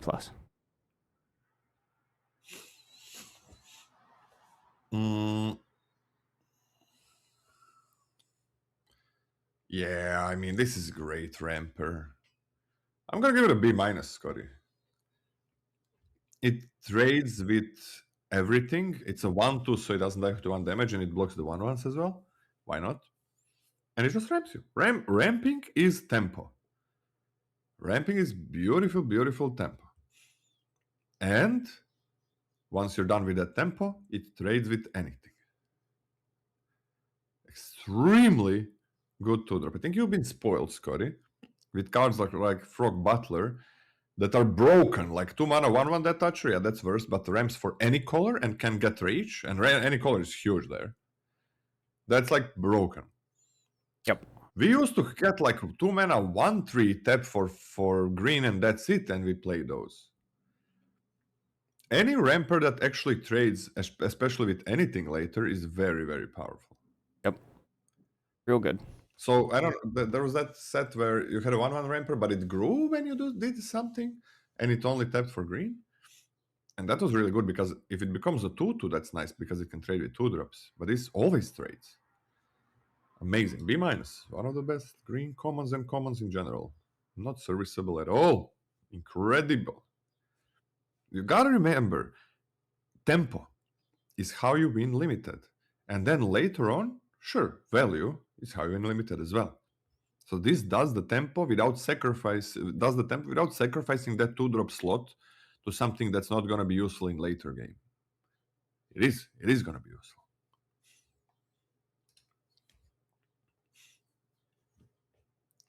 Efflorescence. Yeah. You can go. Efflorescence, 2 and a green for an instant. Put 2 +1/+1 counters on target creature. If you gain life this turn, that creature also gains trample and indestructible until end of turn. This costs 3 mana. That's a lot. That's a lot for something like anything that requires you to have that creature to stick upon the spell's resolution, and also for it to be in combat, for the +1/+1 counters to be important. That's a lot of hoops. A lot of hoops. D. This is horrible. Yeah, D. 3 mana is way too much. Can you read the next one? I Yep. gotta just blow my nose. Yeah, this is Shopkeeper's Bane. It's 2 and a green for a 4/2 Badger Pests with trample. Whenever this creature attacks, you gain 2 life. I'm okay with this. I'm alright with this. One of the worst things about 4/2s is that they don't block well. They don't block well at all. But when something has this much of a life swing upon attack, I think that's okay, right? Because like you just don't block your opponent's attacking bears, but then like they're just gonna let this hit them over and over again for like 2 life. That's fine. Like either they pump the brakes and they block this, right? Or it's kind of difficult to race. I think it's a fine 3-drop. I don't think it's anything special. I give this a C-.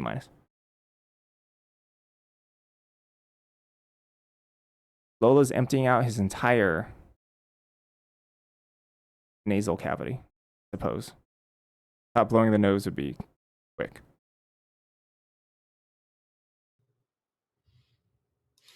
Oh, I needed this, man. Oh. Okay, so what do you give it? Like a C? D minus. I don't think it's fine. For only one reason. I agree with everything the Scottish said. This is basically like 3 mana 4/2, gain 2 life, and deal damage to the opponent because it has trample. And they're going to trade with, like, even if they trade with a 2/2, you can gain 2 life and deal 2 damage to them. That's kind of nice. But the problem I have is I don't think green cares too much about 3-drops with its ramp. 2 amazing common rampers. And the bigger problem, I don't think green is going to be attacking with its 3-drops. I don't think that's what green does, attacks with 3-drops. And I think this card could have been good in, like, I don't know, Phyrexian LB1, where green is very good at attacking, or some other set where green is good at attacking, but I think green attacks way later in the game, most often. I mean, you do attack if you have attacks, but I don't think you want to expect it. So I think this card is shit. And I'm going to give it like a D or a D+. I'm going to start it as a D. Just because it feels like it goes against everything that green is trying to do. Trying to ramp on first 2 turns, on turn 2, and then not trying to attack with its 3-drop or not even play the 3-drop. But if you play it, you kind of don't want it to be, oh, I want to attack with it. So, and if this doesn't attack, it's horrible. Yep. Horrible card. I found myself saying that exact same thing a weird amount of the times while reviewing green cards, which makes me think maybe it's not, green is not how I would expect it to play out. Maybe green wants to turn things sideways more than I would think, at least in Witherbloom. I actually speculated, kind of weird speculation. I speculated Witherbloom being the second most aggressive color besides Silverquill. Interesting. Yeah, which I'm like, huh, is that in Witherbloom a lot? Yeah, that's like weird, right? But yeah. Yeah, I expect like splashing a ton in Witherbloom. Yep. Okay.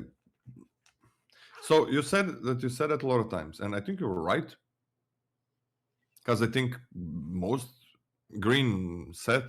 sets green doesn't plan to attack with their 3-drops. It can, of course it can. Like, you don't want them being nothing. But I don't think you attack in that early game that much. So pretty shit because of that. Ooh, next one. Hungry Giraffalon. This is 3 and a green for a 3/4 with reach with increment. Yeah, this looks like the card that you play or you sideboard in when your opponent is like beating you down with flyers, and you're like, okay, I guess I'm happy I have a Giraffalon in my sideboard, because this seems like nothing you want to do. It's actually okay. Incrementing is easy. Incrementing on a 3-power 3/4 is not easy. I give it a D.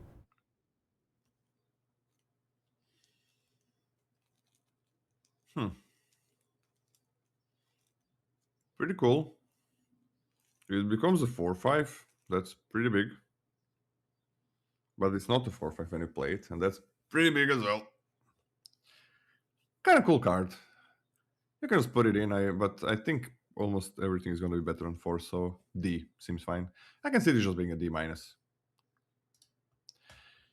Tenured Concoctor for 4 and a green. It's a 4/5 with vigilance, and whenever this creature becomes target of a spell or ability an opponent controls, you may draw a card. In Fusion, this creature gets +2/+0 if you gain life this turn. All right, so that's a fine 5-drop. 4/5 vigilance can be 6/5 if you gain life, and if they target it, it replaces itself. So that's not bad at all for a 5-drop. Did I say 4-drop? I meant 5-drop. Not bad at all.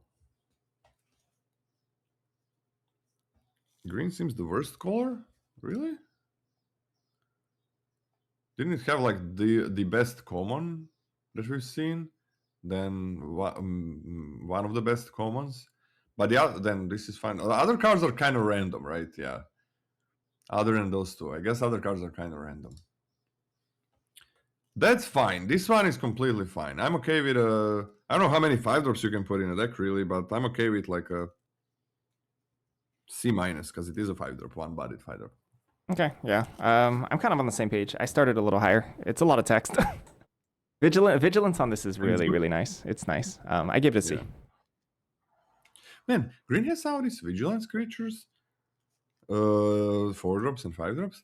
It's gonna be kind of nice, right? You can just keep attacking while you have blockers as well. That's really nice. No, green doesn't seem bad at all. Like there are some really bad cards in green, right, compared to other colors. But there are some really, really powerful cards compared to other colors. You want to read uncommons? You can go, yeah. Okay, this is environmental scientist. For 1 and a green, this is a 2/2. When this creature enters, you may search your library for a basic land card, reveal it, put it into your hand, then shuffle. Okay.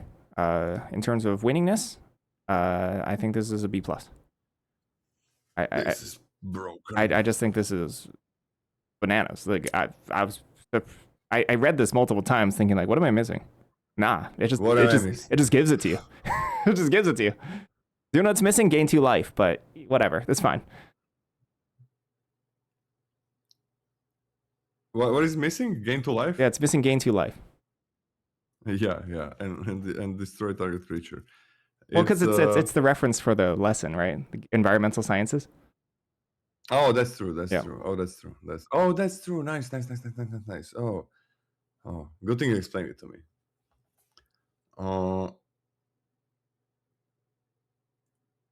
This is better than draw a card, than a 2/2 that draws a card.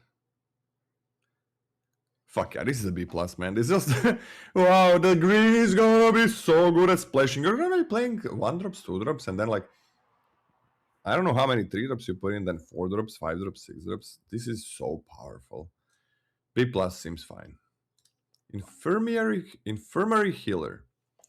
For 1 and a green, you get a 2/3 that enters prepared, and for X and green, it has a sorcery. Target player gains X life. Okay, then trigger life gain for 1, but you can also just dump in a shit ton of mana later on and survive. That's a great 2-drop. It's a 2/3 as well. I mean, I'm on a C plus. Me too. I like it. The flexibility of being able to just do cheap gain life for infusion as well, if you want it for 2. Yeah. But yeah, it's good. C plus. And sometimes it is gonna be like, oh, I gain a lot of cards, blah blah blah. The board is kind of fine, but I want 3 life. If I gain 5, 6 life this turn, it means that there's no way they're gonna kill me, right? That's gonna happen. That is gonna happen, and then next turns you just continue playing your cards, unless you're like super far behind. But it is gonna happen, that kind of scenario. Yeah. This is Lumeret's Favor, 1 and a green for an instant. Infusion. When you cast the spell, copy it. If you gain life this turn, you may choose new targets for the copy. Target creature gets +2/+4 until end of turn. That's such a bizarre combat trick. +2/+4. Jesus.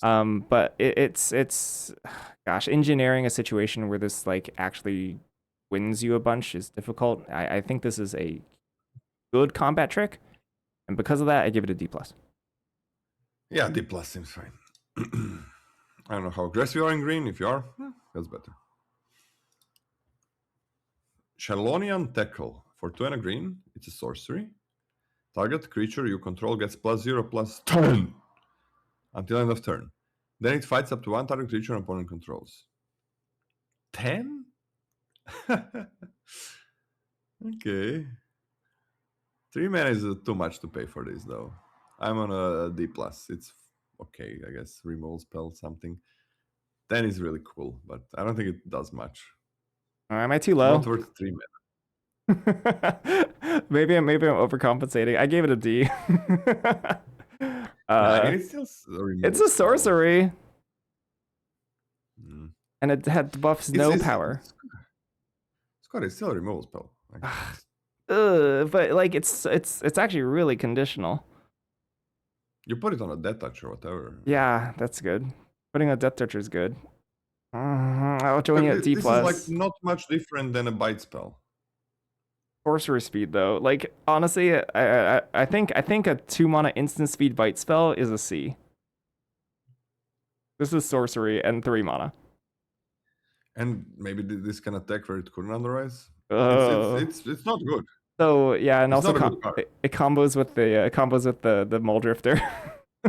Yeah. 2 mana, draw 2 cards, get 2/2.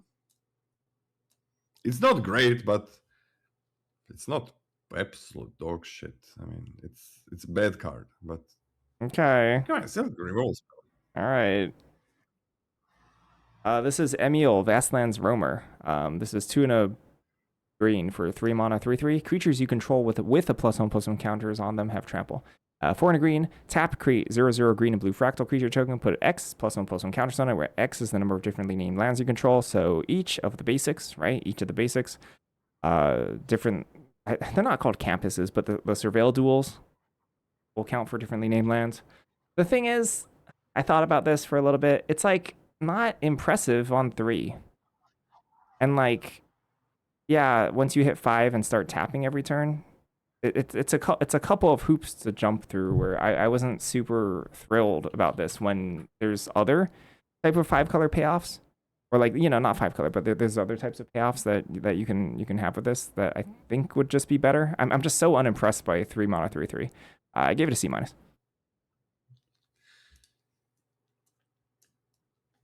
3 mana, 3/3. Everything +1 has trample. Wait, why is it C-? What about what when you're playing like a 5-color deck? You're searching for those lands. You're Yep. playing the dual lands as well. Those are Yep. differently named. Like it could be 5 mana, make a 4/4. Sometimes even 5/5 for bigger, but I mean 4/4 not that hard, I think. And it's instant speed. It's a 3 mana 3/3 with like late game with stuff it can do in late game. That's C-. I mean, 'cause 3 mana 3/3 is like a D-, and it's a pretty good ability.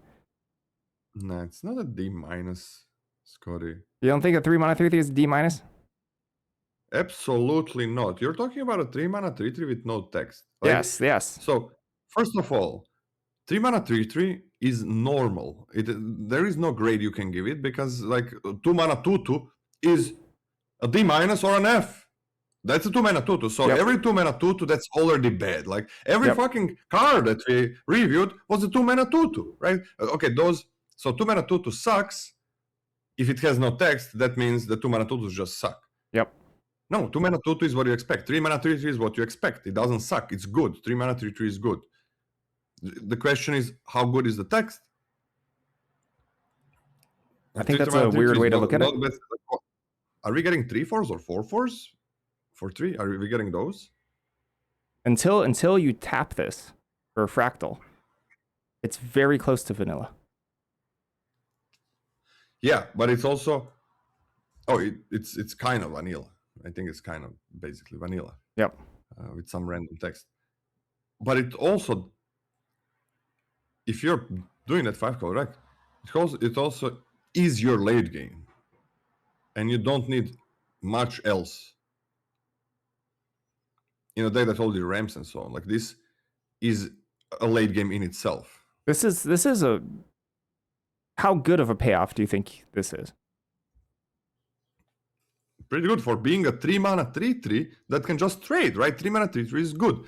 It trades with other things. So you can trade, you can block every 2-drop, basically every 2-drop, and not trade with it, just stop the opponent. And then you also have a late game at instant speed. Yeah, so once you hit your 5th land, you can just pass. And then once you hit your 5th land, you've basically already achieved value. Crazy value, I think. It's true. Because like there's that 4 mana 3/4, which is worse than a 3 mana 3/3, that for 5 mana makes a 3/3 flyer once. When are you starting your qualifier? Well, I need to register deck so in the next 2 hours, I think. Yeah. So we have time to finish the green. Okay, you're gonna finish. You're planning on finishing today? Finish the green, yes. Oh, finish the green. Are we gonna even do it another day? Oh, are there a lot of mystical archive cards? Okay, you want to do those? Or was that a How question? many of those are there? Yeah, how many of those are there? Sorry, I have to look it up. A lot.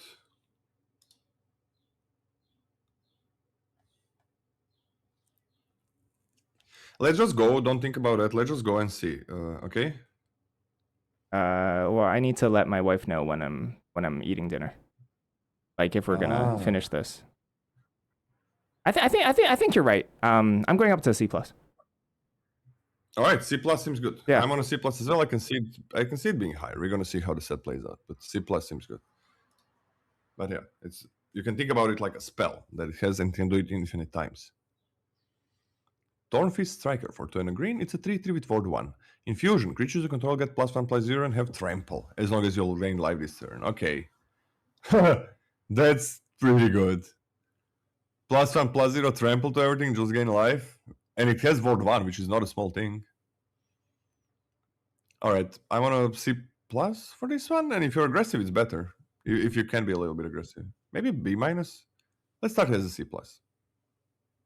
I think C plus is okay. I mean, right? It's this card that I'm like, hey, green can beat down. There's a reasonable amount of cards that can beat down. Makes Pestis act as a 2/1. Yeah. Yep. Seems fine. Topiary Lecturer. Topiary Lecturer is 2 and a green for a 1/2 with increment. Add green. Add an amount of green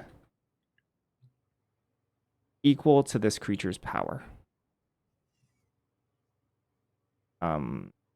This to me is rough. The stats. The stats are really rough to me. Yeah, once you cast 2 spells, the body becomes good. Okay? It becomes good, but then it's those first 2 turns that I'm a little bit worried about. But you cast this, you fall a little bit behind, but extra mana helps you pull a little bit ahead. And how bad is that?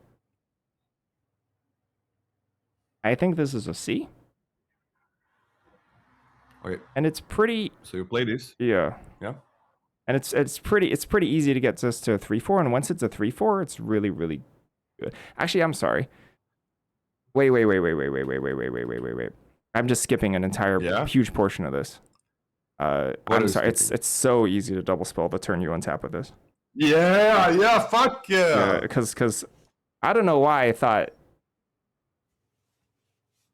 you had to tap. You don't have to tap it first. you can just play a spell first, and then you tap it later. You can play a 2-drop into 3-drop, 2-drop into 4-drop, 3-drop into 3-drop next turn. Yeah, this is good. Right, and then whatever one of those you do, you ramped for 2, and you have a 3/4 now that can grow even more, and that ramps for 3. So you can think of this as a kind of crazy mana rock. Yeah, this is very powerful. That'll eventually tangle in combat really well. I think this is C plus. I'm on a B minus. Okay. I believe. No, that's that good. Double spelling is fucking crazy. Yeah, it's good. That's good. Aberrant Mana Worm. For 3 and a green, it's a 2/5 trampler. Whenever you cast an instant or sorcery spell, this creature has +X/+1 until end of turn, where X is the amount of mana spent to cast this spell. Okay, that can deal a lot of damage. So you pay 5. You got a 7/5 trampler. Talk about that guy that doesn't have to discard. I mean, this is presents a lot of damage. But also bad on blocks. Even though 5 toughness is kind of nice. But also, I don't know if green really cares about this kind of effect. Maybe it's drawing more cards, playing 2/1s, and so on. So I'm gonna start it as a C minus. Okay, I gave it a C minus as well. It's not even that bad at blocks, but it's just doesn't feel like large green trampler is exactly what you need, right? It's not vigilance instead of trample. It's not the greatest finisher that you could imagine in these rampy decks, and it's not good at helping you live because it's a 4-drop. So. And a lot of times, if you're playing a 5-mana spell, if it's not removal, you're drawing cards, so you don't want to attack. Yeah. A little whack. C minus. This is Pestbrood Sloth, which is 3 and a green, 4 mana for a 4/4 with reach. When this creature dies, create 2 1/1 black and green pest creature tokens with whenever this token attacks, you gain 1 life. I mean, this one's nice. I like this one. I like this. I think it's good.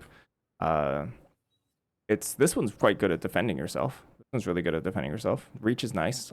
There's not a ton of exile in the set. Black common is one of the only ones. So it's kind of hard to just you can't really just kill this and attack and get like it's still nice on blocks even if they kill it. So C+. I'm gonna be a B- on this one. And can you the mana worm? Can you put it as a D+ from me? Okay. I just don't think it works with what green is trying to do. That effect is rough, but it's a 4 mana 4/4 each with great dead effect. Great dead effect. This is Do you prefer lifelink or create 2 1/1s? Oh, if this creates 2 1/1s when it TTBs, I prefer that. But this is not create 2 1/1s. This is create 2 1/1s when it dies. So yeah, I definitely prefer lifelink trample. Lifelink trample, exile a card from a graveyard every turn. I prefer that. Absolutely. This is Zamon's Experiment, 3 and a green for a sorcery. Look at the top 5 cards of your library. You may reveal up to 2 creature and or land cards from among them. Put the rest on the bottom of your library in a random order. Put all lands revealed this way onto the battlefield tapped, and put all creature cards revealed this way into your hand. So you only reveal up to 2. It's not like you grab all of them, right? So you grab 2 lands, put them onto the battlefield. We've seen that card before. That's an F. But this one can also, in addition, if you don't want those lands, grab you creatures. How much better does that make it? Not that much better. I think it's a D+. That's horrible.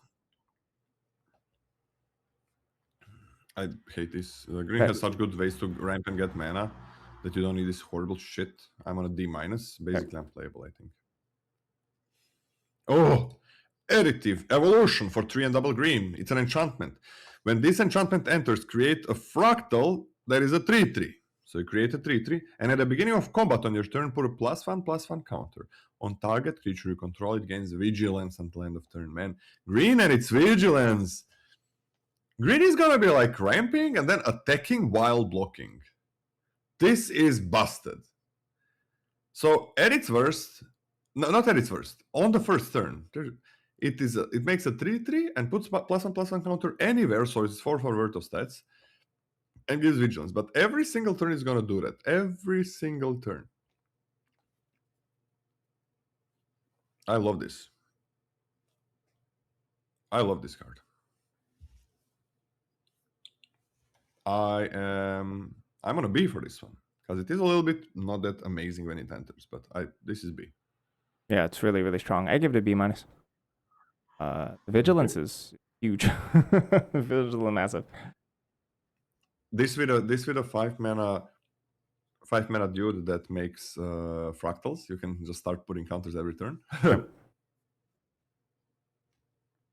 This is Snarl Song, 5 and a green for a sorcery. Converge. Create 2 0/0 green and blue fractal creature tokens. Put X +1/+1 counters on each of them, and you gain X life, where X is the number of colors of mana spent to cast a spell. Yeah, that's huge.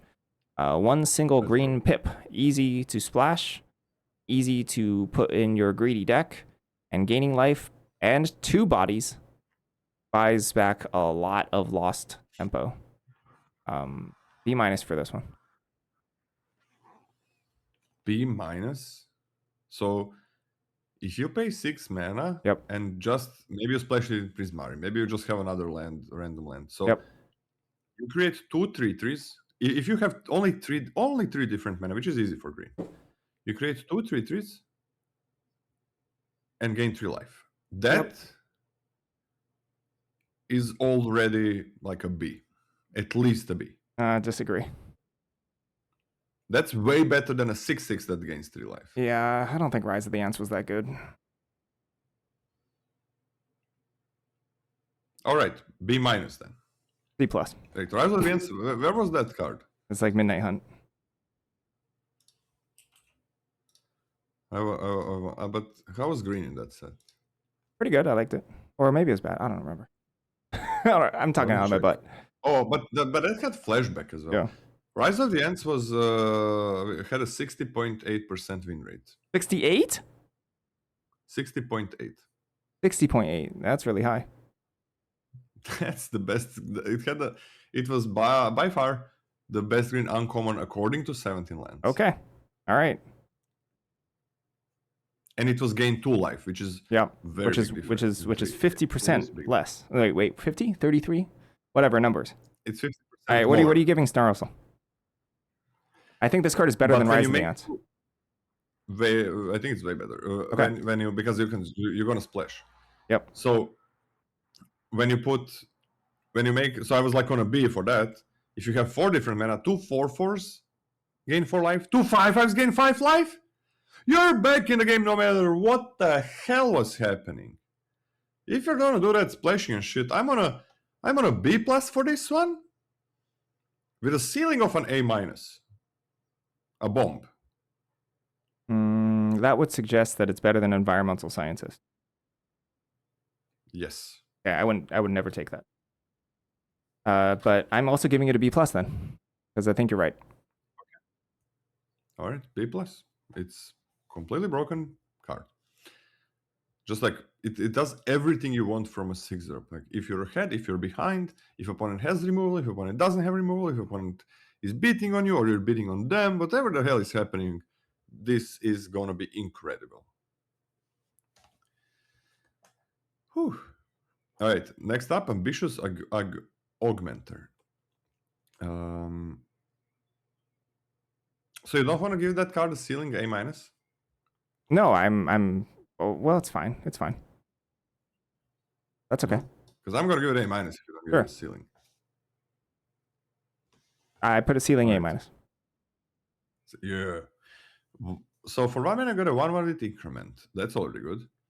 When this creature dies, if it had 1 or more counters on it, create a fractal creature token, then put this creature's counters on that token.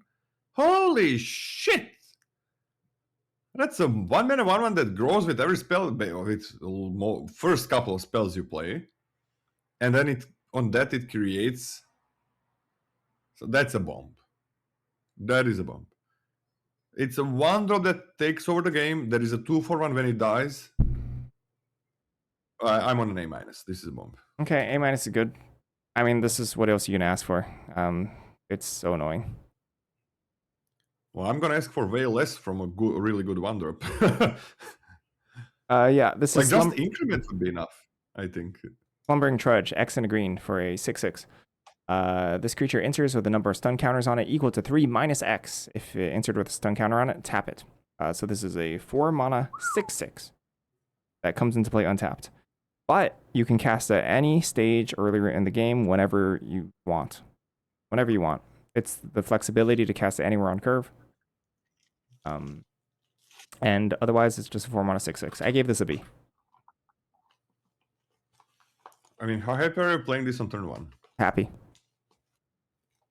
Thrilled. Happy.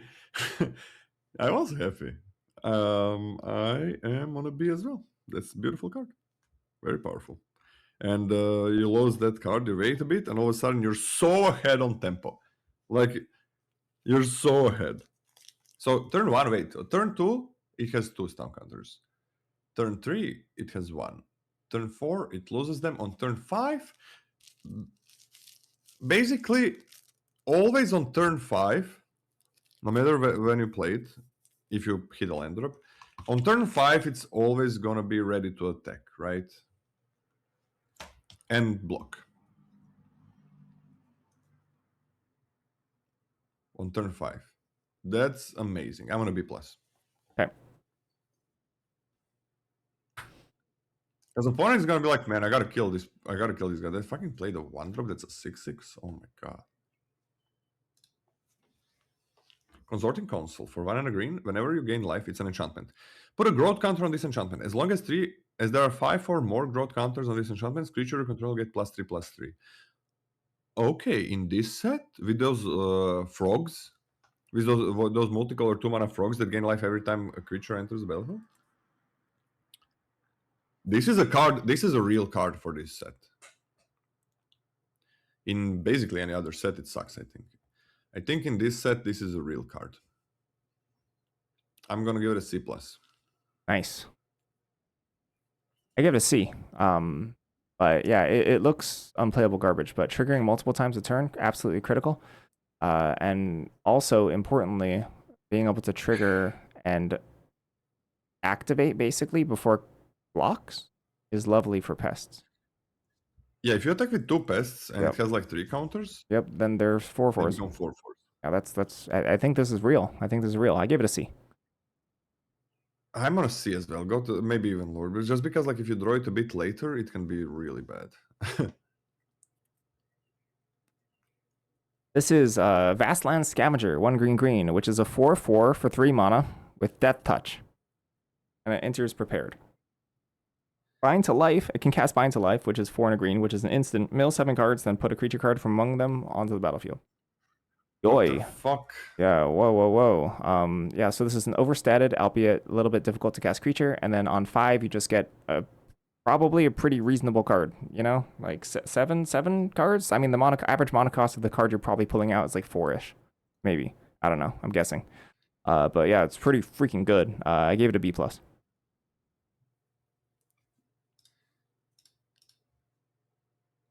Wow. That's crazy card. It's wow. It's a 3 mana Death Toucher. That's already 4/4 Death Toucher. That's amazing. 5 mana, you get a best creature at instant speed. Yeah, I guess it's A- or a B+. Exactly, A- or a B+.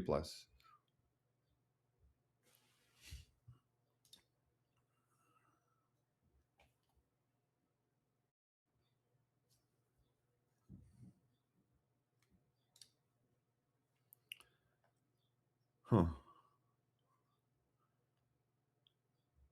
It's so good, man. And milling is good. I'm on an A-. I'm okay with A- for this one. Okay. They do get time to kill it, though. Oh, there's a lot of A's. you were trying to Yeah. assure me yesterday, but there's a lot of A's. But they are kind of fair. I think they're fair compared to combos and uncommons. Don't worry, fair, Scotty. like- They're fair airs. They're fair A's. They won't hurt you. They're more fair than in other sets, I think. Planar Engineering. For 4 mana, you sacrifice sorcery. You sacrifice 2 lands. Search your library for 4 basic land cards. Put them on the battlefield tapped, then shuffle. No. F. Okay. F. Wild Growth Archaic. 2 green, 2 brid, 2 green, 2 brid. So you can pay green, or, you know, the whole deal. It's a 0/0 with Trample Reach. Converge. This creature enters with a +1/+1 counter on it for each color of mana spent to cast it. Whenever you cast a creature spell, that creature enters with X additional +1/+1 counters on it, where X is the number of colors spent to cast it. What the fuck? Yeah, oh boy. So most reasonable, like if you're 2 colors, this is going to be a 3 mana 2/2 Trample Reach, but it's like a mega anthem for everything that comes afterwards. Or for Yeah. gosh, for 3 colors up, it starts getting real good. So unlike the previous red Archaic, this one can be understated, right? Like the other one was like a 4 mana 4/4 at like minimum, which is like not understated. This one can be and might possibly be a 3 mana 2/2, which is like, yeah, sure, whatever. Or But 2 mana 1/1. the effect is good. The effect is good. And you know, there's incentive to rush this out on turn 2, right? For green and just have a 1/1, but then At everything its else best, this is a 2 mana 1/1, I think. At its best. at its best, yeah, sure. Because then everything afterwards comes with an additional +1/+1 counter. Yeah. I'm a little afraid. I think this being cheaper is the most important part, you know, because like this is reminiscent of like Renata, right, which is like a vastly overrated card. I think this being cheaper is much better, much better, and the possibility of you potentially. Renata is like a 4-drop with bad stats, right? 3 mana. Yeah. So this is much better. I gave this a B+. Let me see. Renata was a 4-drop, I think. Yep. Yeah, Renata was a double green 4-drop that was like a 3/3 or 4/3. There's a 2/3 is bad stats, right? It was 2/3 by itself, but it was usually a 3/3. 2/3 up to 4/3. So horrible stats for 4 mana, and only 1 extra counter on creatures. Mm-hmm. this is gonna be at least 2 +1/+1 counters on your creatures, at least. Oh my gosh, I even misread it. What, I'm you thought sorry. that- It's not the colors of mana it's the colors of mana you spent to cast it. Yeah. Yeah. Yeah, the so colors of mana you spent it. that's a huge difference. That's great. They gotta kill this. Yep. Do you play this? They got you literally play this and you ask them, can you kill it? If not, well, good luck. Good luck with this game. Not gonna be good for you. So what did you initially give it? I mean, I initially gave it a B. I thought about it a little bit more in its cheapness. Then I gave it a B plus, and then now I still think I'm on a B plus. Even after it's like minimum of 2 extra counters, I'm on an A minus. You gotta kill this. This is the problem, right? Yeah. Like this scavenger is great, but you gotta kill this one. Yeah, it's a bomb. Yeah. Yeah, you're right.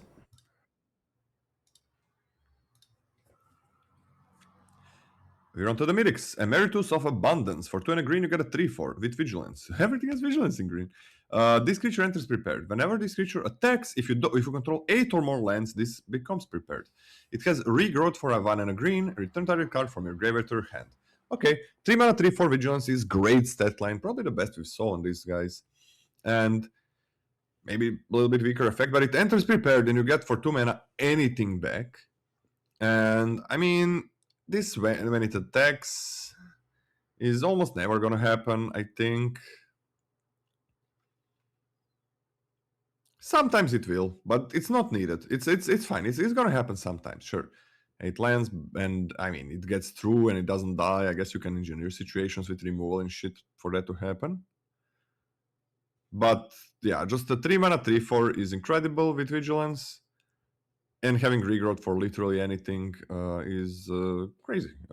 So I'm gonna B plus. Yeah, me too. B plus. Germination Practicum. This is 3 green for a sorcery lesson. Put 2 +1/+1 counters on each creature you control. Paradigm. You just need one body. Yep. You just need a bear, and this becomes crazy. Kind of goes out of control.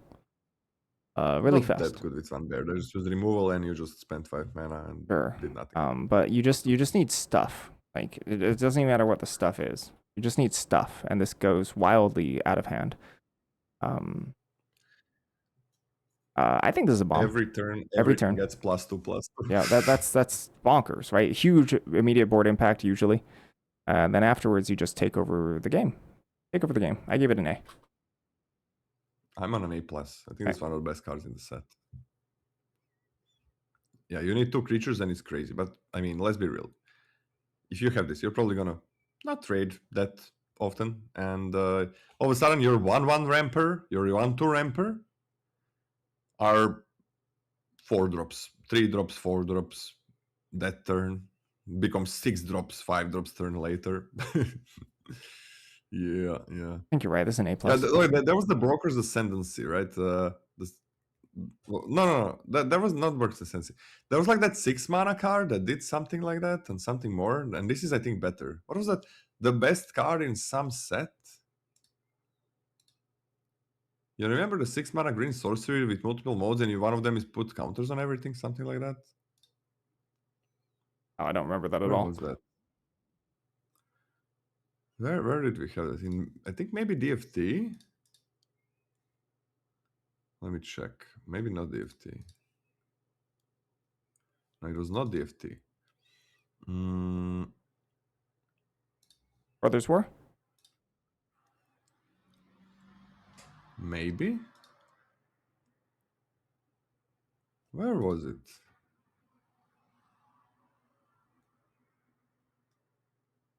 OTJ? I don't think it was OTJ. Maybe Brothers War. You know the 6 mana thing that gives +2/+2 time counters to 2 things, and let me see. You say Brothers War? Let me check. I just want to compare this to that.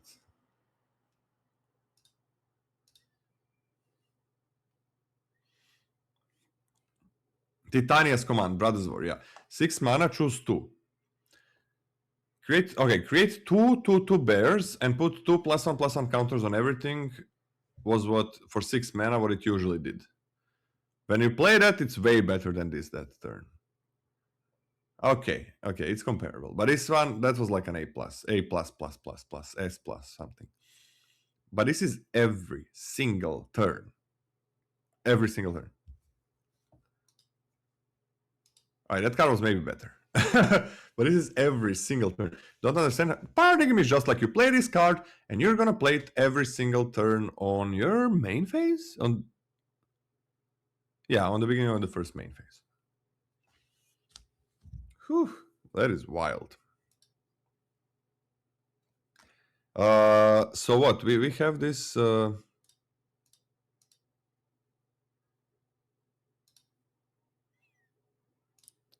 the archive, all of the archive cards are... There's a good amount of them, right? And... do we have time to do that? The archive? Let's go quickly to the archive. We know these cards, okay? Okay.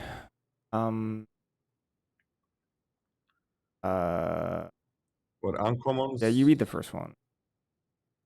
Okay. Do we go by cost or what? I will go by number. Let's go cost and go through them, okay? Okay. Helping Hand. For white, sorcery, return target creature card with mana value 3 or less from your graveyard to the battlefield tapped. That's pretty bad. You need something in graveyard. You would rather play like a 3-drop or a 2-drop. I am on a D+ for this one. Realistically, it's a D, I'm but on a D. I think it's a D, but I gave it an A+. Moving on. Okay. Requisition rate for white has spree. You can pay +1. Destroy target artifact plus 1 more. Destroy target enchantment plus 1 more.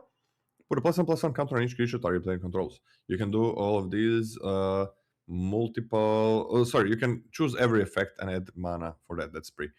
So for 2 mana, put +1/+1 on everything, and then you can kill artifacts and enchantments. There's really not that many. +1/+1 counter on everything is pretty fine.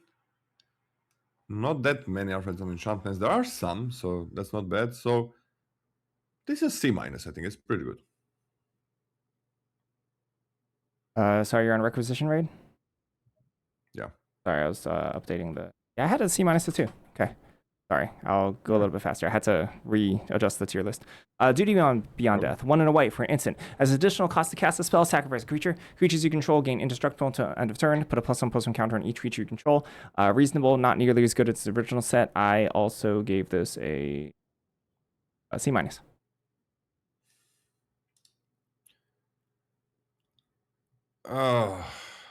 Sack a creature? I think it's a D. Okay. A D. Just a D. Yeah, there's no Repel tokens, just throw Calamity around. for 1 and a white. Destroy target creature with power or toughness 4 or greater. Instant. Okay, being instant is nice. Repartee means that things are gonna get counters, so it's better. So I'm giving it a C+. Choosing both of those with incremented card as well, there's gonna be enough choices, I think. Okay, I'll give it a C. Hop to it, 2 and a white sorcery. Create 3 1/1 rabbit creature tokens. No rabbit synergies. Not really any go wide synergies. I give this a C-. Oh, 3 1/1s for 3 is, I think, great. Okay. I'm on a C+. Okay. We're just going a little bit faster through these guys because we know all of these cards from before. And I gotta play Historic Qualifier Day too. Sleight of hand. Blue for sorcery. Look at the top 2 cards of your library. Put one of them into your hand. Put the other onto the bottom of your library. Cheap cantrip for Opus and stuff. I don't think it can be that bad. C-. Yeah, I'm on a C. This is fine. Spell Pierce for a blue counter target non-creature spell unless it control pays 2. Even in this set, I think it sucks. F. I gave it a D-. Deduce. Deduce is 1 and a blue for an instant. Draw a card, investigate, which means you create a clue token. I gave it a C. I hate it. 4 mana to draw 2 cards. You don't care about in tokens in this set, these ones. I think there's way better card advantage and card on this thing. So I'm gonna be on a D+. Okay.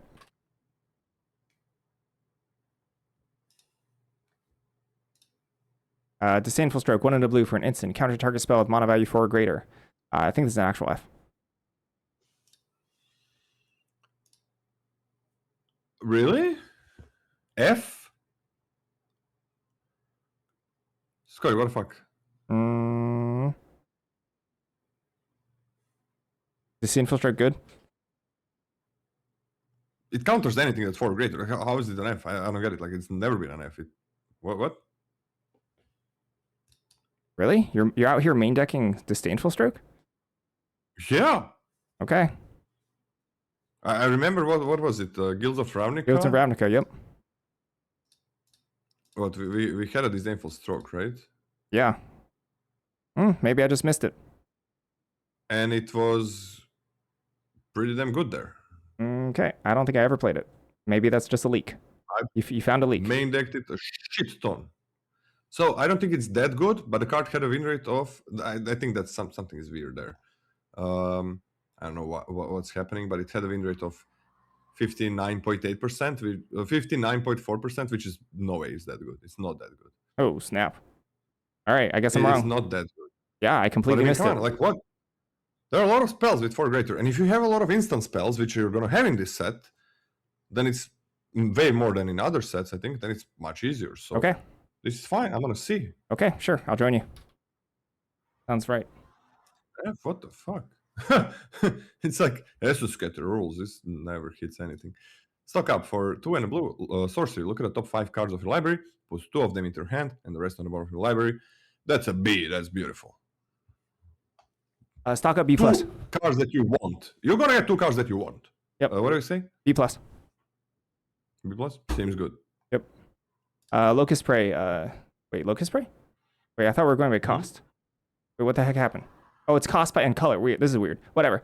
Locust Spray, black for an instant. Target creature gets -1/-1 until end of turn. Cycling black. I give it a D+. I remember it can cycle. It's pretty good. It's shit. I know you can cycle, but I'm on a D just because there are way better things in this set. So D-. You can just do so much better. No flash because, well, cycling doesn't save it, I think, at all. D-. Bitter Triumph for 1 and a black. As an additional cost to cast this spell, discard a card, pay 3 life, destroy a creature or planeswalker. Beautiful. For Silver Crew as well. I'm on a B for this one. B. Feed the Swarm. 1 and a black for a sorcery. Destroy target creature or enchantment an opponent controls. You lose life equal to that permanent's mana value. Gave it a D. Yeah, this is sorcery. It's still fine.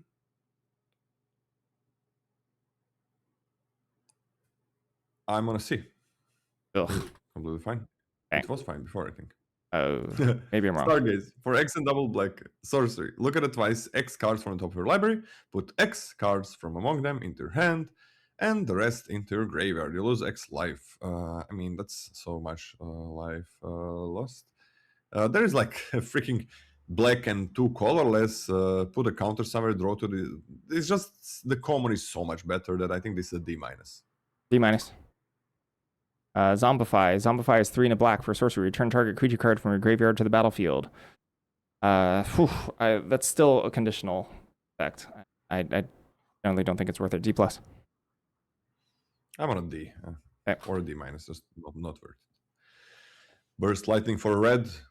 You deal 2 damage to any target. If you pay kicker 4, that's 5 in total, you deal 4 damage to any target instead. That's very nice. In a set that cares about is 2 damage is good when it's good, right? It's very good. 1 mana 2 damage when it's good. You're trading up. And when you don't, it's nice that you can pay 5 and maybe even kill them. So I'm going to B-. I'm going to B. Ooh. This is a great way to Opus. Monstrous Rage, red for an instant. Target creature gets +2/+0 until end of turn. Create a monster roll token attached to it. The monster roll gives it +1/+1 and trample. It has a really, really good combat trick. Still a combat trick. C+. If red-blue is aggressive, if Lorehold is aggressive, nice. If it's not, then that's trouble. So I'm still gonna give it. I'm gonna give it a C plus because I believe that you can make aggressive decks with red, even though maybe I'm gonna be wrong about it. But we're gonna see. Abrade for 1 and a red instant. Deal 3 damage to target creature or destroy target artifact. Yeah, I guess there's some artifacts. 2 and 3 damage is pretty good. So I'm gonna C plus. Not many artifacts. Okay, I went B minus. Bulk up. Bulk up is 1 and a red for an instant. Just double target creature's power until end of turn. Flashback 4 red. I gave it a D minus. D minus seems good. Return the favor for red. It's instant with spree for +1. Copy target instant spell. Sorcery spell, activate ability, or trigger ability. You may choose new targets for the copy. For +1 more, change the target of target spell or ability with a single target. Like 3s, you don't know if they're going to use the spell. It's nice if they do, but you don't know that. And it's nice when you can copy it. That's the dream. Copy it and then change the target if it's removal. But I think it's just a D minus because it's so hard to do that. Yeah, D minus. This is Giant Growth. Green for an instant. Target creature gets +3/+3 until end of turn. Legitimately good combat trick. D plus. D plus, same. Good to trick. Pick your poison for green. It's a sorcery. Choose one. Each opponent sacrifices an artifact or creature of their choice. Oh, sorry, an artifact of their choice, not a creature. Jesus Christ. Each opponent sacrifices an enchantment of their choice. Each opponent sacrifices a creature with flying of their choice. D minus, but a Cyborg X, not that good. Unless there's a lot of enchantments and artifacts. And I don't think this set has that many. You don't want them to second treasure. I give it an F. Royal treatment. Green. Instant. Target creature. Actually, sorry. F seems fine. F seems fine. Because this doesn't have a bailout mode of drawing a card, right? So yeah. Royal treatment. Green. Instant. Target creature you control gains hexproof until end of turn. Create a royal roll token attached to that creature. The royal roll is +1/+1 and has ward 1. Really good tempo tool. Still conditional. Combat type of trick. C. I want a C plus. Good things to protect here, especially when you increment and some stuff. C plus seems fine. Can you read the next one? Yeah, Shared Roots. 1 and a green for a sorcery lesson. Search your library for a basic land card. Put into the battlefield tapped, then shuffle. Not a bad turn 2 play, especially since there's a green archetype that actually cares about accelerating. I think this is actually totally fine. C. I think it's kind of shit because you have that 1 mana 1/1 that does this thing, which is infinitely better, and it's a common. And then you have the uncommon that even is infinitely better. Then you have the ramper, which is kind of a lot of times better. So you don't care about lessons as well. I am on a D for this one. Okay. It's a big difference.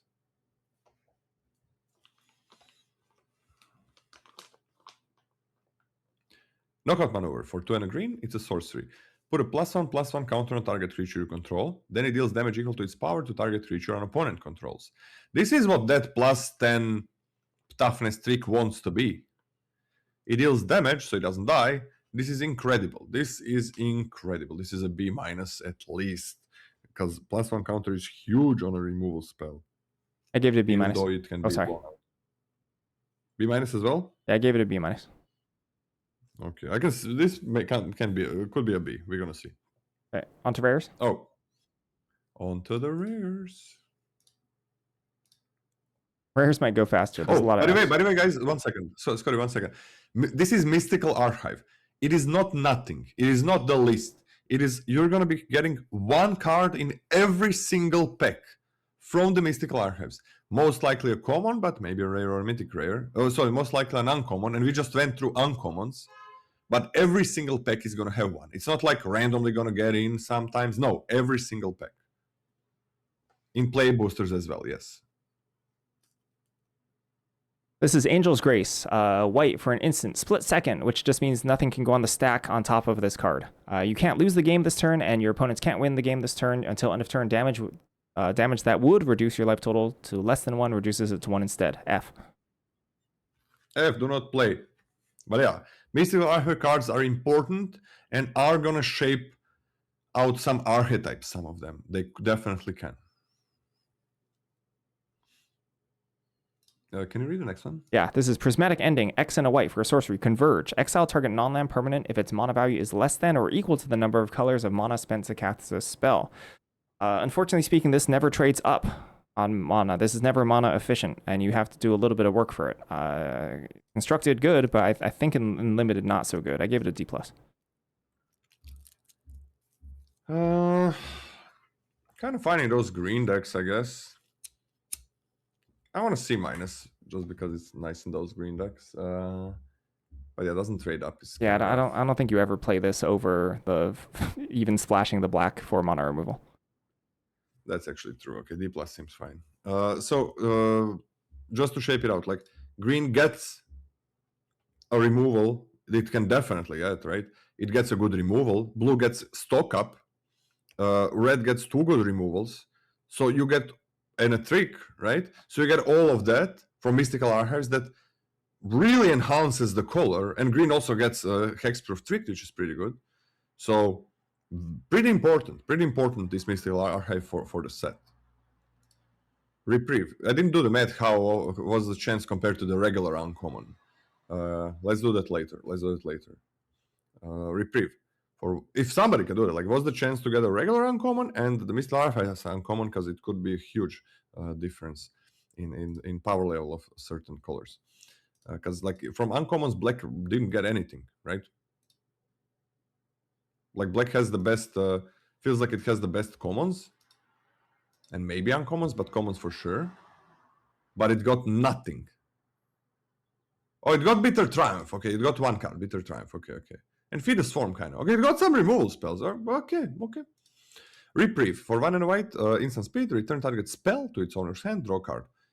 Oh, that's really nice. You usually trade up with this, because it's anything. And either trade the same. I'm gonna B-. B-, yep. Reprieve is good. Return to the ranks. X, white, sorcery, convoke. Return X target creature cards with mana value 2 or less from the graveyard to the battlefield. Hitting 2 or less is really, really difficult to get this in any reasonable capacity. F.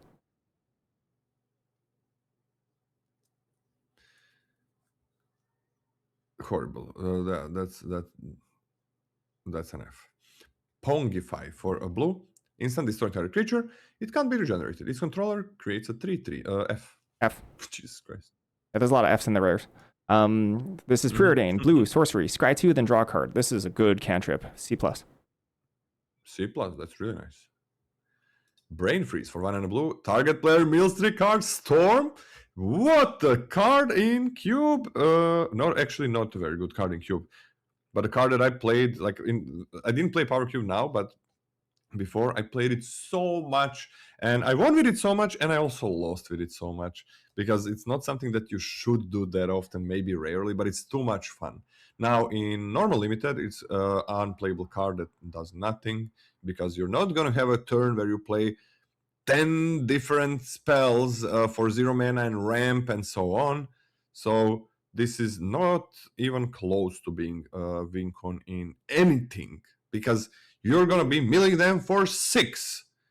And if you mill them for 9, you did the thing, and the thing is nothing. You just lost a card and maybe helped them. F, unplayable always. This is not Vintage or Power Cube, where, again, it's not good, and everybody's going to tell you that. LSV is going to tell you it is not good, but it's a lot of fun to make it work, and you can win with it. You can actually win with it. In a normal set, no. F. This is Daze. 1 and a blue for an instant. You may return an island you control to its owner's hand rather than pay the spell's mana cost. Counter target spell unless its controller pays 1. On turn 2, you get to counter something on curve, and anytime after that, you get to tap out, and if your opponent is also curving out, you get to counter something, which I actually think is a big deal. I also think that there's a reasonable amount of looting, rummage in this set, that I'm kind of okay with this. C+. I'm on a C+ as well. If they kind of curve out perfectly on 3, 4, 5. You don't want to use it too early, because you're not going to counter a game-breaking 2-drop like in Cube, or maybe Vintage. But when they start spending 4 or 5 and tap out well there, then returning an island is huge, and you don't lose a shit ton of mana. On turn 2, 3, when you lose an island, you just lost a lot of mana. 1 next turn, 1 the turn after, 1, 1, 1, until you finally play them all. So, but very good, C+. Calling the Weak for a black. Instant. As an additional cost to cast this spell, sacrifice a creature, add 4 black, unplayable, F. F. This is Shieldred's Edict. This is 1 and a black for an instant. Choose 1. Each opponent sacrifices a non-token creature of their choice, or each opponent sacrifices a creature token of their choice, or each opponent sacrifices a planeswalker of their choice. I think it's okay. It's alright. Instant speed. Being 2 mana instant speed is kind of nice. I give it a C. Yeah, I'm okay with this. Non-token is huge. I'm okay with a C+. Smallpox for double black. Sorcery. Each player loses 1 life, discards a card, sacrifice a creature of their choice, then sacrifice a land of their choice. F. Jesus Christ. Sorry, I wrote the wrong grade in some place. Smallpox F. Can you read the next one? Dismember for 1 and double Phyrexian black mana, which is you can pay 2 life or that black mana. Target creature gets -5/-5 until end of turn. So for 2 black and 1, -5. That's great. For 1 black and 1, 2 life -5. That's great. For 1 mana and 4 life, kill like a freaking 5-drop, 4-drop. In any, you pick this in literally any deck always. Wow, it's it's here for non-cube. Yeah, I'm gonna B. This is this is incredible. Yeah, B for me. For life. This is Pyretic Ritual, 1 in red for an instant. Add 3 red. F. F. Brotherhood's End for 1 and double red. Choose 1. Brotherhood's End deals 3 damage to each creature and each planeswalker, or destroy all artifacts with mana value 3 or less. Wait, 3 damage to everything is pretty good. Kills like most things. So you can engineer a good situation with this. And notably, red blue has like a 2 mana 0/4, a 3 mana 1/4, a 2 mana 2/2 that grows with Opus. So you might like play another spell in this and then not kill it. So I'm kind of into this. I'm gonna see. I gave it a C+. This is Big Score. 3 in a red for an instant. As an additional cost to cast a spell, discard a card, draw 2 cards, and create true treasure tokens. I'm kind of okay with this. Filtering, and an ability to cast something large, an ability to splash something large. I like treasure tokens in the set. C. Yeah, I like it quite a lot. I'm gonna C plus as well. It's instant as well. Empty the Warrens for 3 and a red. Create 2 1/1 green goblins, and it has Storm. If you can somehow make it Storm once, that's nice, but I don't know if you can make it Storm more than that. Extremely hard. I don't think this is something that you can do in this set that well. I'm on a D plus. If you're making 4 1/1s, that's really nice, but that's pretty hard. D plus if you have so many countries, but is this and ramp? It's gonna be hard though. D, no, it's just a D. It's just a D. It can be good. I gave it a D minus. Crop rotation, green, instant. As an additional cost to cast a spell, sacrifice a land. Search your library for a land card. Put that card onto the battlefield, then shuffle. F. You ain't getting any Tolarian Academies here, so F. Glimpse of Nature for a green. Whenever you cast a creature spell this turn, draw a card.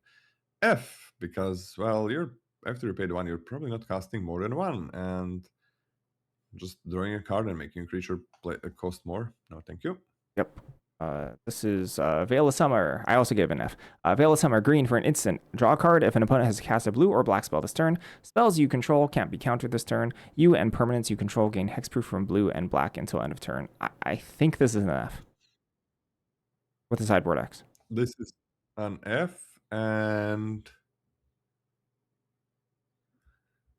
a sideboard X seems fine. Yeah, sideboard X is fine. Yeah.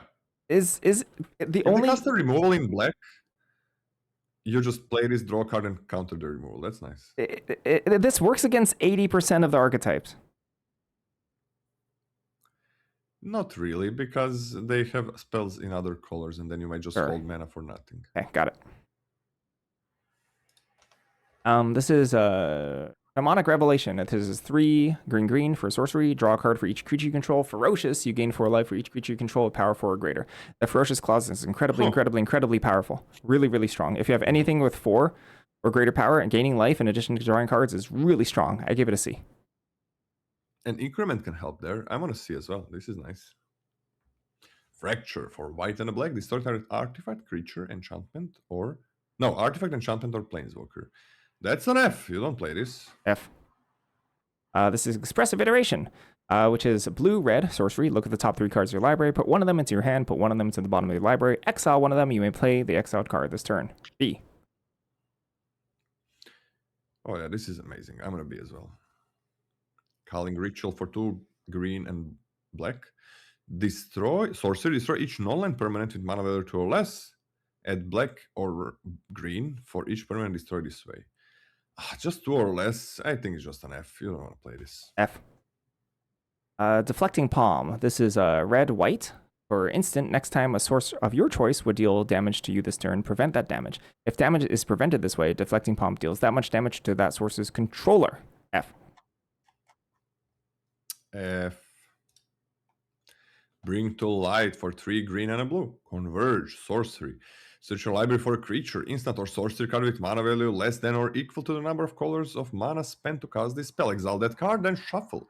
You may cast that card without paying its mana cost. That's not that bad if you got Converge 4/5. If you're doing that. If you have something of extremely good impact for 5, maybe 2 things. I know there was like, this was a fine card when you had something. I can't remember what it was. But if you have it, it's good. If you don't, I mean, you still get like a 5-drop, or you can get 5-drop of your choice, which is questionable how good it is. Like, you're not going to play Converge spell. So I'm going to be on a D+. It really depends what you have. I give it a D. Okay. Mythics. Oh, Mythics. A lot of Fs. Yeah, a lot of Fs. Okay, this is Winds of Abandon. You're on the same card? Yeah. Winds of Abandon, which is 1 and a white for a sorcery. Exile target creature you don't control. For each creature exiled this way, its controller searches their library for a basic land card. Those players put those cards on the battlefield tapped, then shuffle. But you can overload it for 4 white. I think this is an A. Oh yeah, like for 2 mana, it's not very good, but it's fine. For 6 mana, you don't even care what they get. Like, you literally wipe their whole board, and they get lands. Good for them. Yeah, this is 4 mana plague wind. Their whole board and they get lands. What do you want to say? Yeah, this is 6 mana plague wind. Yeah, 6 mana kill everything they have, and they get lands. Not sure if they can use that lands to kill you. Yeah, an A. This is an A, and thank God it's Mythic. And thank God this shit is Mythic as well. It's back again. Akroma's fucking will. For 3 and a white. Choose 1. Creatures you control gain flying, vigilance, and double strike until end of the turn. And the second choice is creatures you control gain flying, vigilance, and double strike until end of the turn. So that's it. And you won. And if you didn't, I don't know what the fuck happened. Because your creatures can block. You dealt infinite damage, you probably just killed them. And your creatures can block again if you somehow didn't. And I don't think that the opponent can ever attack, because now they're on 1 life if you didn't win. A, that's a bomb. And it's stupid. I hate it, but thank God it's Mythic in Mystical Archives. Okay, this is Armageddon, 3 and a white for sorcery. Destroy all lands, including your own. D-. No, why is it D-? I don't know. Like, you curve. No, your opponent has to be extremely greedy for you to be like remotely ahead and use this on 4 mana. And you lost a card here, right? Instead of playing a card. F. What do you give a Chromasville? A. Yeah. Flusterstone Storm for a blue. Instant counter target instant or sorcery spell unless its control pays 1. But it has Storm, which may copy it for each spell cast. Remember that it's each spell. By the way, those goblins, that's a sorcery, right? The one that makes goblins. Sorry? Yes. Empty the warrens is a sorcery. Yeah, that's sorcery. Right. So, okay, this is fucking incredible. Because for 1 mana, opponent has to pay 2. Oh, it's only instant. So I'm fucking idiot. It's a Flusterstorm. It's only target instant sorcery. It's an F. This is an F. You can only target instant sorceries. What's wrong with me? For some reason, my mind went to like, oh, you can counter anything. This is F. Goodbye. Yep. Oh my god, what's wrong with me? I thought it was anything for a second. Cyclonic Rift, 1 in a blue for an instant. Return target non-land permanent you don't control to its owner's hand, or you can overload it for 6 in a blue. Yeah, this is, you can bounce something cheap. You can win the game for 7 mana. I think it's a B+. I think that is an A because the backup here is you don't get to 6, but 2 mana is really good. And then you bounce something that I have for 2. So that's a bomb. Okay. Because 7 is a lot of times win the game, and 2 mana is great on a 7 drop, and it's relevant. It's a bounce. Force of Will for 3 and double blue instant. You may pay 1 life and exile a blue card from your hand rather than pay this spell's mana cost. Counter target spell. I don't think this is what I want to do in limited, normal limited, but if you're playing like Quandaries with a crazy amount of card draw, 2 for 1ing yourself for very good tempo can be nice. It's better in cube because you counter their Wincon, right? That's a mythic, so I'm gonna see it rarely. Depending on the deck, I think I'm gonna give it a C-. It goes up in the right deck, it goes down in the wrong deck. Okay, D+. It's playable in some situations. Much better in cube. Yeah. Vampiric Tutor, black for an instant. Search your library for a card, shuffle, then put that card on top. You lose 2 life. F. Yeah, that's an F. Ad Nauseum for 3 and double black. So that's 5 instant. Reveal the top card of your library and put that card into your hand. You lose life equal to its mana value. You may repeat this process any number of times. How about never doing this, not even the first time? F. F. Subterranean Tremors. What the heck? X and a red. Sorcery. Subterranean Tremors deals X damage to each creature without flying. If X is 4 or more, destroy all artifacts. If X is 8 or more, create an 8/8 lizard token. I've never seen this card. Pretty good. Wow. So if you pay 9 mana... I've never seen this card as well. What the hell is this? Yeah, if you pay 9 mana, you get an 8/8. Oh my gosh. This is pretty good. And then you get to you get to decide how much damage you're dealing to non-flyers. So like your big butted blue creatures will survive this. That's pretty dang good. I like it. I think this is a B+. I mean, 9 mana is extremely hard, right? But it's fine in ramp, I guess. But it's 9 mana. I mean, it's royal artifacts. I don't know. But just play some. I guess it doesn't hit a flyer. I'll go B. It's a weird card. I think it's splashable, so it's probably good in like rampy decks. I'm gonna B-. I think it's fine. Oh, Crackle with power. X. Red. Crackle with power deals 5 times X damage to each of up to X targets. So for 5 mana, deal 5 damage to anything. Not great, but okay. For 7 mana... No, for 8 mana, right? 3, 6, yeah. For 8 mana, you deal 10 damage to 2 targets. Which a lot of times, yeah, it's exactly win the game. Well, a lot of times that you just win the game with that. And it has a backup mode of 5 mana, 3 opus, and killing something. So I am on a B+ for this one. Yeah, me too. Sorry, what was your subterranean tremor grade? B-. Okay. This is Jessica's Will. 2 and a red for a sorcery. Choose one if you control a commander. If you cast a spell, you may choose both. Add red for each card in target opponent's hand, or exile top 3 cards of your library. You may play them this turn. This is an F. Yeah, that's an F. Berserk.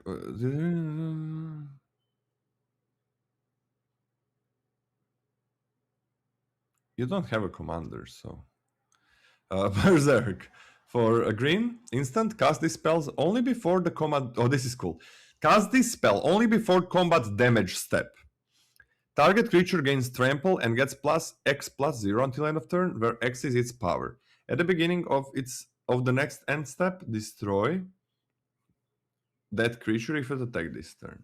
So basically, opponent attacks, you make it bigger, so you take some damage equal to its power, and then it dies, which is really cool.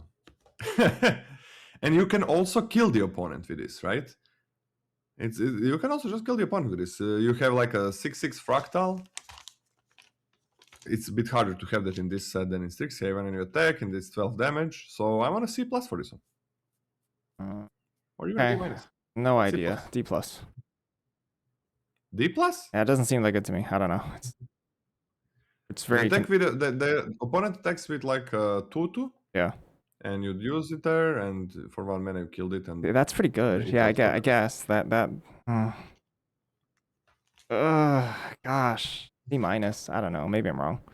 It's weird. It's kind of weird. Yeah, it's super weird. Yeah, Awaken the Woods. X green for a sorcery. Create X 1/1 green forest dried land creature tokens. That's really expensive. That's like yeah, sure, it's a sink, but it's really expensive. I think this is a D-. I mean, for 4 mana, you make 2 1/1s that are 1/1s and that ramp you for 2. For 5 mana, you get 3 1/1s that are 1/1s and they ramp you for 3. What do you give it? Gave it a D-, but this seems pretty inefficient. I've never played with this card. I feel like this is Brothers War. I think, but then you can also, like, you could have a lot of card draw and so on, and some of them can chump as well. Yeah, it can gain you the life back because they're untapped, right? Yeah, they're untapped. Was it good in Brothers War? I can't remember. I don't remember. Or I never played. I didn't really play Brothers War. I'm just checking. It was fine. I remember it being fine. It was nice. I'm on a C+ for this set, for this one. Okay. Apparently it's a B- in Brothers War. All right. I think it's probably better in this set, right? Yeah, I think it's better in this set. Okay. I think this card is not bad when it's good. Like, you guys would pay 4 mana to search for 2 lands, like a good amount of you. I've seen it. I've seen your comments. You would pay 4 mana to search for 2 lands. This is way better because you get 2 1/1s and you can cast it for more than 4. Yep.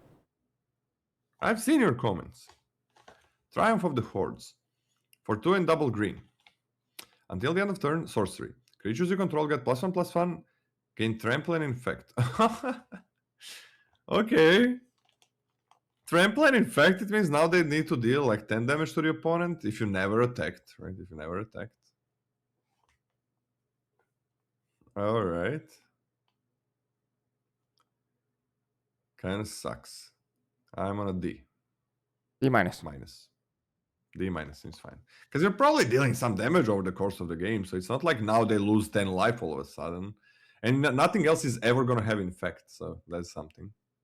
Living End, it doesn't have a cost, so you can't cast it. You can only suspend it for 3, which is 2 black. So you can pay 4 mana, and it comes into play with 3 suspend counters on each of your upkeeps. You remove 1 suspend counter. When the last is removed, you cast the card. Each player exiles all creature cards. Each player exiles all creature cards from their graveyard, then sacrifices all creatures they control, then puts all cards they exile this way onto the battlefield. So it essentially swaps your graveyard and your battlefield. I think it's an F. F, there is no meal in this set. Not enough. No meals, just some surveillance, so on. So not easy to like build around it. You can't build around it. So F. We are done. That was pretty fast. We rule, Scotty. There's so many Fs in these mystical archives, man. Yep. Yep. Scotty, there is not even close. Like the amount of A's is not even close. I gotta let me check. Like, what was the ECL? Okay, ECL. It has ECL tier list. we gave one more A in this set than ECL. Really? Yeah. I think it's 24 in this set, 23 in ECL. But you're counting the mystical archives as I was well, not. right? You were not, okay. Let me see. Lauren Eclipse, Avatar. Let's see. Oh, no way. Like, I'm looking at the A's in... No way, that's true. How is that true? Wait, okay, so... 22 A's in this set. It's like 3 A's in white, 1.5 A in blue, 1.5 A in black. I guess 2 A's in black, maybe 1 A in red, 4 A's in green, and ECL was like 1, 2, 3, 4, 5 up to 6 A's in white, 1, 2, 3, 4, 5 A's in blue, 2 A's in black, 1 A in red, 3 A's in green, and then 1, 2, 3, 4, 5, maybe a couple more, according to you, like 8 A's in multicolor. No way. I don't know how you're reading this, but I mean, there's a lot of multicolor in the set. yeah, but there's more. We gave more A's to multicolored in ACL, and way less A's in normal colors. What the fuck are you reading then? Are you, Let me count. Look at both of them. Don't even count. Just look at them. Just look. Just look. Go pull up the ACL tier list. Look at it, and then look back. I count one more. Yeah, so I was wrong in the flip side by 1. 23 A's in Lauren Eclipse. 22 in this set. There's no way. There's no way. All right, if I just looked. All right. I just looked. Wow, Look. there's so many more in SOS. There's so many more A's. Oh my gosh, it's such a bomby set. No, you should say the different thing. Well, we're gonna see when I start playing the set. Anyways, the commons and uncommons are kind of crazy. Okay, I gotta feel it out. So I gotta go and play the historic qualifier day 2. It's not gonna be streamed, courtesy to my team that was doing the testing while I was traveling and streaming and coaching and competing in Magic. So thanks. I'm just kidding. What did you say? I said slacking. Slacking? I mean, slacking in that department, that's true. So thank you so much to them. I'm gonna go and do that. And yeah, helping hand, please get dressed. Wise hand talking about this. Where is her attention, Scotty? You should think about it. Where is her attention? Yeah, put some clothes on. There you go. So I gotta go. This has been the Strixhaven set review. I'm not gonna be streaming tomorrow. I'm not gonna be streaming this Tuesday. I'm gonna be doing a lot of coaching, and I'm coming back on Wednesday at 7 p.m. CET, something like that, 6 or 7, and I'm gonna be drafting the Strixhaven, the new set on Wednesday and on Thursday until the same time. It's 24 hours, sleep in between.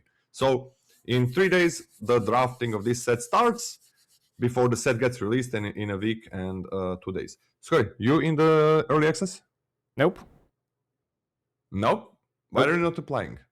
What do you mean applying? Where do you apply? I have no idea. But this time, would you like to be? I mean, it's too late, but... Yeah, it's too late. Would you like to be in this time? Yeah, ask for me. Not moving? I'm not moving. No, I can't ask. It's too late, but... No, ask for me for next time. Yeah, but remind me about that, like 2 weeks before or something. Okay. 3 weeks before. 2-3 weeks, something. 3 is fine. All right, everybody. See you on Wednesday when we're going to be drafting the new set. And take care. Have a good one. I just gotta go. Scott, you continue to stream? Yep. All right. Well, I'm gonna ship you over to Scotty, and bye bye.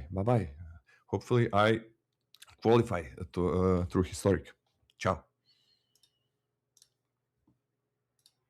Good luck to Lola.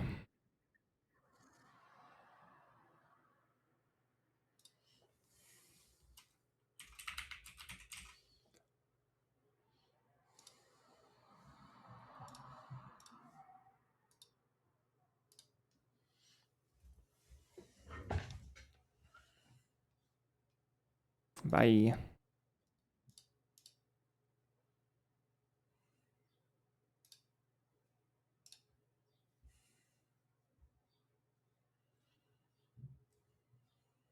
I think that's part of his appeal. Yeah, I should probably go eat some food. Huh? What's the part of the appeal? Are you? You're exploiting. You're exploiting. Yeah, I mean, you know, like it's totally a thing. Sex sells and whatnot. So you're just trying to. You're just trying to. Yeah, my You're just. 90%, my 90%, my 90% female audience appreciates this, right? Got to be around 90%. I mean, there's Hen and others. Bam, bam, All boom. right, take care. I gotta go. Bye bye. All right. Good luck. Good luck. Did Lola just good luck me back? That's like enjoy your food to a waiter.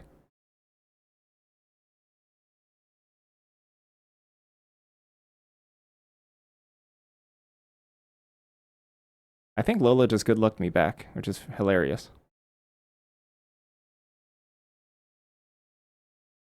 Yeah, it's like enjoy your food. You too. Enjoy your food.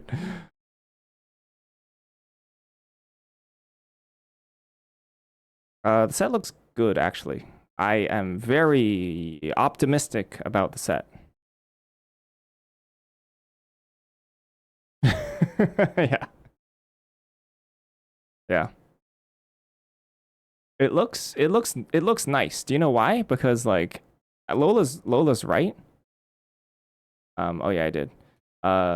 Lola's right in that there's not more bombs in this set than previous sets. I did think ECL was too bomb heavy. But the commons and uncommons look strong, which is part of the reason I really liked TMNT too. Because like, yeah, there's some good cards. There's like Sally Pride, etc. But like the uncommons are strong. And this one, the commons are strong, which I like better. Please move Cam back. What does that mean? Please move Cam back. Huh? Towards your... Wait, what? Oh. Like that? Oh, boy.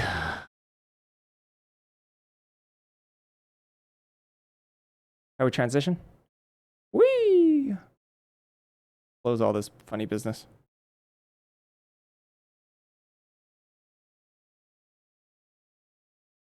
Oh, not that much? Okay. Okie dokie. I moved it a little bit back.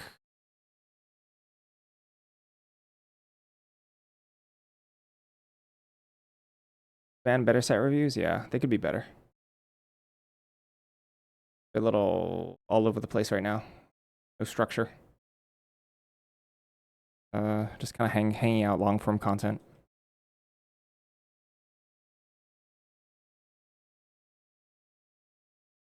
I get you. Hello, Sullen. Greeting. I need to go eat some food. I'm gonna take a little bit of a lunch break. You demand alpha set review? Okay. Have you asked why exactly Lola likes them? I think I should ask him what does he like about the set reviews. I feel like maybe I asked him before he enjoys reading the new cards. I think for some reason he seems to like me. I don't know why.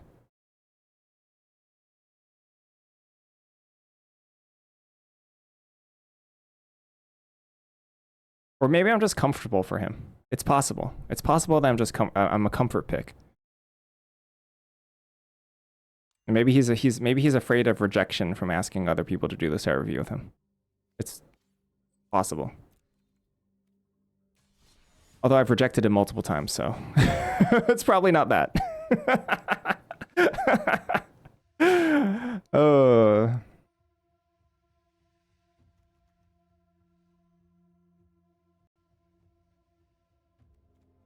Oh yeah, he just likes ranting. I mean, he could rant on his own. He could rant by himself, though. He could rant on his own stream. I do need to take like. Oh gosh, it's late.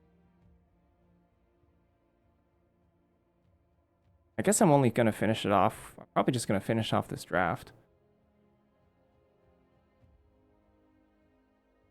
I didn't realize we're running so late.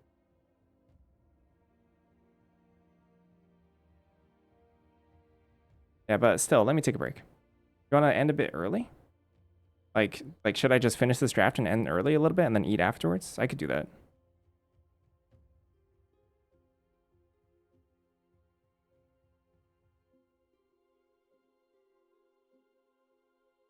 I think I should end early. I think it makes some more sense to end early. Just like, you know, do a little bit of a draft. Like we can also like decompress, not decompress. Decompress because it's a stressful experience. What is it? What am I gonna deconstruct? I don't know what I'm talking about. Postmortem. We can just postmortem about it. The set and everything in it. The set looks good. Yeah.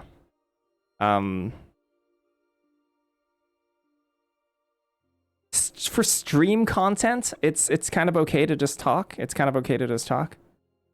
But it's not for everybody. I do think long form set review content is kind of niche, but some people really enjoy it. Right? Some people really enjoy it. But I don't think it's like particularly popular content. Long form set review stuff. Especially if the goal is to like provide people with a resource, you know, for like their pre-releases and stuff, there's probably a better way to do it. But people probably like the set review for similar reasons they like podcasts. Long form content that they can just like leave on. But it's pretty clear data-wise that that it's not a huge audience, right?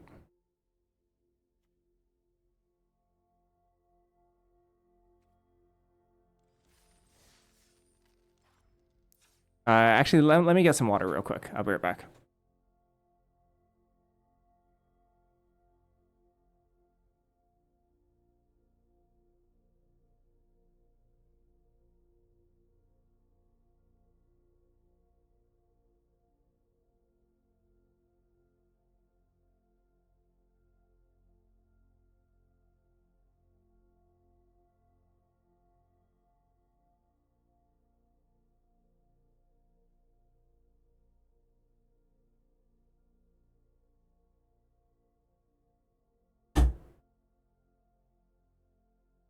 Whew.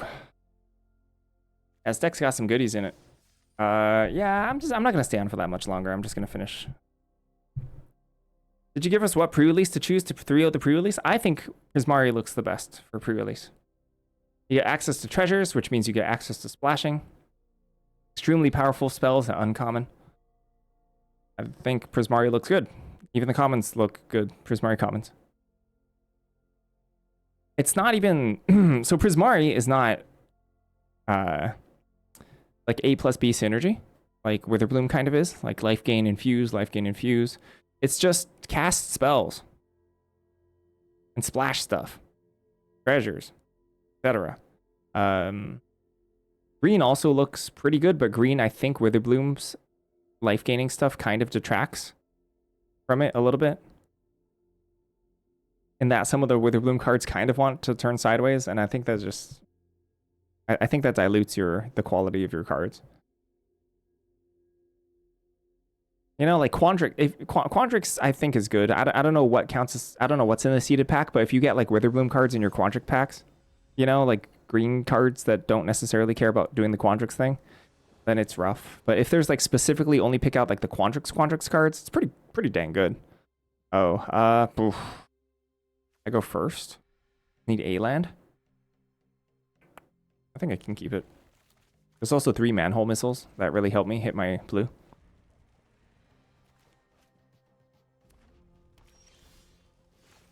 Not a bot bashing time though.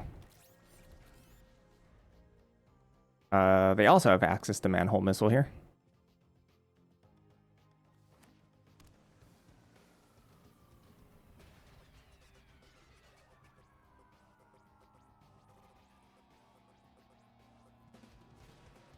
Buzz bots.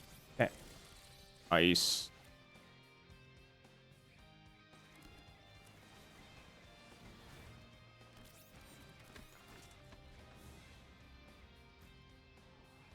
Oh gosh. Yep. Hard to get rid of that. Especially because we can does machines to dig, so we're not necessarily missing our land drop next turn. We can pitch like Surveillance or Buzzbots or something. If we hit an island, even better.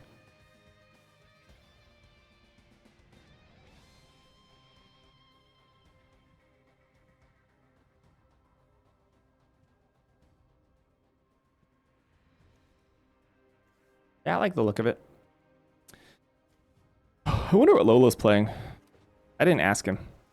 I told him not to tell me. Oh, Purple Dragon Punk.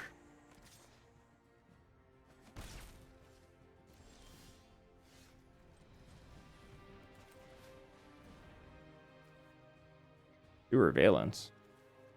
Eh? Ew. That's ugly. I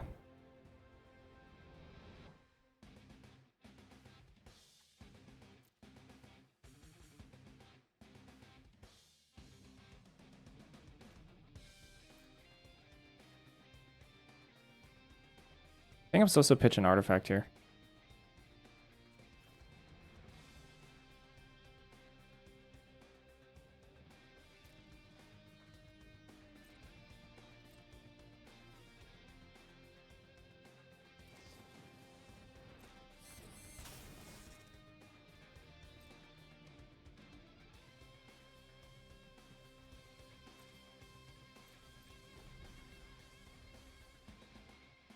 Reflect on your grief.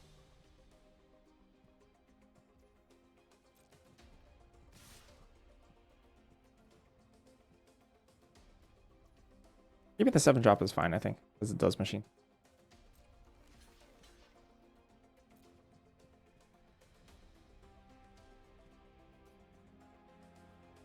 You think Lola prefer a longer set review? I don't think so. They surprise I'm blocking here? I literally have a does machines to buy back.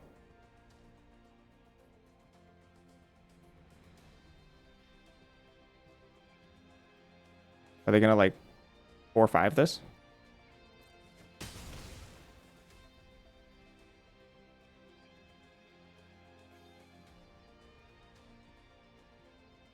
I don't think he prefers too quick.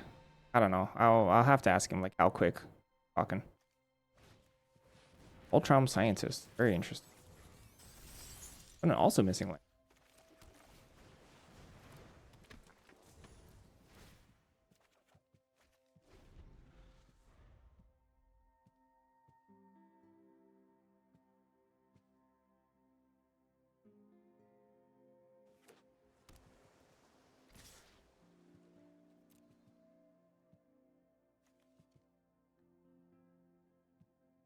Whoa. Donatello? Let's go.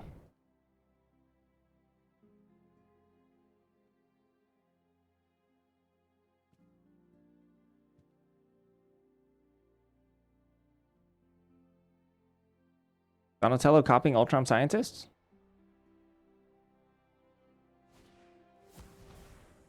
Yogi.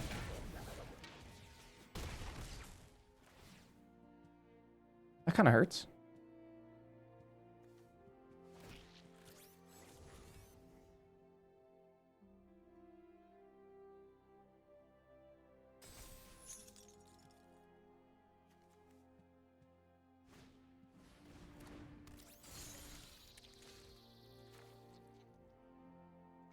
Dang.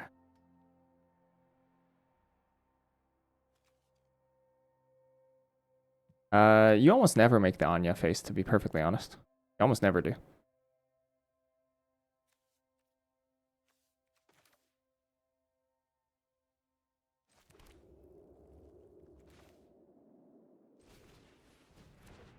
It's the feeling.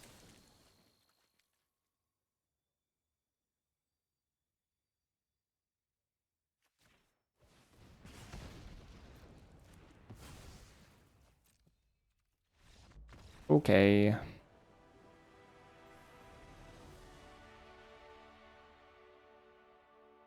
You're a little bit rascal. A pretty good word for it. A bit of a rascal. Can be.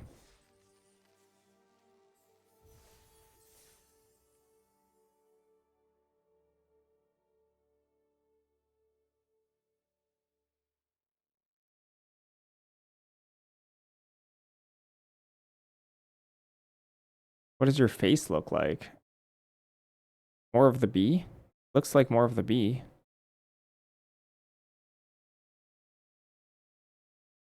That was a little early. I don't know. April's drawing 3 cards though, so and it obviously they couldn't kill it. They couldn't even kill a 1 power toughness creature. Give my hand, I thought the only way I was gonna lose was by like getting out aggroed, which they did tempo me a little. So I'm happy I blocked.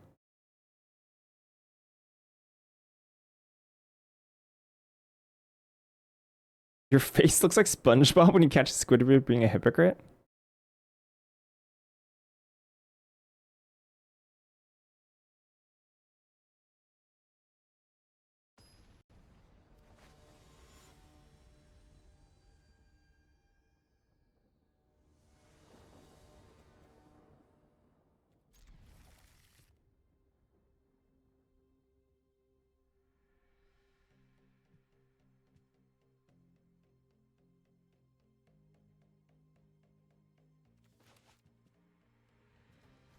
I wonder if I'm gonna have to pitch one of these 6s. That would make me a little sad, but Dragon Shredder's not actually like that good in this deck because I lack like Omni Cheese Pizzas and stuff to trigger this immediately the turn it comes down.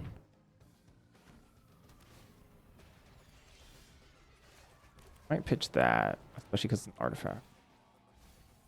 Metalhead, yep.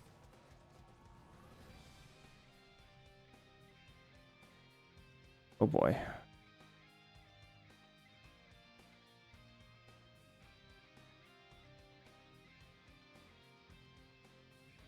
Raids?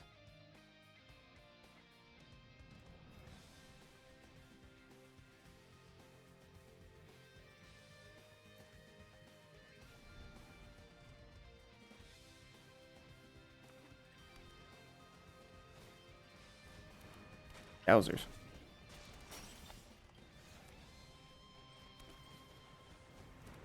You don't think they look like a bee? Well, a bee is an insect. You're a human being, so I hope not. Hope I draw land.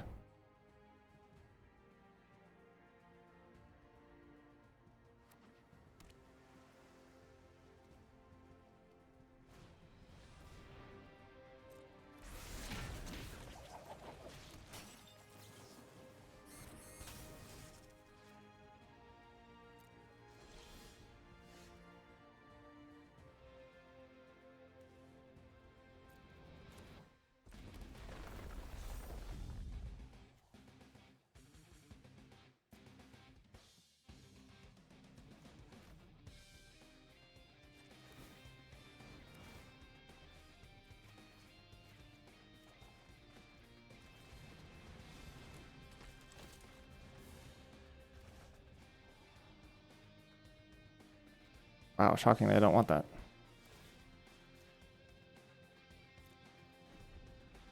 They can go bam bam. I haven't watched the new Mario movie. Oh.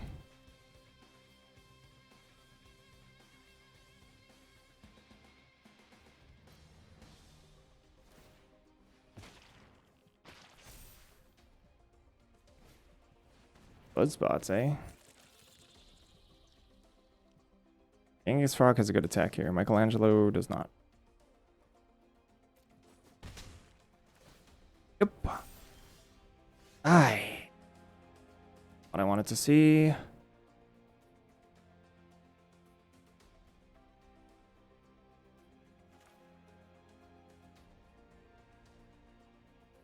think it's maybe more important to kill Genghis Frog here. Especially because we can tap down Michelangelo whenever we want, and then Brilliance. I guess it's not a guarantee we can necessarily Brilliance, so...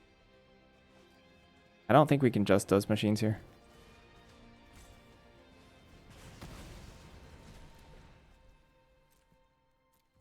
That they can't attack because I chose not to kill Michelangelo. They're missing land drops, though.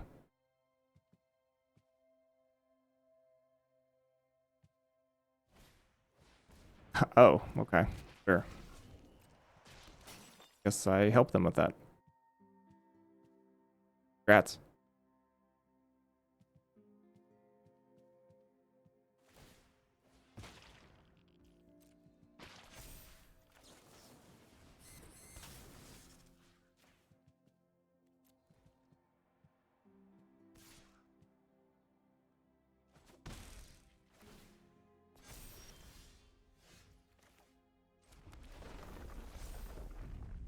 He bounced Michelangelo. I think so.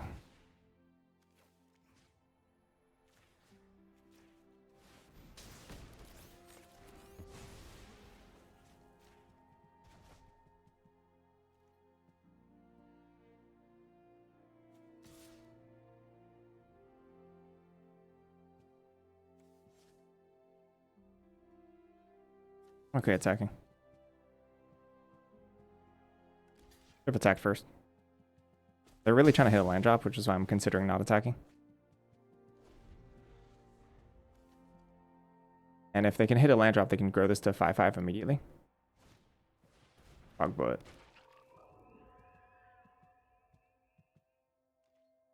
Wow, they're really missing their land drops. That sucks.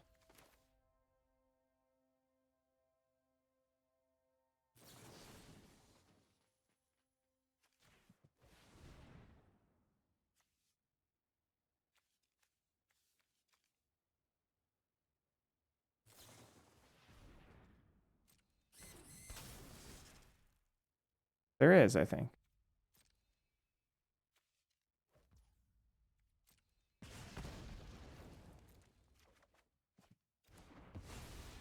Very interesting.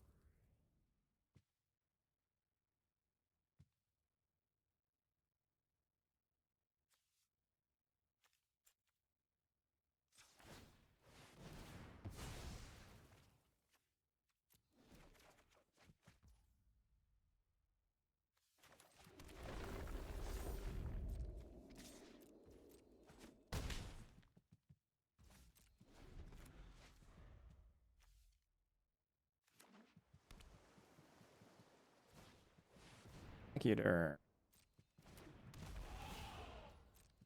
I'm not going to crack this. Oh, that's good.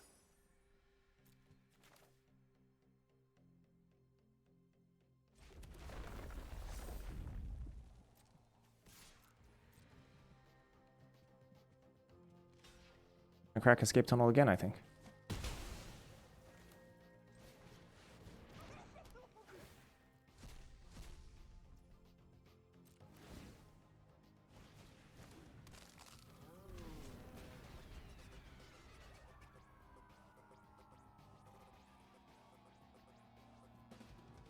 We're like extraordinarily far behind. Not even double black for anchovy banana pizza.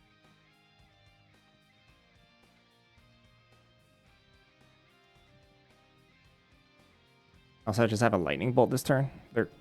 It's gonna be really tough for them. What's my Strixhaven prognosis? I like it. I think it looks really good. I think it looks real good. Bounce ice cream kitty.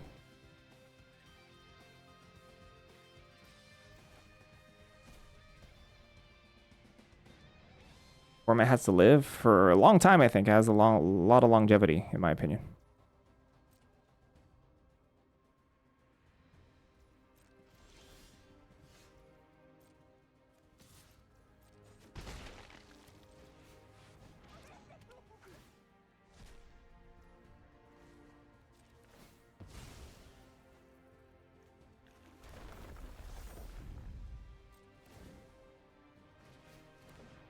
Test. You.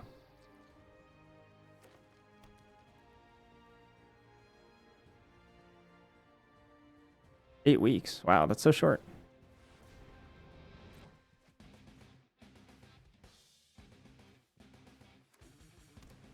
Dang, they're giving me poopy cards. Where's the good cards? Dreams keep skipping? Oh no. I had a little bit of a snafu today too, didn't I?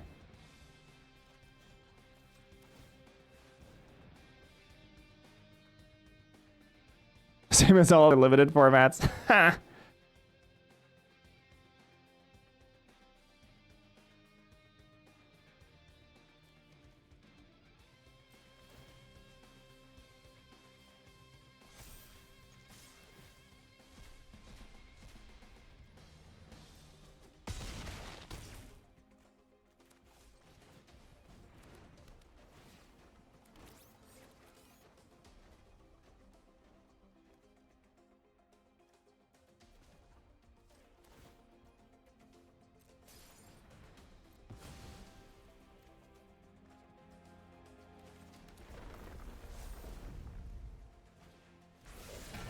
That's pretty neat. Taking all their cards. Dragon Shredder's demolishing them.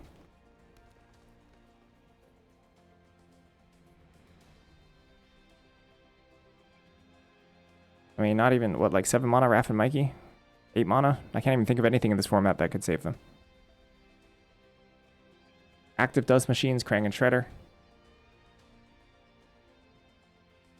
The Return of Omen Paths. Ugh, yeah. Gonna be a tough time.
Yeah, pretty good deck.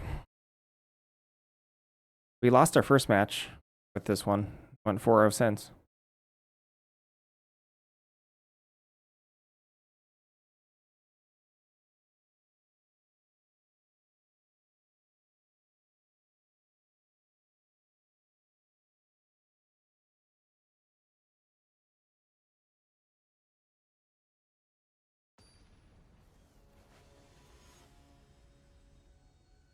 Yeah, Spud.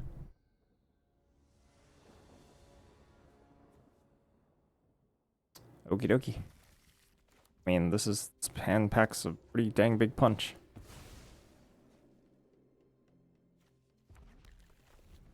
Does need a third land, but not unreasonable to hit. Whoa, what about a 7-drop? Huh? Crap. Ooh, red-white. Wow. The ooze. Oh, that's so good against Brilliance. Oh, boy. Oh, that is strong.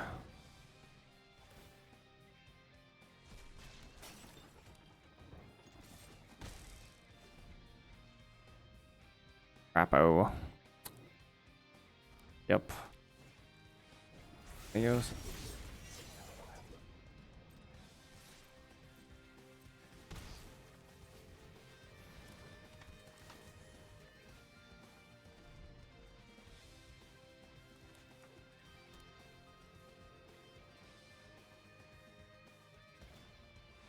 Okey-dokey. 2 for 1.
I got so many mutagens here.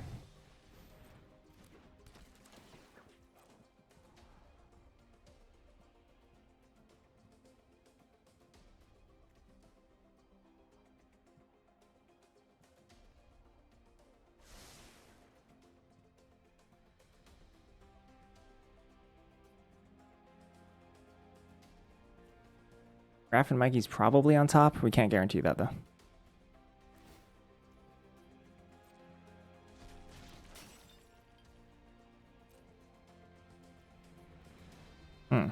Weird.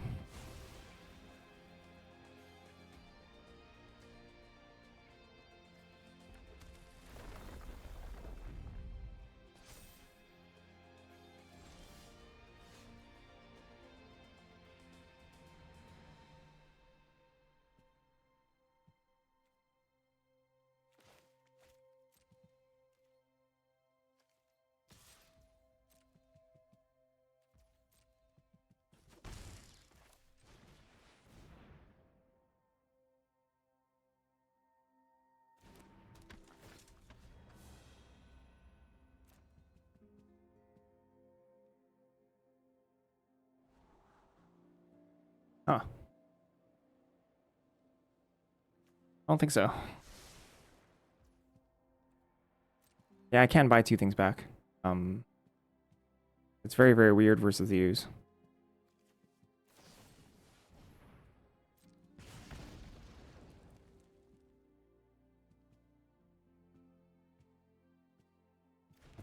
So they like their cards in hand.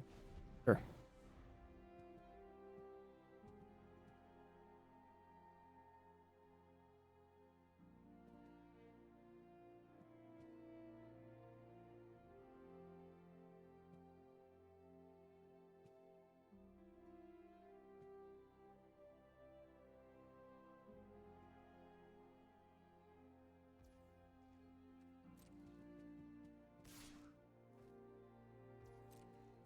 What if I'm gonna regret taking this damage? Also ninjas, you know?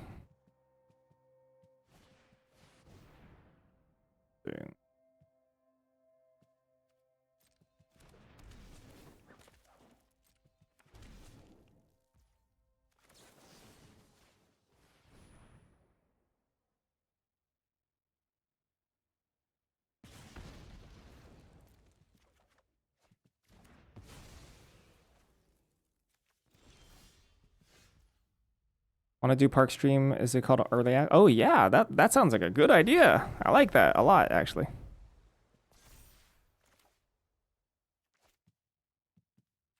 Oh, my camera just my mics just started going all robotic. Kind of weird.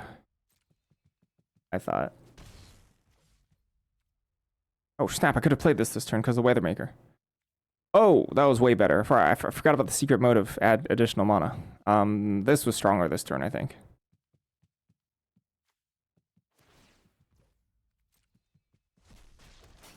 Good evening.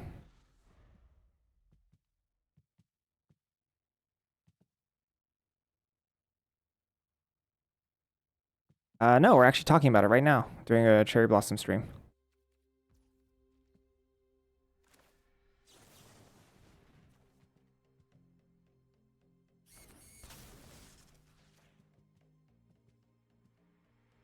Yeah, it did, huh? That's concerning, deeply concerning. Me.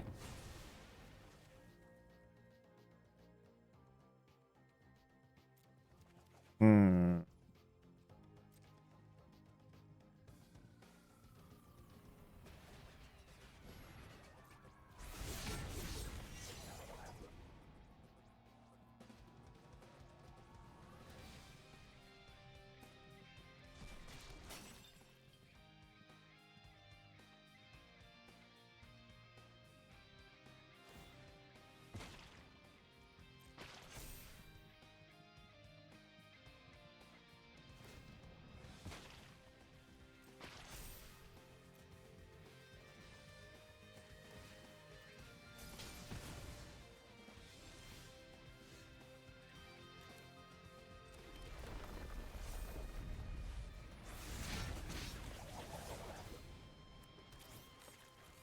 LOL.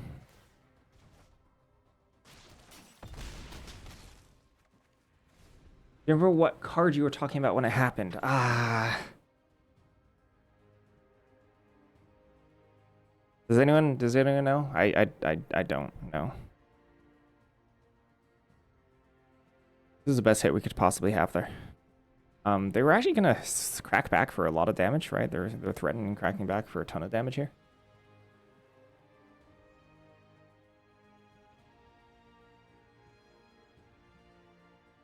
Yep. Keep doing this main phase.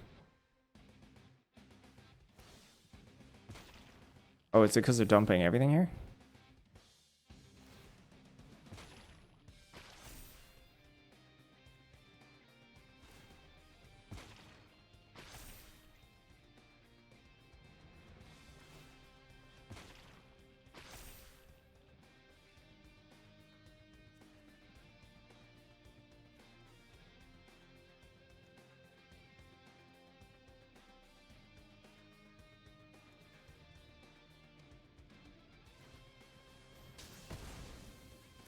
Yeah, main phase is gonna cost them.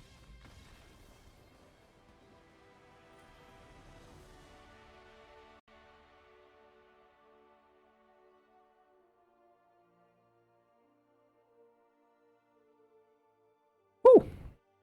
Well, 5 wins in a row here. Good deck.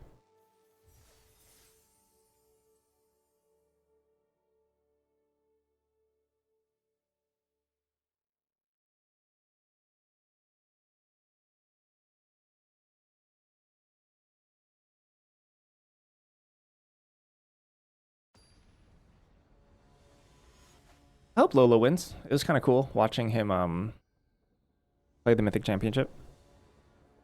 Thought that was fun. Good hand.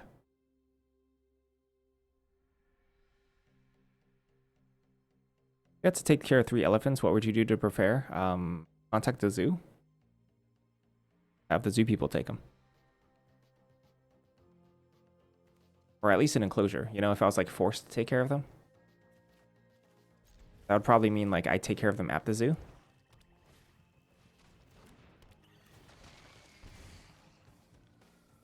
Up on the draw. Here we go. Buckle up. Fasten your seatbelts. Bam boom. Off to the races.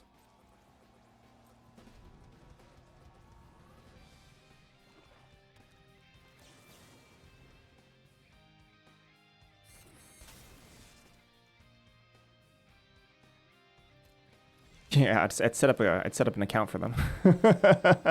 Get them a financial advisor.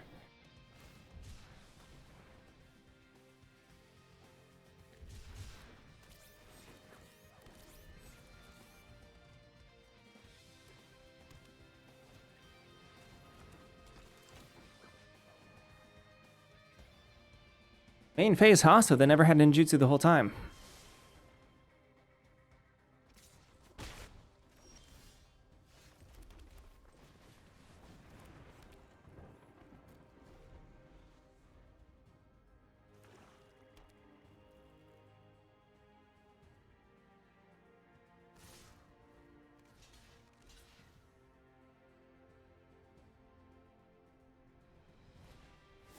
Sure.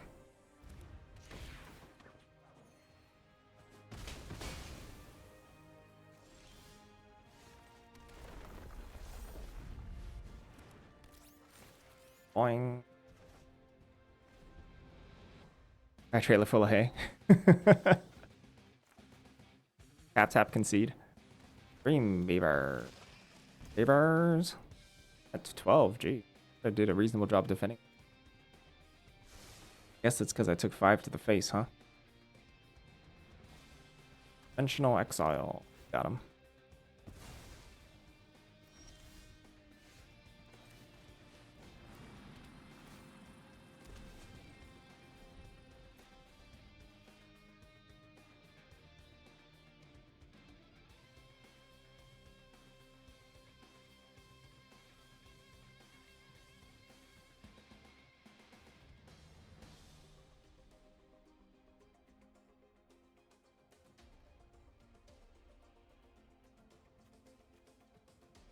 Turtle Blimp is so good.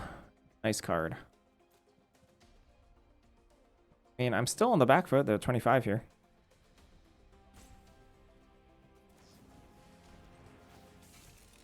Second Dimensional Exile?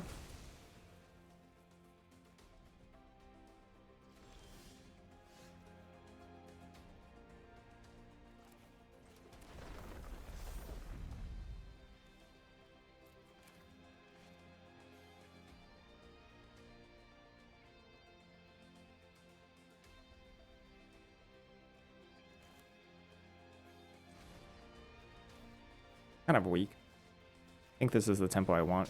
Drawing card.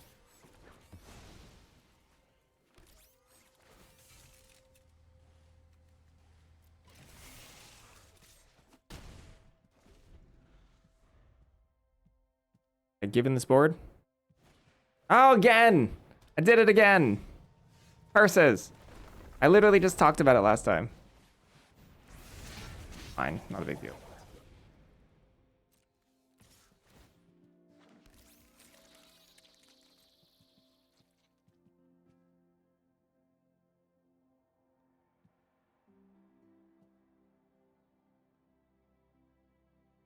Well, would I have done it?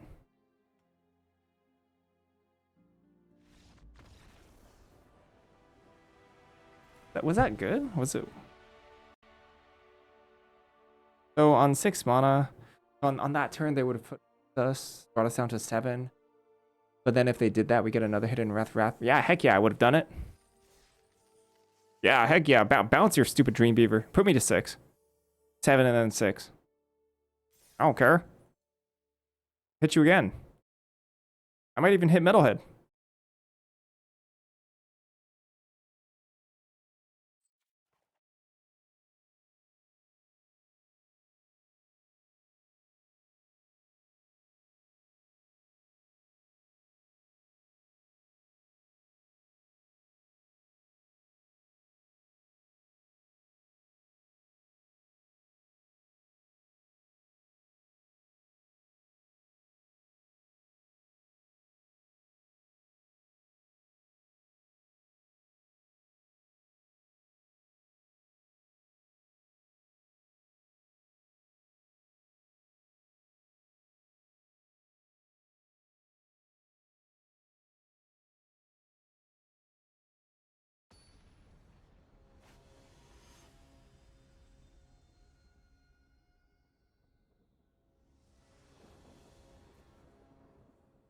Another good hand.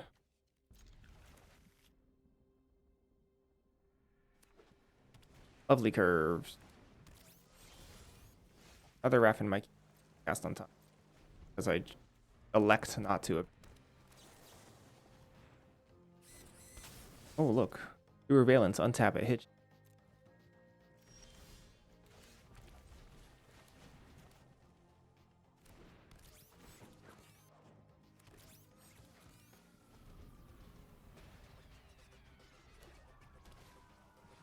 Oh, sure.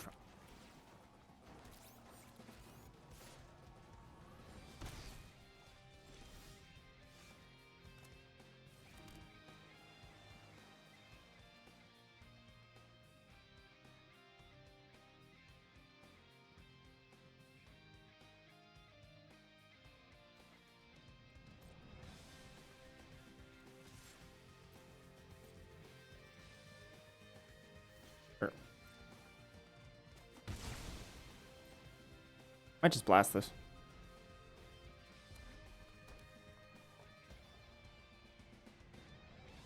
Attacking with one specifically because I actually think I have the late game locked up, but then they also think they have the late game of blocking.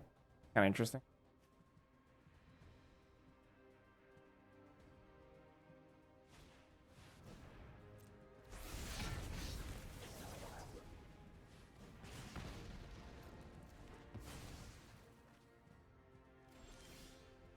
Should have let them attack. Crap. For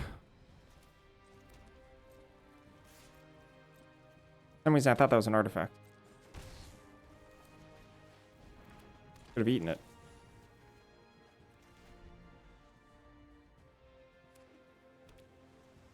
Has to be bot bashing. Nothing else really kills it unless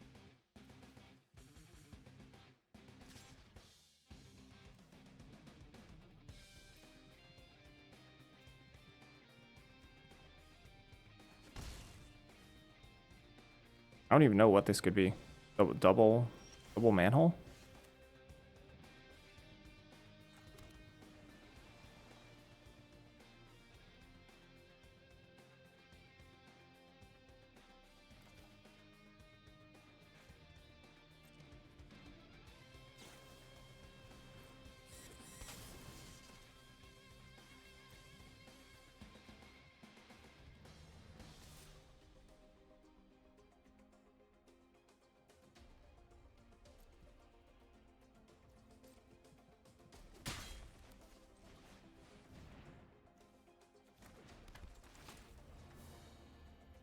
Sounds mixed.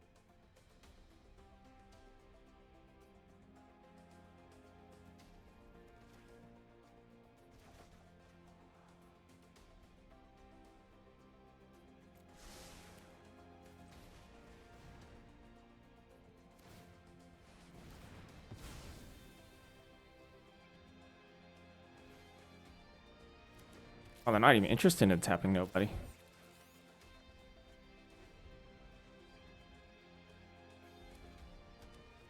5 toughness is not easy for handle. It has to be brilliance.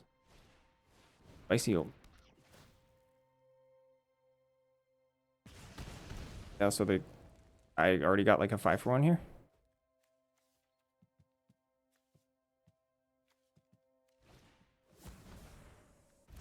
Kind of cool. Oh, that's extreme. So painful for them. Ow. Owie. That hurts.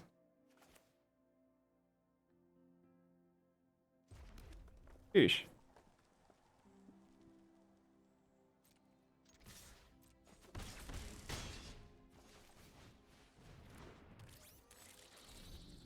This looks very, very...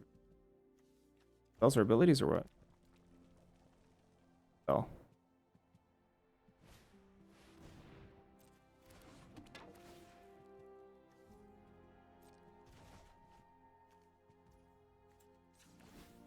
They have a other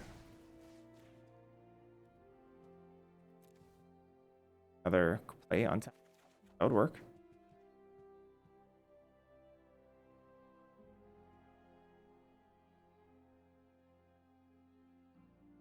Cards in and draw land.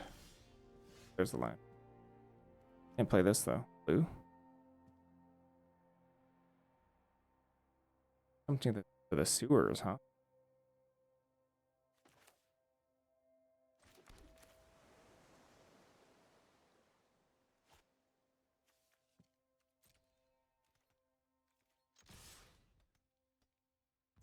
Oh no, they're just eating food. Ah, shoot. They're just gone.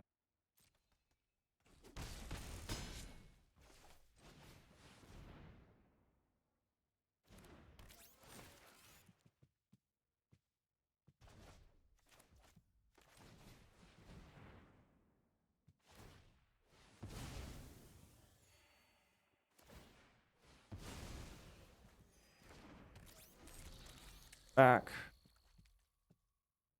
Can't even handle stuff.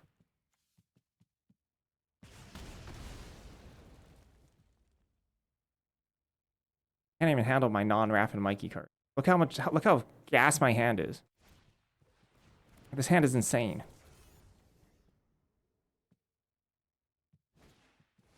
Dead. Super dead.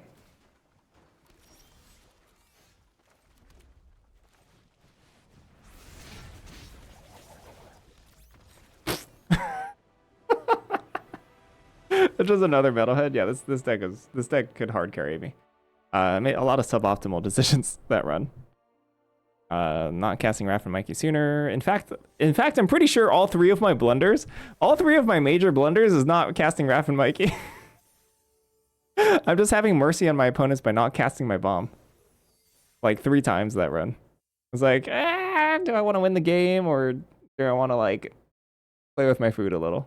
And all 3 times I'm like, yeah, I probably should have just won the game. Well, okay, we ended the set review. I said I'd finish the draft, and then we won. We cracked off 7 in a row. Okay, we ended the set review. Why is it talking to me? Who's talking to me? Gosh.